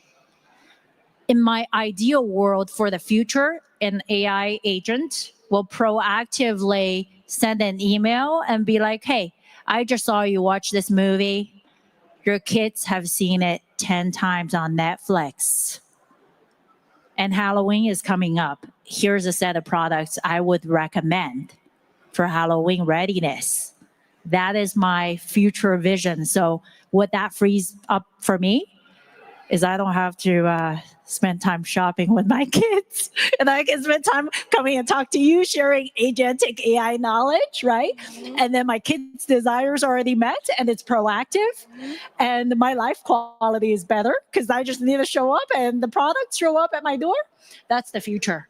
Yeah, I love that. I think the word that you use is freeing up, in the sense that there are things that we have been doing or we were doing that now can be taken over by the agents with more time that we can do on something else. But I think in this dynamic, I have a question.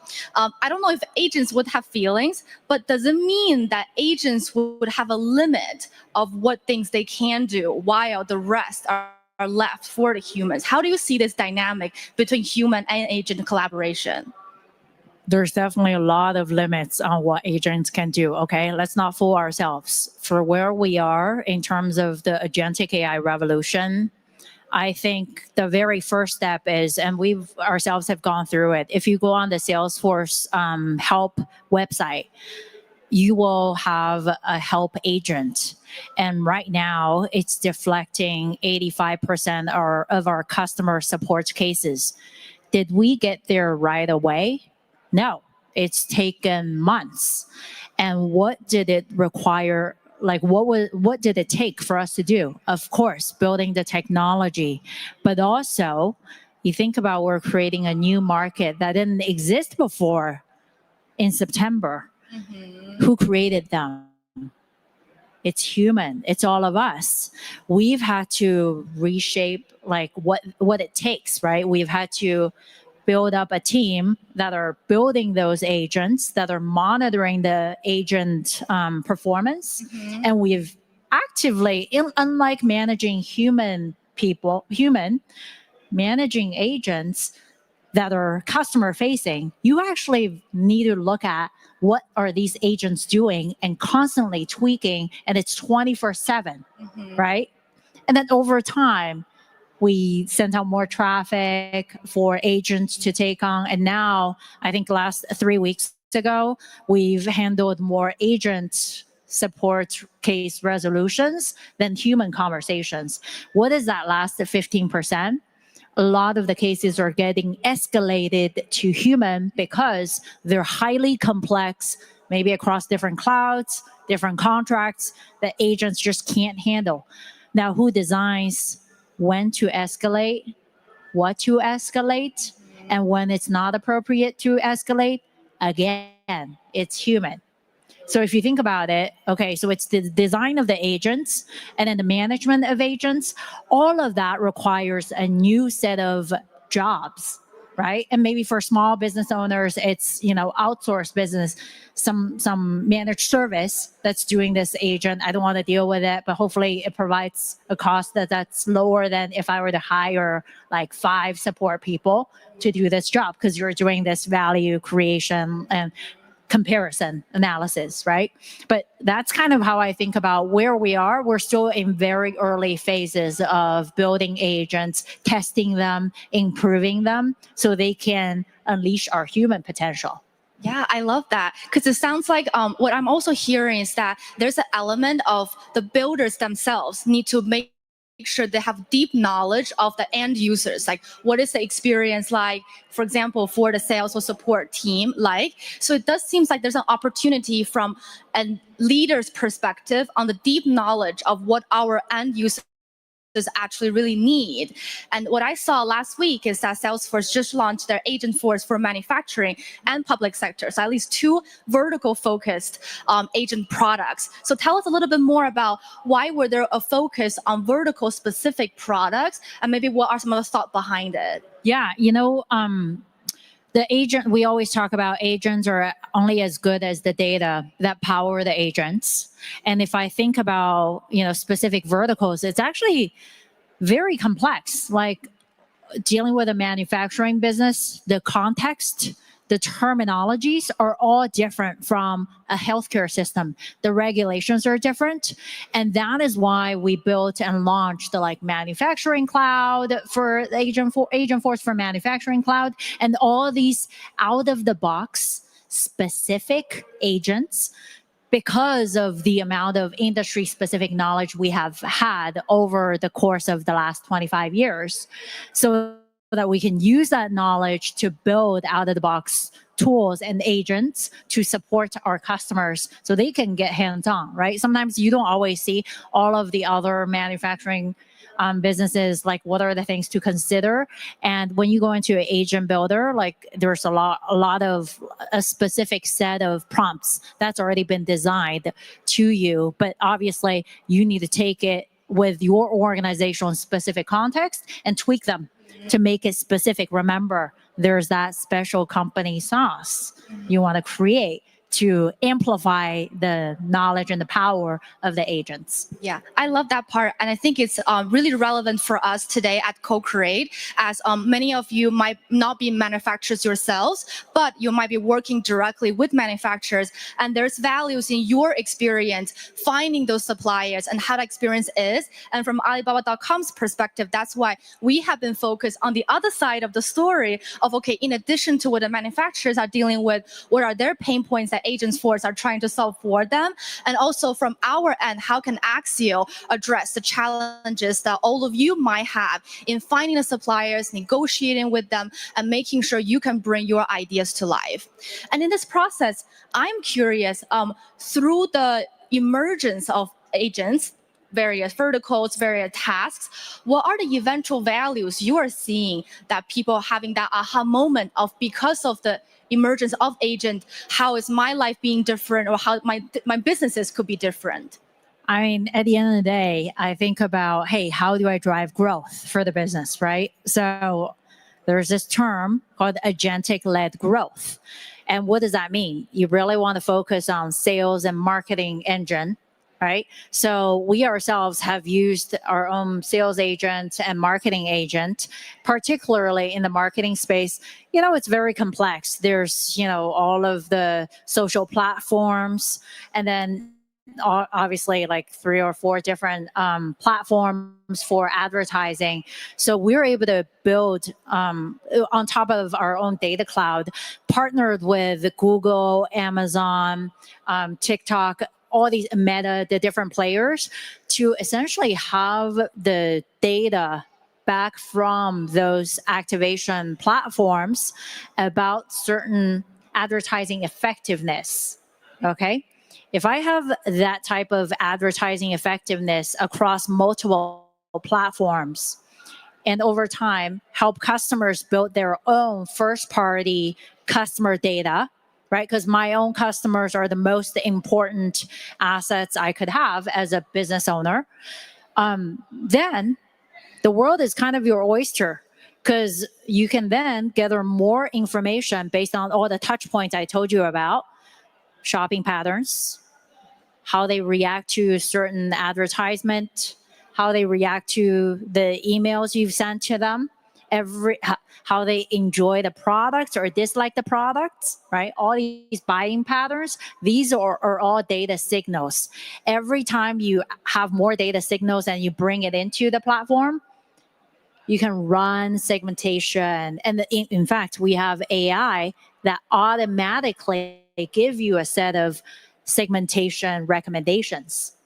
Now, this is like AI unleashing the power of customer data. So then you can be more creative in thinking about, okay, based on these new cohorts, I ran a special campaign based on these new cohorts. It seems like this working mom also started playing golf, and maybe I should recommend a set of golf products if it's within my inventory, right?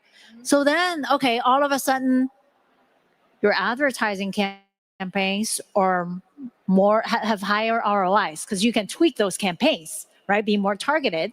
And on top of that, you're getting new product insights to then source on Alibaba and other places to then sell to the customers. Yeah, 100%. I think what I've been hearing today just on the ground is that sometimes as end users, we know in the beginning when we have support or AI products, we want them to automate what I already know how to do. I know how to do this 100 times, so follow it through. But now I feel like our users are no longer satisfied by just you doing what I told you to do, but instead tell me what I don't know, ask me questions, or make me ask questions I never know I had to, and also impress me and wow me on things that I never have thought about. So that combination of still improving efficiency, but also opening up new growth, as you have mentioned, on things that you have never thought about, has been the new expectation, if you will, among our audience as well. Yeah, absolutely. I mean, at the end of the day, we want the economy to grow. We want your businesses to thrive. And that's how we need to be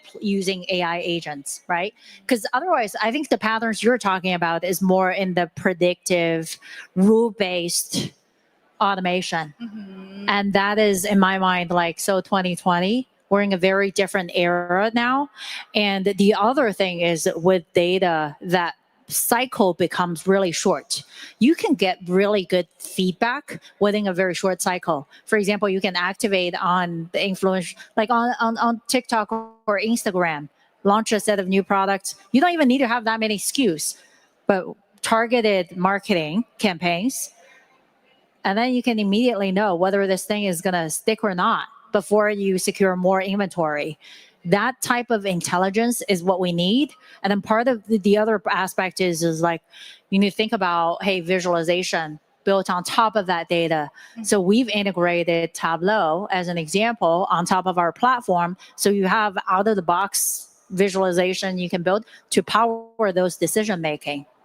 Because otherwise, like, you're in the spreadsheets, that's so backwards, right? Like, we're in the era where you need constant on the go, out of the box tools, data, insights, so you can take actions or have your agents take actions.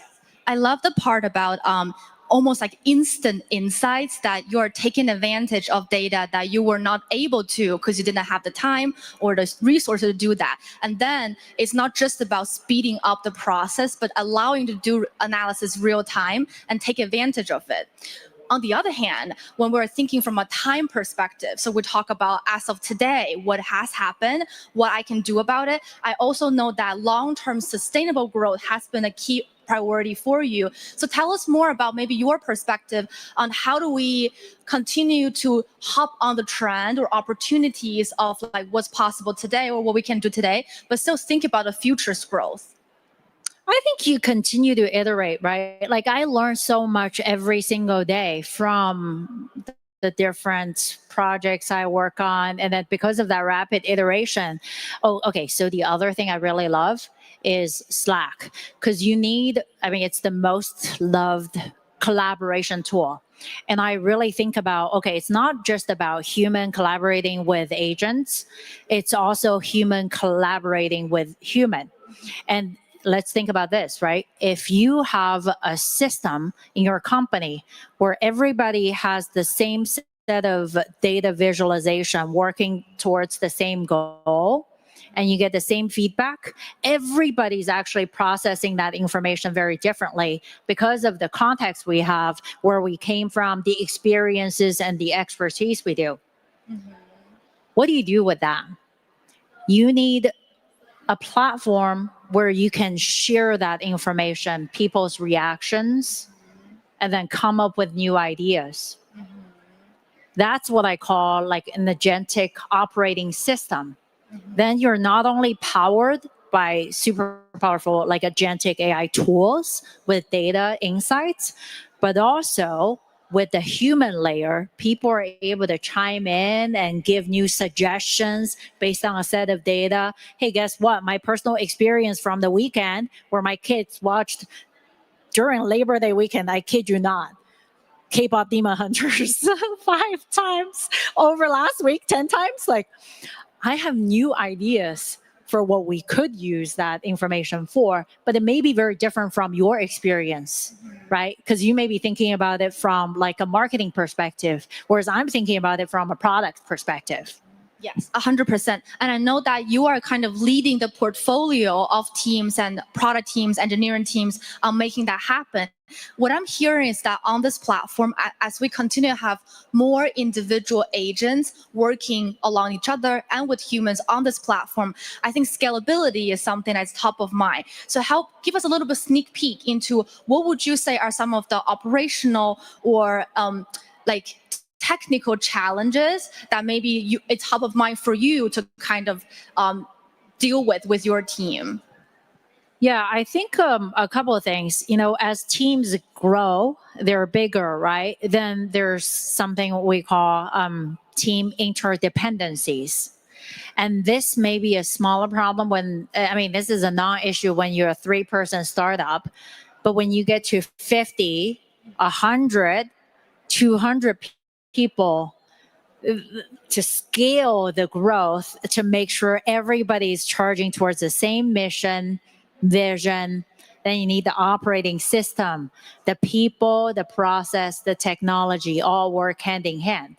So I think a lot about, okay, how do I make sure I set up that operating system where people are able to have shared common understanding? And a lot of times that's where I mentioned like using Slack. And we also bring people together to meet together so that there's context that we don't always put it into a document that you can talk about. But when do you free up that time if you're always in this grind of repetitive tasks? You can't, right?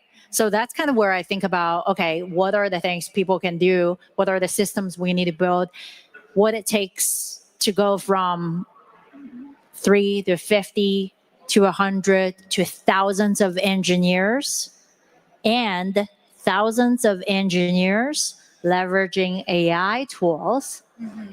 That system has to be modified. So we're constantly thinking about, that's what my job is, constantly thinking about working with my team. How do you tweak the system so we can adapt and help people adapt to create the most amount of value in the shortest period of time? I love that. I think when it comes to systems, I would say for many of our audience, although at different scale, everyone has their own system in terms of your teams or just your workflow, who are the people in your ecosystem that they are working with. So I think this perspectives helps to understand that it's not just about replacing each individual component with a software AI tool, but more about how can I be part of that with that humanity side of that and make sure every party can now collaborate better with the support or the power of agentic AI. Yeah, I think you bring up a really important point, which is in the space of commerce, you have a lot of suppliers, partners, distributors. How do you make sure they're all operating across the same set of data to their context that makes sense for them to see? So that if you run into an issue as a CEO, your supplier can see that same set of information only on a need by basis, right? Because it's data governance, and problem solve together to unlock the potential of the full power of AI agents and systems. Yes, absolutely. And then since we just mentioned about kind of the scale of our businesses, I think a lot of our audiences might be in the SMB world where you might have a one-person brand or maybe a very small team of family brand, right? So I'm kind of curious, from your experience working with customers across different sizes, is there any kind of differences maybe in how you would encourage our SMB users or followers of the agentic AI shift to kind of pay attention to, or how do they participate as someone more on the smallest scale of a business? Yeah, it's interesting. We always come across as, hey, we're the large enterprise player, right? But in reality, our tools are like super easy. We have Salesforce starter pack that, you're setting out to be a business and you can literally spin up a sales cloud to power your salespeople. Maybe initially it's one person, then you start building all the contacts, right? And you could be right now putting it into your own Google contacts, but as you bring more people on, you need to have that rapid cycle of iteration and common visibility, right? So that's one component. I think about, this is the time where you can create the lean agentic startup. Pick the right tool, and then think about how you build teams. The way you scale teams are different. So, in fact, we actually launched the Salesforce startup, a Salesforce Launchpad, specifically for startup owners to get access to a lot of the super powerful tools on day one. And if you get into the program, You're able to get some free access to Slack and a few other like Sales Cloud, Service Cloud, a few other tools right away and experiment. Because I think that's something, you don't have to. I think playing with smaller business owners, they don't focus on the tool. They just focus on, hey, I just need to grind, which is really important. But if you want to scale, you want to set yourself up for success, you have that bigger vision, you need to think about the tool. If you have a super powerful engine, maybe you're not paying right away, right? Because we're consumption based, maybe with some small seeds, and then we can grow over time. Then you build the teams differently too. We're in a very different era. And how we scale, we all need to rethink about it to build a competitive advantage. We've already seen companies getting to $100 million ARR within 12 months. What does that mean for you who want to launch or who are already building a product, a set of products? How do you expand the products? A lot of those systems and the data will provide that flywheel to supercharge the growth. Yeah, 100%. I think we have time for one more question. Since you brought up the topic about teams, I want to talk about leadership. So maybe we'll end on the topic about maybe in this agentic AI shift, how do you think the definition of leadership might have changed because of the new teammates we have who are digital and maybe the future we have where we need to build on top of that expectation? I think about everybody needs to be AI native. Okay, the term sounds very sophisticated, but it's not. Really, what it means is just play with the tools, get hands-on, and experiment, learn. What does it really mean? Is what I'm trying working, not working? Because of the short cycle, you probably don't need like an entire week to get feedback, right? And whatever that's working, you put it in the market, you get customer feedback, you bring it back into the tool. And thinking about, you were saying like, hey, AI helped me think about a lot of the things I didn't think about. So I'm in AI tools every single day. I cannot live without it. So in this era, I really think about, hey, just get hands-on, test it, very little friction, build it, grind it, and what you learn will make you a better leader tomorrow. I appreciate that, because what I'm hearing so far for this conversation is first being willing to try things out, but also having in mind the future in terms of teams, in terms of how you operate, how do you structure your business, and while other team members who are product teams are continuing to iterate on their products to continue to better meet our needs. All right, well, thank you so much, Vivian. Appreciate your time. Let's give her a round of applause. Thank you. All right, thank you so much. Appreciate it.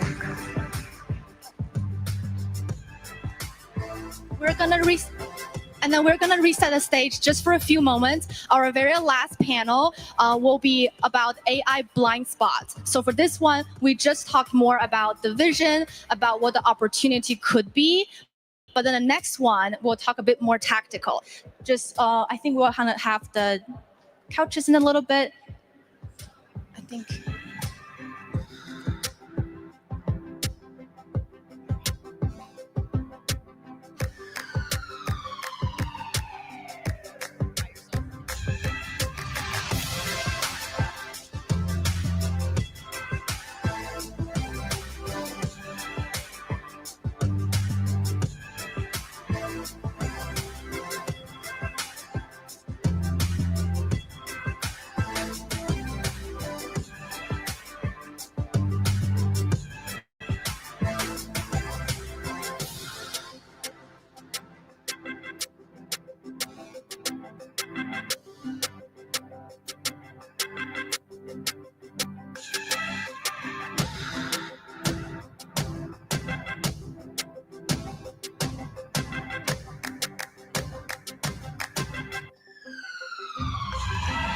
All right. Hello again, everyone. That was a great conversation with Vivian where we focused more on what is the opportunity ahead of us.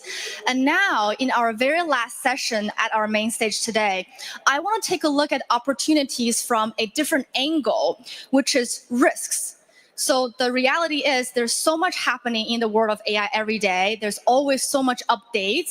It's hard to keep up, and it's easy to miss out on what is really important. So in our very last session, we are going to focus on AI blind spot, meaning what are the areas where maybe businesses have overlooked that can hold you back while your competitors are racing ahead. To do that, I am joined by 3 amazing guests, each of whom have their own unique perspective on this topic. So let's give final round of applause for our last panel guests. Let's welcome on stage.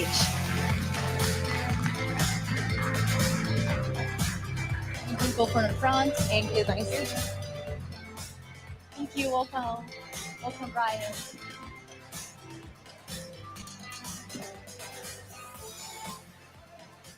All right, and I'm going to start with an introduction just to make sure we're all kind of familiar with who our guests are and what their backgrounds would be. And I'm going to start with Brian Johnson. Brian is a globally recognized expert in Amazon search optimization and a visionary in e-commerce innovation, driving more than $3.5 billion in total sales for brand sales. He is currently the co-founder and the CPO of DM.ai, which has a search rank intelligence platform leveraging big data to identify opportunities and capitalize on competitor weaknesses, allowing brands to achieve sustained search rank dominance on Amazon. Welcome, Brian. Thank you. You make me sound very good. I appreciate it. And then next up, we have Isabella Ritt. Isabella is a serial entrepreneur and an Amazon product strategist who built Ritt's momentum to find, validate, and build products, proving that they can win before anyone spend a dime on inventory. With custom AI, hard data, and ruthless head-to-head competitor testing, her team pressure tests ideas, iterates fast, and engineers products primed to outperform from day one. Thank you for having us today. Thank you for having us today. Last but not the least, we have Vanessa Hone.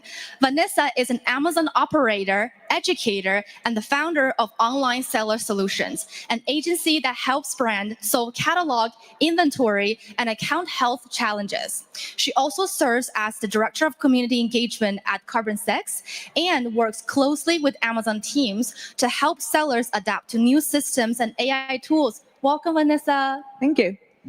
So we have a great lineup of guests and less than 30 minutes left. So I'm just going to go straight into it since we're talking about AI blind spots. So maybe we'll just go down the line. We're going to talk about what is something that either you are doing or you are noticing that you think most sellers are missing out on.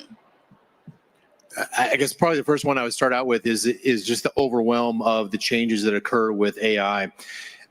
We use it in a much different way as far as not just standard, just using chat GPT and the language models to create new listing designs or copywriting. We focus primarily on using deep research and using the scale of AI and the technology to do what we could not humanly do previously. An example on that is we might be looking at a specific, all the competition, all the products, all the search terms, all the data that we can collect, 30, 40 million data points for each individual product niche, and being able to analyze that to look for patterns, to reverse engineer how A9 ranks products, where the strengths and weaknesses are between competitors for products for every single search term. That was not feasible just a few years ago. That you're talking about 30, 40,000 man hours for a single brand to focus on their niche. They're just not going to do it. And so the advancements are, we're getting very narrow about which AI we're using. We're not trying to say, I need to do it all. We get very focused on which AI matters to us right now, and we take advantage of its speed, its size, its capability that was not previously just humanly possible to do. I have a quick question because you mentioned A9. I'm not sure if everyone is familiar with that, so just a quick definition for our audience as well. Absolutely. So on Amazon search, A9 is the algorithm that Amazon uses in order to sort products for every search that occurs on Amazon. Appreciate that, because later we're gonna here is that every one of our guests have their very unique focus and strength that which we'll come back to. But then I'm going to pass it on to Isabella. Thank you. So AI today is extremely powerful tool. And we have to approach it as like, we cannot give and hand AI as a power tool to the baby. AI can help us to be extremely efficient when we're doing product research, validation, development. And the AI can, if you put AI over something that is already good enough, it can make and it can turn it into the diamonds. And if you will put AI over something that is very trashy, then in this case, it will turn it into something worse. And the worst part about AI is that it makes people to feel good about themselves that they're doing something bad. So we have to make sure that when we're working with AI, we know what we're looking for, because expertise, your own expertise or expertise of experts, supposed to be behind AI, if it does make sense. So when it comes to, for example, product research, validation, and development, we have to approach it in a way where we want to strategize our validation and product development based on a certain data points. So if we have data, for example, from Amazon, when we're based on Amazon Product Opportunity Explorer, or we're trying to validate cost of goods that we're taking from Alibaba.com, and we want to put all these numbers together, we have to feed with the appropriate data AI, and you can use ChatGPT, paid versions, of course, or you can use Poe, or you can use Abacus AI. And when you input this data and you're priming LLM to give you appropriate answer, for example, if this product will be viable to sell online, then you will be able to get the right answer because you're inputting the right numbers and right variables. And that will lead you and guide you to the appropriate outcomes, because otherwise you can fail. So it cannot be open-ended questions, can I sell this product? It's supposed to be coming with variables such as, and then you have a list behind it. I love that. I think one thing really interesting, because you talk about, it's about the input, right? And I think when AI first kind of went into mainstream, one of the core focus for the engineers are something called prompt engineering, right?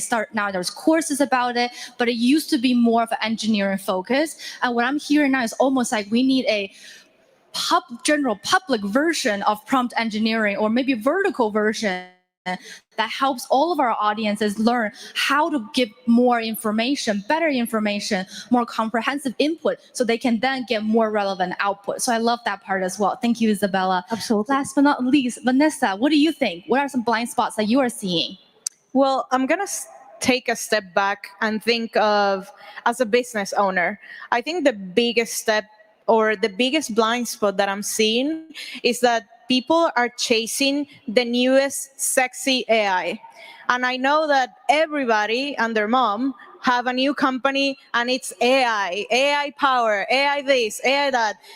And the reality is that a lot of those solutions are really putting like a Band-Aid in a very deep wound. And I see it because I consult a lot of businesses that come to me and say like, yeah, we sell 8 figures, but we are on a 2% profit. And you're like, wait a minute, this is highly like unprofitable. Well, not unprofitable, but it's terrible. And also on the operational side, something is broken. So I think the biggest blind spot right now for entrepreneurs is that they're chasing the newest shiny object, where the best version of that outcome of like, okay, I love AI. I use AI every single day, and my team does too. But before using AI, you really need to ask yourself, what is that you're optimizing? Because if you leave this conference thinking, well, I heard about ChatGPT and I heard about Gemini and Nano Banana and Manus and ASIO and this and that, and you're just adding more layers to your operations, this creates a level of complexity that is deadly. I think it will be deadly for a lot of companies that keep adding and adding layers of AI. without understanding the root cause, without understanding what is that operational thing that I'm trying to optimize. It's everything about the new sexy thing. So to me is asking better questions and take a step back, because maybe the solution or the answer that you think you need, like, oh, I need this new AI, maybe you don't even, you don't need it at all, because that's not even a problem in your business, but you're following what the trend and the TikTok and Instagram influencers are talking about. I think that's deadly. And I see it every day with businesses that I work with that are like, yeah, we added, and also these other, I don't know, 10 subscriptions in the last month. And they're making their life miserable because you cannot be an expert on all of those. I think my key takeaway here is AI tools is not the destination. Like your goal or success does not mean checking the boxes of the things that you have brought into your system, but more about what is your original pain points, right? What's the problem that you're trying to solve? And maybe certain AI tools could be a part of it, or it could be more. So I think that's kind of one of my key takeaways that I really appreciate. And I think so far, since you already talked a little bit about use the word deadly or challenging, right? So I want to dive a little bit deeper into the risks. Like if we don't go down that route of missing out, misunderstanding, or maybe like approaching it in the not the most primary way, like what's the cost of it? Like what are we missing out on if we chose to ignore something or overlook something? Dare I say nothing? I think it's kind of what we're trying to say on this is the technology is always going to is going to move faster than we can absorb it, that we can understand it. We're up here, we're part of a lot of people that try to track every single change on a regular basis, but we still have to acknowledge, we've certainly have experienced not only in our own organizations, but also for clients and within the community, is chasing the next thing that comes out that gets hyped on social media is only going to pull you away from focus of what you need to go after specifically within your organization, to the point where leadership will make mistakes of saying like, oh, I saw this TikTok video or YouTube video and it said, you know, AI can do all this, therefore I don't need these 4 people. And they're making a mistake because they don't understand is like, that's not a direct replacement. It is, you can help them accelerate, you can automate certain tasks, you can get more creative or get faster with certain things, but it's not just like, oh, I can turn this on and I can turn this off. In other words, I can turn on the automation, I can turn off the people.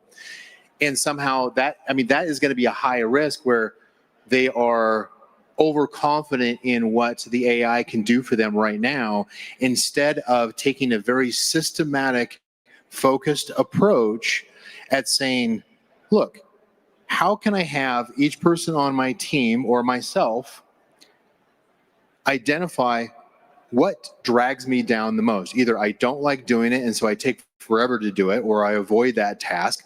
What can I actually automate using ChatGPT reminders, using research, doing AI agents, not saying, oh, there's 50 different things that I can now do with AI and I see them on YouTube and TikTok and Instagram all the time. It's what do I need to solve first for me personally in order to speed myself up so that I can get more done and I can move on to the next focus and then the one after that. But I've made the mistake, and I'm sure I'm not alone, is trying to take on too many things because I hear that this is all possible out there.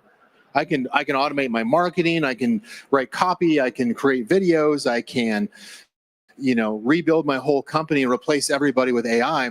And the reality is I need to get myself efficient and moving faster by using the tools each day that I can and saying, what's the one thing that I can focus on, nothing else? What's the one thing that I can focus on in order to automate with AI that I'm doing in my day?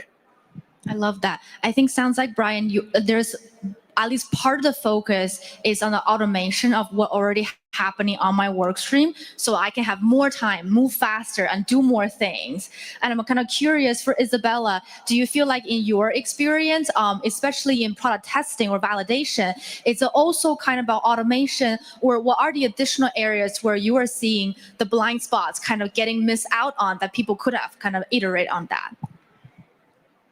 Totally agree with Brian, and I want to add that yes, AI helping us to be more efficient, and AI helps us to act simpler but not easier.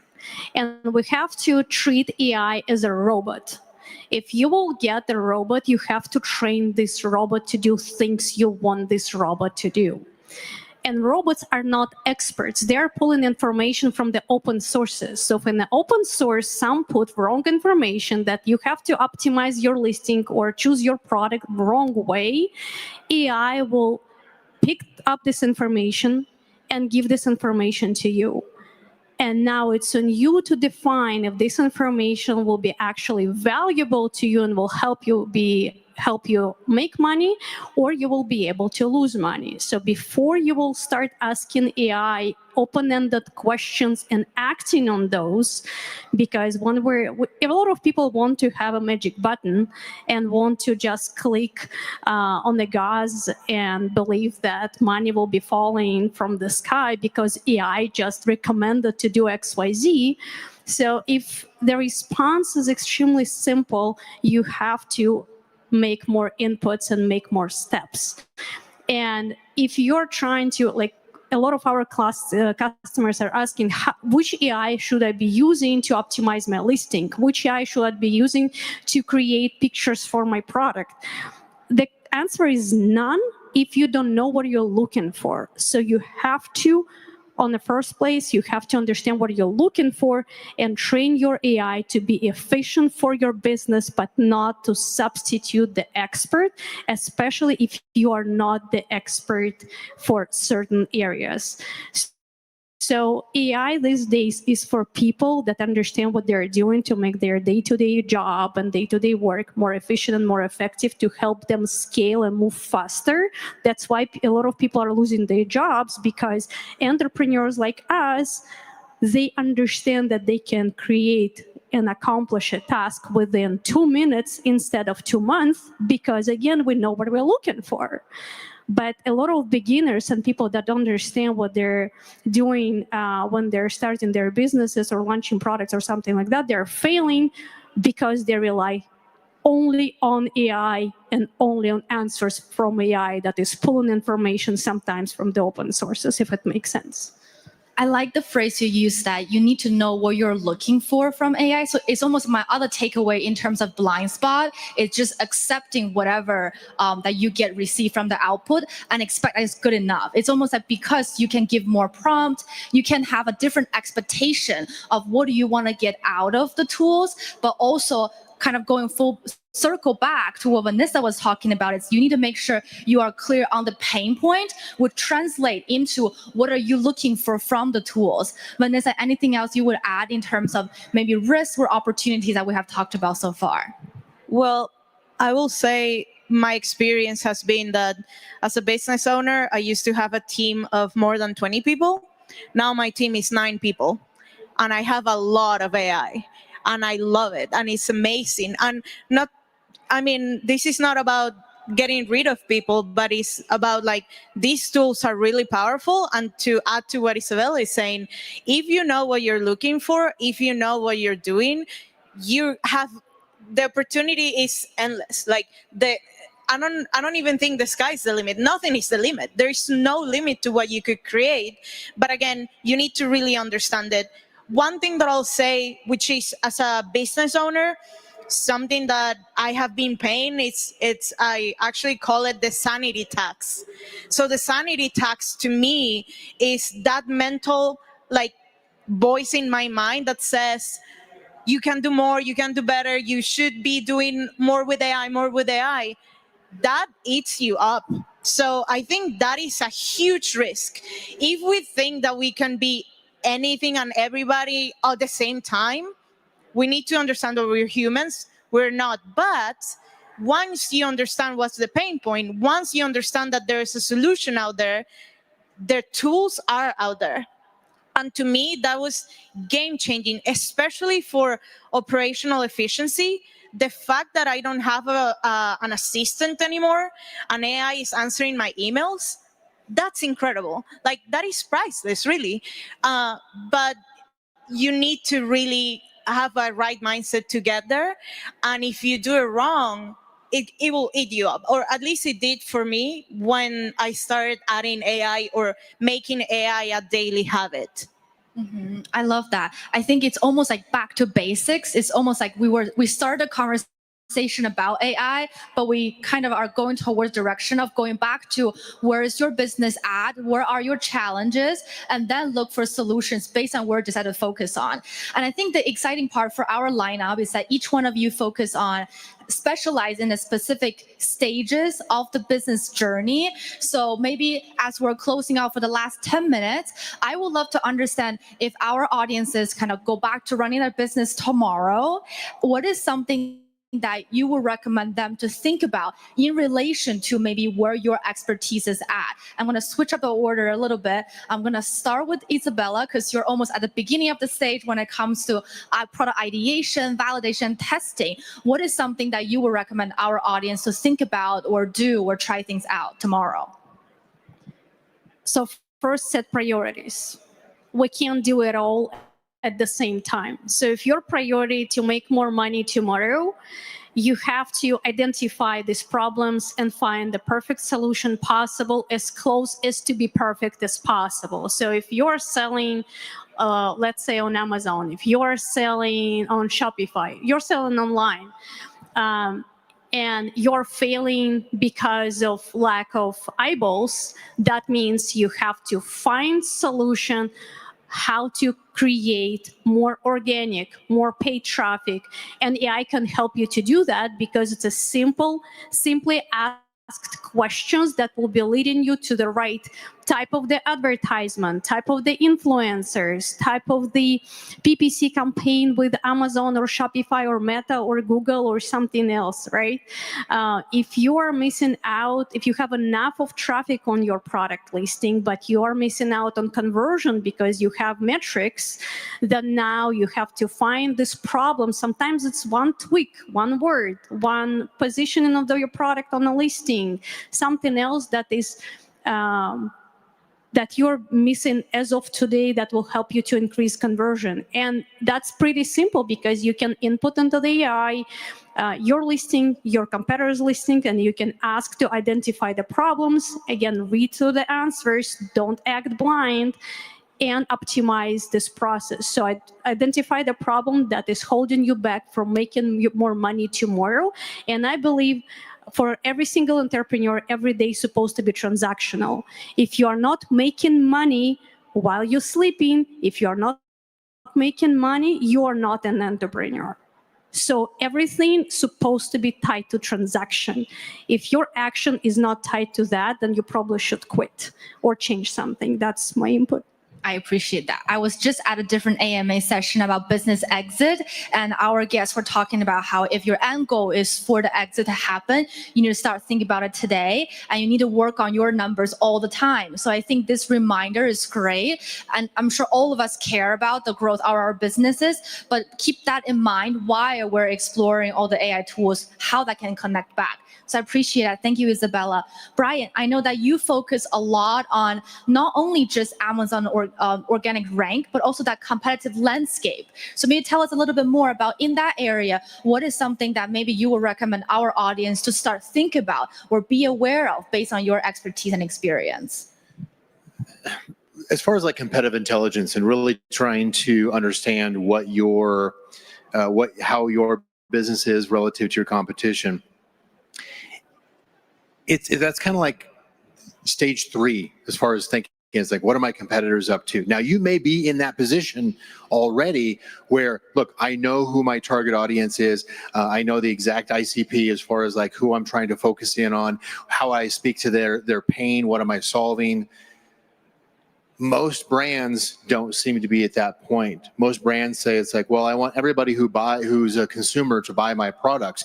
They've got no idea who their target audience is. They're building it, they're putting it out there, they're hoping that somebody will buy it. And then they'll say like, oh, and now I need to figure out what my competitors are up to. No, you do not. You need to figure out close to home, what's the most basic thing that I can do right now? Everything else is going to be noise. Yes, there's a lot more levels out there as far as more and more advanced things that you can do with AI, and AI is such a generalized term. If you start right now with simply just using a language model like a ChatGPT, if you're not using it daily, start using it daily. Start by asking it as if it was a friend in the business. Look, this is what I need to figure out. Like, what's my priority for this week? What do I need to get done? Here's the one thing that's top of mind that I'm concerned about, that's keeping me up. Where do I start? Ask that of the language model. It will guide you through just a basic starting point outline, and it'll actually feed you questions. Well, do you want me to help you outline this further, or do you want to take a different path? It'll help you to focus your attention, to reduce the noise from everything you hear out there, everything within your own organization, to focus in on how do I solve this one problem right now. Don't worry about what everybody else is doing, either from social media or even your competitors. Yeah, my focus, I'm at the level where my focus is at understanding precisely what the competitors are doing so that we can beat them. But for most of us, understanding a couple things. What is the one thing that I need to focus on this week that I need to refine and use something as simple as a ChatGPT, a language model, or a Grok, or anything like that? What can I solve this week? Block out all other noise. What is it about something I do that I can focus on? From there, you can actually, one of the things I did recently, if I got 30 seconds here. One of the things I did recently is I actually took the language model and I had it's like, I want you to interview me one question at a time to help me really refine what are my superpowers and what are my kryptonite.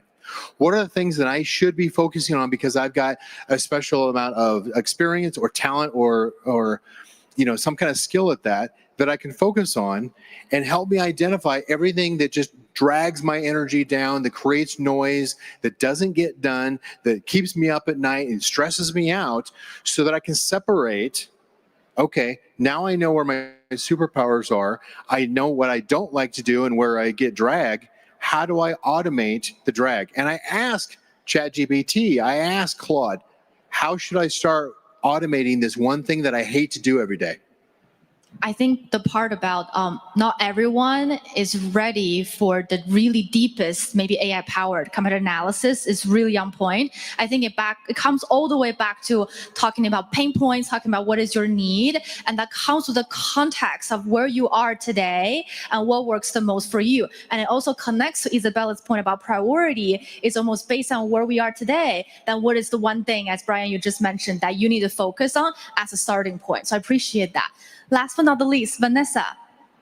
Yeah, so on a tactical level, if I can say a thing that I do and I recommend every business owner to do is, you probably have a software where you see your finances, your accounting, another software where you see your advertising spend, another software where you see probably your orders and the fulfillment, or that's in a dashboard like in Seller Central on Amazon, where you see kind of all, but it's very like separate, right? It's different dashboards, right? One thing that AI does phenomenally is analyzing data. So a lot of people don't really know, and this is a concept that I always go back to everybody and ask them, like, do you really know what's your unique economics? How much money does it cost you to produce one sale? Because if you're selling something at $20, but it's really costing you $18 because you need to pay rent, because you need to pay all of your new sexy AI tools, and you need to pay employees, and you need to pay all of things, then you really have a problem. But AI can tell you that in a way that nobody before AI could have done it. You will need like 100 people finance team to really understand all of the variables. So like as an advice, go home in your business, whatever you do, download your credit card statements, download your accounting statements, your advertising, anything, any data that is around how much money is your business costing you and how much is producing. And literally as simple as giving it to your favorite AI, could be ChatGPT, could be whatever. I have experience doing it with Manus, which is a phenomenal for this type of activities. And the results are fascinating because that's a funny thing. You could play dumb, and some people don't even know, but you can even ask the AI what Brian was saying, what is the blind spot in my business? So we discovered we did the same exercise with a client, and the reality is that they were paying too much money on returns. So they were selling clothing, and each return was costing them more money than what they were selling the item for. So when you think about that, that's not a profitable business. You should get out of that. Like, that's not a business. It's eating you up. So to me, it's starting treating AI as a partner that can really go deep, like deeper than any team that you have, and giving the data, because you already have it. The data is there. And honestly, I think with this type of activities, if you keep doing it long enough and you automate it enough, then you need no software. Like, the era of SaaS is kind of over. I think what's interesting is like we came back to the topic of AI blind spot, but with a different type of perspective. We started by talking about, okay, what is our blind spot in looking at AI? And we talked about how AI is not a destination, but you need to start with your pain points and then you seek the right AI tools or solutions for your problem. But then I think where Vanessa has brought us to the end is where maybe also AI could be one of the AI's opportunity is to help you look for blind spots through those tools. So maybe that's one thing that all of you can start to check out tomorrow when you go back to your business, is look for those tools and see what are the blind spots that you have been missing out on as a starting point. Yeah, the blind spot is the noise in your business. You've got to reject that and use the tools as a tool. Laser.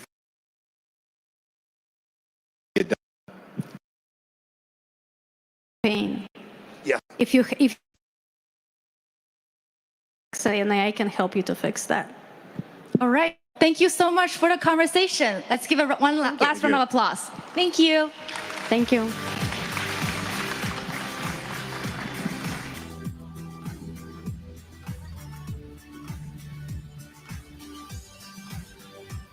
Take a picture. All right. Hey, that was a great session. Thank you, guys. So we reached the end of the day. What did you guys think? Did you enjoy?